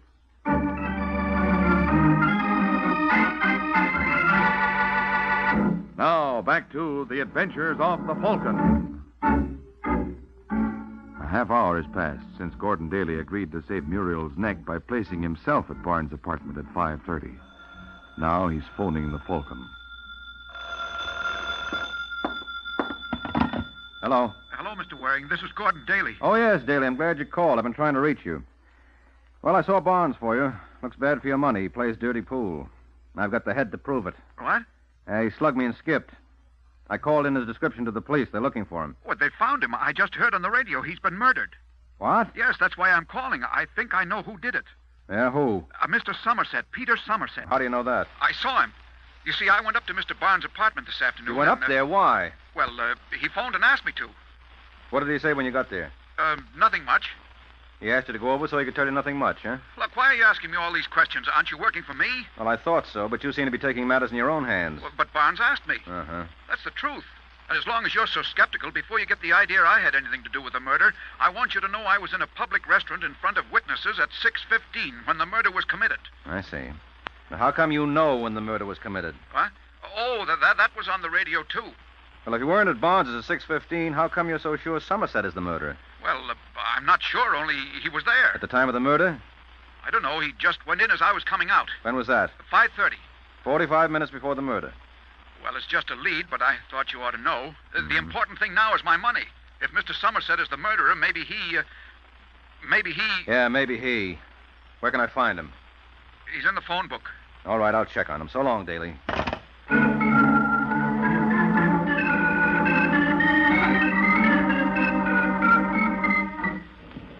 Taxi. Wait a minute, Waring. Huh? Oh, Sergeant Corbett. I'll save you a fare. You want to go someplace? I've got a squad car. Well, you're too good to me, Corbett. Don't mention it. I want to talk to you anyway. All right, fine. What do we discuss? Existentialism or dialectics? Let's discuss Harold Barnes. Isn't he a pretty dead subject? Very dead. How did you know? It's on the radio. Huh? How did it get on the radio? What's the matter? Haven't you given out a story on it? No. There's a leak someplace. Whole thing's on the air. Time of death and all. Time of death? Yep. 6:15. Waring, you'd better have that radio of yours checked. Could stand a new tube or something. Why? I've got news for you. Barnes wasn't killed at 6:15. No? No, he was killed at 5:30. What's that? That's right, Waring. 5:30.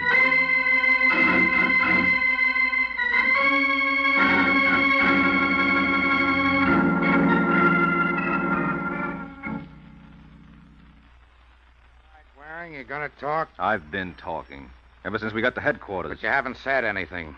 What do you know about the murder? Nothing. You admit you had a fight with Barnes. Some fight. He slugged me when I wasn't looking. This is not going to make you love him. All right, so I killed him. You want to sign a confession? You don't have enough rubber hose for that, Corbett. I don't say you pulled the trigger, Waring, but you know something. You're covering for somebody. Now, that's a brilliant piece of deduction. Who is it? No comment. What's with the phony radio yarn you handed me? That's what I want to know. If you'd stop wasting my time, maybe I could find out. And if you'd cooperate... You'd die of shock. I couldn't do it to you, Corbett. I simply couldn't. I ought to book you, Waring. On suspicion? On general principles. But we've just cleaned the jail, so get out of here. You say the sweetest things. If this case isn't cracked in 24 hours, I may change my mind. Now beat it.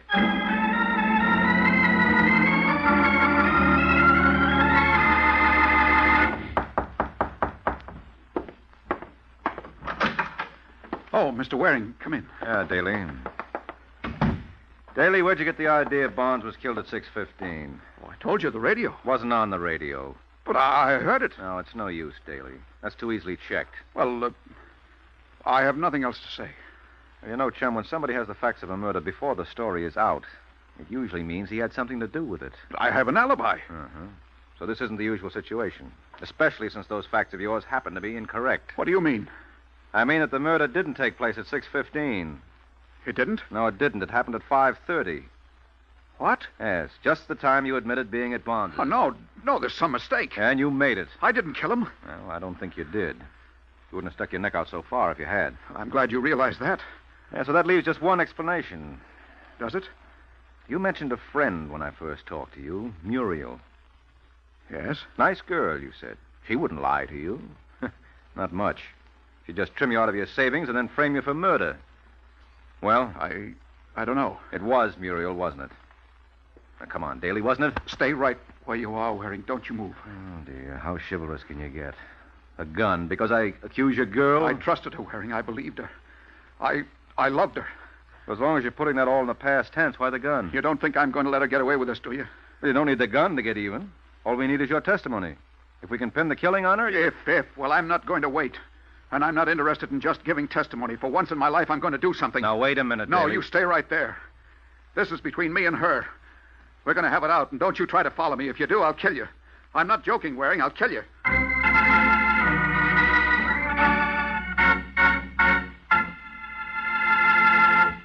This is Ed Hurley again, friends. Well, I'd hate to be in Mike's shoes right now, but then I have a much more pleasant job than Mike's. Yes, I really enjoy telling you about the 9 delicious Kraft cheese spreads, because I know how good tasting all 9 of these fine cheese spreads are. Each one is extra good, and there's a variety to please every taste. There are mild-tasting ones like Kraft pineapple cheese spread, and there are sharp-tasting kinds, too, such as Roca, Smoke Ale, and Kraft cheese and bacon spread. They're all good to eat, and actually good for you, too, because they're wholesome dairy foods made from only the finest, purest ingredients. For easy sandwiches and snacks your folks can help themselves to, keep your refrigerator stocked with several of the 9 delicious Kraft cheese spreads.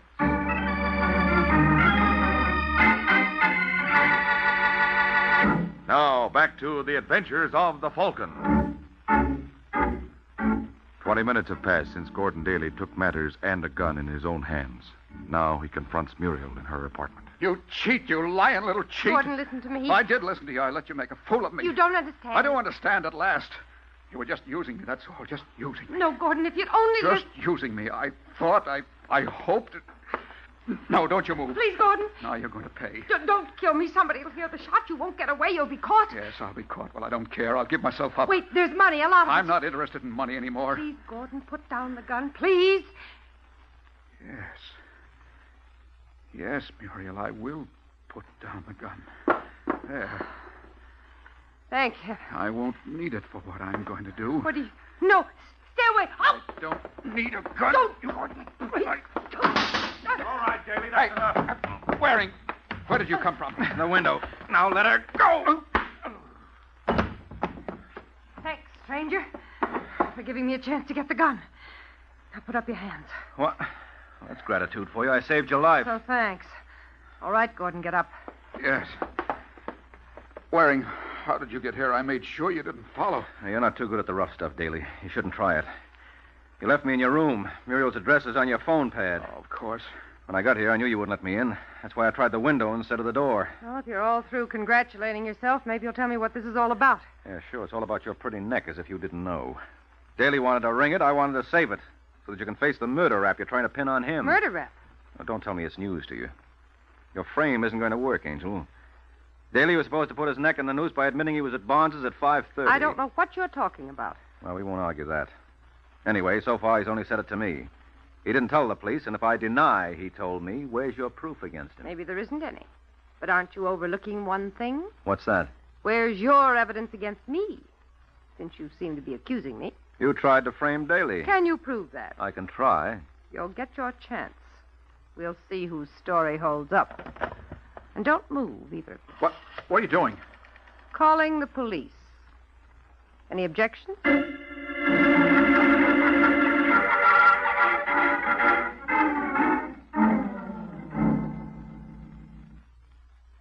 has admitted being at the murder scene at 5:30, Sergeant. That's why he tried to kill me. No, that's not it. Daly, you and Waring both admit you tried to kill the girl. Well, I lost my head. Sure, just like you lost it when you killed Barnes. But, Corbett, can't you... Yeah, Waring, I see you're trying to build up Daly as a nice, innocent little sucker. So what's a nice, innocent little sucker doing with a gun? I told you, Sergeant. Muriel, she gave it to me. She told me Peter Somerset might try to harm me because I accused him, and I needed to protect myself. Sergeant, you don't believe... You bet I don't believe. Waring gives me a lot of double talk. Now he admits he was covering for Daly. He admits Daly pulled a gun on him, and the gun turns out to be the murder weapon. Murder weapon? That's what ballistics says.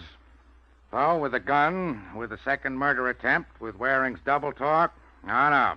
There's only one answer this time. Can't you see it's a frame?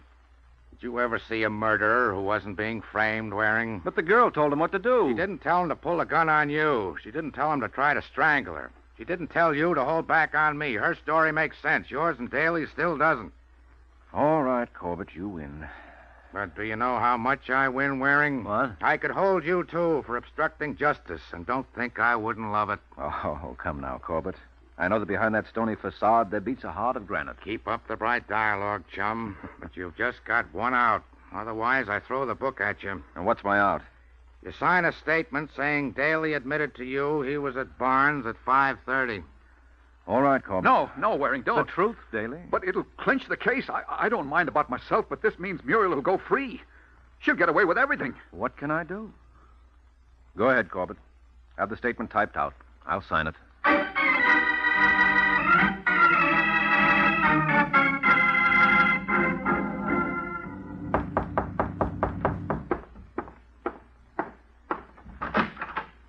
Oh, it's you. Well, that's a friendly greeting, Muriel. Still haven't forgiven me for saving your life. I still haven't forgiven you for trying to pin a murder on me. Oh, well, we all make mistakes. I signed the statement tying it to Daly, didn't I? When you couldn't help yourself. What do you want? In? Sorry, I'm busy. Doing what? What's it to you? I thought I might help. No, thanks. Goodbye, Mr. Waring. Not so fast. I happen to be interested in you, Muriel. Thanks again, but it's still goodbye. In fact, I'm so interested, I've been following you ever since they threw Daly in the can. What's that? You see, I knew this was more than a murder. Barnes was working a neat swindle. Must have collected quite a bundle. But the police had searched his place and Daly's. No dough. So what am I supposed to do? Well, I haven't given up on you, Angel. That's why I've been hanging around. A little while ago, you received a parcel post package. What was in it? You tell me. Okay, I'll make a stab at it. You mailed the swindle money to yourself. Let Uncle Sam hold it for you while the heat was on. Nice guessing. Where does it get you? I'd like to see the package. You'd like to take a walk. All right. I'll be back with Sergeant Corbett. No, you don't. No guns, Angel. Let go. Not yet. Let me have that. You're trying to pull this just about clinches things, Muriel. You can't prove anything. I proved enough to get Sergeant Corbett up here with a search warrant. That ought to wrap things up. Let's go phone him, shall we?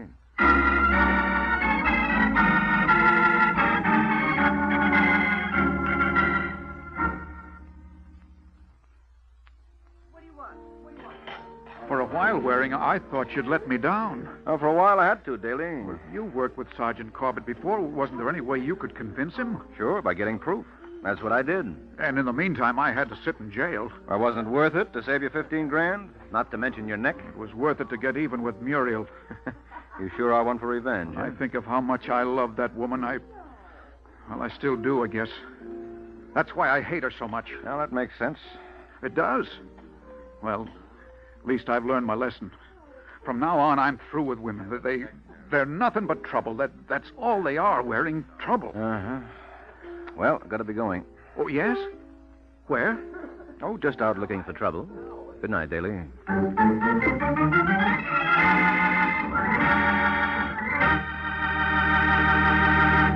For the best in taste in the margarine you buy, get Parquet margarine made by Kraft. Yes, Parquet is the margarine millions prefer to any other because it tastes so good. And it tastes so good because it's always fresh. In states where the law permits, get yellow Parquet in its wonderful new Flavor Saver aluminum foil wrap.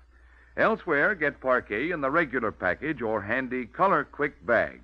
In any package, Parquet is the margarine that tastes so good because it's always fresh. That's Parkay, Parquet margarine, made by Kraft. Get a pound tomorrow.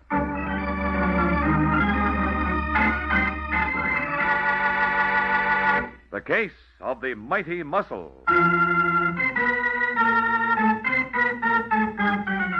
The Case of the Mighty Muscle. That's the title of next week's adventure of the Falcon, when Mike Waring learns that some people don't need a moving van to move in. A little Colt 45 can carry a lot more weight. So be sure to listen at the same time next week to another exciting adventure of the Falcon, brought to you by the Kraft Foods Company. The Adventures of the Falcon are based on the famous character created by Drexel Drake, produced by Bernard L. Schubert, written today by Gene Wang, and directed by Richard Lewis. Music was by Arlo. Les Damon was starred as the Falcon with Ken Lynch as Sergeant Corbett. Be sure to hear The Great Gildersleeve next Wednesday evening over most of these stations. In next Wednesday's broadcast, Gildy comes face to face with an hilarious problem and solves it in a way that will keep you laughing for days. Remember the show, the time, and the place, The Great Gildersleeve, next Wednesday evening over most of these stations. Check your newspaper for time of broadcast. This is Ed Hurley, he's speaking for the Kraft Foods Company. Jimmy Durante, Fred Allen, and Judy Holliday visit the big show today on NBC.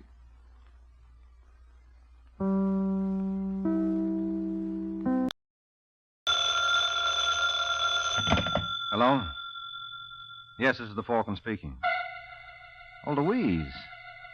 I'm glad you called. Oh, you'll have to count me out tonight, Angel. Some boy I know thinks committing murder is a sure way to make a fortune. And unless I can convince him otherwise, he's going to make a stab at it.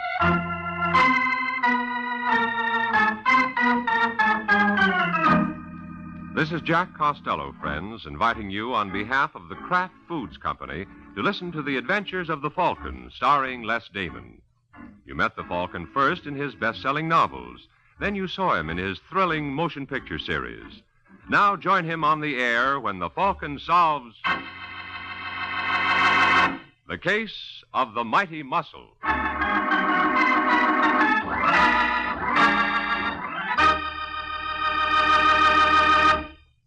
Friends, before we join the Falcon for his latest adventure, I want to tell you about the handiest little menu helpers a homemaker can have in her kitchen. They're the 9 famous Kraft cheese spreads. Every one so handy for quick, easy snacks and sandwiches, appetizers, and salad toppings. They're creamy, mild-tasting Kraft cheese spreads, and sharp-tasting varieties, too. All delicious, all of the finest quality, because they're made by Kraft. Tomorrow when you shop, get several of the 9 famous cheese spreads by Kraft.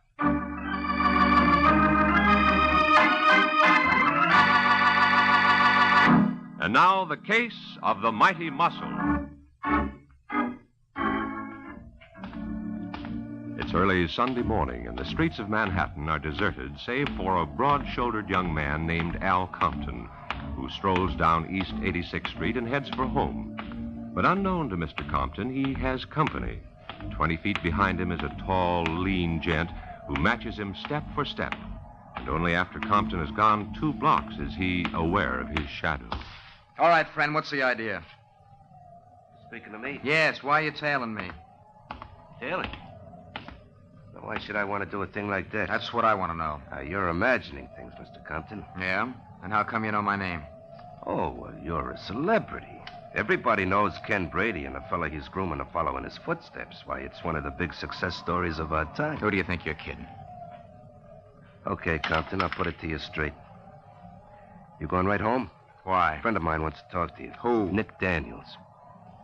What does Daniels want with me? Oh, then you've heard of the boss. Maybe. Then you know that Daniels ain't no two-bit up. I know his territory is Indianapolis. What's he doing in New York? That's what he wants to talk to you about. I got a car around the corner. I'm sorry. I never take rides with strangers. Look, Compton, as far as I'm concerned, you can keep on walking and heaven bless you. But Daniels said, Eddie, you bring Compton to my place, so you see the position that puts me That's your tough luck. Oh, no, friend. It's yours. Oh.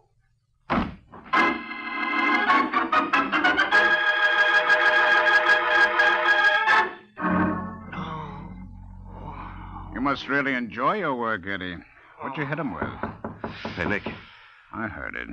Think it could be the cops? No, Brady wouldn't have missed him this fast. You want me? No. I'll take care of it. You look after our friend here. Just a second. I'm coming. Hello, Nick. What are you doing here, Claire? I thought I left you in Indianapolis. Well, you're such an irresistible creature, I had to follow you. I want to talk to you. You'll have to pick another time. I'm all jammed up. With what? Well. What goes on under our little roof? That's none of your business. Now, will you leave? Isn't that handsome hunk of man on the bed Al Compton? Didn't I tell you to beat it? All right, darling, if you don't want me to stay. Hold it, Claire. I changed my mind. I thought that was a woman's prerogative. You wouldn't be thinking of going up to see his boss, Ken Brady, would you? Would you mind? Very much.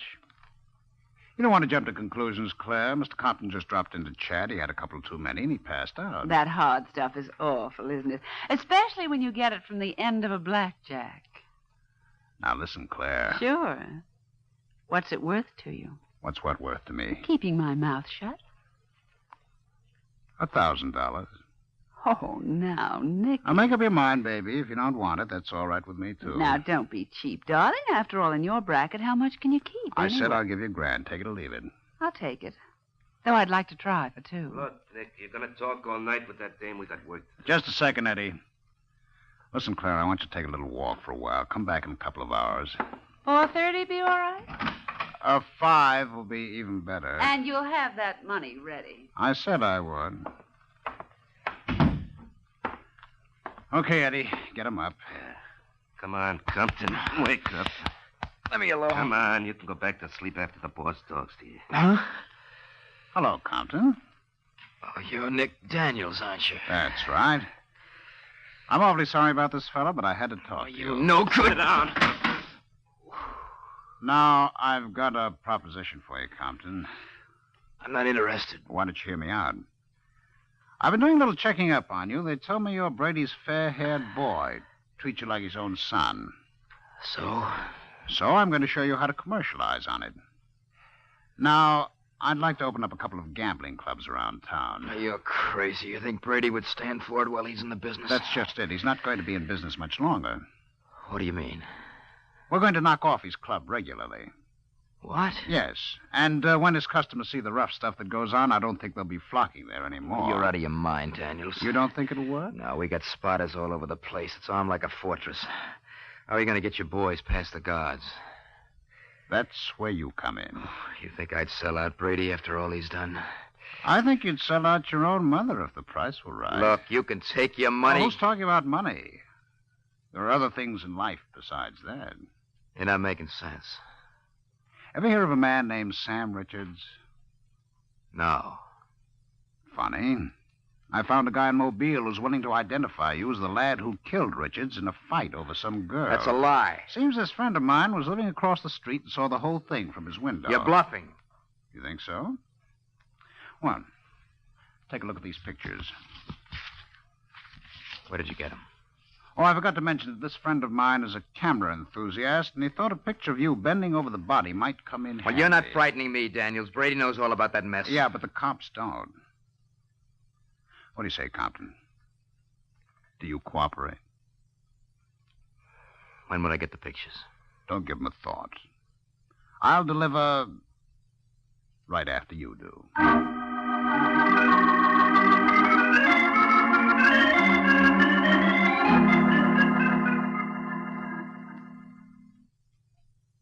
Sorry, Judy, so you see the spot I'm in. Either way, I'm a dead duck. What does this Nick Daniels have on you? Oh, that's unimportant. It can't be if you told him you'd cooperate. Listen, Judy, I swear all this happened long before I ever met you. Then why can't you tell me what it is? I just can't, that's all. Just take my word for it that Daniels wasn't sounding off. If I double-cross him, it can mean my life. Well, what are you going to do? Well, what can I do? When I came to New York, I was a bum. Brady took a liking to me. He gave me a job. You mean you're going to tell him about Nick Daniels? Yes. Oh, no, you can't do that, Al. You got a better idea? Yes. Why don't we leave town? How far do you think we'd get? Daniels probably has a boy now watching the hotel. Then why don't you do what Daniels wants? Brady'd never suspect Will you forget it? If you really loved me, I do. Then don't say anything to Brady. Just get out of my way, Judy. No. I won't let you go, Al. You can't stop me. I can try. Oh. Al! Al!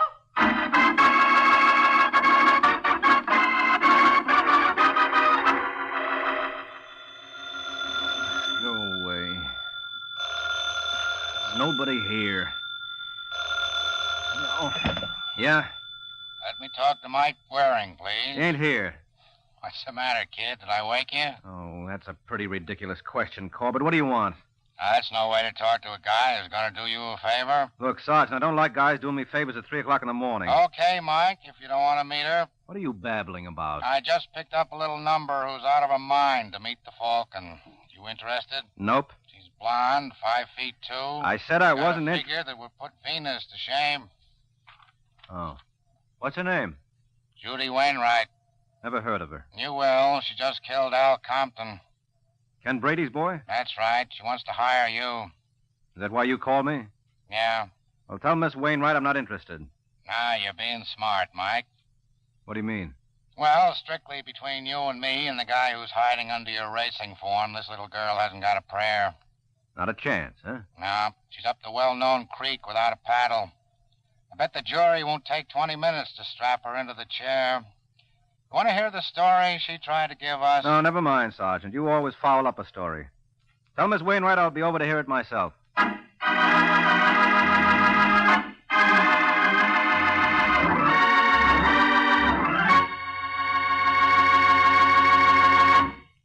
This is Jack Costello again, friends. While Mike is on his way to listen to Judy Wainwright's story, I have a little success story I'd like to tell you. It's about a hostess I know who helped make her latest party a special success by serving extra delicious appetizers. Here's how she made them. She took small strips of dried beef, spread them with Kraft's tempting relish cheese spread, and then just rolled them up jelly roll fashion.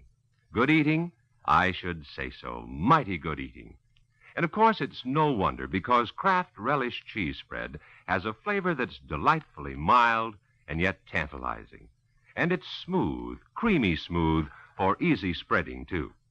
And like all 9 Kraft cheese spreads, Kraft relish is a wholesome dairy food made from only the finest, purest ingredients. Kraft spreads are perfect for appetizers and for between-meal snacks and sandwiches, too.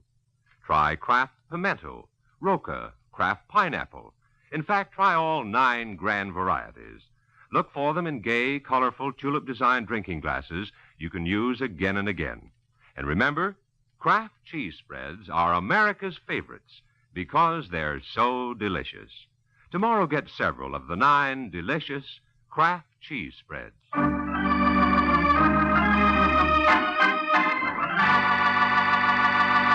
And now, back to the adventures of the Falcon.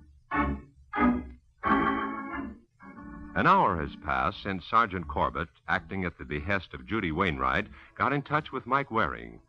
And now at a local jail, while the Falcon listens, Miss Wainwright talks for herself. You've got to believe me, Mr. Waring. I didn't kill Al. Then how come you didn't see the murderer? Because my back was to the door. And you didn't hear it open? No. How do you explain the gun being found in the room? The killer must have thrown it in. Mm-hmm. And how did your fingerprints get on it? Oh, I don't remember. I was so dazed I probably picked it up without thinking. And you weren't so dazed that you couldn't pack a bag and head for the nearest bus line where the cops grabbed you. I tell you, I didn't know what I was doing. You had a fight with Compton, didn't you? No. I was crazy about it. And how come the people next door heard you arguing? Corbett tells me they heard Compton say he was walking out on you and you wouldn't let him go. That's a lie. Did you or didn't you say you were going to stop him? What is this, a third degree? Just what side are you on, Mr. Waring? I haven't decided yet. Well, if that's the way you feel, I'll get someone else. Falcon's not the only private detective in town. Okay, Angel. No hard feelings. Hey, Sergeant. No. Wait, Mr. Waring. Yeah? I'll tell you anything you want to know. Okay. Suppose we start with the last question I asked. Well, Al and I were arguing, but it wasn't over what you think. Al worked for Ken Brady. You're not telling me anything new. Well, late last night, a man came to Al with a proposition. Either Al helped him ruin Brady's club, or else. Or else what? I don't know. It was blackmail of some sort. Or what was Compton's decision? He was going to tell Brady the whole story, even though it meant his life. That's why I wouldn't let him go. And would you know the name of the party who tried to blackjack him into line? Yes. It was Nick Daniels. Oh, the gentleman from Indianapolis? I think so. Do you know him? No, but I've always wanted to. And this may be my chance. Hey, Sergeant, I want out.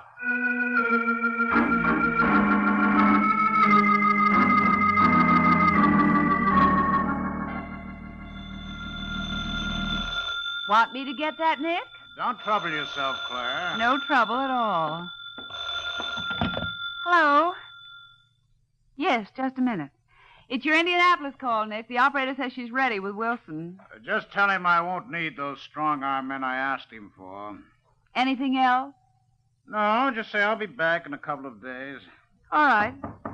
Go right on, Claire. I'll take care of it. Hello, Wilson. Nick asked me to relay some dope to you. Yeah, about those men. Look. You want to see? Hello, Nick. Do I know you? Oh, not like you're going to. My name is Mike Waring. Oh, the Falcon. Mm-hmm. What do you want with me? Well, I'm working for a girl named Judy Wainwright. I don't believe I know her. She was engaged to Al Compton. Oh. Too bad it was broken. Then you know he was murdered, huh? Sure, I heard it on the radio. Sad, wasn't it? Yes, very. But doesn't it strike you strange that he should be knocked off right after you worked on him to double-cross Brady? Who told you that? Little birdie. What's this little birdie's name? What difference does that make? It's got a long tongue. Maybe somebody ought to pull it out. Eddie. Yeah?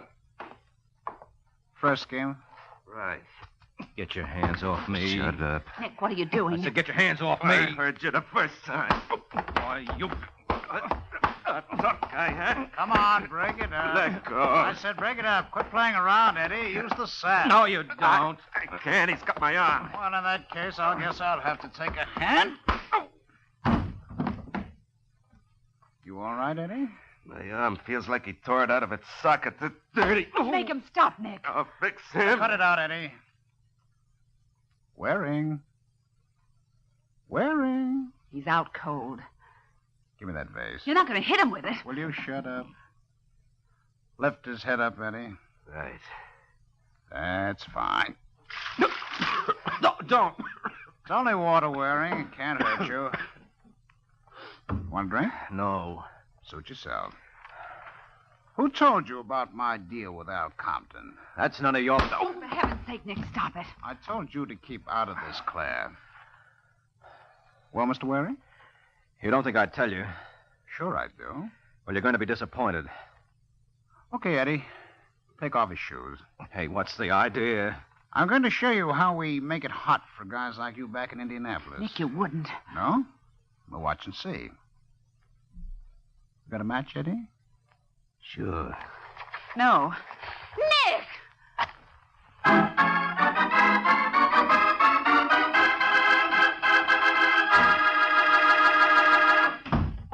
Well? He still ain't talking, Nick. What'd you come out for? Go back in there with Claire and work on it till he does. That's no use. He's out cold. From the looks of it, he will be for another 3 or 4 hours. Oh, that's fine. Now, how am I going to find out who told him I got to Compton? Maybe he just guessed it. No. You don't guess things like that, Eddie. Somebody's been talking out of turn. Maybe it was Claire. Maybe. Then again, Maybe it was you. Well, what kind of a crack is that? Claire stood to make $1,000 if things had broken right, so take it any way you like. All right, Nick, as long as you mentioned it. Where do I stand in this deal? I told you that before. Before, things were different. I was supposed to get 5% of everything you made in New York. So? So right now, the best you can hope for is to keep your health.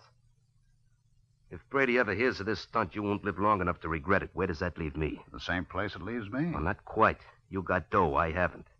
That's tough. But only on you. What's the idea of the gun, Eddie? I want $10,000 for my trouble. What? You heard me. I haven't got it here. Don't hand me that.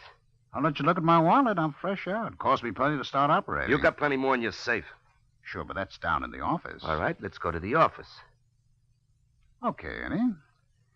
When a fella's got something coming to him, I'd be the last one to stop him from getting it.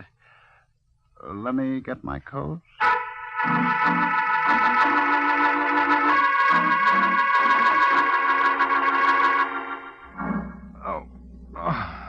Take it easy, Hanson. You're going to be all right. Who are you? You're not being very flattering, Mr. Waring. I was kind of hoping you noticed me when you first came in. Oh, I did. You had me worried for a minute. I thought I was slipping. And what time is it? 9:15. You mean I've been alone here for almost 3 hours? Not alone. Oh, lucky me. What's your name, Angel?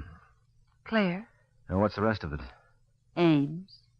Miss Claire Ames. Since when has it been Miss? Hmm? Wasn't so long ago you were wearing a wedding ring there. Who told you that? Oh, I'm clairvoyant. Besides, you still got a band of white on your left hand. Oh. Yeah, see how simple it is? Who was the lucky man? What difference does it make? Because I've got a feeling it was Nick Daniels. How did you know that? Oh, just a hunch. You still married to the guy? Yes, but don't give up hope, Hanson. I don't think it'll last. I've been thinking of Reno for quite a while. How would Nick like that? He wouldn't. How'd you get into this mess, anyway? Nick promised me $1,000 if I'd help him, and I needed the money. Mm-hmm. Did he and Eddie kill Al Compton? Use your head. What was their percentage? Compton was their boy. Well, where are they now? They left about 2 hours ago for Nick's office. What do they do with my shoes? Don't be a fool, Waring. You can't hobble around in your condition. You just lie still. I'll get a doctor. Oh, don't you bother. I'll live through it. Too bad I can't say as much for your husband.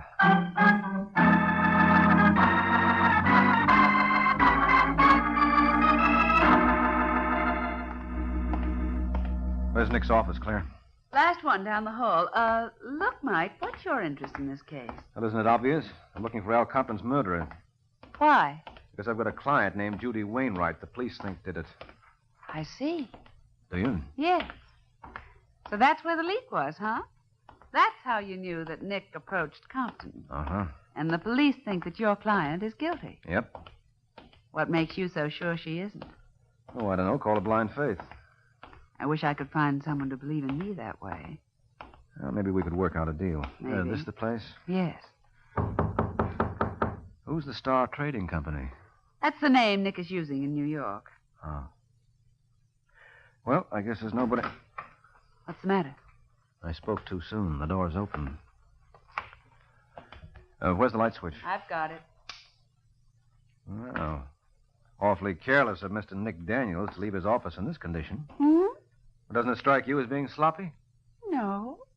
Well, obviously, we both can't be looking at the same thing. And the first thing I noticed was that open closet. And the next thing I saw... Eddie! Yes, that's who it is, Claire. Well, what's wrong with him? Just to mention one thing, he's dead. Hand me the phone, Angel. I got to call the police.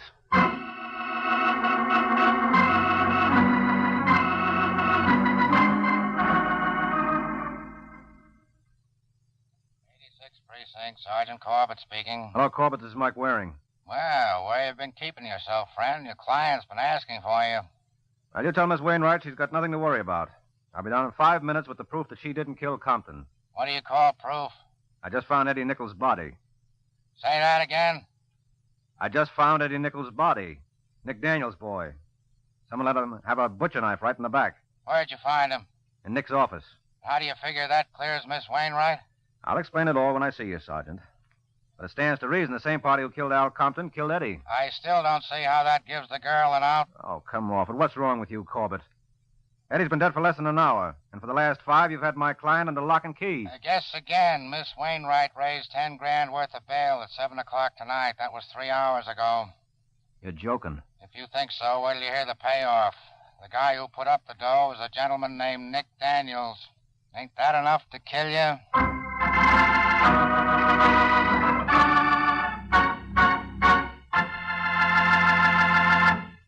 This is Jack Costello again, friends, and I'd like to say a few words about those 9 delicious Kraft cheese spreads. That's right, I said 9. There's a variety to please every taste. There are the creamy, mild-tasting ones like Kraft Pineapple Cheese Spread, Kraft Olive Pimento, and Kraft Relish. And there are sharp-tasting kinds, too, such as Kraft Limburger, Smokell, and Kraft Cheese and Bacon Spread. All of them are delicious and good for you, too, because they're wholesome dairy foods made from only the finest, purest ingredients. For easy sandwiches and snacks, keep your refrigerator stocked with several of the 9 famous Kraft cheese spreads.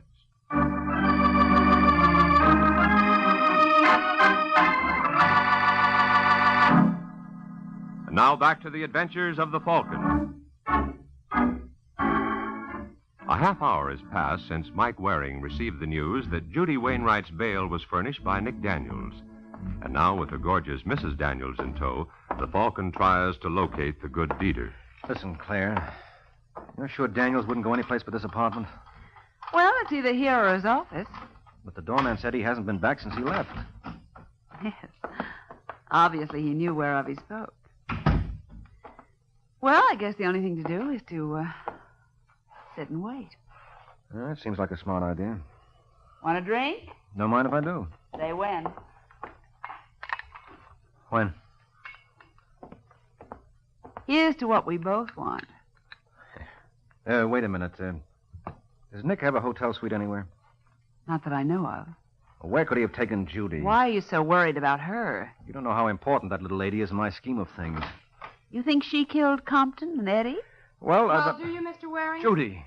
Where's Nick? Right behind her. Huh? So try anything funny and you know what'll happen. Why don't you let him bail you out, Judy? I thought you sent him. You'll forgive me for using your name, friend. How did you find out about her? I'm a gambler, Waring. I play hunches. This one paid off right on the nose. Oh. Speaking of hunches, Nick, I've got a honey of my own. Yeah? Yeah. I've got a feeling that one of the things you're not expecting is this. Get down, Judy. That's not nice, Nick. Drop that gun. Come on, drop it. Cut it out. You're breaking my arm. And I'm going to start on your neck. Mike, stop it. Let go of me, Claire. You'll kill him. That's the general idea. Come on, Nick, get up. Let him be, Mike. He didn't kill Al Compton. No? No. How would he know Compton was going to double-cross him and tell Brady? I tell you, Nick had no motive. Who said he did? What? I never claimed he had a motive, Claire. I just don't like this guy on general principles. I don't get you. No. I'll see if this is any better. You killed Al Compton. You're crazy. And what's more, you killed Eddie Nichols when he stumbled on the truth. You let go of me. Now, don't struggle, Angel. Because now that I've finished with Mr. Daniels, I'd just as soon start on his missus.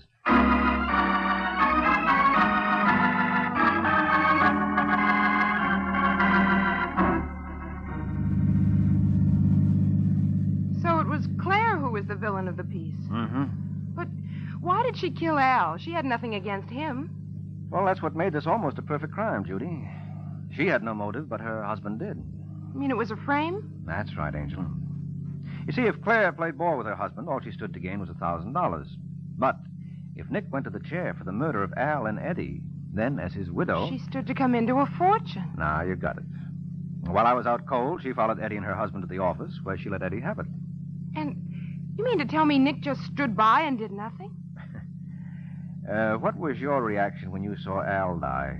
Oh. As I recall, you were a little on the bewildered side. Yes, that's true. Well, the same thing happened to Nick. But didn't Claire say she was with you while Eddie and Nick were gone? What could you expect her to do, break down and confess? After that going over I got, I was in no condition to tell whether or not she was lying. Well, I still find it hard to believe she was in that hotel room while I was arguing with Al. Why? You were both so worked up you didn't notice the door open. Oh, now admit it. You're guessing. No. She had to be in that room, Judy. You see, she knew something she never could have known otherwise. that Al was planning to double-cross Nick by telling his boss the whole story. Now, Nick didn't know that. The only reason he was giving up the scheme of breaking Brady was that with Al dead, it didn't stand a chance of working. Now, is it clear? I see. Good. I only wish there was some way I could pay you for all you've done. Oh, there is. How? Well, I don't think this is the proper time to go into that. Why not? Well, a private detective likes to keep his fees strictly between him and his client, and I've got a feeling we're being overheard. Wait till we're alone, huh?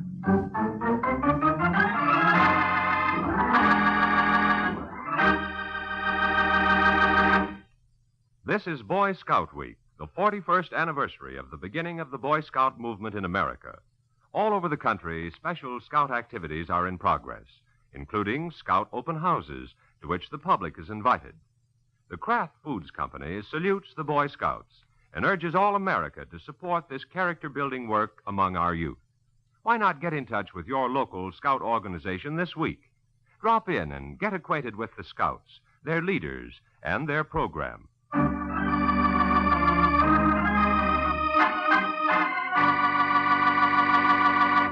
The case of the superfluous murder.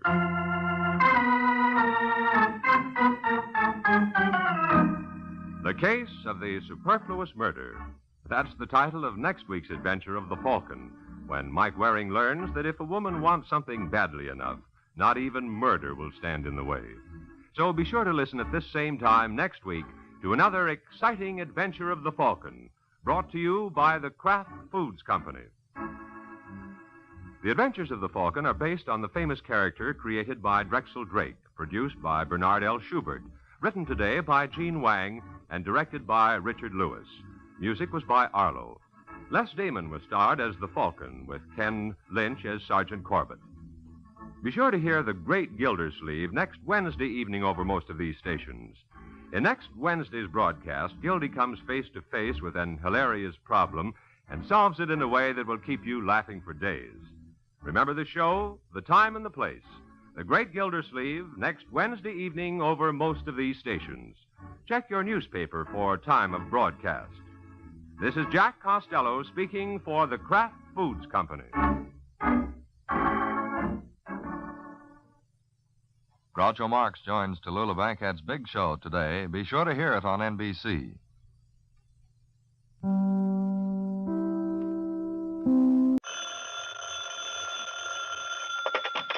Hello? Yes, this is the Falcon speaking. Oh, Ginny.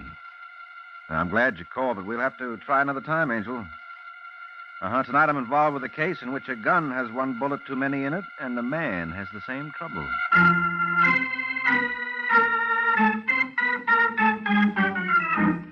This is Jack Costello, friends, inviting you on behalf of the Kraft Foods Company to listen to the adventures of the Falcon, starring Les Damon. You met the Falcon first in his best-selling novels. Then you saw him in his thrilling motion picture series. Now join him on the air when the Falcon solves the case of the superfluous murder.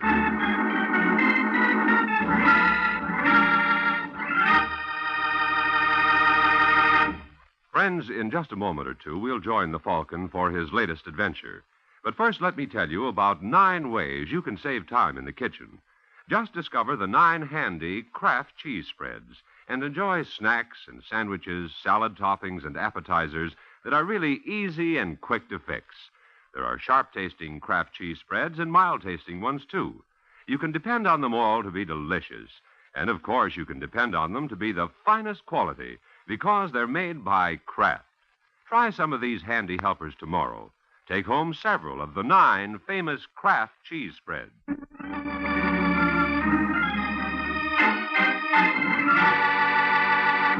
Now, the case of the superfluous murder. It's Sunday night in New York when Pudgy Wesley Endicott opens the door to his apartment and reaches for the light switch, but stops when he hears a noise in the darkened living room. For a second, Endicott pauses, then clicks the switch to see Dennis Fulton jumping back from the sofa on which Endicott's startled wife, Gail, is sitting. Wesley, I didn't expect you so early. Yes, that's pretty obvious. I know how it looks, Endicott, but don't get the wrong idea. No, Dennis?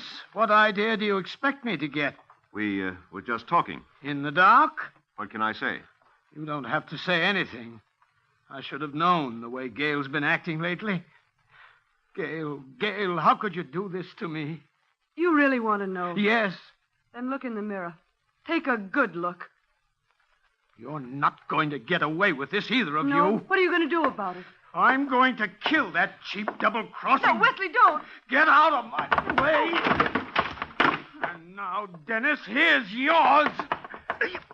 Oh. Oh. Oh. If you're going to fight for the honor of your home, Endicott, you'd better start taking boxing lessons.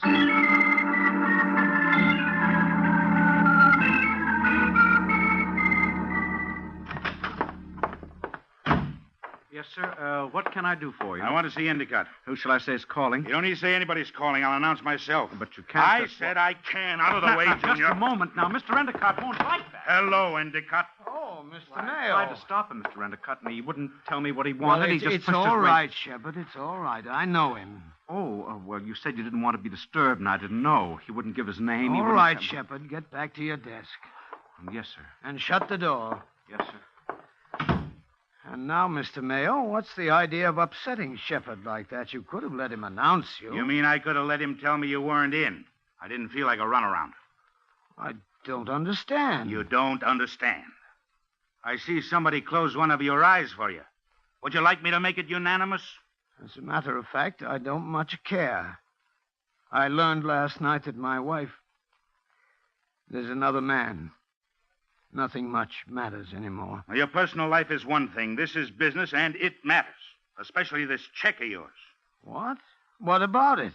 You tell me, Endicott. Well, is something wrong with it? Wrong with it? Of course not. It's perfect. Absolutely finest quality, genuine A1 rubber.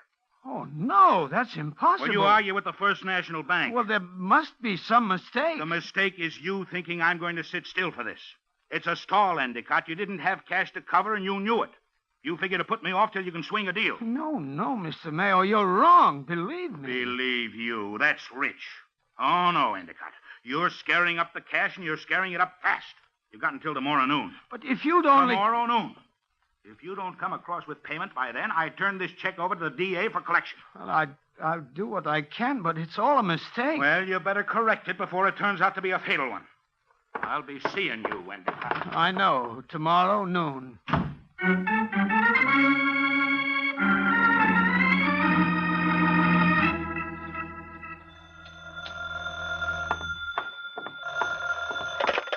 Hello?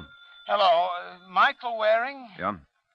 Aren't you the detective known as the Falcon? Yes, this is the Falcon speaking. Well, this is Wesley Endicott. I'm sorry to call you at home, Mr. Waring, but I couldn't find your office listed. Or maybe that's because I don't have one. Oh, you work out of your home? Mm-hmm.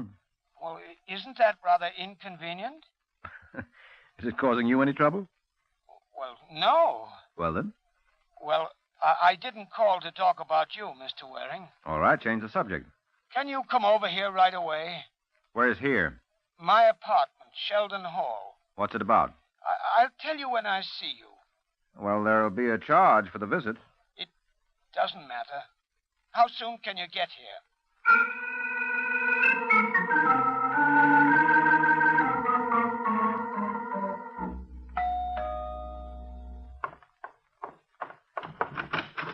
Yes? Mrs. Endicott?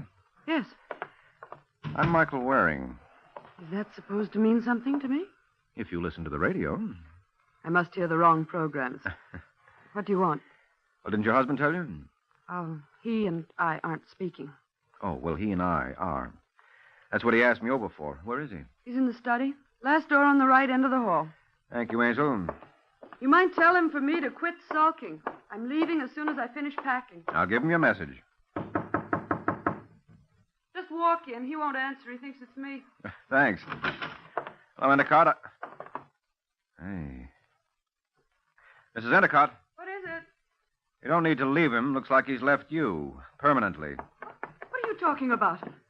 Well, he's not sulking. He's dead. Dead? Mm-hmm. And if this is his handwriting, it looks like he did it himself.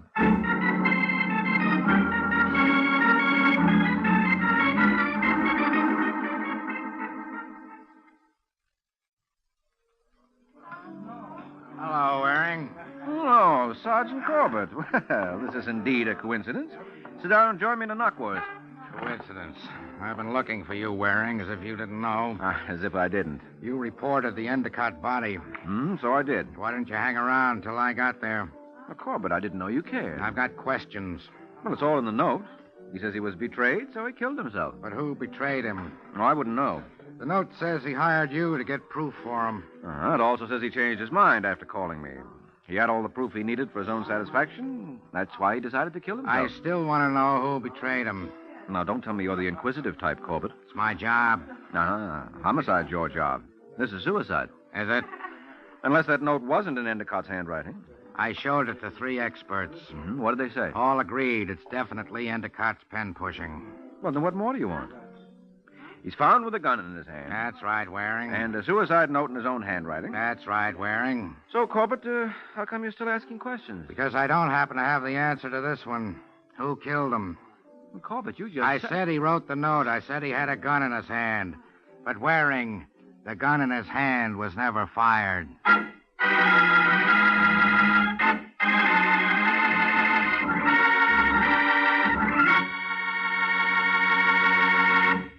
This is Jack Costello again, friends. All of you in favor of having good, hot biscuits for dinner, say aye. That's what I thought. Just about everyone likes them. So here's a trick you should know. For extra delicious hot biscuits, spread them with delicious Old English brand cheese spread, one of the 9 delicious Kraft cheese spreads, just before they're ready to come out of the oven.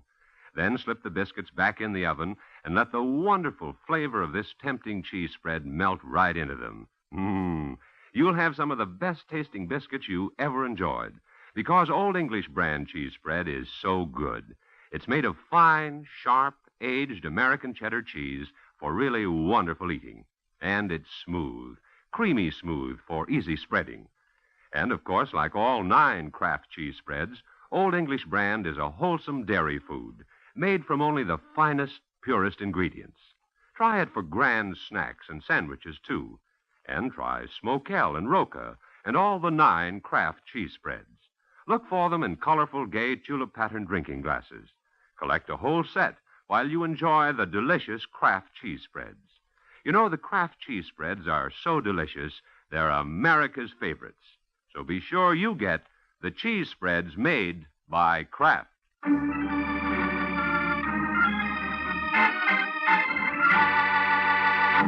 Now back to the adventures of the Falcon. It's a few minutes since Mike Waring learned that Endicott's suicide was not a suicide. Or was it? That's what the Falcon and Sergeant Corbett are wondering as they drive in a police car back to Endicott's. So his wife was planning to leave him, Waring. So she said. Why didn't you tell me about it before I mentioned the gun? Well, I didn't think it mattered before, Corbett. Sometimes you don't think too much for your own good. So I'll begin thinking. Tell me, does Mrs. E know her husband didn't kill himself? Not unless she did it. I left her thinking it was suicide. Good boy. That puts us a step up on her. Yeah, and we may need it. The note says he was betrayed. Her leaving him could be the betrayal. Except if he didn't kill himself, does the note mean what it says? What else would it mean? I don't know, but it says he was going to kill himself, and if he didn't... No, he should be ashamed of himself. After all, it's a sin to tell a lie.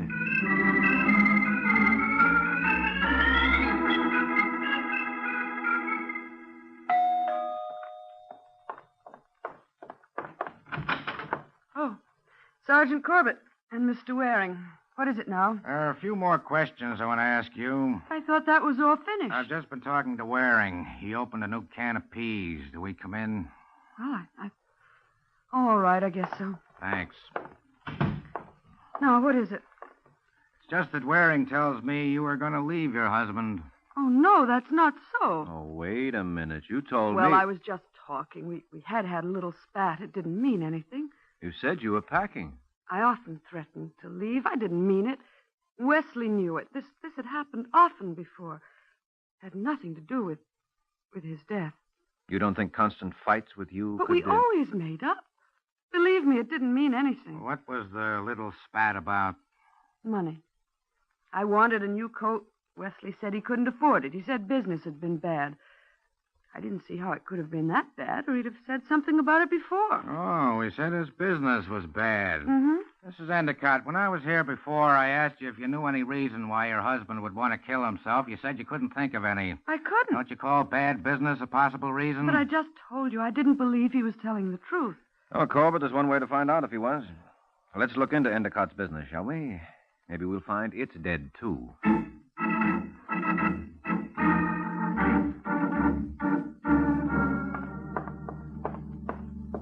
Here it is, Corbett, 705. Yeah.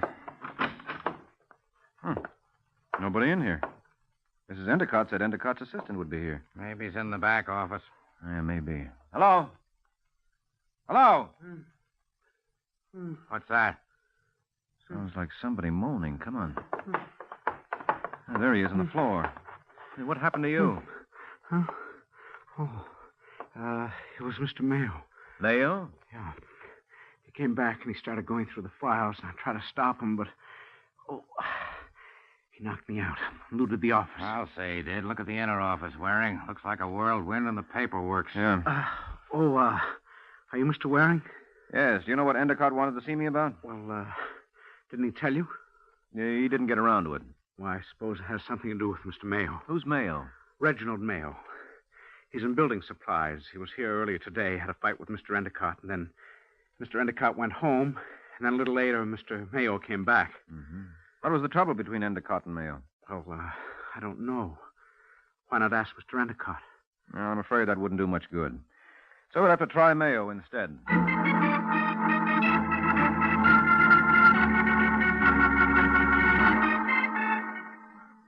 Mr. Mayo, I'm sorry, gentlemen. Mr. Mayo isn't in. He left word he can be reached tomorrow morning at the Hillard Hotel in Boston. Boston? What's he doing in Boston? I'm sure I don't know. When did he leave? About 20 minutes ago. I understand he's taking the 6 o'clock from LaGuardia Airport. You may still have time. Yeah, if we hurry. Thanks. Waring, come on.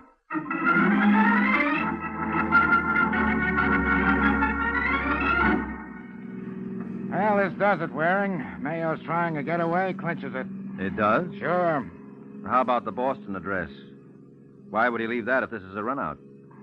Well... And the plane he's taking, would he point arrows for us? Well, maybe it's a bluff. Maybe that's not his plane. Well, then what are we hurrying for? Because we can't take chances. And stop smirking. Who's smirking? All right, Waring, you don't like the way I do things. You got any bright ideas? No, Corbett, I haven't. He admits it yet. Not a single idea. Not even any wrong ones.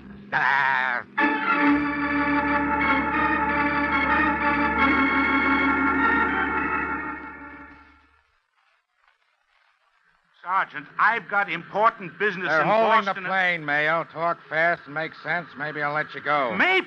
I'm What's telling this you... important business anyway? Conference. Tomorrow morning, 10 o'clock. What's with you and Endicott? Why? I'll ask the questions. Well, at least you can want to jump- miss the plane? All right. All right. I did business with Endicott. Got him some materials that are hard to get hold of. Had plenty of bids for it, but took his.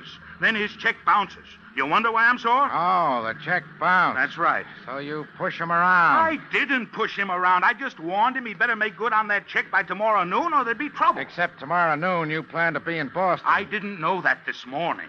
This Boston business came up sudden. Yeah, didn't it, though? The murder wouldn't have anything to do with it, I suppose. Murder? What murder? Endicott's. What? He actually looked surprised, Waring. Maybe he is. Well, I don't know anything about the murder. Why did you go back? I'm not answering anything more without a lawyer. You went back to Endicott's. Why? I didn't. His assistant I'm says... not answering anything without a lawyer. What were you looking for? I'm not You're not answering- going to do so good in that Boston conference from a cell in New York. You can't hold me. Just because I had an argument with I can Endicott... hold you for beating up Endicott's assistant. Well, you're crazy. I didn't... He says you did.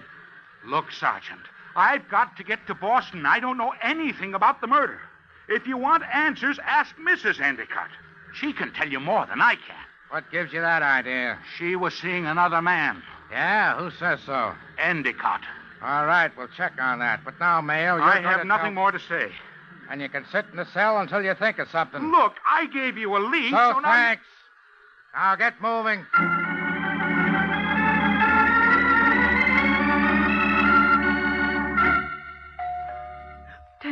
Dennis, who can that be? Well, don't ask me. I shouldn't have had you come up here, but I was so upset. Well, pull yourself together. But if anyone sees you Just here... don't lose your head. I can handle this. Oh, dear. Oh, now what are we going to do? Answer the door. Leave the rest to me. But you and Stop making so much of it. Couldn't I have come to see Wesley? I guess so. All right, then. I didn't come up here because of you. I'm a friend of Wesley's. Just remember that. Now answer the door. Yes, dear. And don't call me dear. Oh, it's you two again.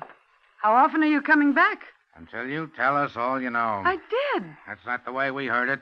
Come in, Waring. Yeah, Corbett. But... Well, she has company. So I see. Sergeant Corbett, Mr. Waring, this is Dennis Fulton. He's a friend of my husband's. I see. Hello, Fulton. How do you do, Sergeant? I dropped in to see Endicott. Gail, Mrs. Endicott, just told me the awful news. I can't imagine why he did it. Do you think it could have been because his wife was seeing another man? What? Sergeant, how dare you? We have it on good authority. You admitted threatening to leave him. I explained all that. You say you dropped in to see Endicott, Fulton? That's right, Mr. Waring. And Mrs. Endicott had nothing to do with your visit? What do you mean? Are you trying to suggest that she and I... Now, that's ridiculous. I hardly know Dennis. You call him Dennis. Well, that doesn't mean anything. How about your lipstick on his face? What? Does that mean anything? Well, Looks like you jumped the gun by locking up Mayo, Corbett. His lead is paying off. Yeah. Well, you two, you gonna come clean? I don't know what this is all about. Even if there is something between us, Sergeant, I don't see that it's any of your business. I didn't know you keep prying like this when a man kills himself. We don't, when we're sure he did kill himself. What do you mean? Is there any doubt? Yeah, plenty. We don't think your husband killed himself. We think he was murdered. Oh, no. Oh, yes, Dennis. Which makes your concealing your friendship with Mrs. Endicott very interesting, to say the least. Look, you don't understand. I'm willing to. It's just that... Well, the scandal... We didn't want people saying we'd driven him to suicide. Well, you don't have to worry about that. But they may say you killed him. But the note. He said he was going to shoot himself. Yes, only somebody beat him to it. Well, it wasn't us. You were here in the apartment. Well, I only got in a few minutes before you arrived. He must have been killed while I was out. You mean you hadn't seen him from the time you arrived until I found him? That's right. Still, you told me he was in the study. How did you know it if you hadn't seen him? The door was closed. No, I mean, I hadn't seen him to speak to. I opened the door and called him, but he didn't answer. I didn't know he was dead. I thought he was just sulking. Don't you believe me? I think you'd better come with me to headquarters, both of you. Oh, no, please. Dennis, call a lawyer. Do something. Sergeant, this is a terrible shock to me. I didn't know, honestly. If Gail killed him, it was without my knowledge. Dennis, what are you saying? She told me it was suicide. That's the first I'd heard of it. Snake, I tear your filthy eyes out. Go get her. All right, that's enough. Cut it out. I said cut it out. Let me go. Let me get out of here. You'll calm down. I'll stop you here. All right. All right, but he's not crawling out of this. We killed Wesley together. No, Gail. Oh, yes, together. And it was Dennis's idea. He made me help. He called Wesley at the office and asked him to come home early. He waited in the study. She's out of her mind. You want a confession, Sergeant? I'll give you one. No. Robert, get him. He's going for the window. Hey, you wait.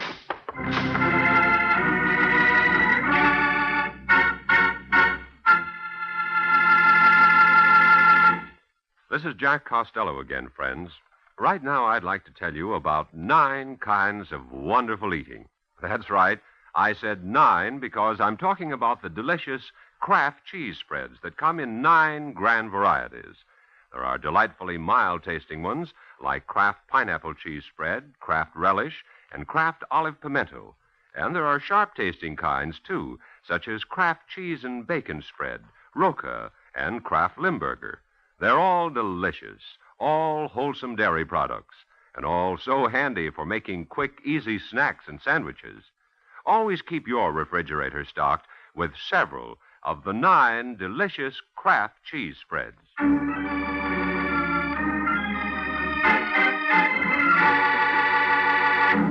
Now back to the adventures of the Falcon. A few hours have passed since Dennis Fulton beat a hasty retreat from Gail Endicott's accusations. Gail has signed her confession and is being held. Mayo has been released. There's an alarm out for Fulton. There's nothing much more for Mike to do on the case, or so he thinks, so he's returned home. He's settling down with the pipe and slippers when he goes to the door, opens it, and finds himself looking at Dennis Fulton and a gun. Get back inside, Waring. I am inside. Away from the door, and no quick moves. All right. That's better. Just keep your hands where I can see them, and we'll get along fine. I don't know that I want to get along. You're not exactly my type. I didn't come for chit-chat, Waring. I have a proposition. Yeah? I didn't kill Endicott. I didn't know anything about it. Gale's lying. So you said. I want you to prove it. All right, give yourself up, and I'll work on it. I'm not giving myself up until it's proved. That's why the gun. I want to hire you to prove that Gale did it alone. Why should I work for you? Well, they say money talks. Here's a mouthful. 500. I'll double it if you clear me. Well, Waring? Well, I don't like you, Dennis, but I can't say the same for your money, so let's hear your story. You heard it all. There's nothing else. I didn't know anything about the murder until the sergeant told me. You didn't call Endicott and ask him to go home early? No, that's just another of Gale's lies. All right, we'll start with that one. It can probably be checked. How? Endicott's assistant, Shepard, probably takes all calls and announces them to Endicott. So I'll check with Shepard and see if he got a call from you. Yes, that's a good idea. Well, I can't get him now. The office will be closed. But I'll look him up in the morning. All right, Waring.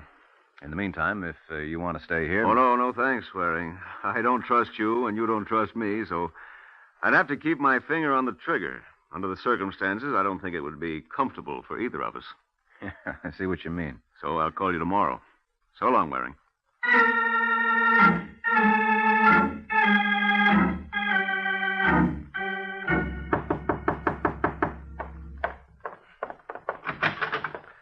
Oh, Mr. Waring. Hello, Shepard. What are you doing here? Maybe saving your life. What? Well, let me in. I'll explain. All right, come in. I don't understand. Shepard, since I saw you this afternoon, you've probably seen in the paper that Endicott was murdered today. Yes, it's awful. Mm-hmm. Well, you may be able to clear one of the suspects or clinch the case against him. I? Yes, I told him you probably have the information. Now, if he's innocent, he won't do anything. If he's guilty, he may come gunning for you. Good heavens. Now, take it easy. He won't be coming yet. I told him I'd check with you in the morning so he doesn't think he needs to hurry. And I came right over. Yes, but if he does come, now, before you get in then? a stew, let's see if you really have anything to worry about. Now, tell me. Yeah? Didn't all calls to Endicott go through your desk? Yes. So you'd know about any call he received, huh? That's right. Yes. Mm-hmm. Well, did he receive a call today a short time before he went home from a man? Oh, he didn't receive a call from anybody. Oh, you're sure? Positive. After his fight with Mr. Mayo, he called you, and then he said he was leaving the office. I see. Well, then Fulton is telling the truth. Fulton? Mm-hmm, Dennis Fulton. So you don't have anything to worry about from him after all. I'm glad to hear that. But you may have to worry about Sergeant Corbett. What? Why? Well, he'll probably want to lock you up when I tell him you killed Endicott. What are you talking about? About you, Shepard, because you're the murderer.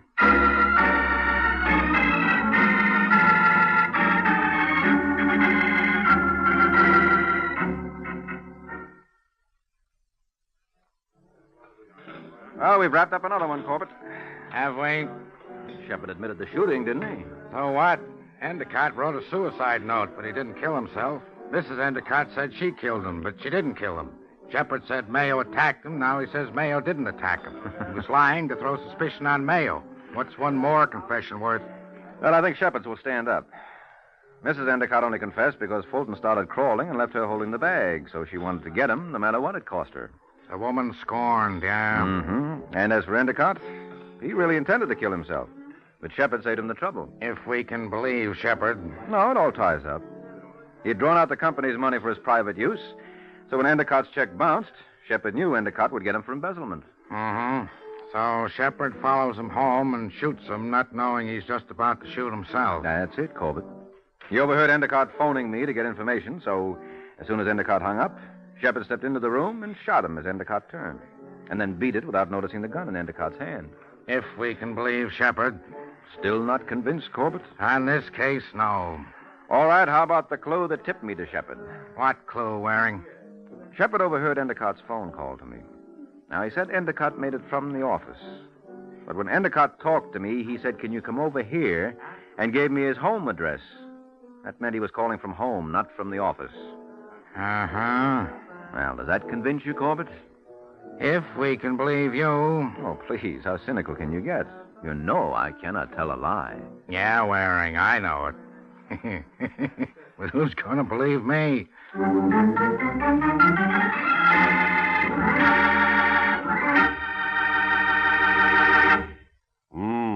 It tastes so good. And it tastes so good because it's always fresh. That's Parquet margarine made by Kraft. Yes, next time you shop, pick up a pound of this good-tasting, fresh-tasting margarine. In states where the law permits, get yellow Parquet, already colored in quarters and ready to serve in its new Flavor Saver aluminum foil wrap. Elsewhere, get the regular package or handy Color Quick bag. It's the margarine that tastes so good because it's always fresh. Parkay. Parquet margarine, made by Kraft.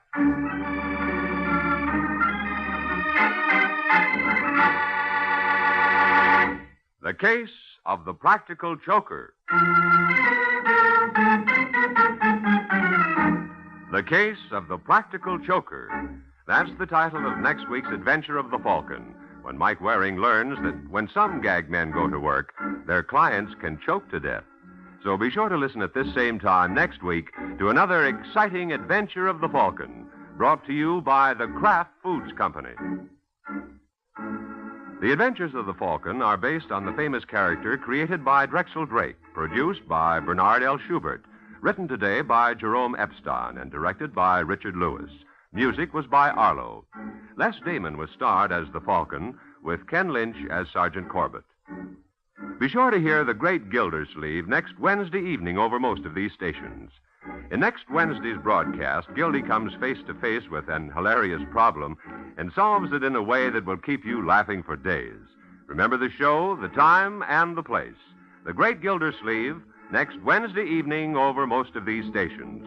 Check your newspaper for time of broadcast. This is Jack Costello speaking for the Kraft Foods Company.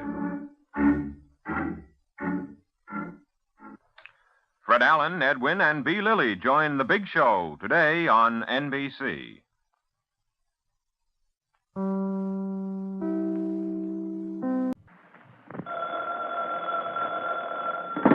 Hello? Yes, this is the Falcon speaking. Oh, Marcia. I'm glad you called. Now, you'll have to count me out tonight, Angel. I'm going to be entertained by some comic. And when this boy makes with the gags, he really slays them.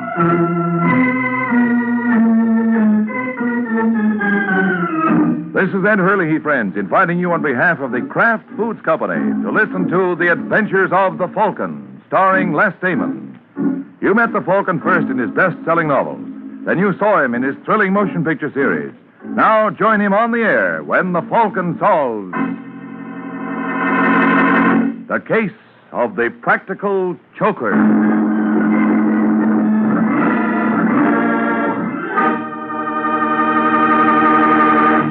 Before we join the Falcon for his latest adventure, I'd like to tell you about 9 of the handiest little menu helpers you ever had in your kitchen. They're the 9 famous Kraft cheese spreads, and they really are handy for making snacks and sandwiches, salad toppings, and appetizers.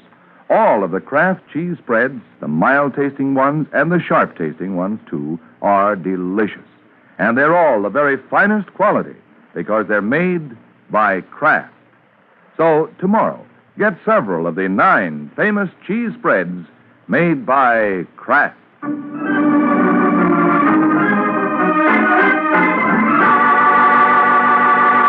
And now, the case of the Practical Choker. It is Sunday afternoon in New York, and in a parked car outside the Club 91, a bad actor named Chuck Morgan and a blonde named Linda Stewart are rehearsing a new comedy routine. And although Mr. Morgan's ideas of humor may be overdeveloped, still he obviously believes this act should kill his customer. Now, you understand what you're supposed to do, Linda. I'm not too sure, Mr. Morgan. What's the matter with you anyway? Your agent told me you were a hep dame. Look, Mr. Morgan, I don't need a job that badly. All right, I'm sorry, baby. I didn't mean that. You see, I want to play a joke on this guy, and I want to make sure that it goes off as scheduled. Well, the more I hear this joke, the less I like it. I told you there's nothing to worry about. This fellow's a good friend of mine. And why do something as silly as this? Just to settle a bet. Now, he thinks he's a great little guy with the ladies, and I bet him $50 he was wrong. But you promised me $100 for this job. How can you come out ahead? You don't understand, Linda. It's not the money, it's the principle of this thing. I just want to make a sucker out of Davis. Davis? Yeah, his name is Red Davis. Now, he's a thin little guy with red hair and pop eyes. You won't have any trouble spotting him. He owns the joint, and he'll be in the corner booth. But suppose your friend doesn't show any interest in me. You haven't taken a good look at yourself in the mirror lately, have you? No, I'm not at all worried. Now, when Red sees you, he'll start baying at the moon. But at the beginning, you want me to act insulted. That's right. That's so he won't become suspicious. Then thaw out and let him buy you a couple of drinks. And after that? Well, he'll probably want to take you out for the evening, so you tell him that first you have to make a stop at your apartment. I don't think I like that, Mr. Morgan. What's there not to like? This is on the up and up. When you get to your place, I'll be waiting for you. And that's where you're going to tell Mr. Davis it's just a joke. That's right. I can hardly wait to see Red when he learns it's a gag. I'll bet he'll practically die laughing.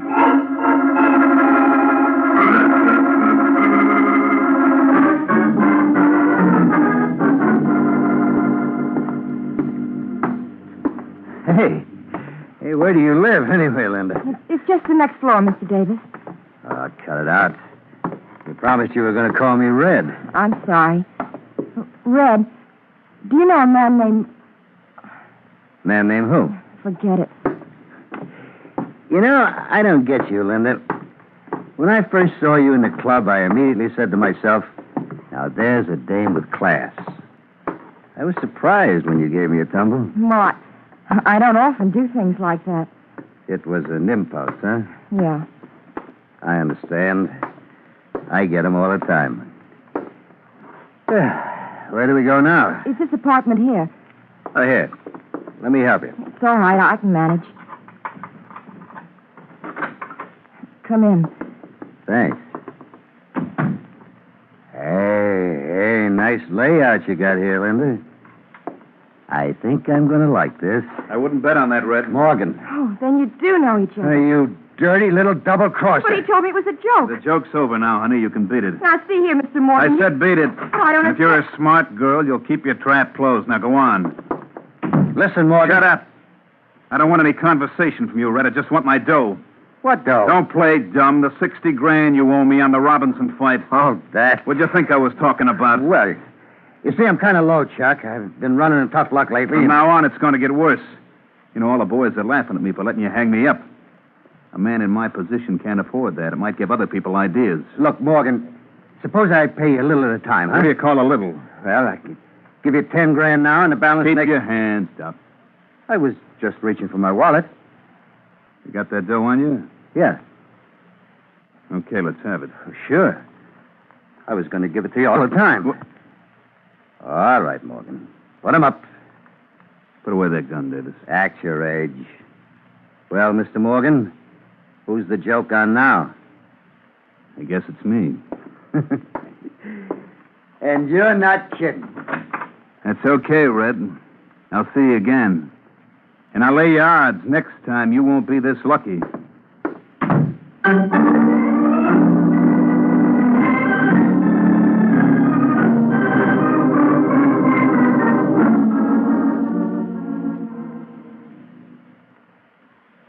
Mr. Lyons, because you'll enjoy it. After Chuck Morgan goes to all that trouble, Red pulls the gun and leaves Chuck with his tongue hanging out. Well, that's very amusing, Hudson. What happened after that? Oh, Morgan started looking for him again. And what do you think will happen if he finds him this time? The same thing. You don't believe Morgan will kill him? Nah, Morgan's all talk. You think so? I know so. I wouldn't last this long as a private dick if I wasn't a good judge of character, huh? Now, take it from me, nothing's going to happen to Red. Well, that's too bad, Hudson. It would be worth a lot of money to me if something did. Huh? How much is a lot of money? Well, what's the difference? You're not interested. Try me. $2,500. You're right.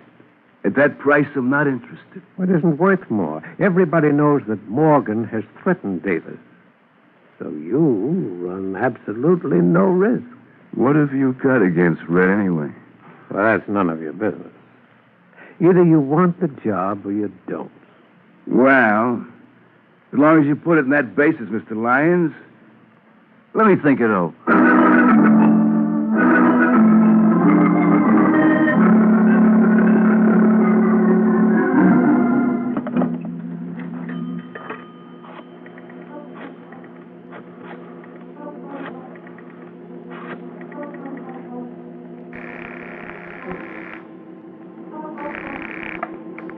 1191, good evening. Oh, Victor, this is Red. Oh, yes, Mr. Davis. I'm in a booth at the corner of Madison and 46. Anybody been around the joint asking for me? Several gentlemen. What'd you tell them? That I had not heard from you all day. Good. Norma there? Who? My wife, stupid. No. Mrs. Davis has not been in all evening. Well, when she gets there... cut that out. What's the trouble? Some characters in a hurry to use the phone. Hold it a second, Victor, till I take care of this pest. Now, listen, you. How would you like a good... punch? Punch.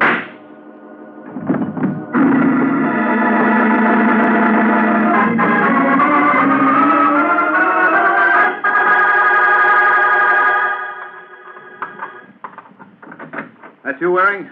What the... Shut the door. Listen, Morgan. Shut it. Just keep your hands right where they are. What are you doing here, Chuck? Red Davis was knocked off a couple of hours ago. That still doesn't answer my question. I don't see why not. One, the cops think I did it. Two, you can prove I didn't. Now, does it add up? Not to my liking. You better get somebody else. Listen, Waring, maybe I haven't handled this right, but I didn't kill Red. Then why don't you tell that to the police? You don't think for a minute they believe me? Suppose I told you I don't either. Now, look, Mike, I know you don't like me, but give me credit for a little intelligence. If I was going to knock off Davis, would I shoot my mouth off all over town? So? So I tell you I didn't kill him. Then who did? I got no idea. Okay, Morgan. I'll see what I can do for you. But first, I want you to surrender to the cops. Oh, no. All right, then it's no deal. Now, wait a minute, Mike. I'll make you a proposition. No, I'm not interested. For Pete's sake, give me a chance, will you? I'm convinced that with any luck, you can clean this up in a couple of hours. If you haven't by then, I'll give myself up. What'll you do in the meantime? I'll stay right here. What's to prevent me from walking out and calling the police? Nothing. Oh, you just trust me, huh? I don't have any other choice. What do you say, Mike? Well, this is against my better judgment, Morgan. But you got yourself a boy.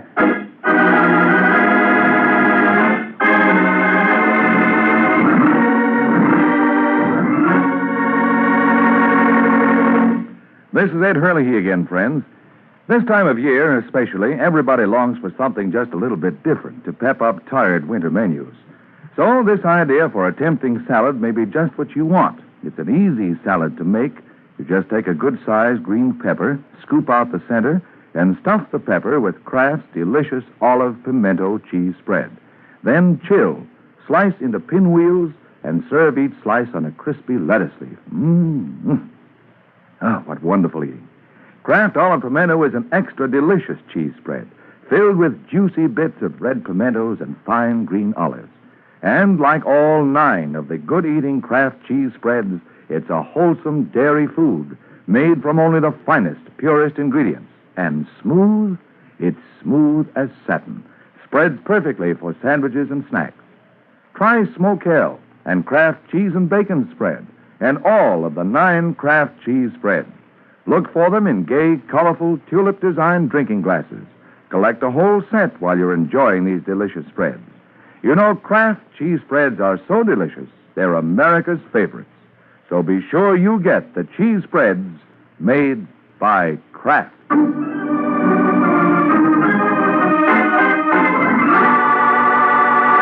Now, back to the adventures of the Falcon.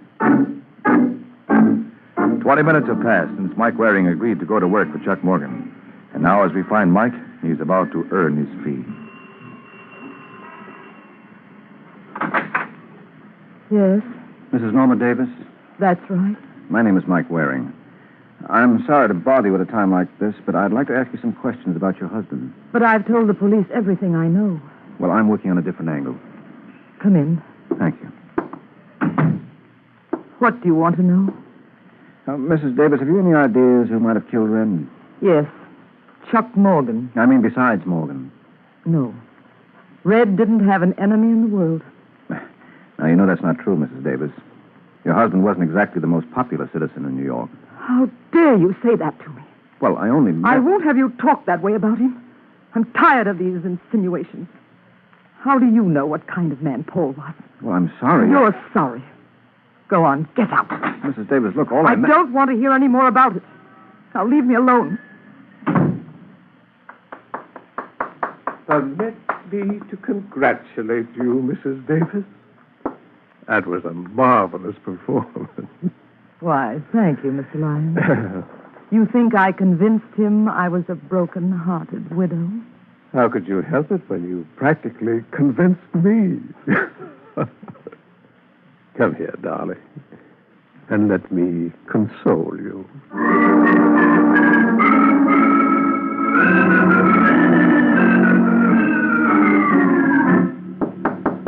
Just a second.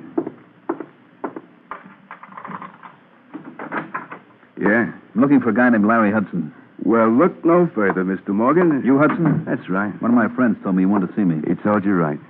Care for a drink? Yeah, I could stand one. Help yourself. Bar's in the corner. Pour me one while you're at it. You're in a bad spot, Chuck. You bring me up here to tell me that? Yeah. Yeah, you see, I know who killed Red Davis. What? You heard me. Oh, that one, mine? Yeah.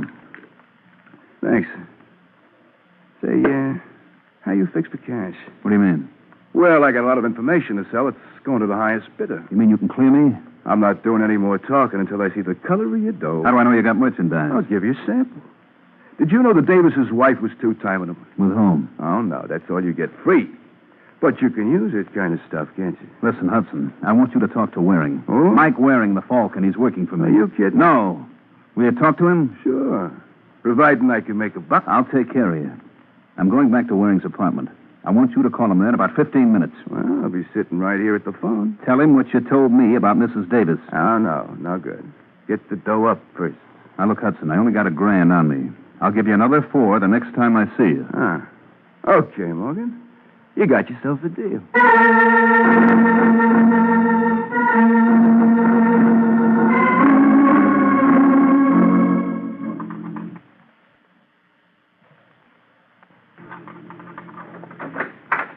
Morgan?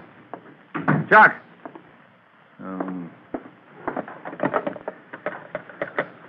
Hello, desk. This is Mr. Waring. There was a man waiting in my apartment. By any chance did you... Never mind. Come in. Hello, Mike. I'm just asking for you, Morgan. Where the devil have you been? Out. That tells me a lot. I thought you agreed to stay right here. I know, but I had to see somebody. Who? Suppose you tell me what you found out first. Well, not very much. Every lead I explored came back to you. Did you see Mrs. Davis? Just for a few minutes. What'd you think of her? She seemed all broken up over her husband's murder. She was kidding you. What makes you think so? Because I've been doing a little checking on my own. She's been holding hands with some guy who wasn't her husband. Where'd you get that from? Private dick named Larry Hudson. Oh, that lying thief. I don't care what he is, Mike. He's got the evidence to clear me. Who did he say killed Davis? He wouldn't tell me, but I made him promise to talk to you. He should be calling you any minute. Listen, Morgan, I wouldn't trust that guy on a stack of Bibles. What'd you give him? Give him? Yes, a guy like Hudson doesn't talk for free. How much you promise him? $5,000. Well, you better save your money. But I tell you, he can clear me. There, that's probably him now. Hello. That's you, Waring? That's right, Hudson. I take it then you've talked to Morgan. Yeah. Well, what do you think? What I think is unimportant. Morgan tells me you can clear him. Sure. For a price. Well, for my part, I'm not interested. You gotta talk to him, Mike. I don't like it, Morgan. Neither do I, but if this guy can save my Well, neck... make up your minds, boys. They ain't got all week. Okay, Hudson. We'll be over in an hour.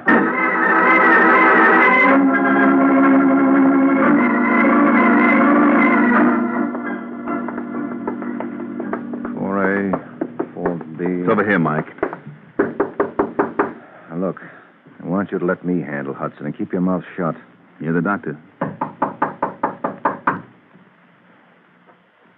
What's keeping him? I don't know. Maybe he went out. I doubt it. How can you tell? Take a peek at that keyhole. I can't see a thing. Sure, because the key is still in the lock. That means Hudson's got to be in there. Hey, Hudson, open up! Hudson! All right. right, Morgan. Give me a hand. What are you going to do? Break it down. Shouldn't take too much effort. Come on, let's go. All right, one more. Should do it. Hudson. Hudson. Where the devil is the light switch? It ought to be somewhere around the door. And watch yourself, Morgan. Wait till I strike a match. I got it. There we are. Mike. Yeah. Don't touch him. Was he dead? Either that or asleep. With that knife in him, what do you think? Hand me the phone. I got to call the cops.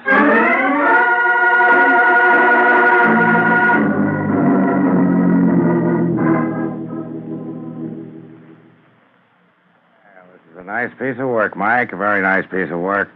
All right, Morgan, let's go. Now, hold it, Corbett. He's not the reason I called you. I know, but I'm not complaining. I told you not to call him Mike. Yeah, I'm beginning to think you're right, Morgan.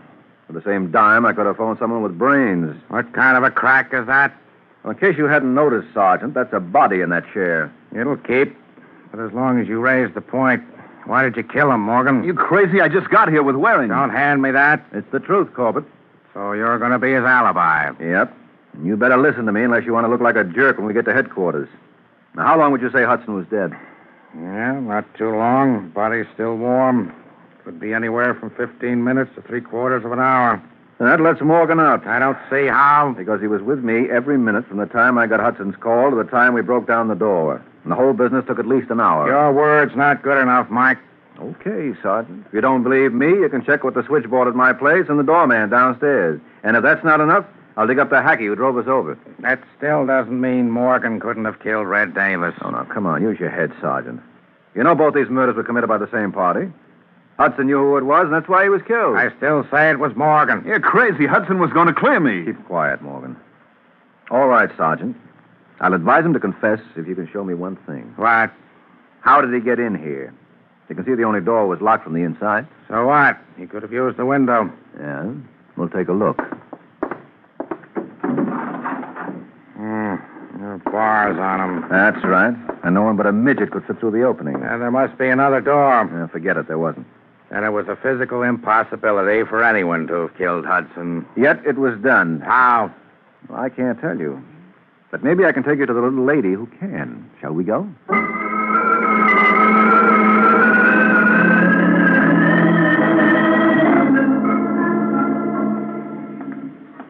Listen, Mike, if the DA ever finds out I let Morgan go, he'll have... Wait a minute. Huh? Isn't this where Red Davis lived? That's right, Sergeant. Well, you can't bother his wife now.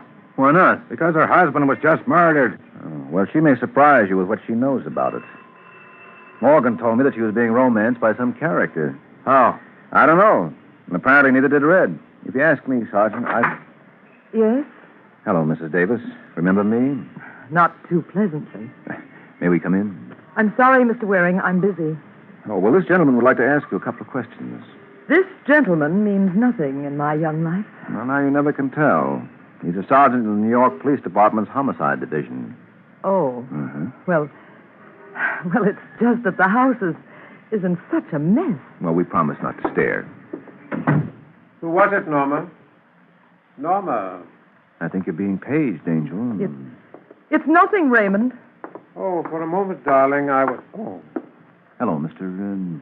Lyons, Raymond Lyons. Listen, Sergeant, I can explain everything. Sure, but suppose we do it downtown. Downtown? As is customary, Mrs. Davis, when the police are questioning suspects. But we did absolutely nothing. Nothing but murder your husband and the man named Larry Hudson. That's a lie. You deny that you and Lyons are busy in the romance department behind your husband's back? Yes.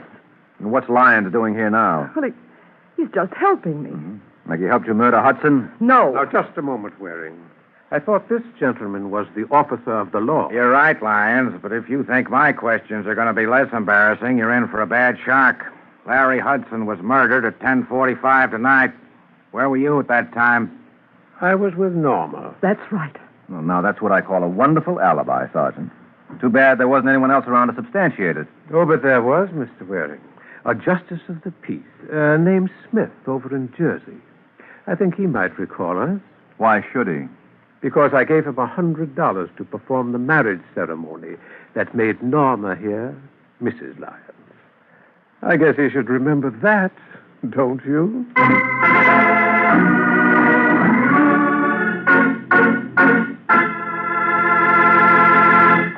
This is Ed Hurley again, friends, and I'd like to help you find out about the 9 most delicious cheese spreads you'd ever want to taste. They're the 9 famous cheese spreads made by Kraft. They're delightfully mild-tasting ones, such as Kraft Pineapple Cheese Spread, Kraft Olive Pimento, and Kraft Relish. And there are sharp-tasting ones, too, like Roca, Smokell, and Kraft Limburger Cheese Spread. All of them are mighty good to eat. And they're good for you to eat, too, because they're wholesome dairy foods made from only the finest ingredients.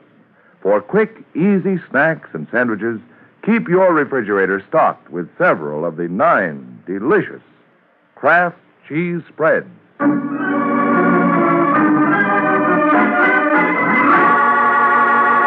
Now, back to the adventures of the Falcon. A half hour has passed since Norma Davis and Raymond Lyons punctured Mike's theory by coming up with an unbreakable alibi. And now, as Mike drives home with Sergeant Corbett, he still refuses to accept the obvious. Doesn't make sense, Corbett. I tell you, it doesn't make sense. Hey, will you watch where you're driving? Something screwy about that marriage. You saw the license? Well, doesn't it strike you as strange that within 12 hours after her husband is murdered, Mrs. Davis marries another man? Of course it does. There's no law against it. No, but an alibi like that must have a hole in it. Yeah, you show me where. After you do that, show me how either Mrs. Davis or Lyons could have murdered Hudson. If it was a physical impossibility for Morgan to kill him, it applies to them, too. Oh, hold everything. What's the matter? Oh, what a chump I've been. Well, they say confession is good for the soul. I tell you, I've got the answer to the whole thing, Sergeant. That on the level? Yes. I know now who killed Hudson. And with the help of Chuck Morgan, I'm going to prove it.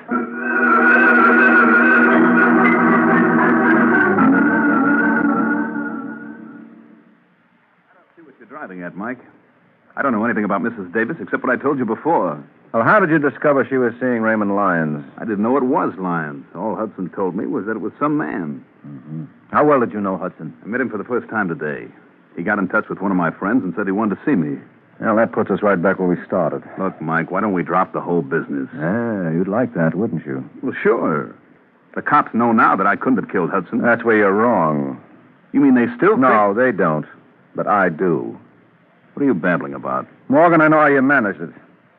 Do you? Yes, it was pretty clever. I can't blame myself for not seeing it sooner. No wonder you insisted I go up and see Hudson. I'm still waiting to hear you explain how I killed him. Well, I'm saving that for the cops. Ah, don't kid yourself, Mike. You've done all the talking you're going to. All right, put away the gun, Morgan. You don't think I'd be sucker enough to come here alone? Funny, I don't see anyone around. You're not looking in the right places. What? Get down, Mike. I'm warning you, Morgan. You better throw your gun in the middle of the road. You want it, Sergeant? Come here. Watch it, Mike. He may be acting. With that hole in his forehead, Corbett, it doesn't call for much ability. Think you better phone the coroner.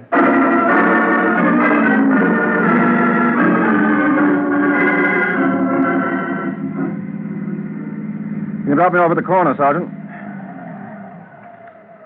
Well, it's been grand. Hold it, Mike. Aren't you forgetting something? I've got a report to make. Who's stopping you? You are. Oh. Well, you know that Morgan killed Red Davis. Sure. I was the first one to say so. You should have stuck to your guns. Well, when you tossed in that razzle-dazzle about Hudson's murder, you threw me. Yeah, well, don't feel too badly about it. I was right with you. Of course, I'm reconstructing now, but this is what must have happened.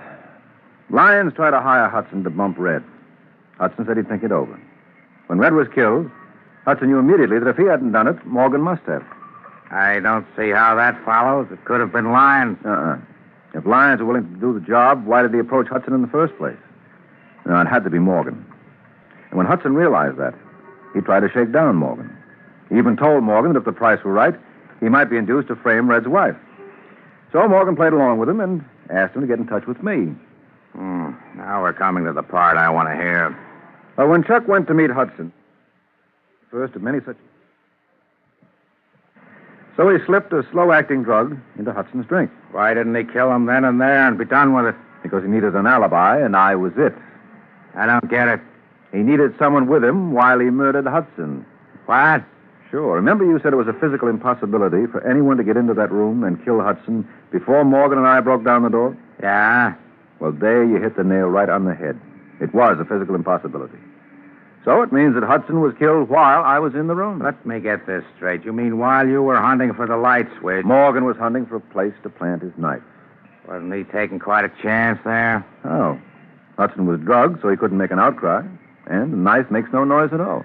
Well, that'll learn you. The next time I say something, you'll listen. I told you Morgan was the killer all along. Yeah, well, you'll have to forgive me.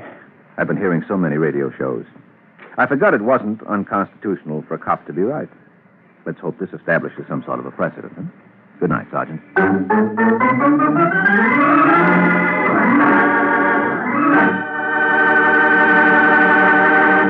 It's wonderful as a spread, delicious as a seasoning, superb as a flavor shortening. It's Parquet Margarine, that marvelous all-purpose margarine made by Kraft. Yes, millions prefer Parquet to any other spread, seasoning or shortening, for one big reason. It tastes so good. And it tastes so good because it's always fresh. In states where the law permits, get yellow Parquet in its new aluminum foil Flavor Saver wrap. Elsewhere, get the regular package or color quick bag. Get Parkay, Parquet Margarine made by Kraft. It tastes so good.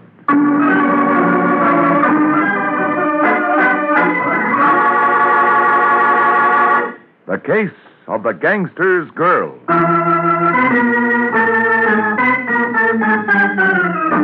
The Case of the Gangster's Girl. That's the title of next week's adventure of the Falcon, when Mike Waring learns that somebody who starts out to be a stool pigeon is likely to end up being a dead pigeon.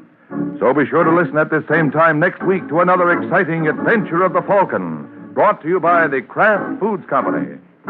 The Adventures of the Falcon are based on the famous character created by Drexel Drake, produced by Bernard L. Schubert, written today by Gene Wang, and directed by Richard Lewis.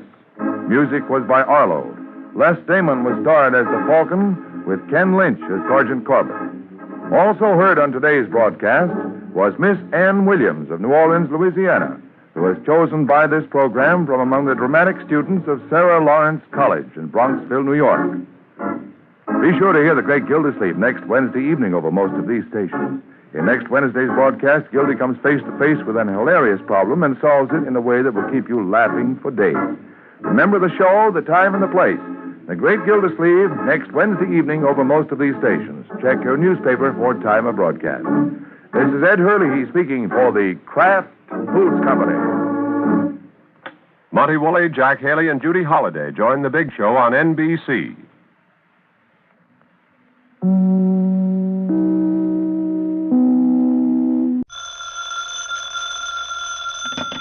Hello? Yes, this is the Falcon speaking. Oh, Thelma. I'm glad you called, but tonight is out, Angel. A girl is trying to break off with her boyfriend, but he loves her too much to let her go. And it's up to me to see he doesn't love her to death.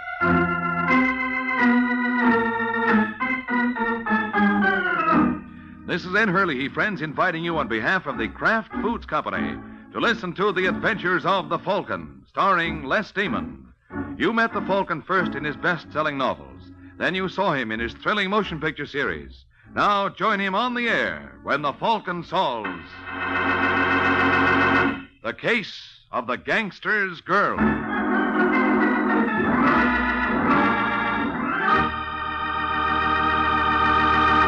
Before we join the Falcon in his latest adventure, I'd like to tell you folks about Kraft's golden cheese food, Velveeta. Velveeta is such good eating. Just taste that grand, rich, yet mild cheddar cheese flavor. And Velveeta is so good for you. It's rich in important food values from milk itself. For swell-tasting snacks, for good, hearty sandwiches, for thrifty, easy, hot dishes, it's smart to keep stocked with Velveeta. Get it tomorrow in the handy quarter-pound package or in the economical 2-pound loaf. The cheese food of top quality. Velveeta is made only by Kraft.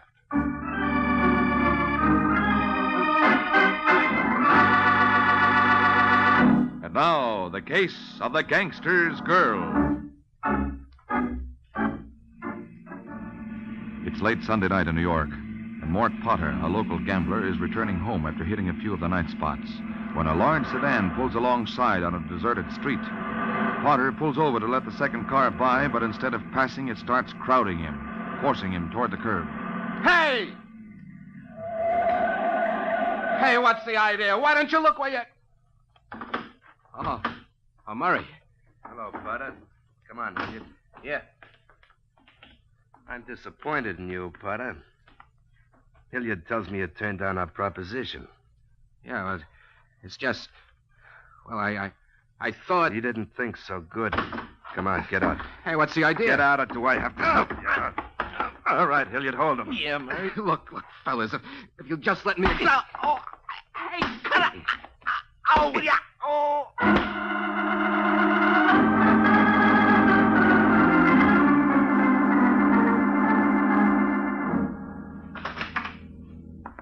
Murray, don't you believe in knocking? You want privacy, keep your door locked. I thought it was. Well, you should be more careful, Sue. Well, where do you think you're going? Little trip? Looks more like a big trip. You've cleaned the closet. If I want to go away... From me? You wouldn't do that, baby doll. I saw the paper. That man has 3 broken ribs. What man? You know what man. Everybody knows you did it.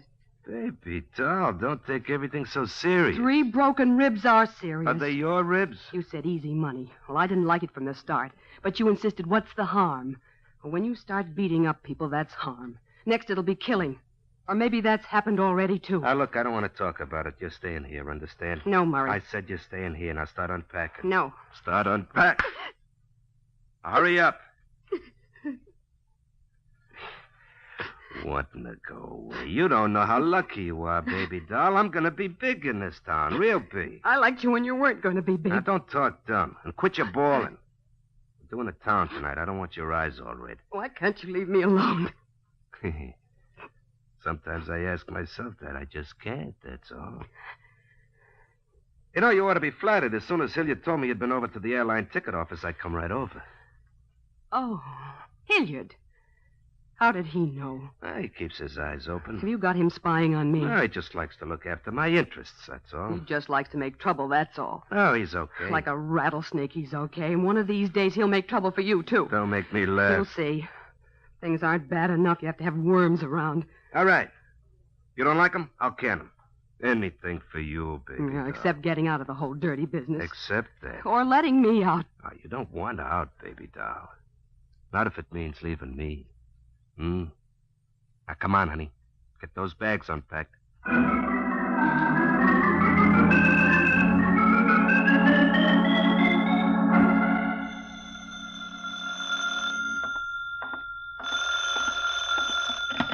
Hello? Is that Michael Waring, the Falcon? Yes, this is the Falcon speaking. I want to hire you. Well, considering the price of groceries, I want to be hired. Who are you? Oh, Sue Saunders. Mm-hmm. And why do you want a detective? Or don't you want to say over the phone? It has to be over the phone. I don't dare come to see you. I might be followed. I'm calling from a phone booth, and I'll mail you the money for your fee. All right, what do I do to earn it? I want to get rid of my boyfriend. Rid of him? Yeah. I'm hoping you can have him put in jail. Oh, for a minute you had me worried. Well, you may still have something to worry about. He plays rough. What's his name? Murray Ross. Oh, I see what you mean. I've just been reading about him. Yeah, it's in the papers. The police questioned him, but they couldn't prove anything. But I know he beat up that man because he wouldn't join Murray's outfit. They want to corner all the numbers men in town. Who's they? Murray and Al Burkett. Uh-oh. Is Burkett in this deal? He is the deal. Murray just runs the West End for him. Uh-huh. And just where do you fit? I don't fit anymore. That's just the trouble. I've been going with Murray, but I want out. And he has other plans for you, huh? That's right. My only hope is for him to be picked up. But so far, nobody's been able to prove anything that would stick.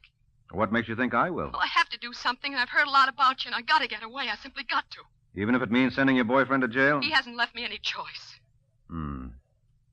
Well, I'll do what I can for you, but how do I get in touch with you? I'll have to get in touch with you. I'll call you from time to time. Right. Can you tell me anything that might help? Well, nothing more than I already have, and the police already know all of that. The problem's getting proof. If I learn anything, I'll let you know. Now I gotta go. He's expecting me for dinner. Well, have fun. Are you kidding? No, I'm dead serious. It's just the way I'll be if Murray finds out about this call. Goodbye, Mr. Waring.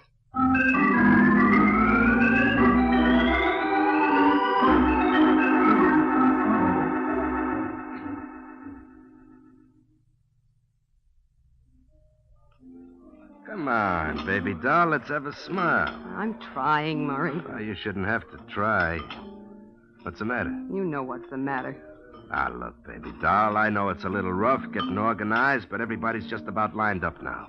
No more knuckle deals. Now it's a business, just like any business. I'll have an office, 9 to 5. You'll see. You know, first it's getting people in line, and then it's keeping them in line. They'll stay in line. Not because they want to. You enjoy throwing your weight around, Murray. You know you do. You like people to be afraid of you. Makes you feel important. You have to pretend to be a big shot because you know you're just Burkett's errand boy. Well, you... Look out, you'll knock over the champagne. Just Burkett's errand boy, huh?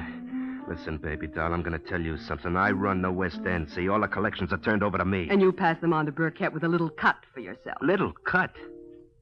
Listen, Burkett don't know all the angles. I got 2 sets of books.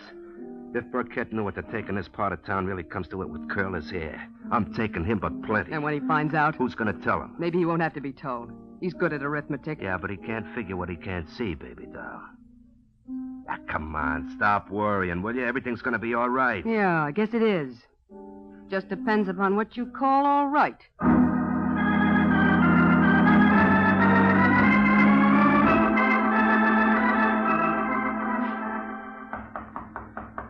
Yes, what is it? Murray Ross is here to see you, Mr. Burkett. Oh, good. I've been waiting. Send him in. Yeah. Okay, go on in. Right. Hello, Burkett. I understand you wanted to see me. Yes, I like to check up from time to time. You know how it is. Sit down. Cigarette? No, thanks. How's Sue? Oh, she's all right. That's good. Anything special you wanted to see me about? As a matter of fact, yes. There is. Shoot. Don't give me ideas. Huh? You take me for a fool, Murray? I don't know what you mean. I think you do. But just so there won't be any question, I'll lay it on the line. Cards on the table. To put it bluntly, Murray, you've been holding out on me, shortchanging me. What? Who told you? Never mind. I have sources of information. Well, your sources are talking through their hat. Perhaps.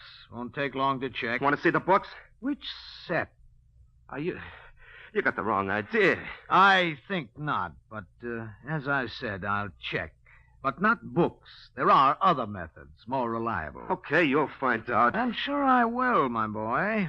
And while I'm working on it, you'll stay here where I can keep an eye on you. Here? Yes, house guest. The boys will see you're comfortable. What's the matter? Oh, nothing. You're too warm? I see you're perspiring. Shall I open a window? I'm getting out of here. What? Going somewhere, mister? Well, Close the door. Yeah. All right, now come back here and sit down, boy. We've got to finish our conversation. What are you going to do? Ah, yes. What am I going to do? Let's discuss that, shall we?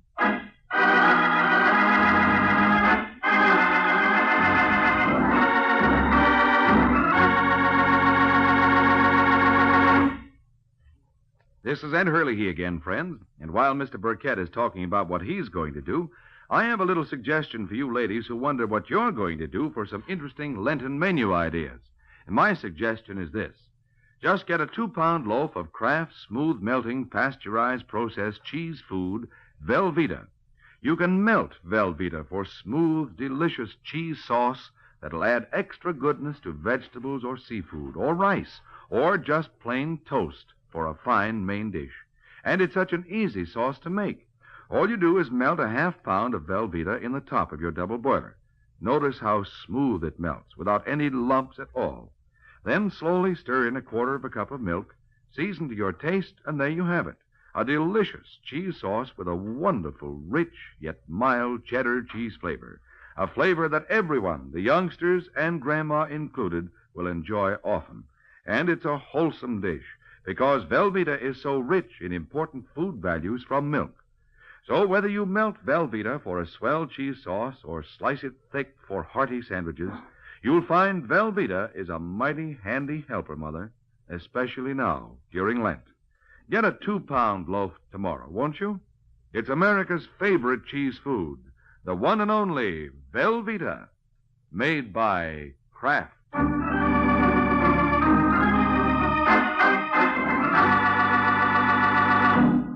back to the adventures of the Falcon. It's a couple of hours since Al Burkett revealed he knew about Murray's double dealing. And now there's a knock at the door of Sue Sanders' apartment. Sue goes to the door, opens it, and finds herself facing Murray. Hello, baby doll. Surprised to see me? No. Should I be? Look out, I'm coming in. All right. Why are you locking the door? I've just come from Burkett. Oh? He knows about the finagling. How'd he find out? How'd he find out? That's Rich. Well, he let you go. Yeah, he let me go. Says I can still be useful, but now he's going to keep his eye on me. Won't that be real cozy?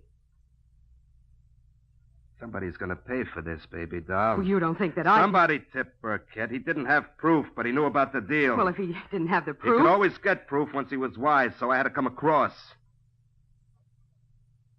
Come here, baby doll. What do you want? I just want you to come here. Murray. Why did you tip Burkett? Not much you didn't. I tell you, and right away, Burkett knows all You about can't believe me. Yeah? Ouch, Murray, don't. You little I double-crosser. didn't tell him, I swear it. Then who did? How about Hilliard? Hey. Hilliard, huh? Why should he? I told you he was dangerous. He spied on me for you, well, he'll spy on you for Burkett. Get in good with the big boys. That's his motto. Maybe. That must be it. Hilliard would sell out his own brother if it would help him get ahead. Well, we'll see, baby doll. We'll see.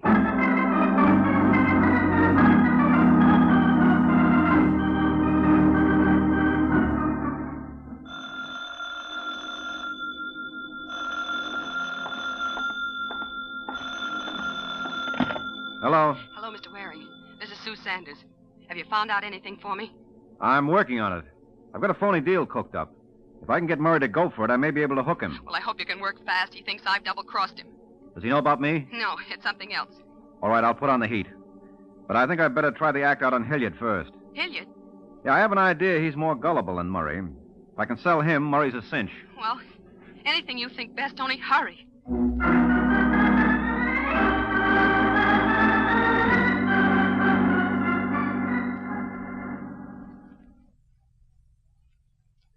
Hilliard, you can at least double your take if you work with my crowd. How do you know what my take is? Well, it's all down there in black and white. I'm not admitting those figures are right. In fact, I'm not admitting I have anything to do with the numbers. All right, look, I don't blame you for being cagey, but think it over, Hilliard. If you want to do business, you know where to reach me. Okay, Waring. But I'd like an answer by tomorrow. We want to get moving. Yeah. And if I were you, I wouldn't mention this to anyone. You think I'm crazy? It's always a possibility. Well, now I've got... Look out, Hilliard, the window!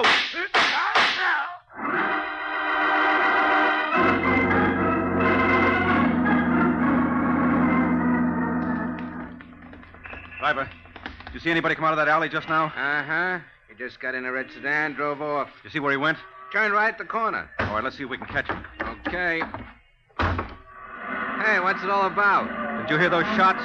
Shots? I thought it was backfire. Backfire never killed anybody. Oh, somebody's dead? Yeah, very. Hey, I don't think I like this. Well, I'm not exactly turning cartwheels myself. You said red sedan. Is that it up ahead? Yeah, could be. All right, step on it. Yeah. Sees us coming. He's starting to speed. Well, catch him. Well, I'll try, but I'm just as happy if I don't. He just turned left. Yeah, I see. Hang on. Here we go. Yeah, there he is. Yeah. Just got through the light. It's changing. Well, lean on your horn and go through on the red. Now, look, if I get a ticket... I'll stand the fine. Okay. Do you stand the hospital bills, too? Yes, and the funeral expenses. Just keep going. Yeah, you say the nicest thing. He's taking another turn. Yeah. Hey, he'll never make it at that speed.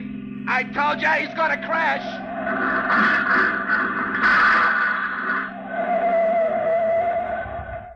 Well, end of the line, mister.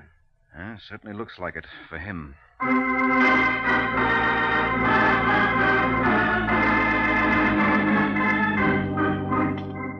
Hello, Murray. Do I know you? Name's Mike Waring. Oh, the Falcon. You see, you do know me. Of you. What do you want? Well, I got a proposition you might be interested in. No, thanks. How do you know till you hear it? I said I've heard of you. I didn't like what I heard. Well, neither did Hilliard, but he was willing to look over my wares. Oh? You talked to Hilliard? Uh-huh. What'd he say? Said he'd consider it. I'm not surprised. Now I know I'm not interested. You don't care for Hilliard, huh? I don't care for rats. How much don't you care for them? Huh? Well, just wondering if you'd try to exterminate them. What's that supposed to mean? Well, somebody exterminated Hilliard. And since you called him a rat... You mean he's dead? That's right. So that's her angle. Whose angle? Nothing. Anyhow, it's not going to work. I can prove where I've been all afternoon. Yes, but this job was done by a professional trigger. You could have hired him. Oh, they picked up who done it? Picked up the pieces. Well, he wasn't working for me. But I got an idea. I'll be seeing you, Ware. Just a minute, Murray. I got things to do out of my way. Yeah, well, first... I said out of my way. Okay, if that's the way you want it, maybe this will keep you around a while.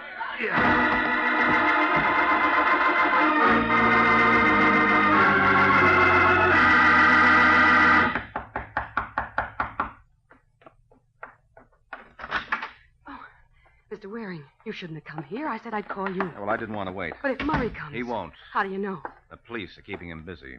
Oh, you've had him arrested? Yes, temporarily. And they're holding him for questioning. Well, they questioned him before. They can't prove anything. That's why I hired you. Well, they never questioned him about this before. About what? Hilliard's murder. What? Has Hilliard been murdered? Uh-huh. And when I told Murray about it, I got the idea he was coming for you. That's the reason I tried to put him on ice for a while. Well, do you think they'll be able to hold him long? I'm afraid not. Unless you can give us a little something to go on. Like what? Like a motive, for example. Now, do you know any reason why Murray would want to kill Hilliard? Now, look. It's going to be bad enough for me if Murray gets out of this. I'll only make it worse by saying anything, make him that much angrier. Well, maybe he won't get out of it if you tell enough. But this is murder. Yeah, I want him locked up, but the electric chair, that's something else. Yeah, it's your hire to his, Angel. And if he's a murderer... Well, I don't know what to say. Say whatever you know. Well, I don't know much. Look, did Murray have a motive for killing Hilliard? Well, yeah, I guess he did. All right, what was it? I told you Murray thought I double-crossed him. Yes, but you didn't say what about. Well, he'd been holding back some of Burkett's money. Burkett found out about it. Murray thought I told him. I said it must have been Hilliard. Mm-hmm. Well, that could do it. Anything else you know? I don't think so. Well, I'll call that much into the police. Then I'll go see Burkett. Now that the heat's on, I've got to find out what's cooking and make sure it's not your goose.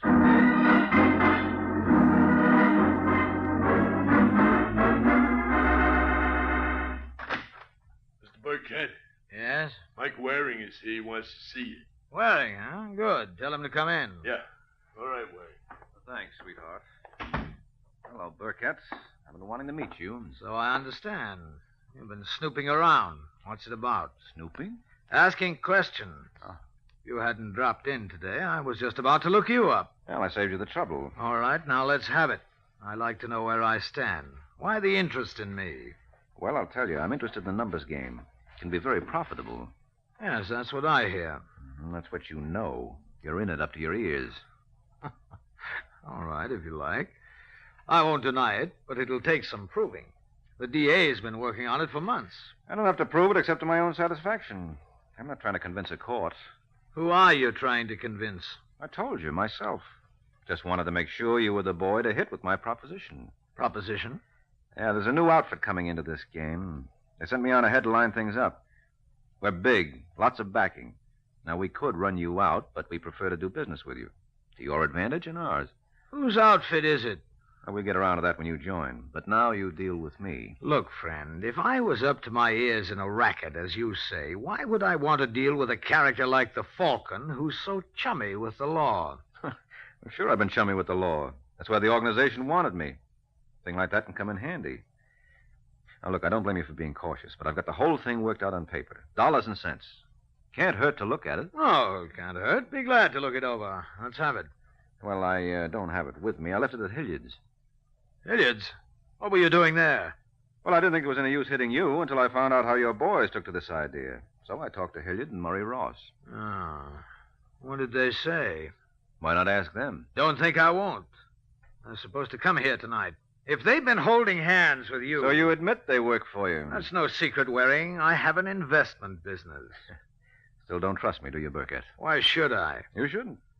But I'm always willing to look over any proposition. Mm-hmm. I'll send one of the boys over to Hilliard's to pick up your papers. Yes, do that. I'm sure you'll find them interesting. What I want to know is just how interesting did Hilliard and Murray find them? Well, I'm afraid you'll never find out from Hilliard. Why? Haven't you heard? Heard what? Hilliard's been murdered. What? Yes, I thought you knew. Oh, Hilliard talks to you, and right away he gets himself murdered. What's the matter? Did he turn you down? Said he'd think it over. Who are you working for, Waring? I told you, that's not for publication yet. I'm asking. Sorry. You know, sometimes silence can be very unhealthy. Why? You're just a businessman. Investments. You wouldn't try any rough stuff. That's right, Waring. I wouldn't. But you can always have an accident, can't you?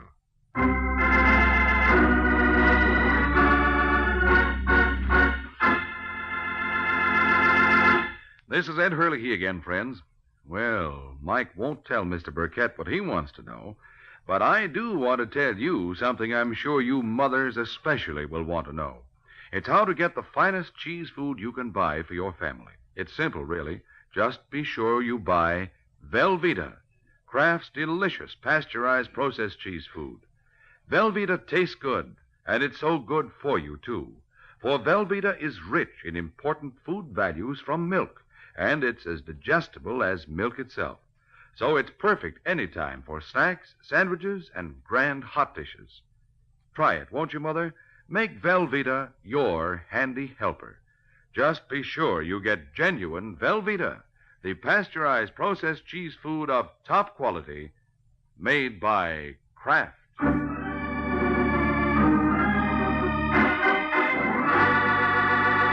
Now, back to the adventures of the Falcon. It's 20 minutes since Mike Waring left Al Burkett. Now he's back at Sue's with a plan to wrap up the case. Now, look, Angel, I want you to call Burkett. Ask him to come over here. Why? I want to get him away from his gorillas. He was expecting Murray and Hilliard tonight. Now, he knows Hilliard can't make it, but he's still waiting for Murray. He knows you're Murray's girl, so maybe he'll come if he thinks you have an important message from Murray. You probably want me to go to his place. Well, you can be expecting a phone call from Murray and don't want to leave till you get it. All right, I'll try. But what happens when he gets here? Well, the only way to clinch anything against these boys is to get one of them on record against the other. I think I know how to do it now, and it ought to work. Well, it better. After all, Mr. Waring, I hired you to get me out of danger, not into it.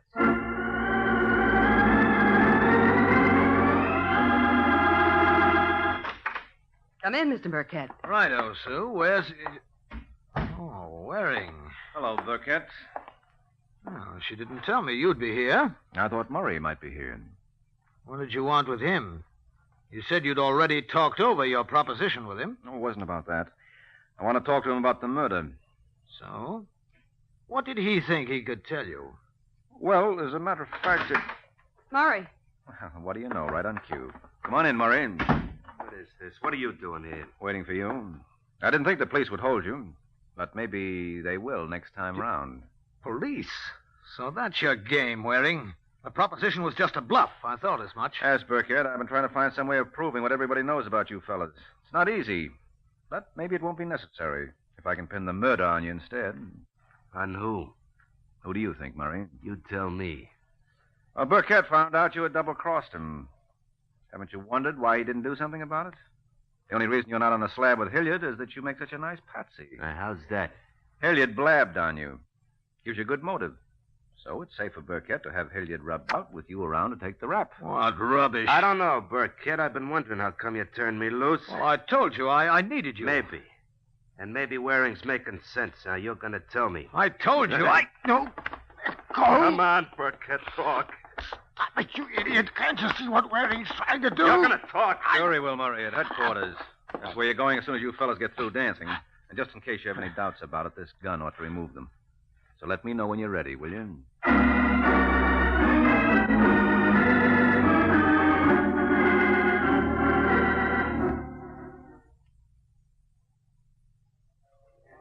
Well, Angel, before they got through, they certainly spilled plenty on each other. They won't have much to worry about from Murray anymore. He has a long stretch ahead for racketeering. And Burkett is going up for murder. But why did Burkett have Hilliard killed? Hilliard was helping him. He told him about Murray's cheating. Yes, that's just it. You see, Hilliard was a stool pigeon. He squealed on you to Murray, squealed on Murray to Burkett. So Burkett reasoned he might just as likely squeal on him to the law. Oh, I see. Now, Burkett's motto was never trust a stoolie. Makes sense. But how did you know that he was behind the murder? Well, he pretended he didn't know Hilliard had been killed. When I told him I'd left some papers he might be interested in at Hilliard's, he said he'd send one of the boys over to pick them up. But since he was supposed to be expecting Hilliard, why didn't he simply call him to bring the papers along? Of course. He must have known Hilliard wouldn't be coming. That's right, because he knew he was dead. Mm-hmm. Well, I'm glad it's over. And I'm certainly glad you got me free of Murray. And believe me, I'm going to be careful who I start going out with from now on. That's a very good idea. Of course. A private detective ought to be safe enough. Uh-oh. Don't look at me. What's the matter? You had your last boyfriend sent to jail.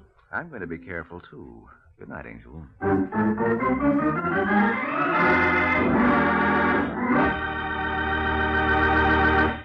Friends, America's defense program has placed on the Red Cross one of the greatest responsibilities it has ever had to assume.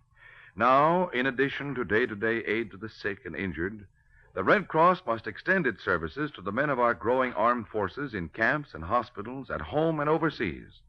Now, too, the Red Cross must recruit, train, and equip millions of home defense volunteers in first aid and home nursing. And the Red Cross system of blood banks must be expanded to meet greater civilian and military needs. That's why Red Cross needs your help. By giving as generously as you can to the Red Cross, you are helping to mobilize for the defense of your family, your community, your country.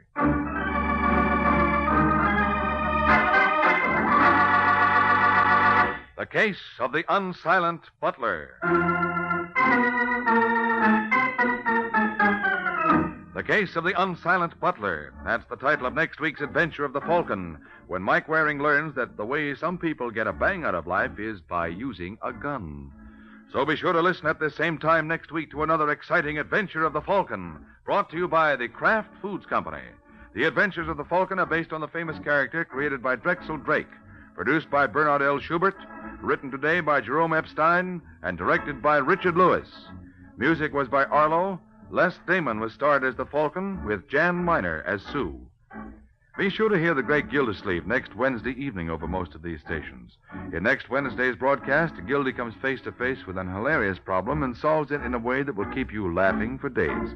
Remember the show, the time, and the place, the great Gildersleeve, next Wednesday evening over most of these stations. Check your local newspaper for time of broadcast. This is Ed Hurley, he's speaking for the Kraft Foods Company. This is NBC, the national broadcasting company.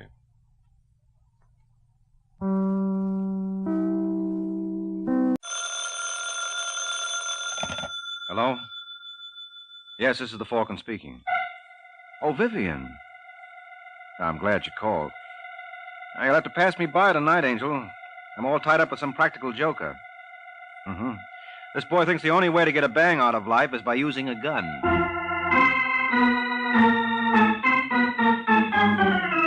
This is Ed Hurley, friends, inviting you on behalf of the Kraft Foods Company to listen to The Adventures of the Falcon, starring Les Damon. You met the Falcon first in his best-selling novels. Then you saw him in his thrilling motion picture series. Now join him on the air when the Falcon solves The Case of the Unsilent Butler.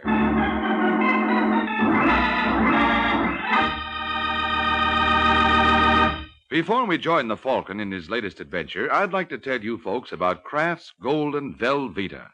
Velveeta is such good eating. Just taste that grand, rich, yet mild cheddar cheese flavor.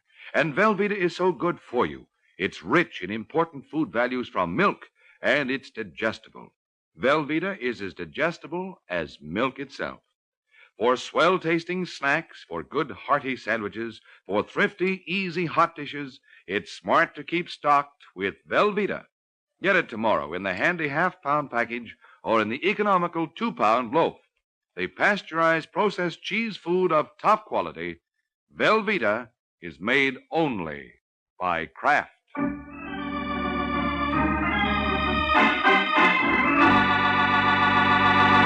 And now, the case of the unsilent butler. It's early afternoon in New York, and in the swank offices of the Conrad Oil Company, the president of the outfit thumbs through a stack of correspondence. It's quite obvious that Mr. Conrad is a big operator, and if you're wondering how he got there, just watch him in action. What is it, Miss Rogers? I'm sorry to bother you, Mr. Conreed, but there's a Daniel Lyons here to see you. Daniel Lyons? He used to be with the Cooper Detective Agency. He says he has a 3:30 appointment. Oh, yes. Send him in. Mr. Conreed will see you now, Mr. Lyons. Miss Rogers. Yes, sir. See that we're not disturbed. Mr. Conrad? That's right. I'm Danny Lyons. This is indeed a pleasure, sir. Won't you sit down? Thanks. You're probably wondering why I sent for you. Now that you mention it, I am. Your company has its own staff of troubleshooters. Well, the assignment I had in mind calls for peculiar talents, and I don't think our boys are equipped to handle it. What makes you think I am? Weren't you the detective whose license was revoked for your part in the Norden affair? Yeah, but I was framed. I'm terribly sorry to hear that. What do you mean? The man with an imagination capable of figuring out a method of swindling Mr. Norden should go far. Could you use someone like that? I could. Then I'm your boy. What's the pitch? Mr. Lyons, I don't know how much you know about the oil business. Very little. Have you any idea how we locate a well? I always assumed you just kept digging and hoped for the best. Oh, it's a little more scientific than that. However, there's still a great deal of guesswork involved. So much so that last year alone, my company lost $6 million sinking new wells. Oh, that's tough, but that's one of the gambles of your racket, isn't it? Yes, indeed. However, 3 months ago, an engineer named Robert Butler invented a device that takes practically 80% of the guesswork out of locating oil wells. He called it the Butler Petroleum Detector. Gimmick like that ought to be worth a fortune. It is.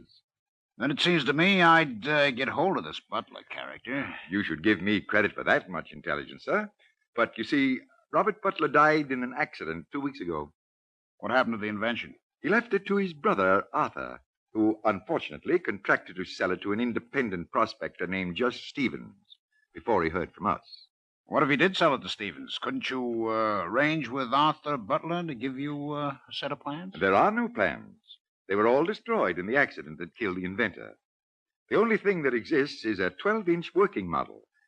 Need I add, Mr. Lyons, as such, it's extremely valuable. What do you call valuable? If we got it instead of Stevens, it would be worth $100,000. And no questions asked, Mr. Conrad? And no questions asked, Mr. Lyons.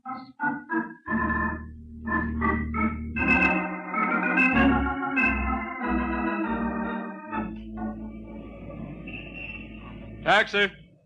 Taxi! All right, driver. Let's go to the... Oh, excuse me a moment. Say, mister. Me? Yeah. What's the trouble? No trouble. My name's Arthur Butler. I like to make things easy for people. Huh? I got a date with a fella named Jess Stevens. What? I'm supposed to meet him at Mike Warren's apartment at the Belmore. What's that supposed to mean to me? Well, it should mean something.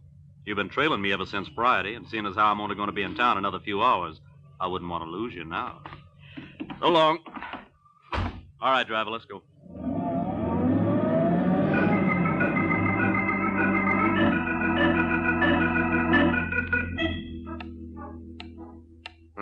Is that the right time, Mike?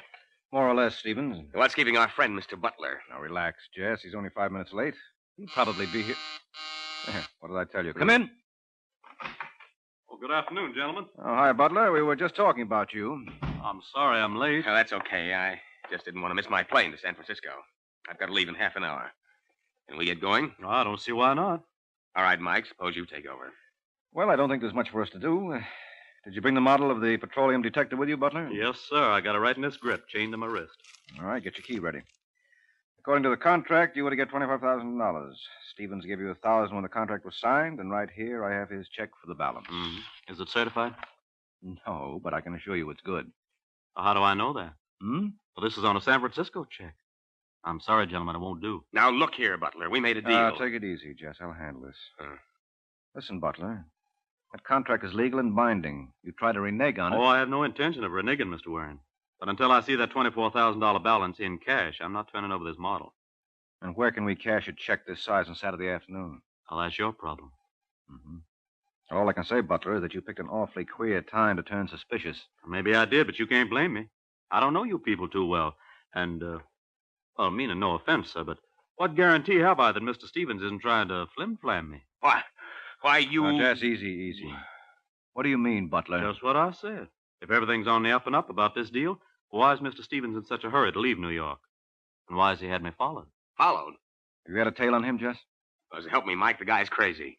You must be imagining things, Butler. Don't tell me that. I've seen the same gentleman too often. Yesterday, he posed as a bill collector. This morning, he was a telephone repairman. What did he look like? He's a heavy-set lad. Must weigh about 210 pounds. Brown curly hair. Oh, and across the bridge of his nose was a small scar. Sounds like Danny Lyons. Lyons? Who's he? The private detective who recently lost his license for being mixed up in some swindle. Mm-hmm. Now tell me I'm imagining things. And now look, Butler, Stevens didn't hire Lyons. Well, then who did? I don't know. Maybe I can guess. Who? Carl Conrad. Carl Conrad? Who's he? Oh, one of my competitors. Listen, Mike, is this man Lyons dangerous? Enough.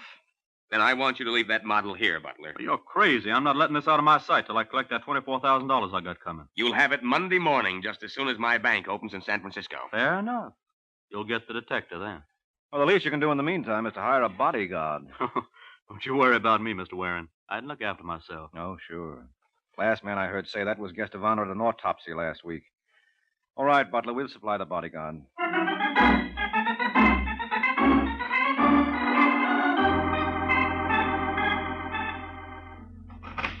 Yes? Is John Webster in? Do you have an appointment? Well, I think he'll see me. Where is he, in there? Just a second. That's all right. I'm an old friend of the family. Come back here. You can't walk in like that. Hey, what goes on here? Hello, Johnny. Mike Waring. I tried to stop him, Mr. Webster, but That's he wouldn't... okay, Pat. This is the Falcon. We used to play hooky together. Oh, I'm sorry. I didn't know. How could you? Sit down, Mike. Thanks. Haven't seen you in months. How's it going, Johnny? Oh, it couldn't be better. Right, Pat? Oh, yes. Everybody seems to want to hire Mr. Webster. Well, what about the... Oh, the furniture? Well, I was referring to the lack of it. Oh, we took it out. We ordered a new batch. You know, that modern chrome stuff. Pat thinks it's kind of flashy for a private dick's office, but I didn't. What do you say, Mike? Well, I say I'm awfully glad to hear you're doing so well. Yeah. I'm working on a case now that's a humdinger. $5,000 fee. Well, I guess I'll have to find myself another boy. What do you mean? Oh, I had a little routine bodyguarding job, but I could see you wouldn't be interested. Whoa. Sit down, huh? No, I really got to go, Johnny. Not until I get that job. But this would only last 48 hours and pay $20 a day. That's 40 more than Pat and I saw all week. Oh? I was bluffing, Mike. I haven't had a case in months. Do I get yours? Sure, Johnny. Thanks. What's the story? Well, there's a man named Arthur Butler staying at the Belvedere. He'll give you all the dope. He the boy you want me to keep an eye on? Mm-hmm. You're not to let him out of your sight for a minute. He's got an oil detector gadget on him that's worth a fortune. You expecting me? Yeah, but I better call him and tell him you're on your way over. Oh, Mike. Huh? It don't work. The phone company and me are feuding. You mean they're sore because you don't pay your bills? Ain't that ridiculous? Oh. Okay, Johnny, I'll phone him from outside. There's a booth in the lobby. Yeah, I'll see you. So long, Pat. Been nice knowing you. Thank you. Well, baby, what do you think? I don't like it, Johnny. Why? Don't ask me. I just don't like it. Don't be silly, Pat. I got a hunch this is where our luck starts to change. On a $40 case? Guys have made fortunes in this racket, starting with less. I wonder how much that gadget this Butler character owns is worth.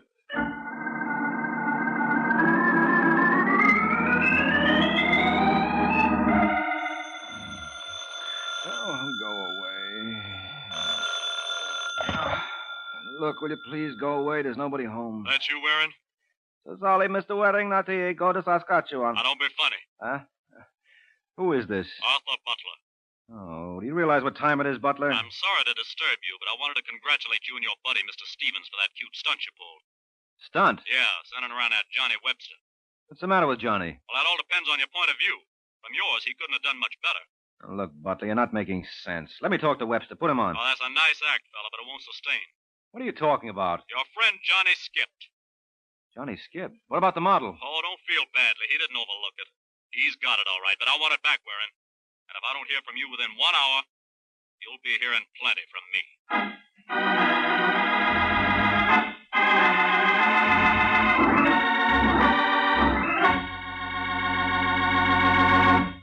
This is Ed Hurley again, friends. Well, it seems that if Mr. Butler doesn't hear from Mike, there'll be trouble. And if you ladies don't hear this idea I have for you this afternoon, you might have more trouble than necessary in planning your Lenten menus. So let me tell you how you can melt Kraft's famous pasteurized processed cheese food, Velveeta, for a golden, smooth cheese sauce that's perfect with vegetable plates or seafood or rice or just over toast for a grand Lenten main dish. And this sauce is so easy to make.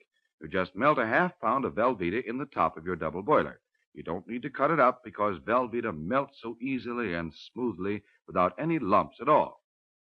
Then stir in a quarter cup of milk, season, and there it is.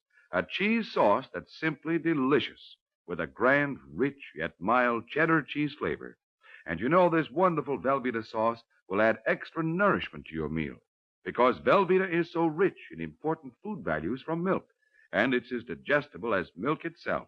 So it's perfect for all the family, the youngsters and Grandma, too.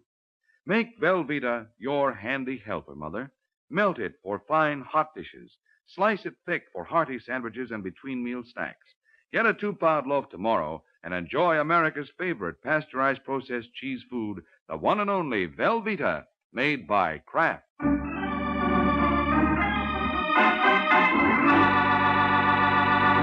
Now, back to the adventures of the Falcon. An hour has passed since Arthur Butler informed Mike that Johnny Webster removed not only himself, but the Butler petroleum detector as well. Now, in his hotel room, Mr. Butler seems strangely annoyed. Well, what do you got to say for yourself, Warren? You told me this Johnny Webster was trustworthy. You said with him on the job, I had nothing to worry about. How did you learn that he skipped, Butler? I woke up at 3 in the morning and discovered this. That's the chain you had on the grip, isn't it? Yeah. You always sleep with a chain to your wrist? Only since I got to New York. But as you can see, somebody took a pair of wire clippers to it. Where did you leave Johnny before you went to bed? On a sofa. He said he was going to read for a while, or so he claimed. Now, listen, Butler. You've got to believe me. I recommended Johnny Webster in good faith. I'll get back that model for you. When? As soon as I can find him. Yeah, well, that may be years, and I can't afford to wait. I'm going to the police, Warren. Now, you don't want to do that. Don't I? You just watch. Look, you're wrong, Butler. Publicity is the last thing you want in this case. No use talking. I made up my mind. Did you ask your cab to wait? Nope. Oh, there's usually one down at the corner. Well, seems like you're out of luck. Taxi? Hey, taxi! Hey, wait a minute, Butler. I said you're not going to talk me out of this. No. Look over there. Look over where? That Chevy parked across the street. Well, what about it? That's Johnny Webster's heap. What? I'm sure of it. If I remember correctly, the rear right fender was off. If this is some kind of a gag, Warren... Well, what would be the point? Hey, what did I tell you? This is Johnny's car, all right. Now, why do you suppose he left it here? Maybe he ran out of gas. No. What Johnny ran out of was luck. Look behind the front seat. What do you mean? Oh. That's right. He's dead. And judging by that knife on his back, it wasn't due to an overdose of sleeping pills.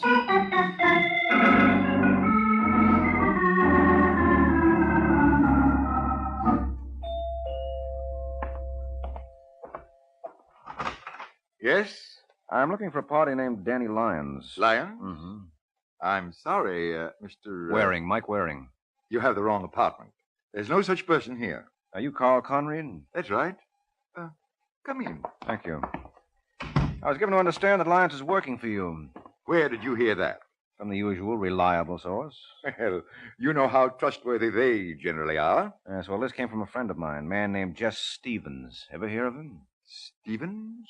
I don't believe I have. He's in the oil business, too. Though not on the scale you people are. Oh, of course. He prospects for oil on his own. What we call a wildcatter. Uh-huh. And Mr. Stevens led you to believe that this Lyons chap was in my employ? That's right. Doing what? Trying to get hold of the Butler petroleum detective. Believe me, Mr. Waring, I've been in this business 35 years, and I never heard of that. Just what is that contraption supposed to do? Take a lot of the guesswork out of locating new oil fields. It must be extremely valuable. Yes, must be. Someone knifed a private detective named Johnny Webster to get it last night. Surely, Mr. Waring, you don't think... Yes, I do. I don't know whether you're aware of it, sir, but you're being very insulting. If I am, it's entirely intentional. Then you can understand, under the circumstances, I must ask you to leave. Oh, sure. But I'll be back. You needn't bother, Mr. Waring. First of all, I don't believe any such object as the Butler petroleum detector exists. Well, that's your privilege. Oh, just a moment, sir. Yeah? I wouldn't want you to go off feeling I'm one of those diehards who doesn't believe there's anything new under the sun. No, of course not. As I said, I don't believe any such invention exists. However, I'd be willing to pay $100,000 to the man who can furnish the necessary proof that I'm wrong. I hope I'll be seeing you, Mr. Waring.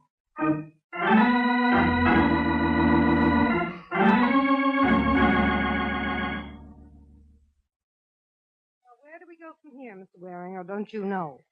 Well, I'm convinced that Conrad was lying to me, Pat. But I'm sure he doesn't have the Butler detector yet. He practically offered me $100,000 to turn it over. On the other hand, I'd swear it came as no surprise to him that your boss was murdered. Well, it came as no surprise to me either. I told Johnny I didn't want him to get mixed up in this. Why? Isn't that obvious? No, who could foresee that Johnny would be hurt? This was a routine job. As a secretary, you ought to know that. I only know he's dead. Kind of went for the guy, didn't you? What do you think? I think if I never accomplish another thing, I'm going to find his killer. Now, who knew that Johnny got the job to nurse Butler along? No one. You sure there wasn't a leak? I'm positive. Johnny left this office a couple of minutes after you did. Did you tell anyone? Did I tell anyone? Inadvertently or otherwise. You've got your nerve. I'm sorry, Pat, but I can't afford to overlook any possibilities. How long had you worked for him? That's none of your business. And he couldn't have been paying you very much. If my memory serves me right, he said this was the first case he'd had in months. You think you can browbeat me because I'm a woman. I notice you haven't tried it with Danny Lyons. I haven't been able to locate Mr. Lyons yet. Well, what about your friend Jess Stevens? What about him? Well, it seems to me if you're going to ask personal questions, he ought to take his turn in answering them.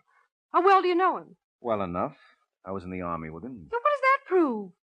Just because a man wears a uniform, does that make him a solid citizen? Suppose Butler was right. About what? That check Stevens tried to give him for $24,000.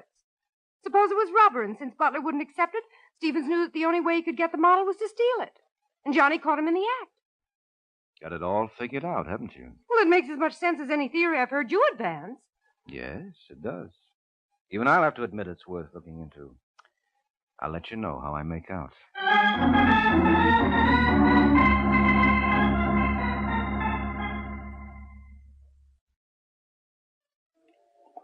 Hey, bartender. Bartender. Let me have a bourbon and water. There you are, Jess. No. They told me at the desk I'd find you in the bar. Anything new, Mike? Well, yes, no. What do you say we squat, huh? Yeah. I've been doing a lot of legwork this morning. Okay. You want a drink? No, I'll sit this one out. Say, bartender, serve that drink over here, will you? Well, what's the story, Mike? How long do you think it'll be before we can locate that model? You seem more concerned about finding that than nabbing Webster's murderer. Okay, if you want an honest answer, yes. I want to get my hands on that detector. To me, that's all that counts. Well, let me tell you something, Jess. I don't care if I never see that miracle machine again. I'm only interested in one thing. I'll bet you are. You've been in touch with Conrad, haven't you? And what's that supposed to mean? Just what it sounded like. What'd he offer you? You accusing me of selling you out? All I know is you seem to have forgotten suddenly that you're supposed to be a friend of mine. Yeah, well, friendship works two ways, Jess. We have a mutual agreement. I can drop you just as you can cancel me out.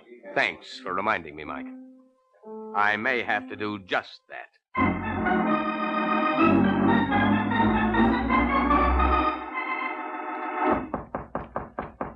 Just a second. Hello, Lyons. Mr. Conrad, what are you doing here? Well, if that mountain wouldn't come to Muhammad, Muhammad must necessarily go to the mountain. Well, I was keeping out of sight. You might have at least phoned me, Lyon. I had nothing to tell you. Mike Waring had. He told me that a chap named Johnny Webster lost his life last night trying to prevent a theft from Butler's hotel room. So? So, I'm merely putting two and two together. Sometimes you wind up with 22 that way. Let me ask you a question, Mr. Conrad. Suppose I told you I haven't got Butler's whatchamacallit. I wouldn't believe you. I thought you'd say that. How high will you go for it? We made a bargain last week, Lyon. Yeah, but the whole thing was strictly spec then. If I guaranteed to bring it over to your place in an hour, what would it be worth to you? I still think the stipulated price of $100,000 was more than ample. Will you go 50 more? 25, and that's my limit. Okay. What time have you got now? 9 o'clock. Go to your office, start counting it out. I'll see you at 10.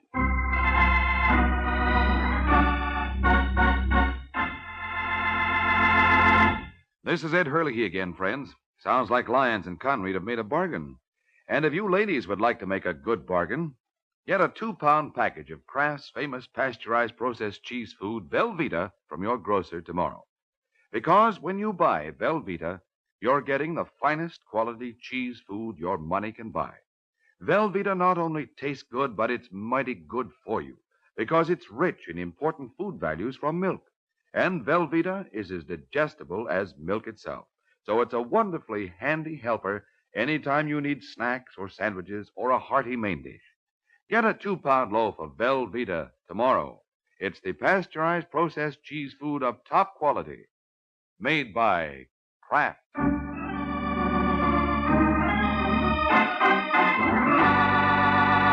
Now, back to the adventures of the Falcon. An hour has passed since Danny Lyons promised to deliver the Butler petroleum detector to Mr. Conrad.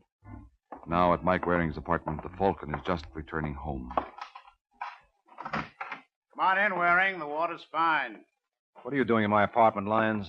Don't ask so many questions. Just shut the door like a good boy. You mind pointing that gun elsewhere? Now, don't tell me it makes you nervous. Yes, very. You have no idea how easily those things go off. What makes you think I don't? Well, I assumed you preferred knives. What kind of a crack is that? I was thinking of Johnny Webster. Now, listen, Waring. Don't get me any more annoyed than I am now. I made an appointment for 10 o'clock, and it's 5 after already. That's too bad. Yeah, I phoned my party a couple of minutes ago, and he's getting real impatient. Well, don't let me keep you, fella. You won't. Where's the thingamajig? You mean the Butler petroleum detector? Yeah. I don't know, and what's more, I don't care. Well, I care plenty. So open up, Waring. Oh, careful, friend. I just had the suit pressed. Now, listen, I never liked you, and I wouldn't need much excuse to part your hair with this cannon, so let's not have any smart answers. You understand? Well, I just can't help it. I used to be a quiz kid. Let go. Come on, Lyons, drop it. I'll drop it, Waring, right where it does the most good.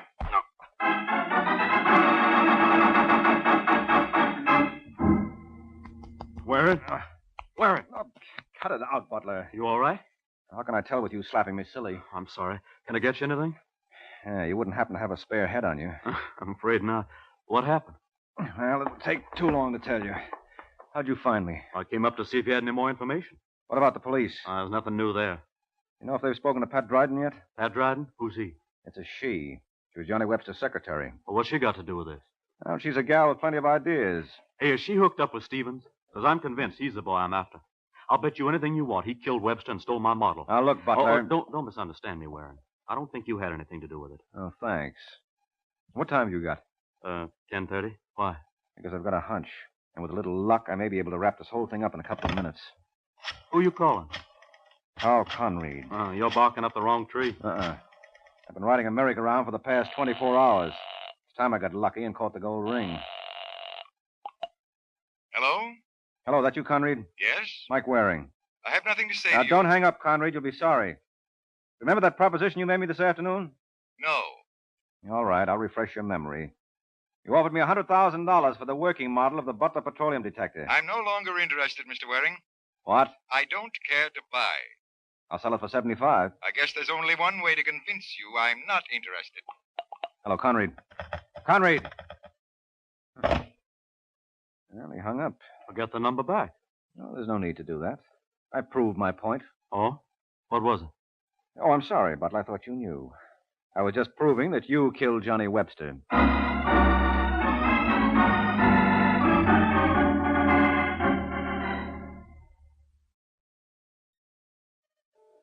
The one thing I can't decide, Mike, is just who owes whom an apology. I suppose we call the honors even, Jess. We both made mistakes. You sure you didn't make one in turning Arthur Butler over to the police? Oh, no. There's no question about that. Butler killed Johnny, all right. Why? Well, to convince us that the detector had been stolen from him when it never had been. But why should a man steal from himself? No reason. Except he could make a very handsome profit thereby. I don't get it.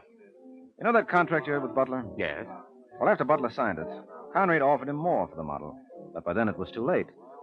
Butler knew he couldn't break the contract with you because you've sued and collected every penny he had. You follow me? I think so. Is that why Butler refused to accept my check? Sure, he knew it was good. He just wanted to stall. And that's when he decided on this brilliant scheme of robbing himself. That was the only way he could weasel out of the contract. Now you've got it. The Butler petroleum detector was unique. If it was stolen, there was nothing you could do about it. You couldn't ask him to turn over the plans because none existed. I still don't see why he killed Johnny. Well, he had to. Webster on the scene every minute of the time, Butler's story of the theft would never stand up. But this way, with Johnny dead, it looked even better. Yeah. But how did you learn the truth? At 10 o'clock tonight, Conrad was ready to buy the model from Lyons. Now, Lyons didn't have it. Otherwise, he wouldn't have come to my place. And he couldn't have gotten it from me because I never had it to begin with. So? So when I phoned Conrad just half an hour later, he was no longer interested in the model, not at any price. Well, that convinced me that Conrad already had it. The man doesn't cool off like that. So the only one he could have bought it from was Butler. Once I hit on that, the rest was easy. I see. Yes, it's simple enough now. But we all should have realized it right at the beginning. Why? You don't know your detective stories. In practically all of them, it's always the butler who did it. Good night, Jet.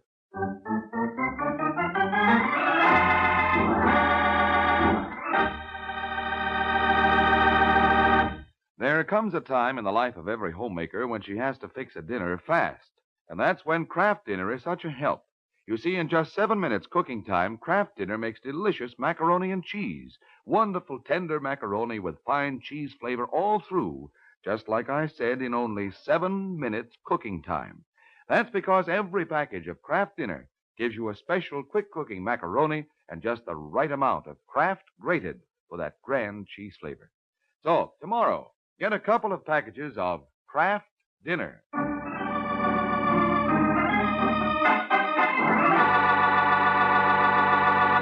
The Case of the Witty Widow. The Case of the Witty Widow. That's the title of next week's adventure of the Falcon, when Mike Waring learns that some women use guns on their menfolk only because they have scruples about divorce. So be sure to listen at the same time next week to another exciting adventure of the Falcon, brought to you by the Kraft Foods Company. The Adventures of the Falcon are based on the famous character created by Drexel Drake, produced by Bernard L. Schubert, written today by Eugene Wang, and directed by Richard Lewis. Music was by Arlo. Les Thamon was starred as the Falcon, with Elspeth Eric as Pat. Be sure to hear the great Gildersleeve next Wednesday evening over most of these stations. In next Wednesday's broadcast, Gildy comes face to face with an hilarious problem and solves it in a way that will keep you laughing for days. Remember the show, the time, and the place. The Great Gildersleeve, next Wednesday evening over most of these stations. Check your local newspaper for time of broadcast. This is Ed Hurley, he speaking, for the Kraft Foods Company.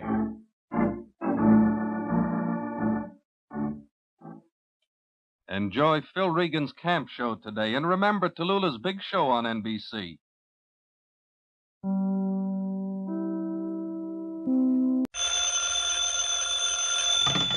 Hello?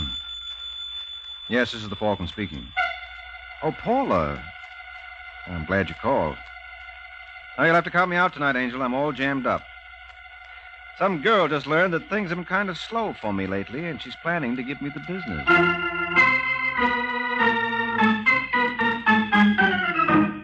This is Ed Hurley, friends, inviting you on behalf of the Kraft Foods Company to listen to The Adventures of the Falcon, starring Les Thamon. You met the Falcon first in his best-selling novels. Then you saw him in his thrilling motion picture series. Now join him on the air when the Falcon solves the case of the talented Texan.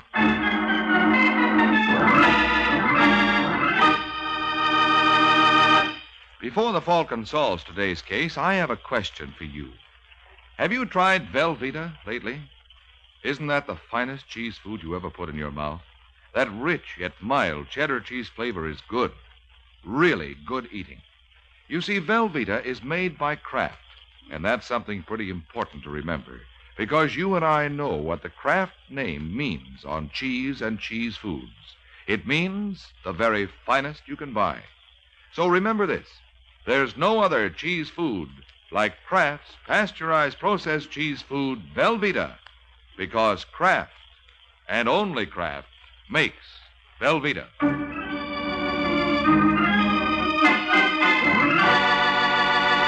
Now, the case of the talented Texan. It's late afternoon in New York, and in a small furnished apartment on Manhattan's east side, a gentleman named Reed Stevens prepares for business while his wife watches interestedly as he opens up shop. There's a box of shells in the bottom drawer, kid. So?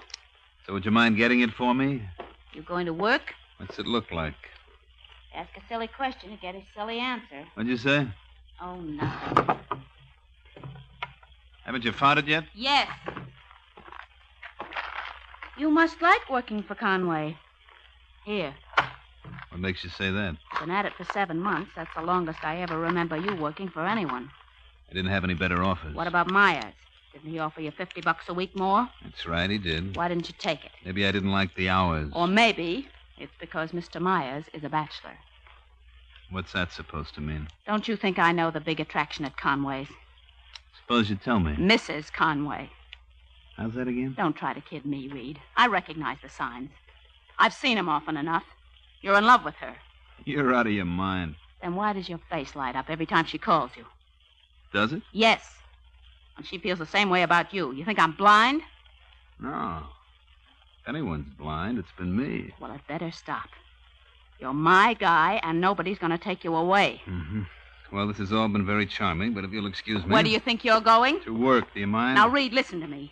You know, if I didn't love you... You're going to get out of my way? No, I am not. We're going to have this out right here and now. I told you something, Kay. Oh. I have Conway calls. Tell him I'm picking up his missus first, then I'll pick him up at the club. Have you got that? Yeah, I got it, Reed. I got it the first time.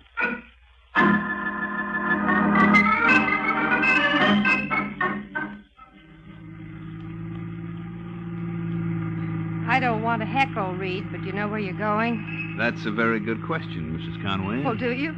You passed the club 20 minutes ago. If you intend to pick up Fred there, you're doing it the hard way. What are we stopping here for? I'd like to talk to you, Lois. Lois? You know, my wife said something very strange today. About us? Mm-hmm. Yeah, she thought there was something playing. What made her think that? Feminine intuition. Don't ever sell it short. And she was right? Well, no, as it happened, she was wrong, but that's your fault. I went for you the first day I saw you at the club. 7 months ago? 7 months ago. We wasted a lot of time, Reed. You're right, baby. We got a lot of time to make up for.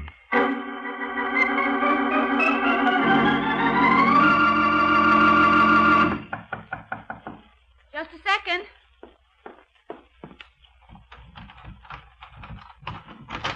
Yes? You're Kay Stevens, aren't you? That's right. My name is Fred Conway. I know. I'm flattered. May I come in? Well, Reed isn't home. That's why I picked this time to call. Oh. Won't you sit down? I believe I will. Would you like a... Not a thing, thank you. I have everything I want. Or perhaps I should amend that statement. I had everything I wanted. I don't follow you, Mr. Conway. Please call me Fred. Your husband does. Well, Reed doesn't like me to take liberties. Obviously, what's sauce for the goose isn't sauce for the gander. I don't understand you. Of course you do, Kay. You're a smart woman. I'm sure it won't come as any shock to you that Reed has been seeing my wife for 5 weeks now. Well? Well, what do you propose to do about it? Nothing. Nothing? This may be a new experience for you, Mr. Conway. Fred. But it is an old story in this department. Oh, have there been others? Dozens. And Reed always comes back to me. Did it ever occur to you that one day he may not... What do you mean? Someday he might meet the one woman who can keep him interested. Who knows? It could be Lois.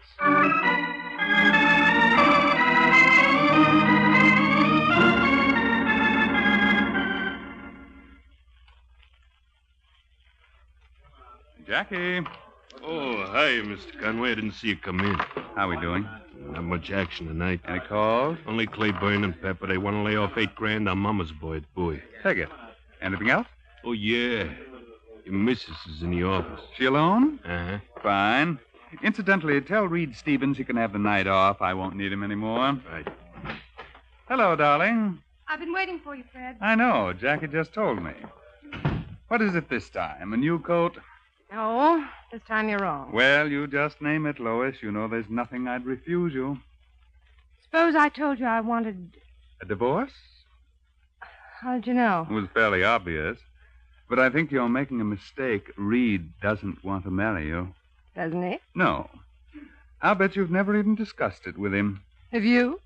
Well, I figured his wife was a much better choice, and she was. She tells me Reed goes through these things periodically. You're lying. I wish I were, darling. I know what a blow this must be to your vanity. But I imagine if you called Mrs. Stevens, she'd be happy to give you names and addresses. Now listen, Fred. I'm sorry, dear, but I've got a million things to do, and so have you. You'll have to pack your clothes, and then... Oh, there's no real hurry. Take all the time in the world. If you're out of the house by 11 tonight, that'll be fine.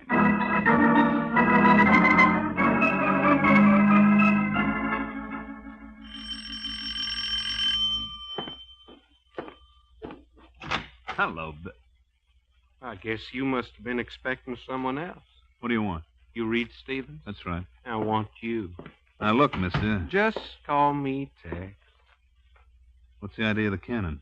What's generally the idea? You nuts? If somebody don't like you, Reed, you must have gone out of your way to... Just keep your hands right where they are. Hey, it's a nifty-looking shoulder holster you got there. Mind if I see it? Boy, that's what I call a beauty. But it set you back. Now, listen, Tex. Sure wish I could afford one like it. Yeah, don't think much of your shooting iron. Too clumsy. Look at all the effort you got to use to pull the trigger. I guess I was wrong. It don't seem to take any effort at all.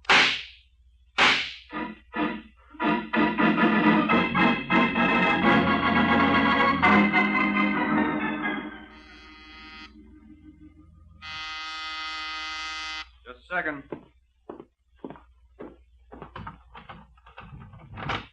Yes? I'm looking for Michael Waring. Come in. Well, I'm afraid there must be some mistake. Are you Mr. Waring? That's right. I mean, are you a private detective? I got a license that says so. Well, where's your office? I don't have one. I work right out of here. Disappointed? Well, And I don't have a beautiful blonde secretary or a desk full of empty liquor bottles either. Now, if you'd like to get someone else... I'm sorry. It's just... No, it's my fault, Miss... Stevens. Kay Stevens. Only it's Mrs. Well, come on in. Thank you. Now, sit down, won't you? I'd rather not, if you don't mind. All right, suit yourself. Cigarette? No, thanks. Okay, let's get down to cases. I want a divorce. What do you expect me to do about it? Well, I'll need evidence. So you want me to do a little keyhole peeking? Huh? Yes, his name is Reed Stevens. You mean his name was Reed Stevens? What? That's a funny thing, Sergeant, but I don't remember you knocking. Come to think of it, I don't remember that either. What do you mean my husband's name was Reed Stevens? Well, don't you always use the past tense in connection with a deceased? What are you trying to say? He's been murdered, Mrs. Stevens. No. Yes, nobody knows that better than you. Where is he? Where is he? I've got to see him. You will. You care to join us, Mike? Is it a pinch? It is indeed. I'm so glad your apartment is only 8 minutes from headquarters. Whenever we have a homicide, I can always stop here first. And very rarely have I been disappointed. All right, folks, let's go.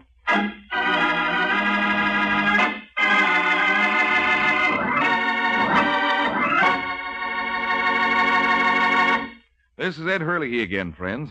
Well, while Sergeant Corbett and Mike go to headquarters with Mrs. Stevens, I'd like to tell you about an idea that will save you money next time you go to your food store.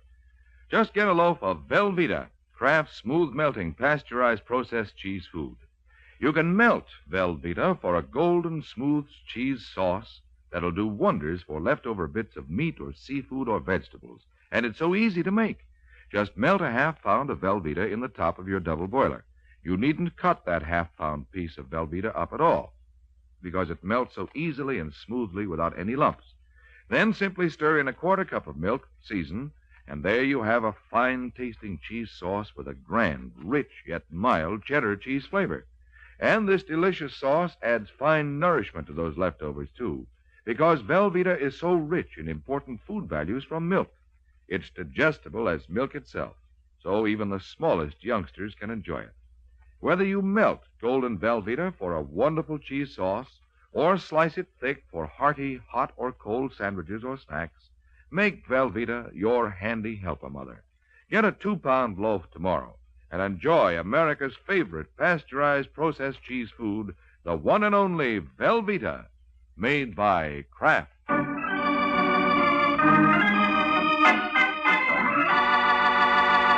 Now, back to the adventures of the Falcon.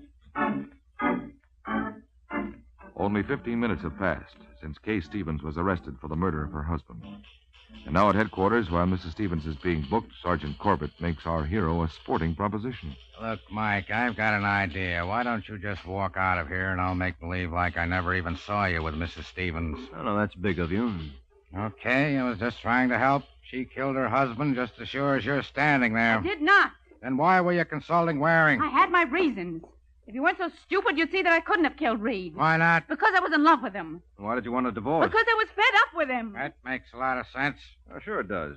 You can be crazy about somebody, and yet they can do things to you that drive you out of your mind. Don't make me laugh. Oh, it happens every day in the week. It's the old story of not being able to live with someone or live without them. She managed it nicely. I tell you, I didn't kill him, Sergeant. You knew he was chasing around. He did it before? But this time he wasn't coming back. He always came back. If you were so sure of that, why did you go to Waring to get you evidence for a divorce? Oh, I don't know. I'm all mixed up. You weren't so mixed up that you couldn't hire a professional gunman? That is not true. All right. Lay off it, Corbett. What's this about a professional gunman? We got a description of the lad who actually pulled the trigger. Who is he? We're not sure yet, but according to the building superintendent, he was a tall, red-headed boy who spoke with a Western accent. You think Mrs. Stevens hired him? Yes. You're crazy. I would never do anything to hurt Reed. All right, that's enough, Kay. Who was the other woman this time? I have no idea. Well, if she's bashful, I'll tell you. It was Lois Conway. Lois Conway? Freddie's wife. You know her? Not personally. Oh, really? Maybe I'm missing something. Take it easy, Kay. I'll keep in touch.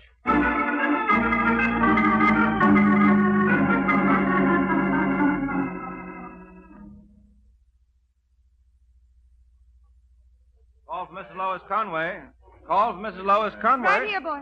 Hello, Mrs. Conway. Hello, bellhop. Well, how could you tell? I thought I did a real professional job. Who are you? Mike Waring. The one they call the Falcon? No, I'm sure it pays to advertise. What do you want with me? Well, it's a long, dull story. Why don't we step into the bar and I'll tell you about it? No, thank you. I think you'll change your mind. Reed Stevens is dead. What? Mm-hmm. Murdered early tonight. Maybe I could stand a drink after all. Bar's right over there. How did it happen? A professional gunman paid him a visit in a little hideaway Reed rented on East 58th Street. Did they catch the man? No. And they don't know who hired him, huh? Well, the police are inclined to believe it was my client. Your client? Mrs. Stevens. They're crazy. Reed was happily married. He told you that himself? Several times. Right through this door. Would Monsieur like a table? No, monsieur, we'll sit right at the bar, but we would like a couple of whiskey sours. Very good, sir. You seem to know my preferences. Oh, you'd be surprised what I know about you, Lois. Lois? Well, I figured it's permissible. After all, I do know you real well. I even knew where to find you. How'd you manage that? Well, I went to your room first and told the maid I had a COD parcel for you. Imagine my surprise when she said you were staying at the Creighton. Indirectly, that told me a lot more. I don't see how. Well, that's because you're no detective. You see, when she refused the COD, it could only mean one thing. What? That your husband must have known about you and Reed and tossed you out on your lovely ear. How dare you? No. It's a nice right cross you've got. I never want to see you again. Now, don't count on it, Lois. I was brought up right. I'll be back if only to turn the other cheek. Take care of yourself, Angel.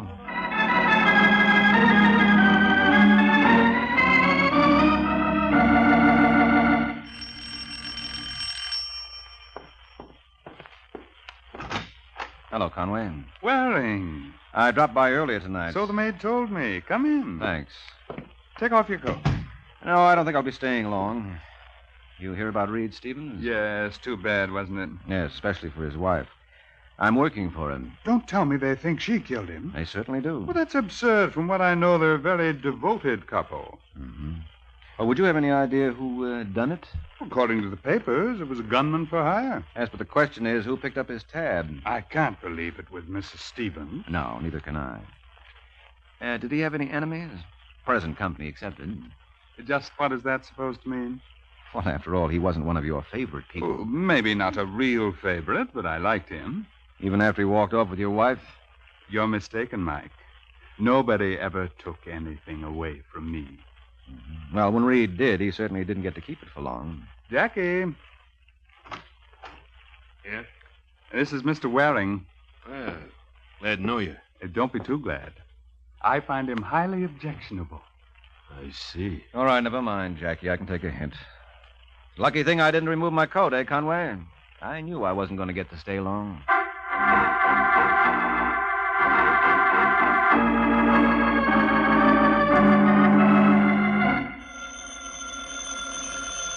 You want me to... Never mind, Jackie. I'll take it. Hello. That you, Freddie? Yes, Lois. I called several times before. So Jackie told me. Will it be all right if I come home and talk to you? No, it won't. Just for 5 minutes? It's out of the question, darling. Look, Freddie, I don't blame you for feeling the way you do. I realize how you must hate me. Nonsense. I'm extremely fond of you, Lois. Well, then couldn't we... No, I'm afraid we couldn't. It won't ever happen again. Certainly not with Reed Stevens, anyway. You've got to give me another chance. I'll make it up to you. I swear I will. You just don't seem to understand, Lois. I'm not interested. Who do you think you're talking to, anyway? I'd like to tell you, but I think the telephone company might be shocked. Listen, Mr. High and Mighty, I know plenty about you. How would you like it if I went to Mike Waring? I wouldn't bother him. He's a very busy man. I think he'll clear time to hear what I've got to say. Don't do it, Lois. You've made one mistake already. I hate to see you make another. Are you threatening me? Would I do that to my own wife? But then you won't be my wife much longer, will you? Goodbye, dear. It's been grand hearing from you.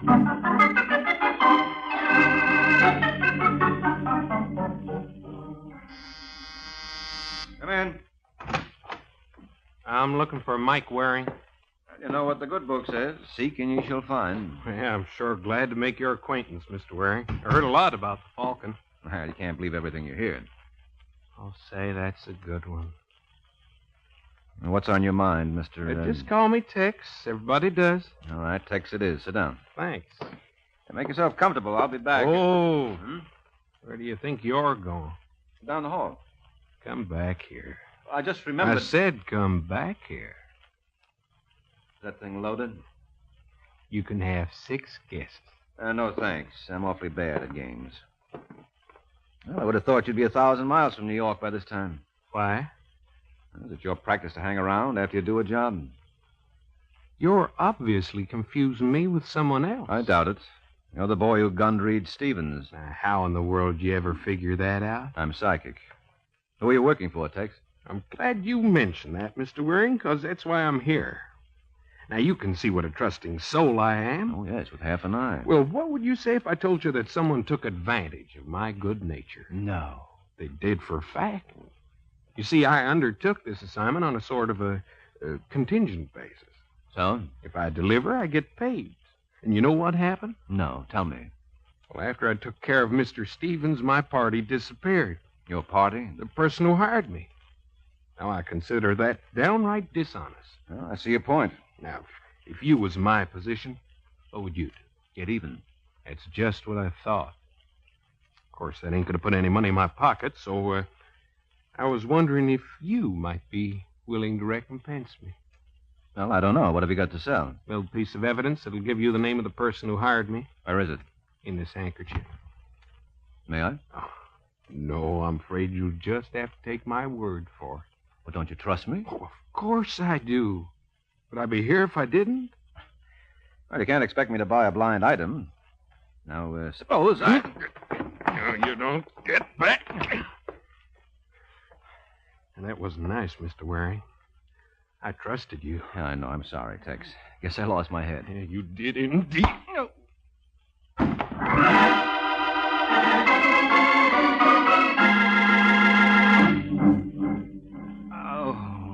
Good morning, Mr. Waring. What? You must have made quite a night of it. No, where's my head? Must be around somewhere. Oh. Don't try to get up. No, I don't think I can make it. What happened? Well, I had a visitor. Our friend from Texas?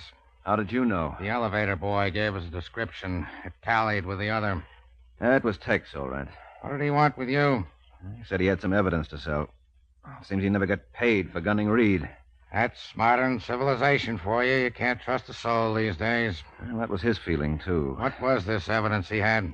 I don't know. He had it wrapped in a handkerchief. In this handkerchief? Where'd you find that? In the hall. Look what was wadded up inside.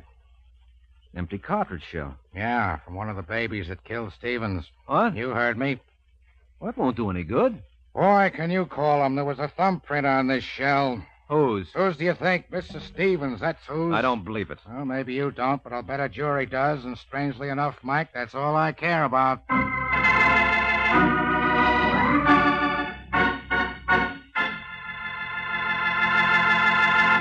This is Ed Hurley again, friends. Well, Mike seems a bit skeptical, doesn't he? He wants proof. And if you want to prove to yourself how delicious Velveeta is, you try this. Fix toasted sandwiches of Velveeta, Kraft's delicious pasteurized processed cheese food, and serve them with relishes and your favorite beverage. You can be sure those sandwiches will taste good, because Velveeta has such a fine, rich, yet mild cheddar cheese flavor. And they'll be nourishing, too, because Velveeta is rich in important food values from milk. So make Velveeta your handy helper, Mother, for company snacks and sandwiches, and for the many ways you'll fix it for the family. Get Velveeta in the handy half-pound package or the economical 2-pound loaf. Just be sure you get genuine Velveeta.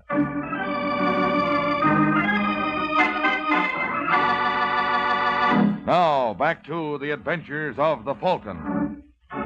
An hour has passed since Sergeant Corbett informed Mike Waring that Kay Stevens' fingerprints were found on the shell that killed her husband.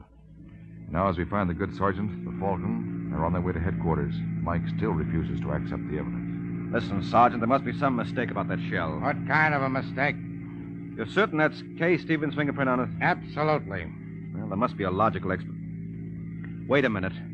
Oh, no. What's the matter? I know what's coming. You see it all now. You know who was responsible for Reed's murder. Well, I do. Can you pick up Fred and Lois Conway? What for? All right, just humor me, will you? Okay, Mike, if you're going to act like a jerk, there's no reason why you shouldn't have an audience. I'll be there.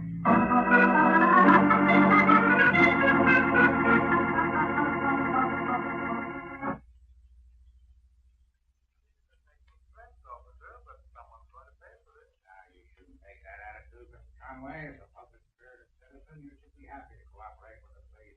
Not to listen to Mr. D.A. Are you responsible for this, lawyer? You think I'd be here if I were? Who's in charge here, anyway? Me.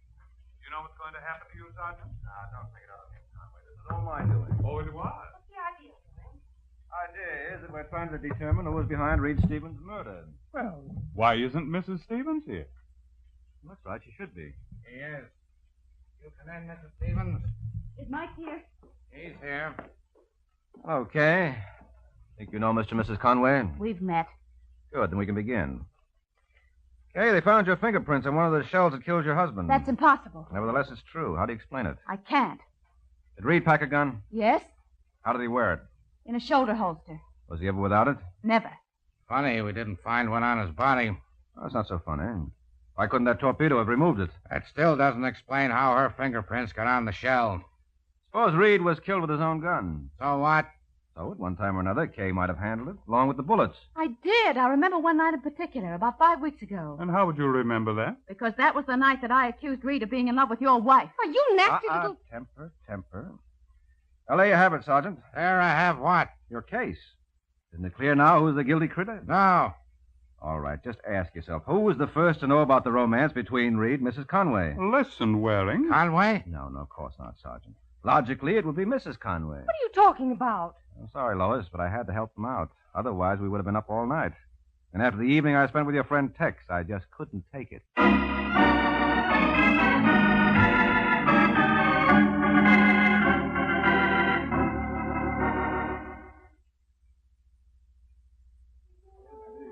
Well, that's all there was to it, Kay.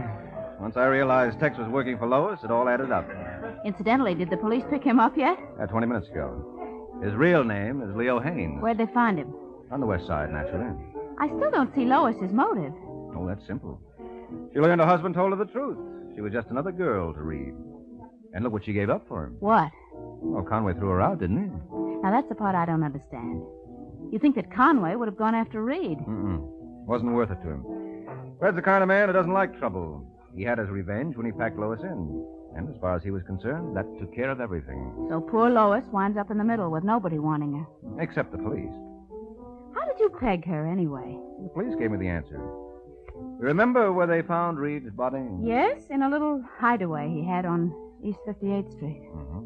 And what made it a hideaway? The fact that nobody knew about it. Exactly. Nobody knew it. Except Reed and Lois.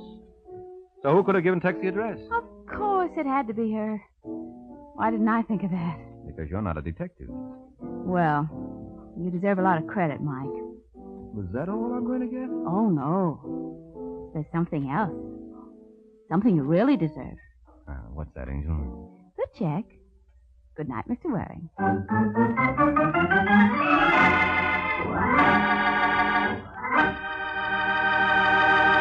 Ever find yourself at a loss when you need a hot main dish in a hurry? Well, don't let that happen to you. Always keep a package or two of Kraft Dinner on your pantry shelf. Because with Kraft Dinner, you can make delicious macaroni and cheese in just 7 minutes cooking time. Tender, fluffy macaroni with perfect cheese flavor all through it. You see, every package of Kraft Dinner gives you a special quick-cooking macaroni and just the right amount of Kraft grated to sprinkle in for wonderful cheese flavor. And Kraft Dinner can be your answer to today's high prices because every package makes 4 servings at a cost of just a few pennies each. Tomorrow, get a package or 2 of handy, delicious Kraft Dinner.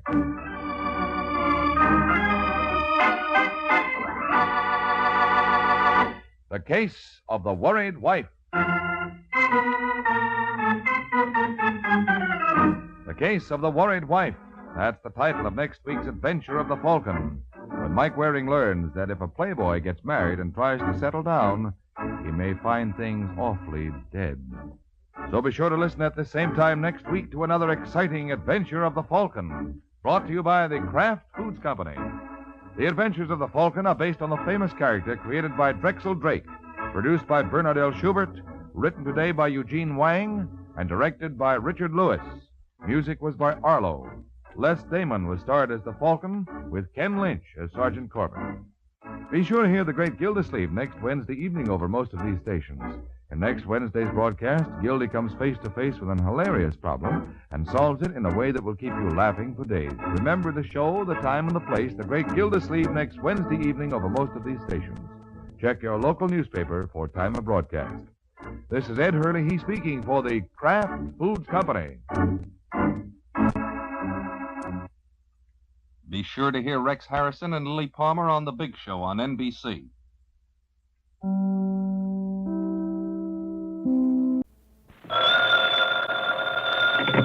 Hello? Yes, this is the Falcon speaking. Oh, Denny. Now, thanks for calling, but it can't be tonight, Angel. I'm on the case of a guy who jilted a girl. You'd think it would break her heart, but instead of being sad about it, looks like she's trigger happy.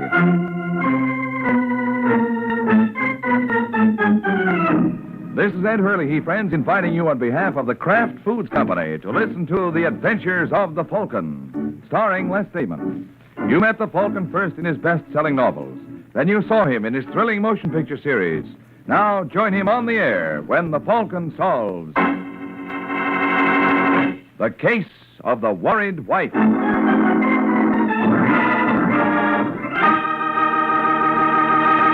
Before the Falcon solves today's case, I have a question for you.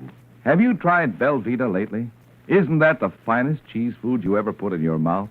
That rich yet mild cheddar cheese flavor is good, really good eating. You see, Velveeta is made by Kraft, and that's something pretty important to remember, because you and I know the Kraft name on cheese and cheese foods means the very finest you can buy. So remember this. There's no other cheese food like Kraft's pasteurized processed cheese food, Velveeta, because Kraft and only Kraft makes Velveeta.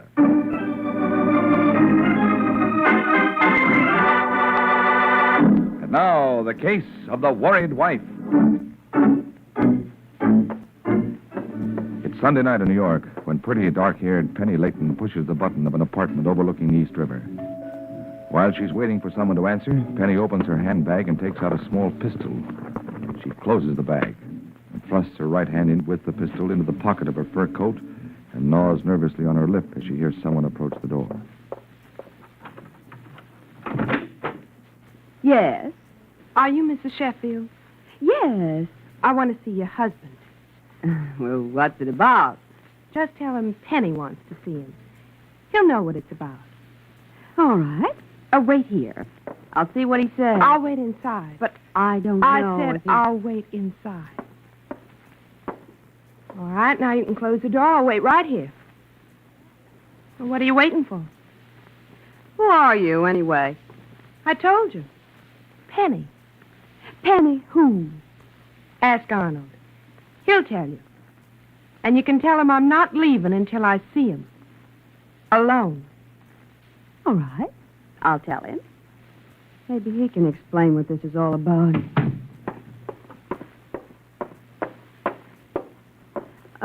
Arnold. Oh, yes, Liza. Who was it? Penny. Penny. Well, that's what she said. Who is she? Oh, a girl I knew in Florida. I don't want to see her. Well, she says she won't go until you do see her. She's in the living room. Yeah, all right. Might as well get it over with. You wait here. I'll get rid of her. Penny, what are you doing here? Why, Arnold, is that any way to greet me? After I followed you all the way from Miami? I wrote you. It's all over. I figured as much when I saw in the paper you got married. That's why I came up. What do you hope to gain? For one thing, I wanted to see her. She's pretty. Oh, thank you. I'd never have forgiven you if you turned me down for a horse face. Yes, she's pretty, and I'm in love with her. There's nothing more for you and me, so why don't you be a good girl and just run along? Be sensible. You call it sensible to give up the man I love to somebody else? You don't love me. That's right, Arnold, I don't. But I did, so I'm not giving you up so easy. There's nothing you can do. Isn't there? You little fool, be careful. She's not going to have you, Arnold. I'm going to kill you, and then I'm going to kill myself. Don't be ridiculous. Now give me that gun. Stay back, Arnold. Don't try to get it. I said give it to me. Let go. When you drop the gun. Arnold! Arnold! What happened? I'm just trying to teach Penny not to play with guns. The bullet went into that chair. No great damage done. Now, Penny, you'd better get out of here. You'll be sorry about this. I am sorry. I thought you had better sense. Now, good night.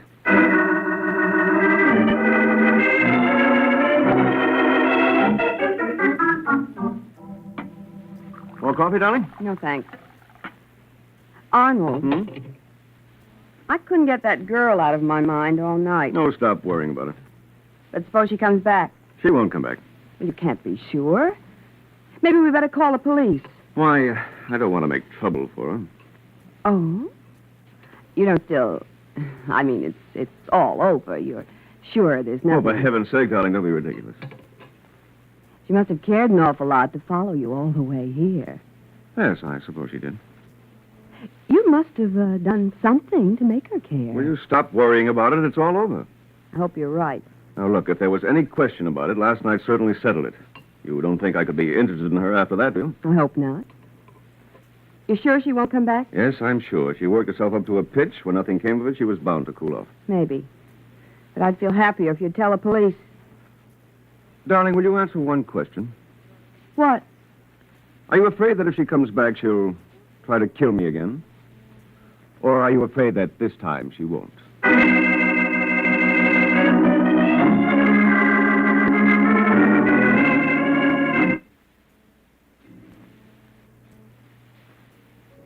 Hello, Mara. Drinking alone? Oh, hello, Sheffield. I'll join you. Okay. Hey, you're looking good. Guess marriage agrees with you. Yes, great institution. I'm all for it. But it has got its little problems. That's why I'm looking for you. Oh, looking for me? I thought this was a coincidence. No, I need my money. You need money? Millionaire playboy needs money? Well, you see, most of my cash is tied up, and I really went overboard on the wedding and the honeymoon. Huh? I always heard two could live as cheap as one. Try it sometime. I have enough trouble. Well, I hate to add to it, Mara, but I'm going to have to insist on my money. Well, I don't know what I can do. Things haven't been going so hot. I don't like to put the heat on you, but, well, your note's been overdue for a long time. I don't think it's too much to ask. That's right. You gotta have your champagne, your private stateroom. What kind of an attitude is that? Well, it's my attitude, You've see? been drinking too much. That's right. I'm just a no-good drunk. Now, look, I lent you that money in good faith. You had big ideas. It's not my fault they didn't pan out. That's right, Papa. Give me a lecture. Don't worry, pal, I will. When you're sober enough to know what I'm talking about. It'll be a long wait. It better not be. We're going to get this settled. Of course, Sheffield. We'll get it settled. For keeps.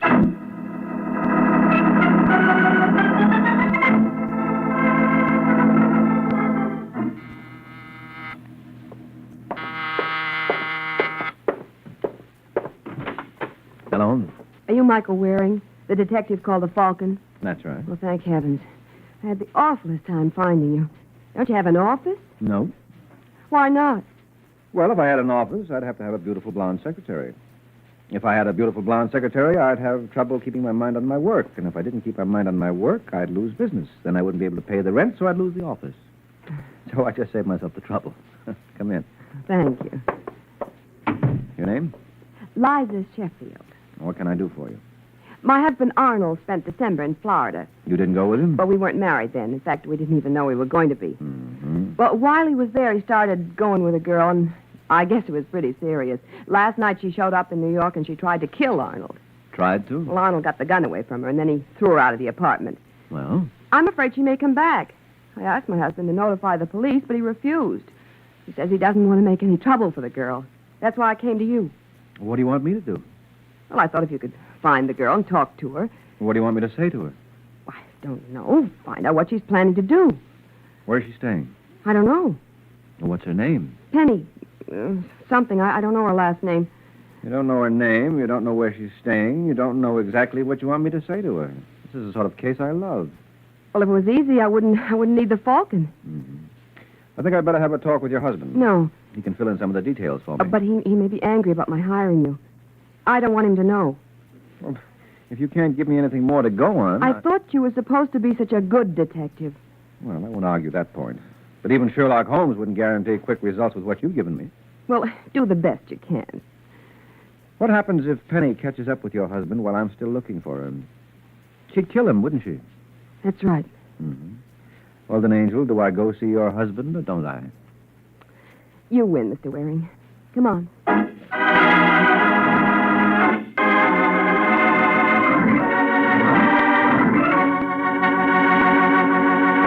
This is Ed Hurley, friends. Well, now, Mike won his way all right. And you know, I'll bet you mothers would certainly like to win your way, too, when it comes to getting your family to eat those green vegetables that are so good for them.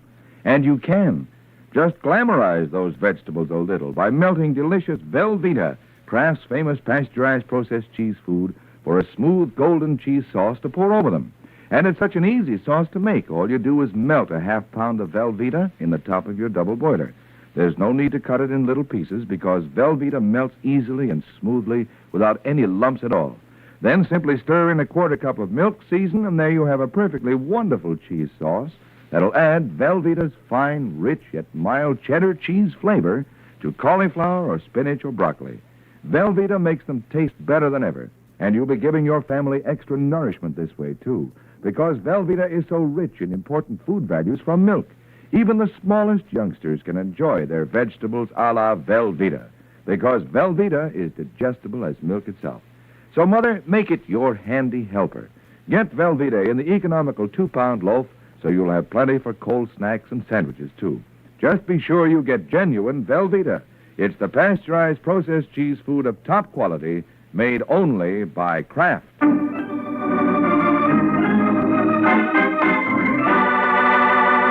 Now, back to the adventures of the Falcon. 20 minutes have passed since Mike and Liza Sheffield started for the Sheffield apartment to see whether Liza's husband, Arnold, would object to his wife's efforts to keep him alive. Now, as they approach the apartment, they see a sharp-faced little man standing at the door. Oh, dear. It's Mr. Ballard. Unwelcome guest? Very. Hello, Liza. No wonder you didn't answer the door. Have you been ringing? Yeah. Funny. I thought Arnold was home. Well, he ought to be here pretty soon. You can come in and wait, Mr. Waring. Right. As for you, Mr. Ballard, I can't see you now. I'm going to be busy. Oh, I'll wait. Call me tomorrow if you want to talk to me. Now, is that any way to treat an old friend? Please. I haven't time. It'll only take a minute. But I don't have anything for you now. Call me in the morning. Now, look, I want to get things settled. All right. Tomorrow. Now.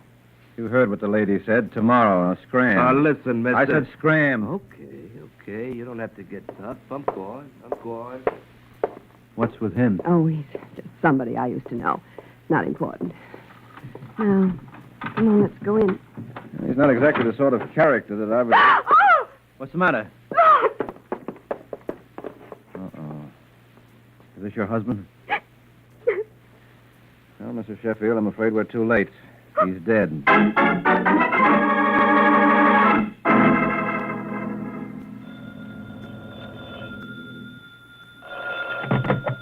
Homicide, Sergeant Corbett speaking. Hello, Bright Eyes.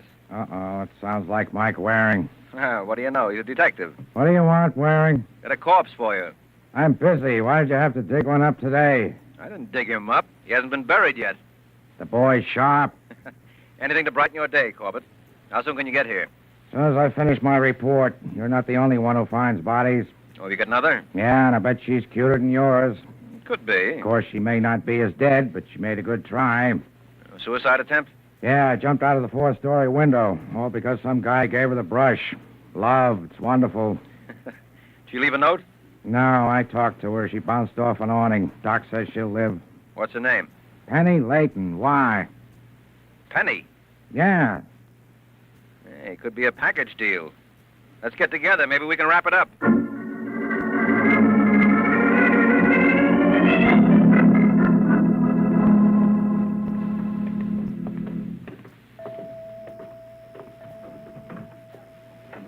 Right in here. Okay. Well, there she is, Mrs. Sheffield. Yes. No question about it. That's the girl. Oh, Mrs. Sheffield. What's this all about, Sergeant? You threatened to kill her husband last night. You don't have to worry. I won't try again. Just want to die. We know you won't try again. What we want to know is, did you? What? Did you go back to Sheffield's today? Of course not. Why do you ask that? Never mind. Come on, Mrs. Sheffield. Waring.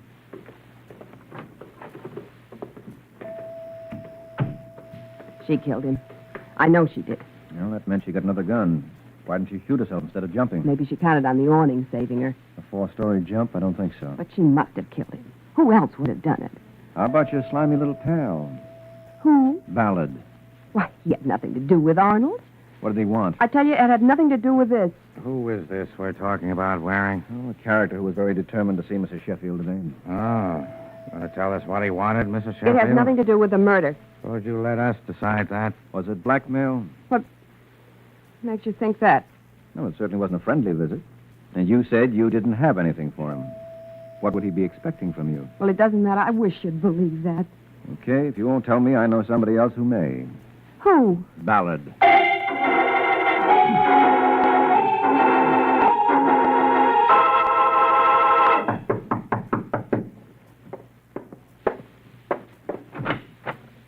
Oh, it's Liza's friend. Yeah, hello, Ballard.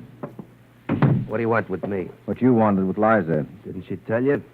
Think I came here because your company is so charming? I don't know why you came here. Who are you, anyway? Mike Waring. Oh, the Falcon? That's right. Did Liza hire you? Mm-hmm. Why? To find out a few things. Not about me. She knows about me. She doesn't know if you were coming or going when we met you at the door today. What difference does it make?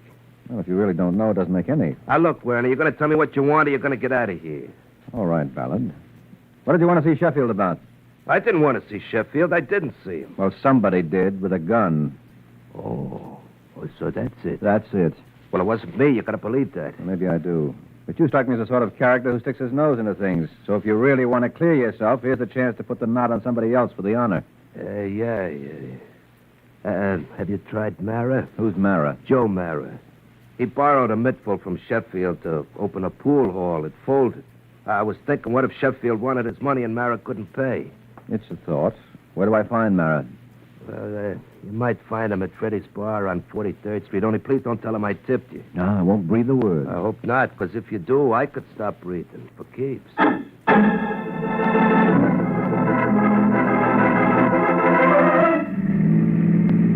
There it is in the next block. Yeah, I see it. We made pretty good time, huh? Hadn't made any better time, you'd be doing time. No, I'm fast, but I'm careful. Uh-huh. Well, don't put down your flag. If my man isn't in there, I'll be right out. Okay. But what if he is in there? Wait anyway. It may not take too long. Right. Hey, mister, look out! Mister, you all right? Yeah. When you shouted, I dropped.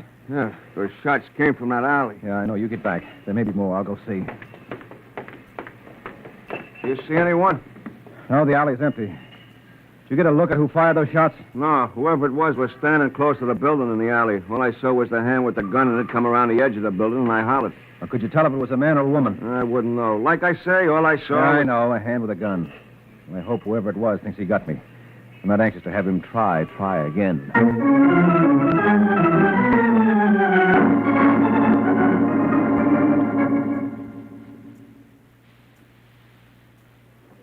Hello, are you Joe Mara? Huh? Oh, Waring. Hey, you seem surprised to see me. What's the matter? Do you think I was lying in a gutter with a couple of slugs in me? I don't know what you're talking about. Well, I have your description. Maybe you get mine. I don't. Well, I hope not, for your sake. How come you know my name? Everybody knows the Falcon. Well, I'm naturally a very modest guy, but even I can't help thinking there are a couple of people who don't know me. Well, I'm not one of them. All right. But how did you know I was looking for you? I didn't. I asked for you at Freddie's bar. They told me you left there 10 minutes before I got there. So I wanted to get cleaned up, so I wanted to have dinner. That's a crime?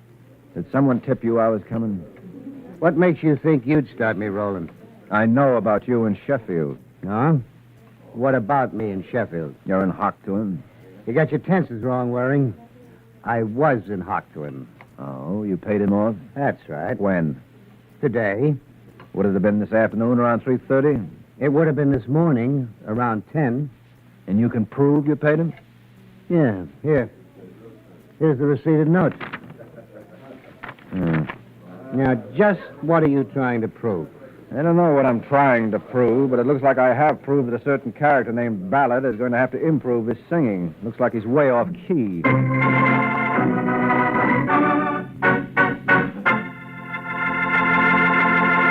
This is Ed Hurley again, friends. Well, now, maybe Mike isn't quite sure what he's trying to prove. But I'm sure of what I'm trying to prove, and what's more, I can do it with your help. All you have to do is this. Make yourself a big, hearty sandwich of your favorite kind of bread, spread with a little Kraft mayonnaise, and filled with a good, thick slice of Velveeta, Kraft's delicious pasteurized processed cheese food. Now, take a bite and see for yourself if what I'm trying to prove isn't true, that Velveeta is especially good tasting, with a fine, rich, yet mild cheddar cheese flavor. Mm-hmm. And Velveeta is good for you, too, because it's so rich in important food values from milk. These good Velveeta sandwiches are perfect for everyone, even the youngest children, any time of day, because Velveeta is digestible as milk itself. So make Velveeta your handy helper. For delicious snacks and sandwiches and for fine hot dishes, too, get genuine Velveeta, made by Kraft.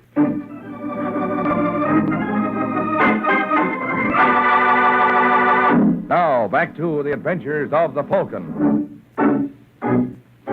It's 20 minutes since Ballard's lead led Mike no place. Now the Falcon has dropped in on Sergeant Corbett to swap information, and Corbett seems to be enjoying Mike's report of his interview with Mara. So you went off half-cocked, Waring, huh? All right. Before you break a rib laughing, I still think it's Mara. Where's his motive if he paid off Sheffield? I don't know. But it must have been the murderer who shot at me, and that couldn't have been either of the girls. Why not? Well, you were questioning Mrs. Sheffield. What time were you shot at, Waring? About 5:45. I left the Sheffield woman a little after 5. Well, at least it couldn't have been Magnolia Blossom. She's in the hospital. I have news for you, Waring. Well, don't tell me Penny's been released. At 5. Isn't that just peachy? And then there's Ballard himself. Yeah, tell me something about Ballard. Did you learn any more about him from Mrs. Sheffield? Yeah, when you said you were going to see him, she cracked. Admitted he's been blackmailing her. I thought so. Glad I was right about something. What did he have on her? Scandal in her past. She didn't want Sheffield to know about it. So the little guy likes sweat money, huh? Hey. What's the matter? The tip-off could have been to protect his pickings. What? No, we better go see Ballard. I have an idea he can give us the answers we're looking for. Yeah? Yeah. But we better hurry because we want Ballard to talk, and they say dead men don't.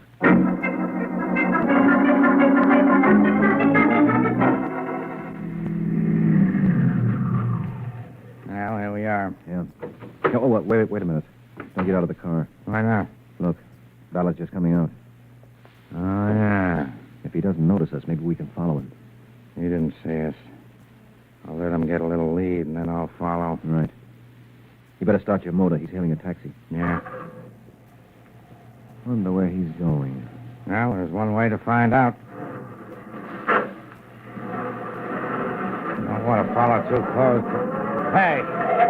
Of all the dumb drivers, did you see that guy cut out right in front of me? To a police car yet. Well, never mind him. The taxi just turned the next corner. We better get going. Yeah. Hey, the guy who cut in front of you is turning at the corner, too. Is he following Ballard, too? Could be. Makes a nice parade, huh? Look behind us, Waring. Well, what for? I just wonder if anybody's following us.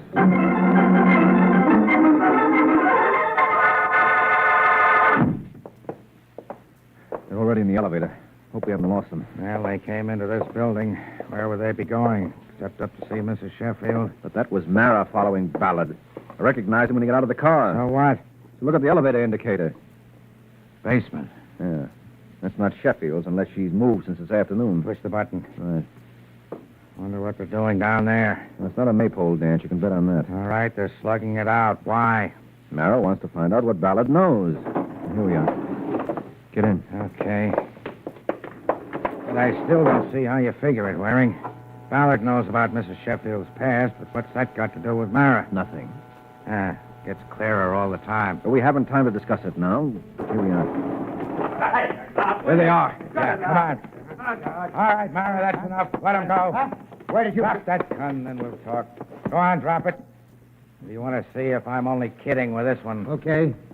Here you are. Pick it up, Waring.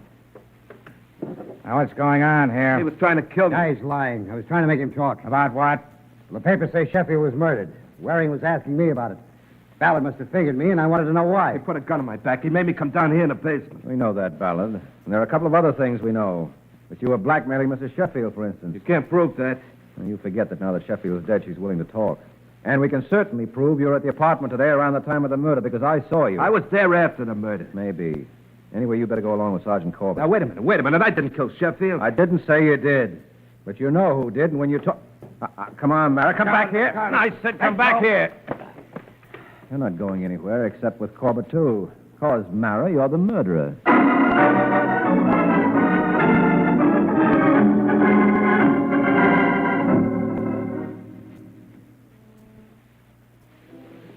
Oh, sorry to spoil a little joke, Corbett. It was Mara after all. Doesn't your arm ever get tired, Waring? From what? Patting yourself on the back. Well, I'd just like to give credit where credit is due. You weren't so sure it was Mara yourself when you saw that receipt? Well, I admit it threw me for a while, but I bounced back. It's cute of Mara. Sheffield wants his money, so Mara scrapes it up and gives it to him. Gets a receipt for it, then plugs Sheffield and takes back the money. Uh-huh. He figured it was safe enough because he'd read in the paper about the Leighton girl threatening Sheffield. And he counted on her taking the rap.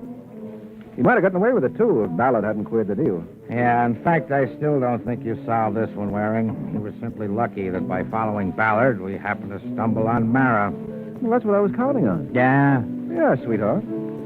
See, I knew that Ballard had tipped off the person who shot at me. How did you know that? Because the person was waiting for me at Freddy's bar. That meant he had to know where I'd be going. And Ballard was the only one who knew. Couldn't it have been Ballard himself who was waiting? No, because I went straight to Freddy's from Ballard's. And my driver drove fast. Ballard could never have beaten me there. All right, it wasn't Ballard. No, but it was somebody who had been tipped off by Ballard. At first, I thought it was somebody working with him, but when you confirmed my suspicions about him being a blackmailer, I changed my idea. You figured Ballard was following a pattern and blackmailing again. Yeah, that's right. He was on the scene at the time of the murder. It was perfectly possible for him to have seen the murderer leave the apartment. So I figured it was blackmail, and he tipped the murderer that I knew too much so the murderer could get rid of me. He didn't want me nabbing the killer and spoiling his chance for blackmail. But Ballard's the one who put you on to Mara in the first place. I know. He could rattle when I was accusing him and try to get out from under. But after I left, he couldn't see that nice opportunity for blackmail going out the window. I see. Well, that's all there is to it. Once I realized Ballard was up to the old game of blackmail, I knew all we had to do was follow him. And sooner or later, we'd cross paths with the murderer. Yeah, Waring, it all adds up. Except couldn't Mara have been telling the truth when he said all he was trying to do was find out why Ballard sicked you on him? How did he know Ballard was the one who steered me to him? No, Corbett. When Mara named Ballard, he put his head in the noose. You've got the wrong metaphor, Waring. In this state, it's not the noose, it's the electric chair. Well, in that case, hang around for. Good night, Corbett.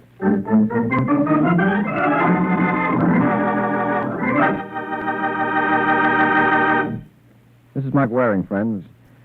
Our Falcon programs bring you stories of the detection and prevention of crime. And right now, I'd like to say another word or two about preventing crime.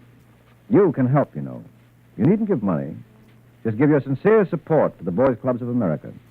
These clubs build good citizens with strong, healthy bodies and minds. Boys who are completely honest, who respect property and individual rights, and who realize that America is a land of opportunity if you're willing to learn and work and try hard. These non-sectarian, non-profit boys' clubs are operated by groups of public-spirited adults so that boys from 8 to 20 can enjoy the right kind of recreation and companionship in their own clubhouses. If you and your neighbors would like to establish a boys' club in your community, get in touch with the Boys Clubs of America for help. Think about it, won't you? Thanks a lot.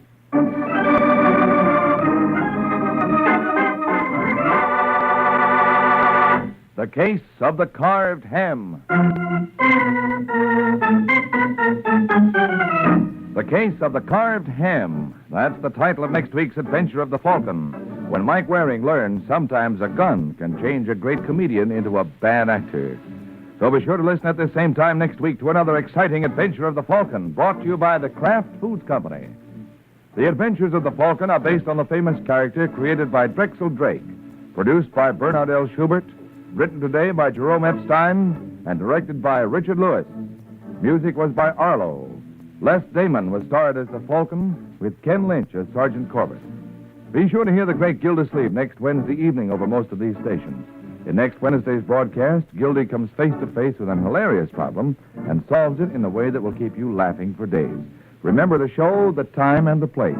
The great Gildersleeve next Wednesday evening over most of these stations. Check your local newspaper for time of broadcast. This is Ed Hurley, he speaking for the Kraft Foods Company.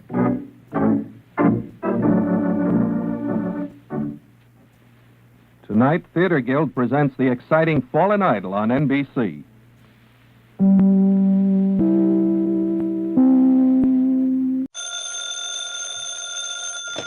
Hello? Yes, this is the Falcon speaking. Oh, Alice. I'm glad you called. Oh, you'll have to count me out tonight, Angel. I'm all jammed up. Some friend of mine just signed the temperance pledge. But with the people he knows, even without alcohol, he still may wind up half shot.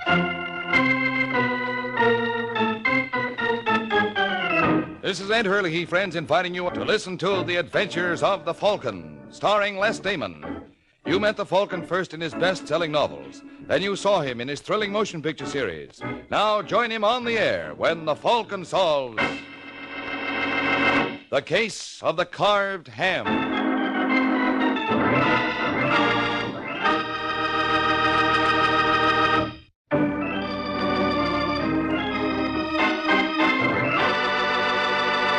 And now, The Case of the Carved Ham. It is early Sunday afternoon in New York, and a lovely redhead named Doris Webster gets off the Fifth Avenue bus at 76th Street.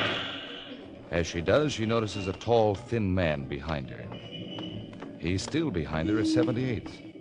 At 81st, Doris gets a little frightened at the game and stops dead in her tracks, whereupon her shadow almost topples over her.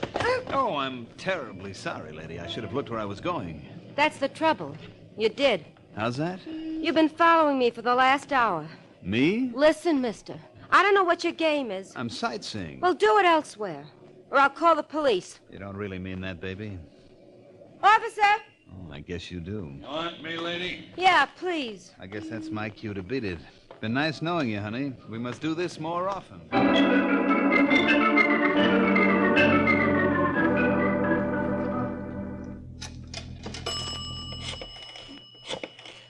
41171.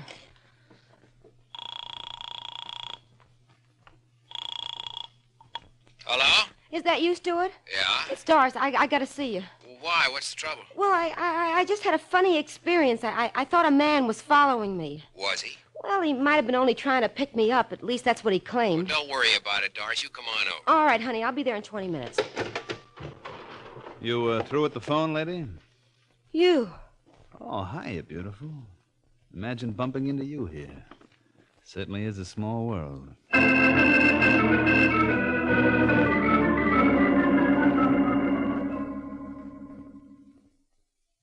tell me it was a coincidence, Stuart, because it wasn't.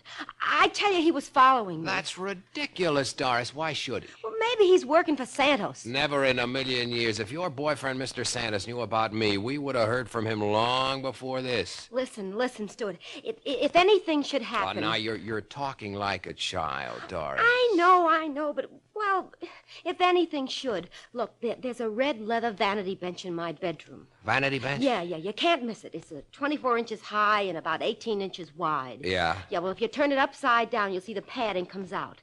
Inside, you'll find some newspaper clippings. I want you to send those clips to the police. Forget it, darling. Nothing's going to happen. Want to bet? What? Who the devil are you? He's the man I've been telling you about. The name is Brian King, honey. What do you want? You. What? Yeah. The fellow I work for would like to see you. Who? Joe Santos. Do it! You can tell Mr. Santos I'm not interested. Maybe you better tell him yourself. Let's go, chum. Take your hands off him! Come on, handsome. I told him you were practically on your way over. Now, you don't want to make a liar out of me, do you? Look out, Stuart! Oh! You were a little late, honey. Stuart.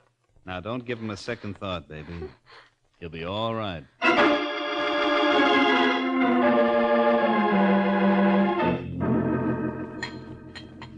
How about a drink, Brian? Don't mind if I do, Santos. You know, that boy Stewart's no lightweight. Bet I lost 5 pounds lugging him over here. Thanks. Still out cold. What do you do for a living? He's an actor. Goes under the name of Stuart Van Dyne. I wonder what Doris sees in him. He's a pretty good-looking guy. Yeah. He'll make much better appearance than Santos, huh? Well, you can't have everything, Santos. After all, you've got the money and the muscles. And don't forget the brain, Brian. Well, you can't prove that by me. What do you mean? I came up here from Kansas City because I heard that you were going to be the biggest operator of gambling joints in New York. So, ever since I got here, all you seem to be interested in is that girl Doris Webster and the schmo she's been seeing on the side.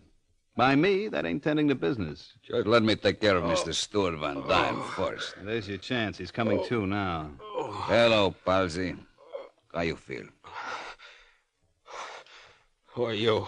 Joe Santos? Oh. You hear me, huh? You never should play around with my girl, Stuart. What are you going to do to me? Well, Brian here thinks Doris likes you because you're a good-looking fellow. Well, we fix it so you ain't so good-looking no more. Huh? Mess up that face, Brian, but good. No. Shut up. Oh. Go on, Brian. You're crazy. What's the matter? Don't they tell you in Kansas City that anybody who works for Santos follows orders? Not that kind, I don't. Vince! Vince! What's the matter, boss? I don't think Mr. King wants to play on our team. Oh, is that so? Wait a minute, Santos. Well? Come here, Stuart. Okay. Oh, no!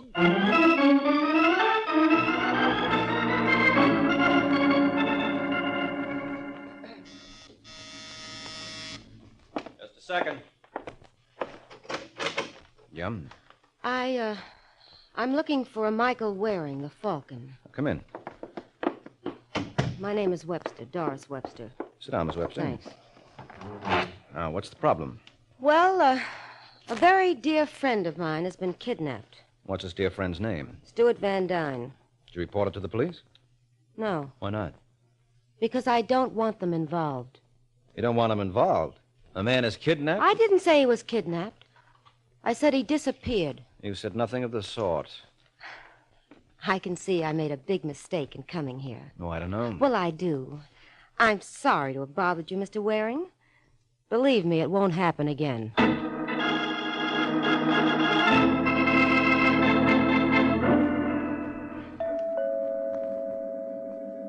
right.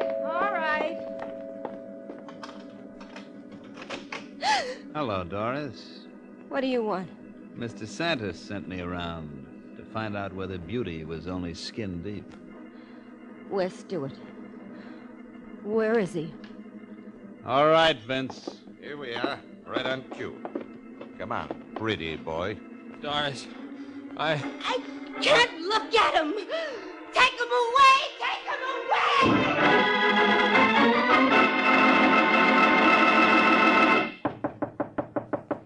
Who is it? It's Emily, Brian. Open up. Just a second, Emily. All right, get in here. What's the matter, Brian? Who says anything's the matter? Oh, well, you're packing. That's right. We're taking the 1035 back to Kansas City. Why? Because that guy Santos I came here to work for is nuts. What happened? Never mind, Emily. Just take my word for it. He's out of his mind. Who would that be? Oh, it's the bellboy, honey. I asked him to bring up a package for me. Oh. I'll let him in. No, you get started packing. I'll take care of it. Just a second. All right, son, let's have it.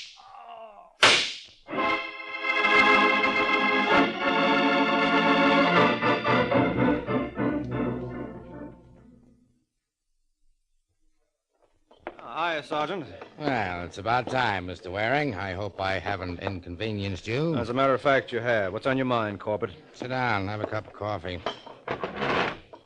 Did you read about a guy named Brian King being gunned yesterday in his hotel? Yeah, I understand they're holding his wife.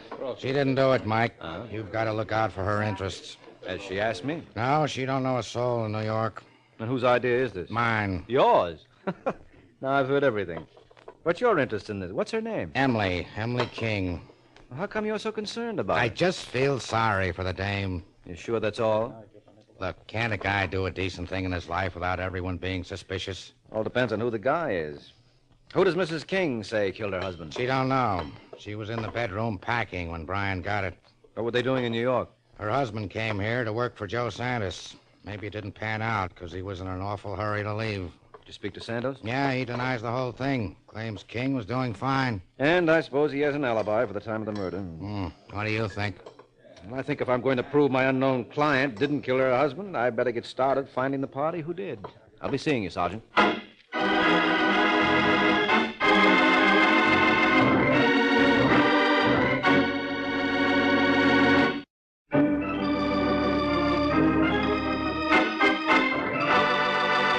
Now, back to the adventures of the Falcon. An hour has passed since Mike Waring, acting at the behest of Sergeant Corbett, undertook to do some private detecting for Emily King. And now, as we find the Falcon, he is making like a private eye. Oh, no, don't tell me. Yes, it's me, Santos. Or should I say I? Anything you say, Mikey's okay with me. Sit down. Thanks. You like something to drink, maybe? Maybe. Scotch? Fine. You, think you're going to be able to do something for that little girl? What little girl? Brian's wife. How did you know I was working for her? I got ways. Look, Mikey, if she needs money, let me know. Where's your white beard, Santos? Don't get me wrong, Mike. I give nothing away. You ever stop to think that the party who killed Brian maybe was trying to kill me? You kidding? Didn't the cops tell you the hotel suite Brian was using was registered in my name? No. Well, it was. I turned it over to Mr. and Mrs. King because they have no place to live in New York. What kind of work did Brian do for you? Oh, little this, little that. Yeah, well, that tells me... What's the matter? That picture on the piano. What about it? I think I recognize the lady. Isn't her name Doris Webster? Yeah. Certainly is a small world. Where do you know Doris from? Oh, she was up to see me yesterday. About what? Oh, no, Santos, don't tell me you're jealous. I asked you a question, Mike. I suppose you answer one of mine first. Was Doris running around with Brian King? No. Well, I've only got your word. Who's in the next room? Nobody. Don't give me that. I heard something in there. You're crazy. I show you. See? It's Look out, Santos!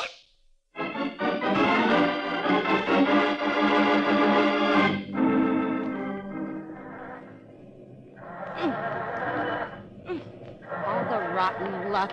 What's the trouble, Angel? Well, if it isn't Mr. Waring. Well, darned if it isn't. It's like I just mentioned to a friend. It certainly is a small world. Yeah. Too small. Say, that must be a dihedral. Huh? That's the molten joint that's attached to the Finnegan pin. Here, let me show you. Hey, wait a minute. All right, if you don't want your car started. You think you can? Angel, I'm the greatest little Mr. Fix-It in the business. Move over. Well, of all the... Now, if I'm not mistaken, there should be a loose wire under the dash.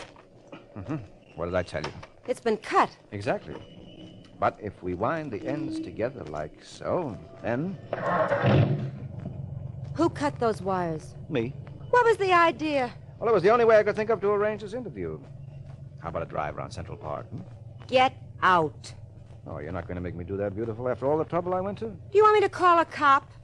Well, that's entirely up to you, Doris. But I don't think Joe Santos would approve. Well, if Santos ever finds you talking to me... No, I don't think there's any danger of that, at least for a couple of hours. Or haven't you heard? He was shot at 2:30 this afternoon. You're lying. Well, there's no reason to be upset, Angel. The bullet just tore a chunk out of his side. Listen, Waring, what do you want? The murderer of Brian King. I don't know anything about it. I suppose you let me be the judge of that. Now, when was the last time you saw Brian King alive? Yesterday, when he brought Stewart... Now we're getting to it. Stewart's the boy you told me was kidnapped. I didn't say he was kidnapped. Oh, please, let's not start that again. I gather Mr. Van Dyne has finally turned up, huh? Yeah, And Brian King was the one who located him. that's one way to put it. What's the connection between you and Stewart? We used to be kind of friendly. What stopped you? Santa's found out about us through Brian King. Oh, so that's the connection. And what did the messages King and Santos do to Stewart? I have no idea. Well, suppose you give me Stewart's address and let me find out for myself.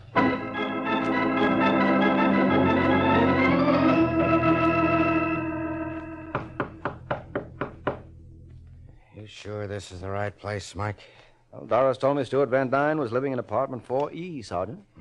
Guess he's out. Are you surprised? I don't follow you.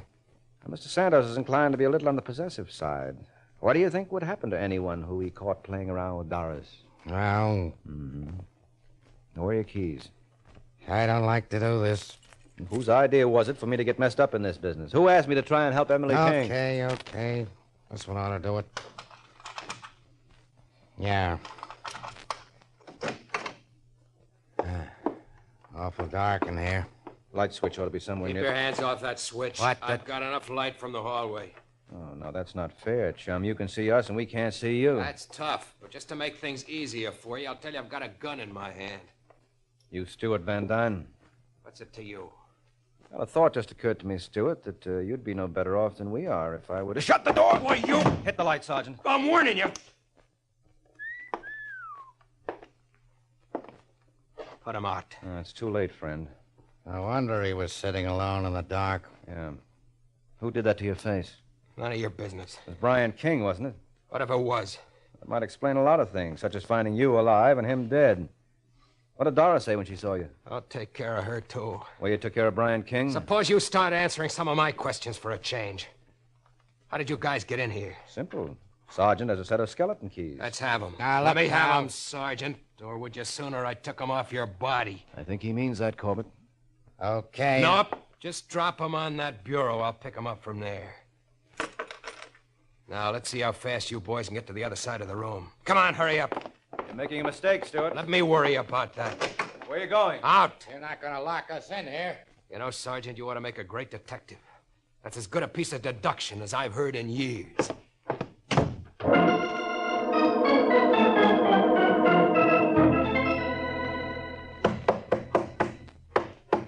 Are you coming on that door, Sergeant? Ain't made a dent in it yet. Well, save your knuckles. The squad car will be here in a minute.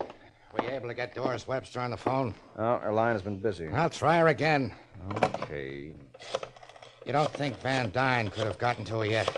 No, not a chance. When I get my hands on that guy... Hello? Hello, that you, Doris? Who's this? Mike Waring. Say, Stewart's looking for you. Hope you got a good, strong lock on your door. You're not frightening me. I didn't intend to. That's Joe Santos' department. And Mr. Santos doesn't worry me either. Little Doris can look after herself. You know, it's a funny thing, Doris, but the last time I heard someone say that, the Undertaker was around in short order. I hope you have better luck.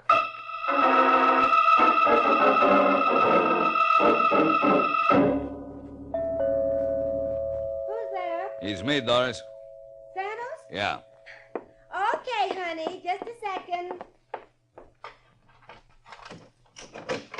Come on in, honey. Thanks. Oh, I thought you'd be in bed. You mean that bullet? Nothing. Oh, I'll bet it hurt something awful. Here, come on, sit down, honey. I tell you, it's nothing, Doris. You're angry with me, aren't you? Why, I got the reason. Oh, I give you my word, honey. That Stewart character didn't mean a thing. You know there's only one man in the world for me. Sure. Oh, come on, honey. Say you forgive me. And if I do? I promise I'll never look at another man again. Until the next time, huh? What do you want me to do? Crawl on my knees? It might be a good idea. Listen, you creep. Who do you think you're talking to, anyway? What's the matter, Doris? You fed up? You're darn right I am. Did you ever get a good look at yourself in a mirror? Oh, I know Santos is not so good looking. That's putting it mildly. Sure, I went with Stewart, and there were other guys, too. And there will be again. I wouldn't bet on that. Yeah? Well, I would. You're not afraid of what this actor fellow's story is going to have to say? No. The police will take care of him. Why should they? Because he killed Brian King. Why should he? Because of what King did to his face. You're forgetting something, Doris. I tell King to do this thing. Well, he took a shot at you, too, didn't he? No. That was one of my boys. What? Yeah, Vince. You remember him. Nice, tall fellow. I don't understand. Sure you do, Doris. You're a very smart girl. You killed Brian? That's right. You're crazy. I can't be if the cops think Stewart did it. Of course, you could tell them now. Listen, Sandy, I swear I wouldn't give you away. Wouldn't you? No. If I wanted to squeal, there are plenty of other things I know. Come here, baby. Oh, darling, you gotta believe me. Honey, I'll never open my mouth. This I believe.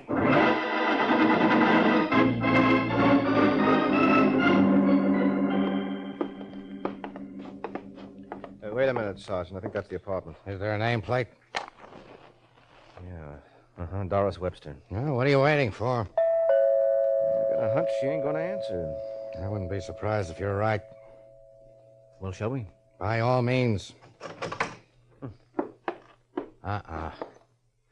Take a look at what's hanging from the chandelier. Well, that's one way to get up in the world.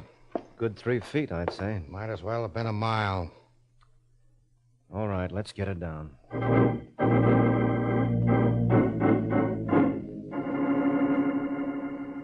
Well, that's life for you. But I wonder why she did it. Did what, Sergeant? Commit suicide. Who says it's suicide? I do. You see any sign of a note around? What makes you think there has to be a note every time? The girl was scared. Yeah, so she put a rope around her neck and hung herself. Won't be the first time it happened. No, it doesn't make sense, Sergeant. Take a look at that red leather vanity bench. Yeah, what about it? Well, can't you see it's been torn apart? Look at the condition of the living room. What does that prove? Well, if Doris committed suicide, who took the joint apart? She might have herself. Why? How should I know? Well, maybe I can guess. Doris seemed awfully sure that she could keep Joe Santos in line. Now, how could she do that? I don't know. Well, the obvious answer is that she must have been holding something over his head. Now, suppose it was hidden in that vanity bench. Why would it have to be in there? It didn't. The point is, wherever it was, Santos must have found it and destroyed it. Well, assuming for the sake of argument he did, I don't see how that makes us any better off. Well, frankly, I don't either, Sergeant. But I'm grasping at straws.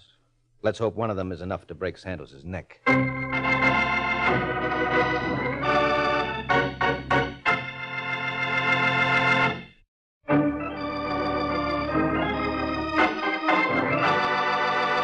Now, back to the adventures of the Falcon.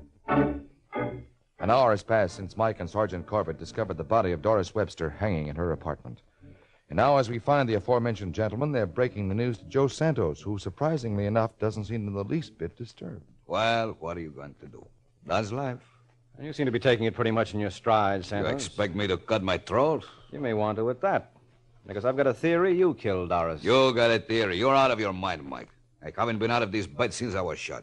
How do you account for those scratches on your face? When I saw you earlier today, there wasn't a mark on you. And don't tell us you cut yourself shaving. Say, Sergeant. Yeah? Has the report come through on the substance under Doris's fingernails? Huh? You know, the stuff you had analyzed. Oh, sure. It was human flesh, wasn't it? Yeah, that's right. The doc said probably came from a man. You know, Santos, they can tell in 5 minutes who that man was. Who are you kidding? Okay, don't bleep me. Sergeant? Wait a minute. Well? Suppose I was in Doris' apartment. But were you or weren't you? Yeah. And you did fight with her? Yeah, I tried to keep her from committing suicide. Well, you couldn't have tried very hard. Well, I do the best I can. Remember, she shot me this afternoon. I'm still weak.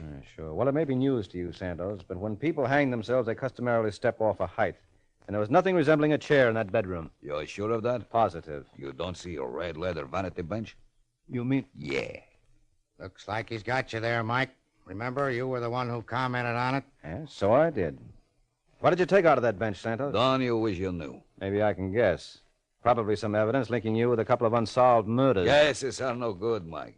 You got to be able to prove it. Not if we can prove you killed Doris Webster. And take it from me, Santos, we can. All right, Sergeant, make like a cop. I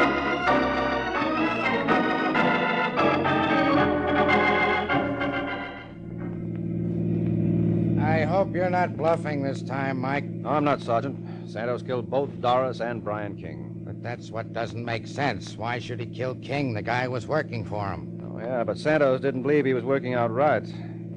King didn't approve of what Santos forced him to do to Stuart Van Dyne, and he was all for taking a powder. Well, you know Santos.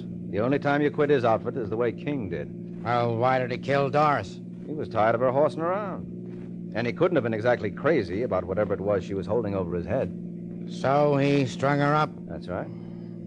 And you're probably curious about how I figured that one out. No. We found Doris hanging 3 feet off the floor. Well, listen. And that vanity bench Santos claims she used was only 24 inches high. Now, you tell me how you can step off something 2 feet high and wind up 3 feet in the air. All right, if you saw it, why didn't you say something before? What, spoil your fun? Don't forget, Mike, I'm a typical dumb cop who can't add 2 and 2 together without using his fingers. If I claimed I solved a crime, who'd ever believe me? Well, certainly no one who ever listened to a show called The Adventures of the Falcon. Good night, Sergeant.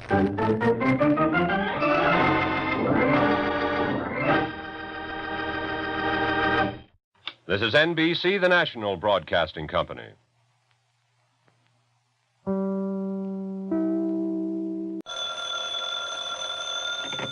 Hello? Yes, this is the Falcon speaking. This is Ed Hurley, friends, inviting you on behalf of the Kraft Foods Company to listen to The Adventures of the Falcon, starring Les Damon. You met the Falcon first in his best-selling novels. Then you saw him in his thrilling motion picture series. Now join him on the air when the Falcon solves The Case of the Shopkeeper's Gun. It's Sunday night in New York, and in a midtown hotel room, an ugly smile that is almost a sneer twists the thin lips of stocky Ed Taylor as he looks with bored and sleepy eyes at the young man who is pacing the floor in front of him. Sit down, Conrad. Give your feet a rest. You haven't given me your answer yet. Do I get my money back or don't I? I'll think about it. What's to think? You gave me a rookin'. Either you make good on it or... Oh, what? Do I get my money? Come here, Conrad. What do you want? Tell you something? What? Hey, let go! What's the idea? What are you trying to do? Just taking precaution. Yeah. Here we are. So you brought a gun with you, huh? I wasn't going to use it unless I had to. Had to? To protect myself. Well, now that you don't have any protection, don't you think it's